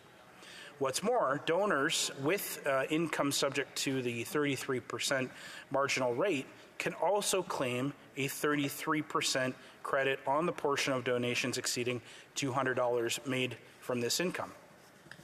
And in addition to this federal tax assistance, all provinces and territories have charitable donation tax credits, with the average provincial credit being approximately 17%. In fact, total combined federal provincial tax assistance averaged out to be around 46% on donations above $200 in 2019. For donors with taxable income in excess of the highest rate, tax assistance on donations would be around 50% in most provinces, and as high as 54% in Nova Scotia and Alberta. Moreover, the government already offers special incentives to encourage donations of important assets like publicly listed securities, ecologically sensitive land, and certified cultural property through an exemption from capital gains tax for most such donations. When the exemption from a capital gains tax is included, the total tax relief provided on such donations can be as high as 81% when provincial incentives are added. The charitable donation tax credit can generally be claimed up to 75% of the donor's net income in a year, and unused donations can be carried forward for up to 5 years, or up to 10 years in the case of ecologically sensitive land. But unfortunately, Bill C-240 may actually undermine the effectiveness of the tax incentives provided under the ecological gift program. That's because currently the only type of real estate donation that can currently is eligible for the full capital gains exemption is ecologically sensitive land that has been certified as such by Environment Canada and donated to certain qualified recipients to, of course, ensure conservation. Under the proposed measure, this targeting of support to donations of ecologically sensitive land would be blown wide open. That's because under this proposal, donations of the proceeds of the disposition of real estate to any charity would receive the same tax assistance. And this could introduce a perverse incentive for potential donors to simply sell their land to a third party like a real estate developer and donate the proceeds to any charity, thus avoiding the eco-gift certification and valuation process. In short, it could result in a donor getting the same tax benefit from turning ecologically sensitive land into a parking lot as they would get from donating it to an entity that would preserve and protect it. And the measure is expected to be costly, Mr. Speaker. In February 2021, the Parliamentary Budget Officer estimated that the cost of this measure to the federal government would be approximately $778 million over 5 years. That's a lot of money to dedicate largely to wealthy Canadians at a time when we're working to rebuild from the impact of the COVID-19 pandemic. Supporting Bill C-240 would almost certainly increase the pressure on government to also provide special exemptions for donations of other types of property like virtual currency or cash gifts made after tax income. Such tax changes would ideally be undertaken through the budget process, which enables the government to fully consider trade-offs, balance priorities, and undertake new fiscal commitments only to the extent that they're affordable. And a private member's bill like C-240 does not afford us that scope, Mr. Speaker. Mr. Speaker, these serious shortcomings must be weighed against the generous and effective incentives for charitable giving that are already in place to encourage people to donate more to charities across Canada by reducing the after-tax cost of giving. And having done so, our government simply cannot lend its support for this private member's bill. Thank you, Mr. Speaker, for the opportunity to make that and my position clear on this issue. Thank you. Continuing debate, le débat continue. The Honourable Member for Abitibi-Témiscamingue. Thank you, Mr. Speaker. I am pleased to rise and contribute to this debate on Bill C-240. It's a bill that affects an important industry in Quebec, that of the not-for-profits and charitable organizations that we've all worked with as citizens and in our work as members of Parliament. We are all well aware of what they contribute to our communities. I salute the colossal work done by these organizations every day and they work in conditions that aren't always easy, so I thank them. And I particularly want to thank the palliative care home in my riding that does exceptional work. And it's important that work be done throughout our regions. Charities receive significant support through the tax system, about $4 billion every year. Canada's tax incentives for charities are among the most generous in the world. Can we do much better in this regard to help this sector thrive? Well, yes, I believe that we can. I also think that piecemeal, simplistic solutions are no substitute for serious policy reform. In any event, it's definitely time that the issues facing our nonprofits and charities be given proper priority. Tonight, we're essentially debating a measure that would exempt donations involving private stock and real estate from capital gains tax. Now, let's look at the history of this tax measure. Since 2006, the government introduced a number of measures to encourage charitable giving and to reduce administrative complexity for the charitable sector. The House of Commons Standing Committee on Finance has also studied the taxation of charities and nonprofits. And this measure was one of the recommendations that was found in their report from February 11, 2013. It would help charities of all kinds, hospitals, universities, and cultural groups, and even the vast network of the United Way-funded social service agencies across Quebec. The measure was first tabled by the government in the 2015 budget as a way to unlock more private wealth for the public good. The exemption of donations involving private shares in real estate from capital gains tax was never implemented, however, as Liberal members opposed it. In 2019, the Senate Special Committee on the Charitable Sector considered that the measures proposed in Bill C-240 were generally positive, and that committee recommended that these measures be passed. Has the pandemic finally succeeded in illustrating to us the fragility of this sector and of our economy and made us realize that it's high time to act? Well, colleagues, the need to increase the financial resources of charities and nonprofits remains absolutely urgent. It's essential that we look at the real needs of our charities. My criticism of this bill is that it once again prevents us from looking at the big picture to allow organizations to have more predictability over the long term. It doesn't address all of the problems that exist or suggest solutions to all of them. I don't see at first glance any serious problems with the new measures proposed in this bill. However, I would insist that better social policy and an adequate response to the issue of an aging population has to be implemented hand in hand with the modernization of our charitable system and how it's taxed. Social inequalities exist, and the government's disengagement from healthcare is a big reason for that. The Bloc Québécois is calling for a remedy to the underfunding of the transfer to the provinces so that they can provide services to their population over the long term. We are calling for full respect of the Health Act. So now let's look at some of the changes proposed in this bill. Simply put, it would bring a change to the Income Tax Act, which would provide the same tax treatment that's been reserved for donations of publicly traded securities.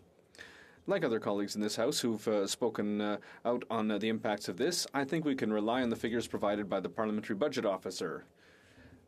Clearly, they must be pretty close to the truth. The PBO's report, which we have in our hands, indicates that donations of real estate and shares in private companies could increase from $2.9 billion to $3.9 billion. So that's an estimated increase of just under $1 billion. I would invite colleagues to consult the Department of Finance's 2021 tax expenditure report and study Part 2, specifically the table on page 34, where it explains what it costs the government for each of the measures that are already available to charities and nonprofits. And there's a lot of questions in there, Mr. Speaker, that the Finance Committee could address when it studies this bill. The PBO's model, doesn't give us an indication of the effectiveness of this measure. Would these be new donations? Will the measures proposed in this bill encourage more people to make donations of private shares or real estate? Will these be gifts that the organizations would have received anyway, but with a more advantageous treatment? In terms of tax fairness, The purpose of the charitable donation tax credit is to recognize the public benefit of charities and to encourage people to donate to them. It's not a financial vehicle to encourage some taxpayers to arrange their affairs for tax reasons rather than to encourage more donations. So, and it's very important for me that this measure not become a pretext for the government to remove itself from some of its social responsibilities. Now, Mr. Speaker, we must not lose sight of the technological shift.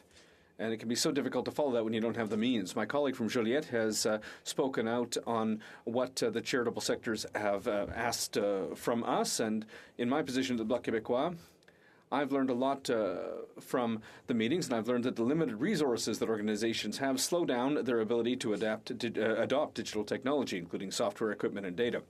And organizations aren't always able to hire or train the required staff to make that shift.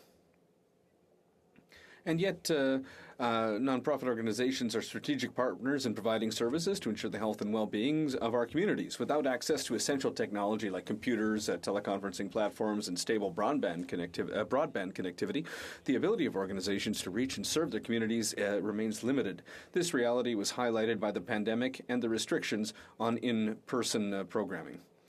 When it comes to the day-to-day needs of charities, well, they'll need to be able to take advantage of new technologies to facilitate their work and keep up with the demands that come with this new digital age. In conclusion, Mr. Speaker, with the COVID-19 pandemic, I would suggest to you that charities, especially those that provide vital services to vulnerable individuals and communities, have stated very clearly what they need from government in order to survive and to continue doing their work. Nonprofit organizations play a critical role played a critical role during the COVID-19 pandemic, but many are experiencing financial losses and facing increased demand for services. They need support to be able to continue providing essential programs and services. And Mr. Speaker, I'll come back to the fact that we see a government that is disengaging from this mission. And when we talk about the needs of people, particularly in the charitable sector, this government should be responsible for offering services that people need, and instead people have to turn to a sector that has fewer resources, and people suffer from that. So, Mr. Speaker, in closing, I would encourage everyone to be generous. Thank you. Doing debate, the honourable member for Miramichi, Grand Lake. Thank you, Mr. Speaker. It's a pleasure to be here today and speak on the most important bill from my great colleague. Mr. Speaker, the COVID-19 pandemic has hit Canadian charities extremely hard. Today, I'm happy to stand in this House and discuss a measure that would see the potential for a new revenue stream for our struggling charities across the country.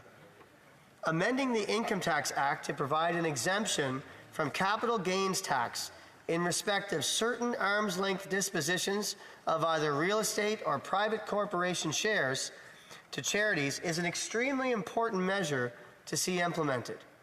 The bill would see to it that the proceeds of any arm's-length sale would qualify for exemption if donated within 30 days of disposition.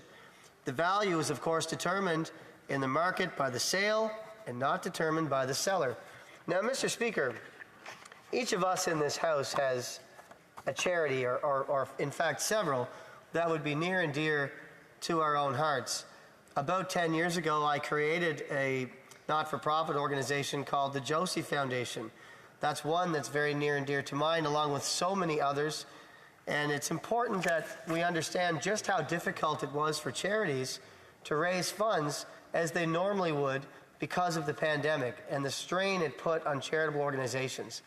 The importance of charitable organizations in Canada is without question, and we want to remind all people the importance of volunteerism.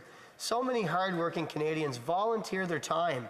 They get on these charities, the charities that are near and dear to their heart, and whatever charity they're working on, it does benefit our country in a great way.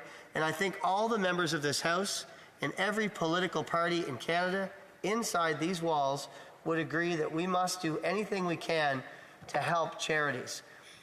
This bill would increase the amount of charitable giving by incentivizing donations through this tax measure. And again, Canadian charities need all the help they can get right now. Mr. Speaker, I will note that this measure was proposed in the 2015 budget by the Stephen Harper government, but in the budget of 2016, it was confirmed that the now Liberal government did not intend to proceed with this measure. With this bill, Mr. Speaker, we're trying to address the downturn in charitable giving that has been a trend for a while, yet exacerbated during the pandemic. The impact of COVID-19 has had a massive impact on charitable sector, with the inability to raise funds at events, as well as donors being less likely to donate because they're personally struggling financially. Now, you add the concept of inflation onto the mess and the problem charities are having in raising funds, then you've got a really poor situation for the charities in this country. With inflation running rampant, the financial struggles to Canadians is rising, and in turn, Mr. Speaker, it's putting more pressure on household disposable income, which is driving down the available donation revenue. It should be noted that the charitable sector represents 8.1%, or $151 billion of Canada's GDP. Currently, the Income Tax Act allows for this tax treatment for the proceeds of the sale of publicly traded shares.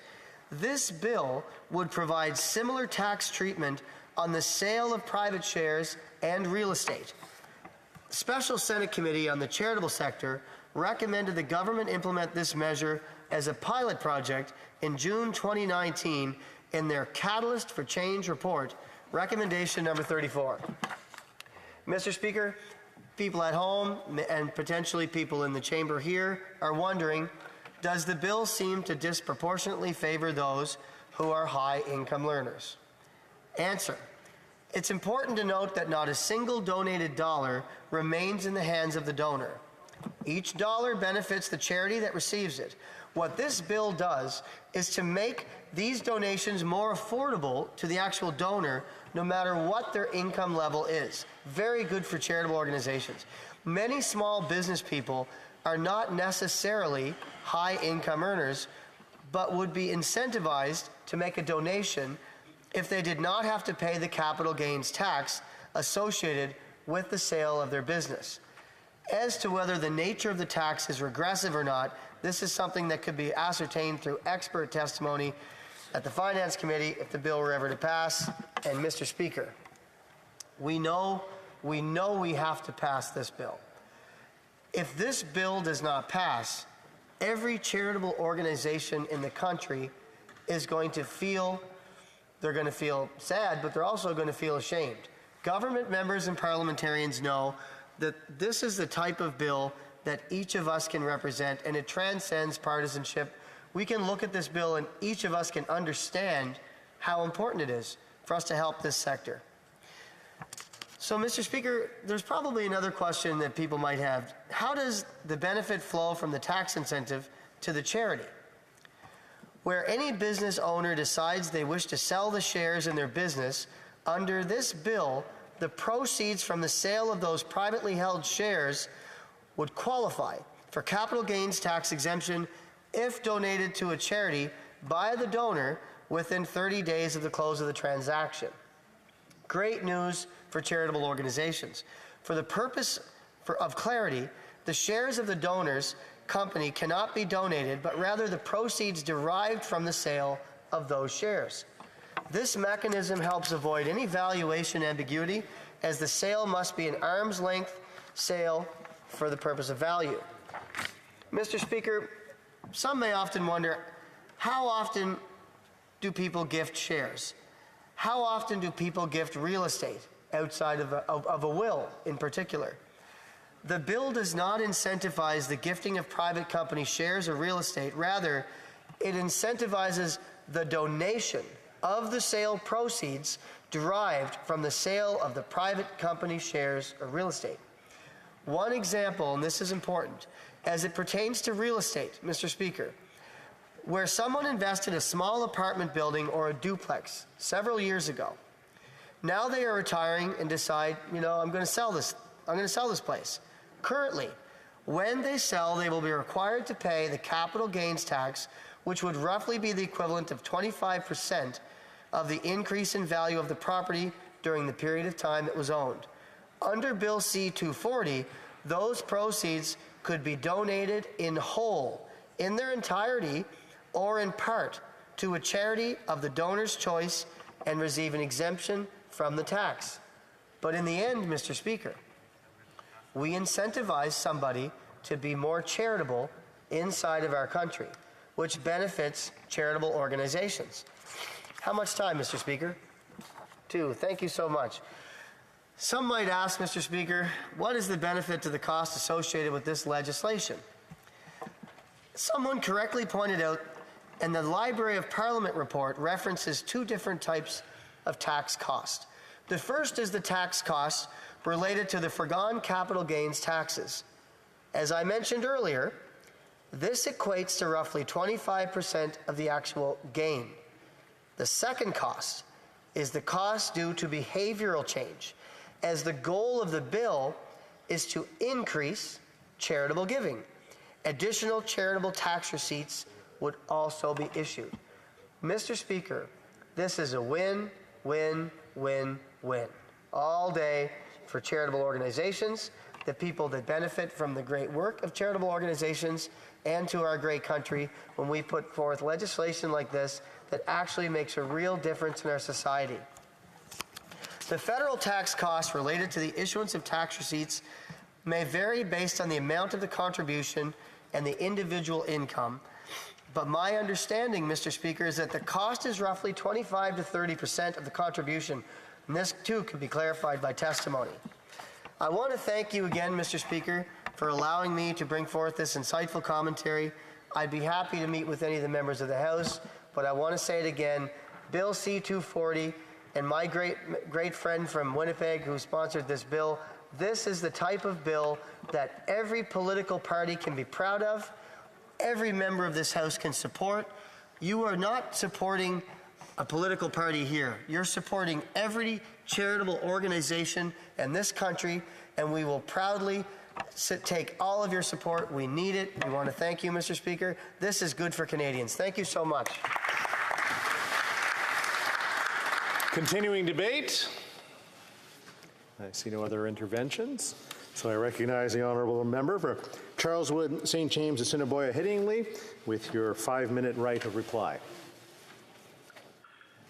Thank you, Mr. Speaker. And at the outset, I'd just like to say I'm sorry I can't be there in person to speak to the bill that I have introduced. But I want to thank every single member of Parliament that has spent so much time studying this bill and making their arguments. And I realize that there are many positive arguments, and there are some questions around the bill. And that's why I think it's very important that a bill that could have such a profound effect on charities across the country be studied in committee. And when I say charities, I want to be clear. I'm talking not just about charities. I'm talking about the people that these charities serve. And what I've been saying throughout this whole process is that when charities are hurting, real people are hurting. This bill can help charities get back on their feet and help Canadians get back on their feet.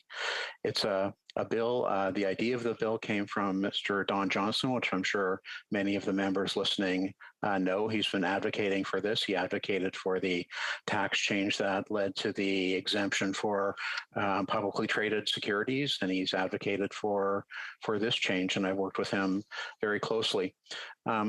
I have to say there's broad stakeholder support also, and I ask every member to consider what institutions in their own ridings could benefit in a great way from this change. I know Imagine Canada has endorsed the bill, Diabetes Canada, Heart and Stroke, Special Olympics. Many charities have endorsed this bill because they are in a situation right now where really they've been affected in 2 ways. It's kind of a double whammy when it comes to charities. They were hurt tremendously during the pandemic, and now the cost of living crisis is making it almost unaffordable for people to make contributions to charities. So this bill, I don't need to go through the numbers. They've been reiterated in the Parliamentary Budget Officer report. Everybody is aware of them. But the reality is that that the amount of money donated to charities will exceed the cost to the government. In all cases. I disagree with the fact one of the members from the Liberal bench said that this was just a tax break for the wealthy or something to that effect. Not, most small business people are not wealthy people. Some people just own a duplex or a small apartment building. It doesn't make them wealthy. What this does do, this bill, it highly incentivizes charitable giving at a very efficient tax cost to the government. It's not a new idea. It piggybacks off the concept of the donation of publicly traded securities. It was introduced in 2015 in the budget, which passed. All I'm really asking is that you not let this bill die here. I'm just asking that you let it go to committee, bring expert testimony, and ask all the questions that have been asked in the House. If members who have reservations about the bill are still concerned about it when it comes back to the House, they can vote against it then.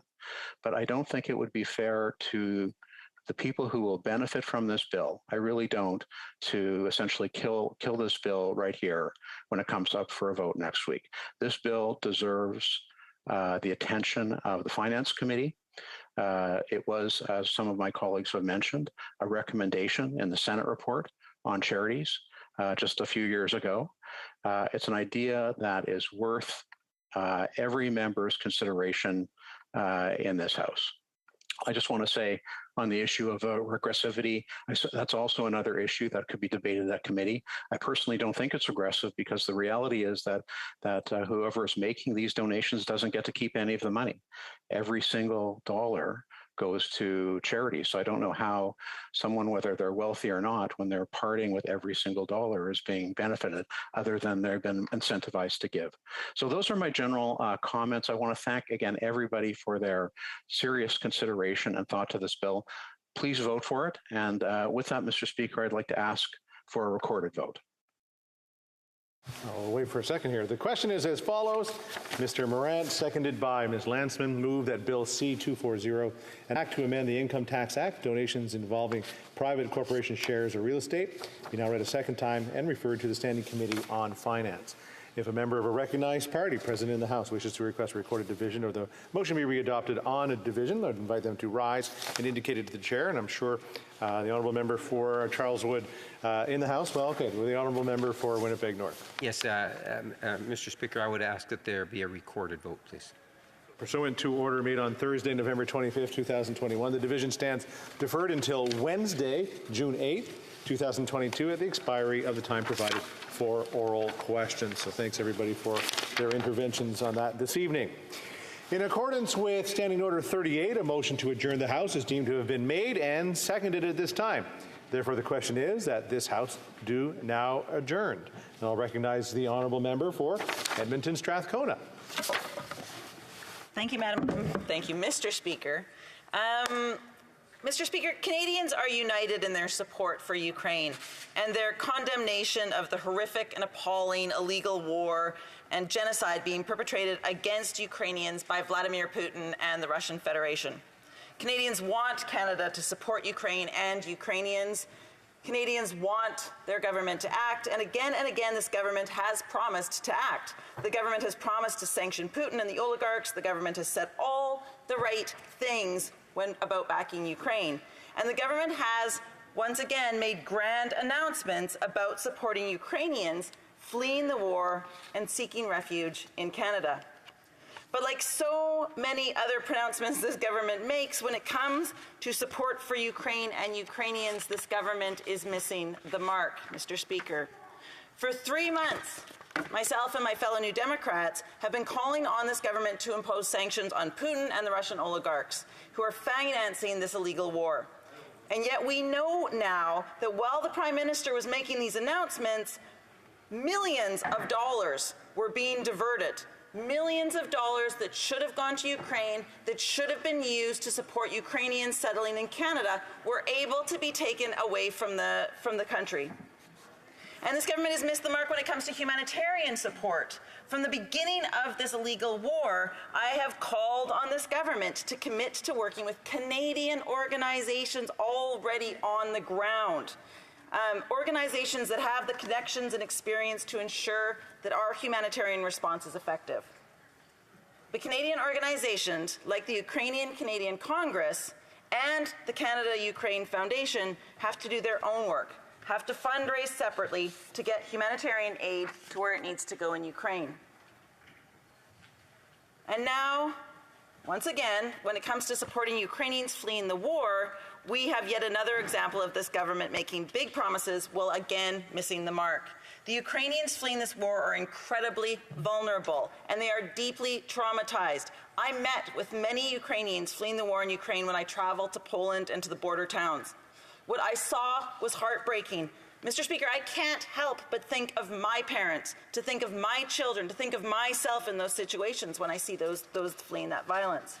These are seniors, these are children, these are women. These are mothers that are trying to find safe haven for their children. They need housing, they need health care and child care. They need financial support, they need social support.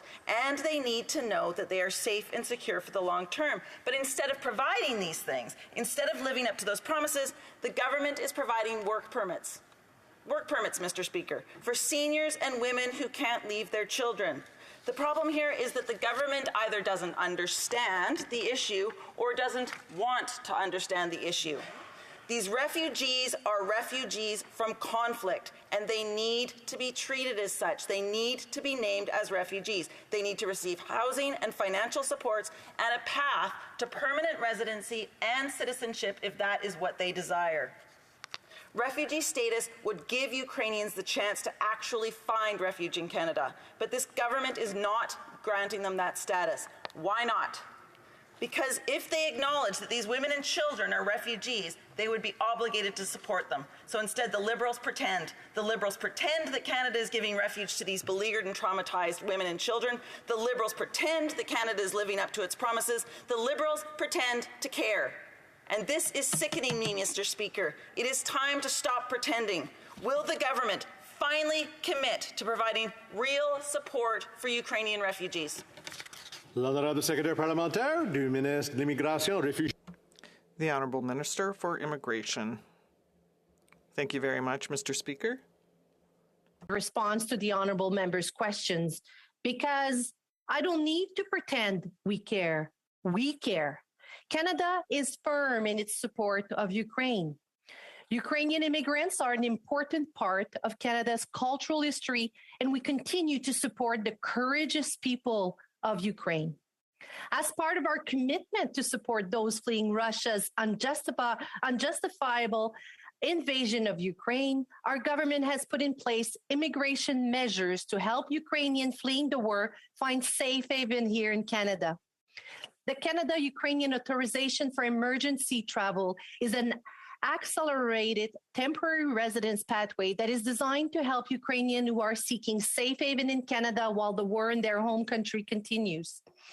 And Mr. Speaker, between March 17 and May 25th of this year, IRCC received just over 259,000 CUIT applications, of which more than 120,000 have been approved.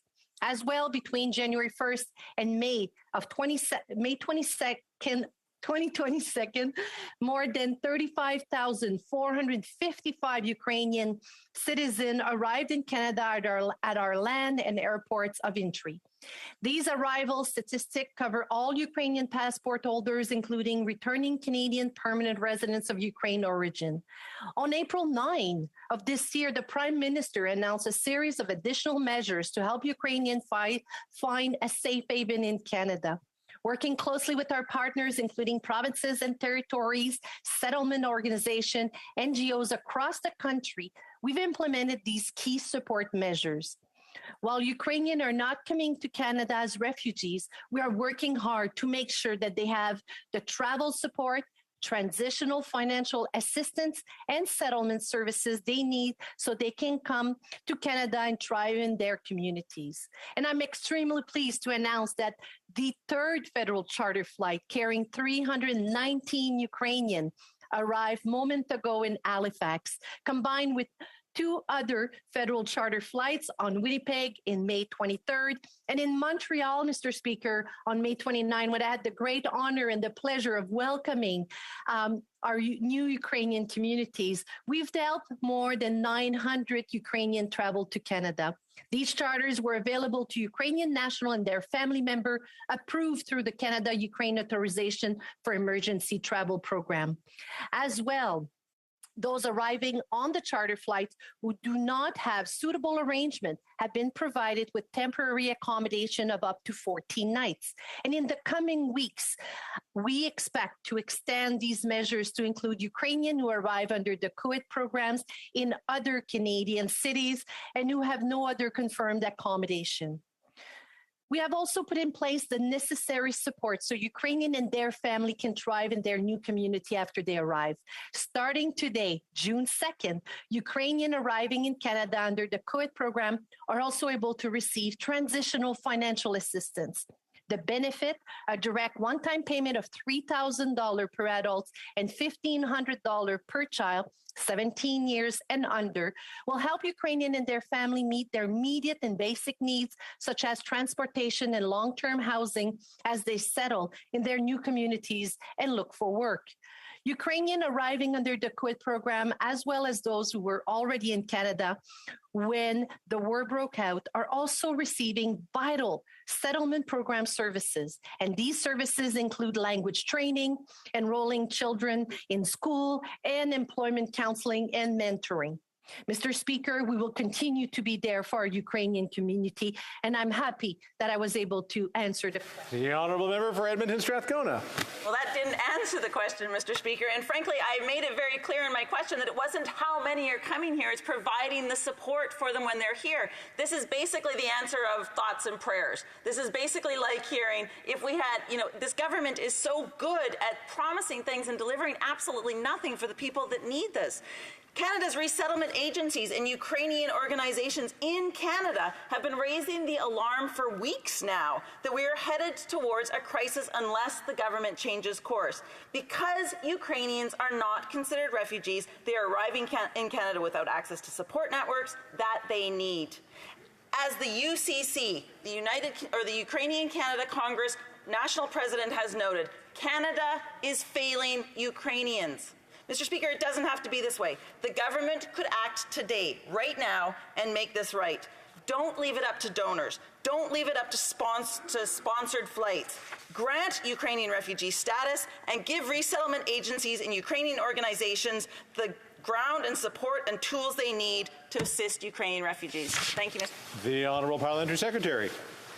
Well, I thank the member again for her questions, because that allows me actually to tell her exactly what we're doing above and beyond what I've shared with her. When you talk about the services that we're going to continue to provide on March 30th of this year, we're also extending settlement program services, which are actually typically only available to permanent residents, which now are available until March 31st, until next year. And this will help with housing search, language training, information about orientation to life in Canada, such as help children enrolling in school, information and service to help access the labor market, including mentoring, networking, counseling, skills development and training, activities that promote connection with communities, also assessment of other needs Ukrainian may have and referral to appropriate agencies, service targeted the needs of women, seniors, youth, LGBTQ. Mr. Speaker, we will continue to welcome Ukrainians seeking refuge from Putin's war as quickly and safely as possible. Merci. The Honourable Member for Kitchener Centre. Thank you, Mr. Speaker. Thanks for the chance to come back to a question I asked of the Prime Minister about a month or so ago. And I asked the question because it was on long-term care. Back in 2019, when I was knocking on doors in my community, I heard from neighbor after neighbor, both those that had a parent in care, for example, or those who were caregivers, sharing their concerns with the crisis they saw as a result of decades of underinvestment. Well, it's an example of where the pandemic really only made things worse, because if you fast forward to then 2021, we all know that the crisis in long-term care through the pandemic exploded. In my community, for example, I won't ever remember anytime soon, I've shared this story in this house before. I was speaking with a woman who was sharing about how her mom had been waiting in hospital for a bed in long-term care for 3 months. And as she told this story, I could see the tears streaming down her face. Or, when I spoke with a personal support worker who shared that, she was being honest, she said, Mike, I'm not giving 4 hours of care a day. I'm lucky if I am able to give 4 minutes of care a day. It's obvious that this crisis continues in long-term care, and we're not out of the woods yet. In fact, the most recent numbers I have available, in the summer of 2021, the wait times for long-term care, it was still 52,000 people on the wait list. Now, last year, we heard in the Liberal platform and from the Prime Minister himself, billions of dollars being promised for long-term care. He shared the words, nothing is off the table when it comes to addressing the crisis in long-term care. But then if we fast forward to what we saw in the budget, I looked right through it, long-term care was only mentioned once. And when it was mentioned, it was only about funds that were previously allocated. There was also no mention of the Safe Long-Term Care Act, despite this being part of the agreement between the NDP and the Liberals, one of the few really key net new items. This is what prompted my question to the Prime Minister at the time and my continued concern when it comes to addressing the crisis. Now, to offer some ideas of what could be done, we can look no further than what the former member for Nanaimo Ladysmith, Paul Manley, had proposed in Motion 77. He put forward eliminating the wait times, paying long-term care staff adequately for their work and providing benefits and paid sick leave, implementing a basic care guarantee that would ensure that we have this minimum of 4 hours of regulated personal care per day for every resident, to take the profit out of long-term care and transition long-term care facilities to nonprofit and cooperative management structures, and of course to introduce a Safe Long-Term Care Act modeled after the Canada Health Act to be sure that it establishes national standards for care and staffing. Now, in the Prime Minister's response, he shared that the government is working with provinces and territories. And so tonight, from the Parliamentary Secretary, I've got 3 questions I'd love to hear more about. First of all, does he and the governing party recognize that the crisis in long-term care continues? Secondly, when specifically will the governing party follow through on what they've already promised, tabling the Safe Long-Term Care Act? And finally, if he can provide an update, if work is being done with provinces and territories, what work exactly is that being done? Thank you. The Honourable Parliamentary Secretary to the Minister of Health.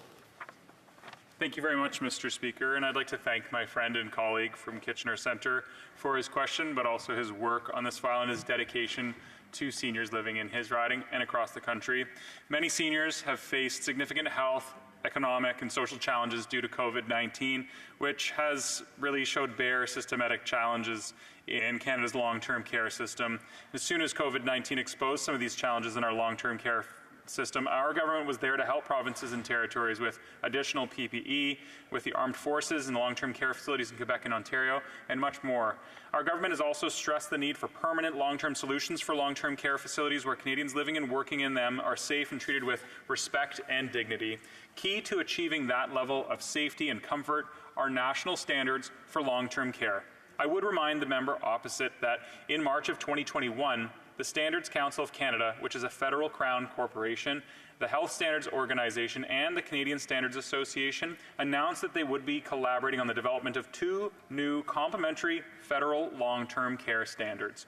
And that was a result of work from our government. Their collaboration with stakeholders across the country has focused on addressing the delivery of safe, reliable, and high-quality long-term care services, the design and operation of long-term care homes, and infection prevention and control practices in long-term care.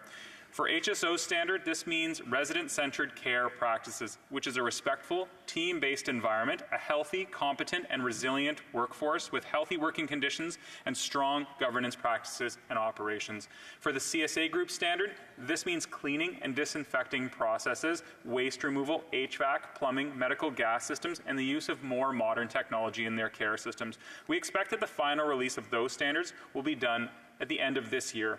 Budget 2021 also included a $3 billion investment to support provinces and territories in their efforts to apply these standards and ensure permanent changes are made. Mr. Speaker, the COVID-19 pandemic continues to highlight the challenges in long-term care, including gaps in infection and prevention and staffing. And Mr. Speaker, I believe that answers the first question that my colleague asked, which is whether or not we recognize this crisis is continuing. The answer is yes. Our government has made significant investments, including $4 billion, to help provinces and territories improve the standard of care in those facilities. In addition to that, $41.9 billion in cash support to provinces and territories through the Canada Health Transfer. Canadians can rest assured that we will keep working hard with provinces and territories so that we can fight COVID-19 together, and that includes in our long-term care facilities. On the campaign, we also committed to investing an additional $25 billion over 5 years to better support the healthcare system and provide better mental health services across the country for seniors.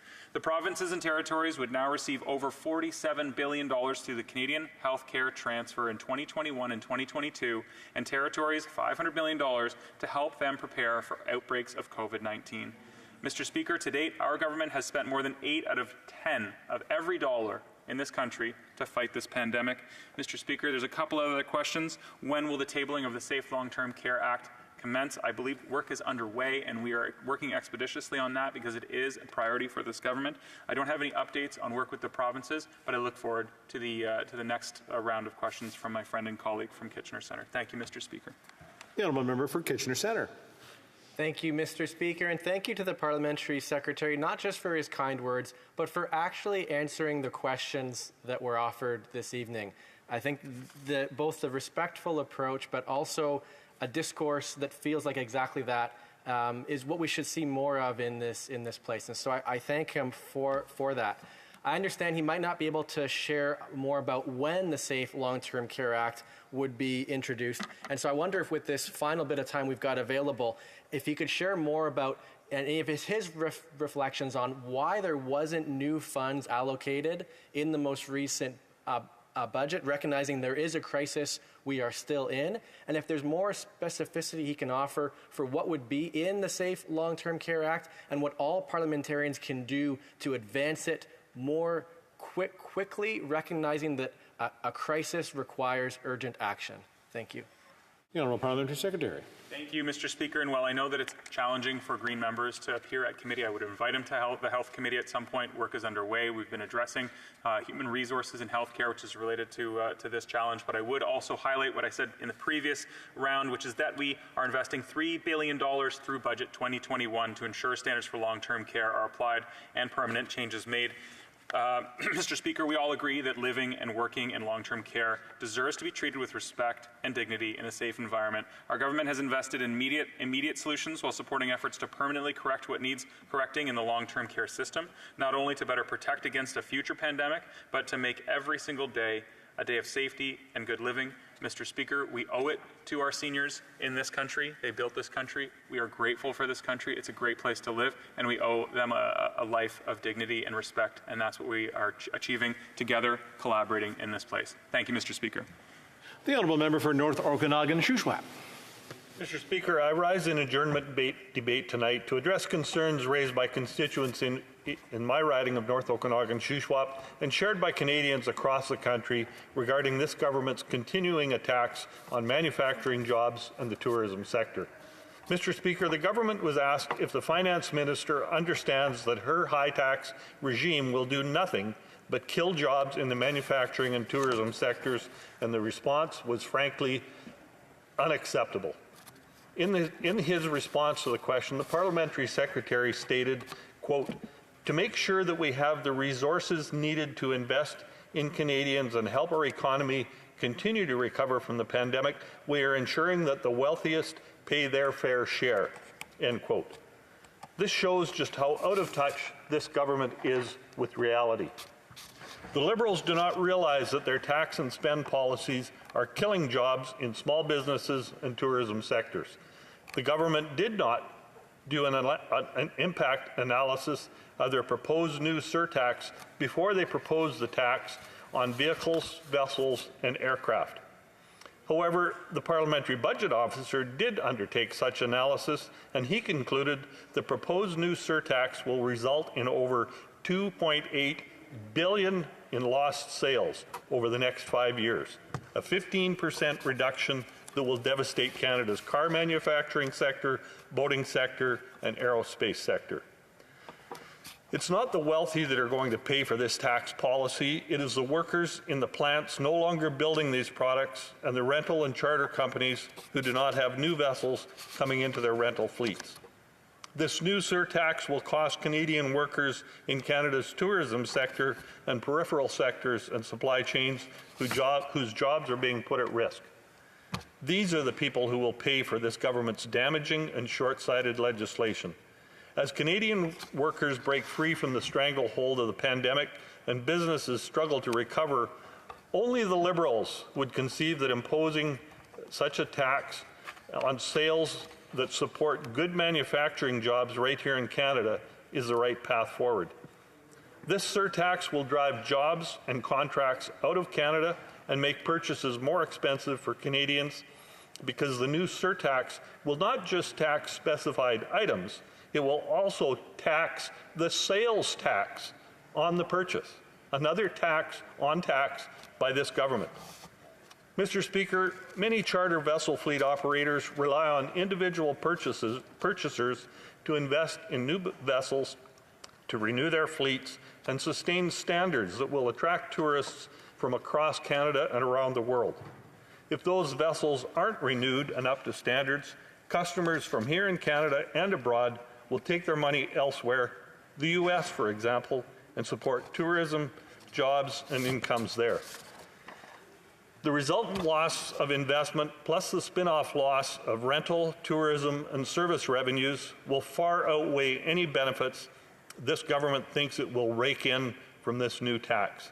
This government and its new surtax will hurt Canadians who need the jobs the most as Canada recovers and tries to dig itself out from the debt hole of this government's reckless spending abandon. I want to know, and Canadians want to know, how can this government be so callous and continue to force this new surtax through Parliament and inflict harm on hardworking Canadians? Good.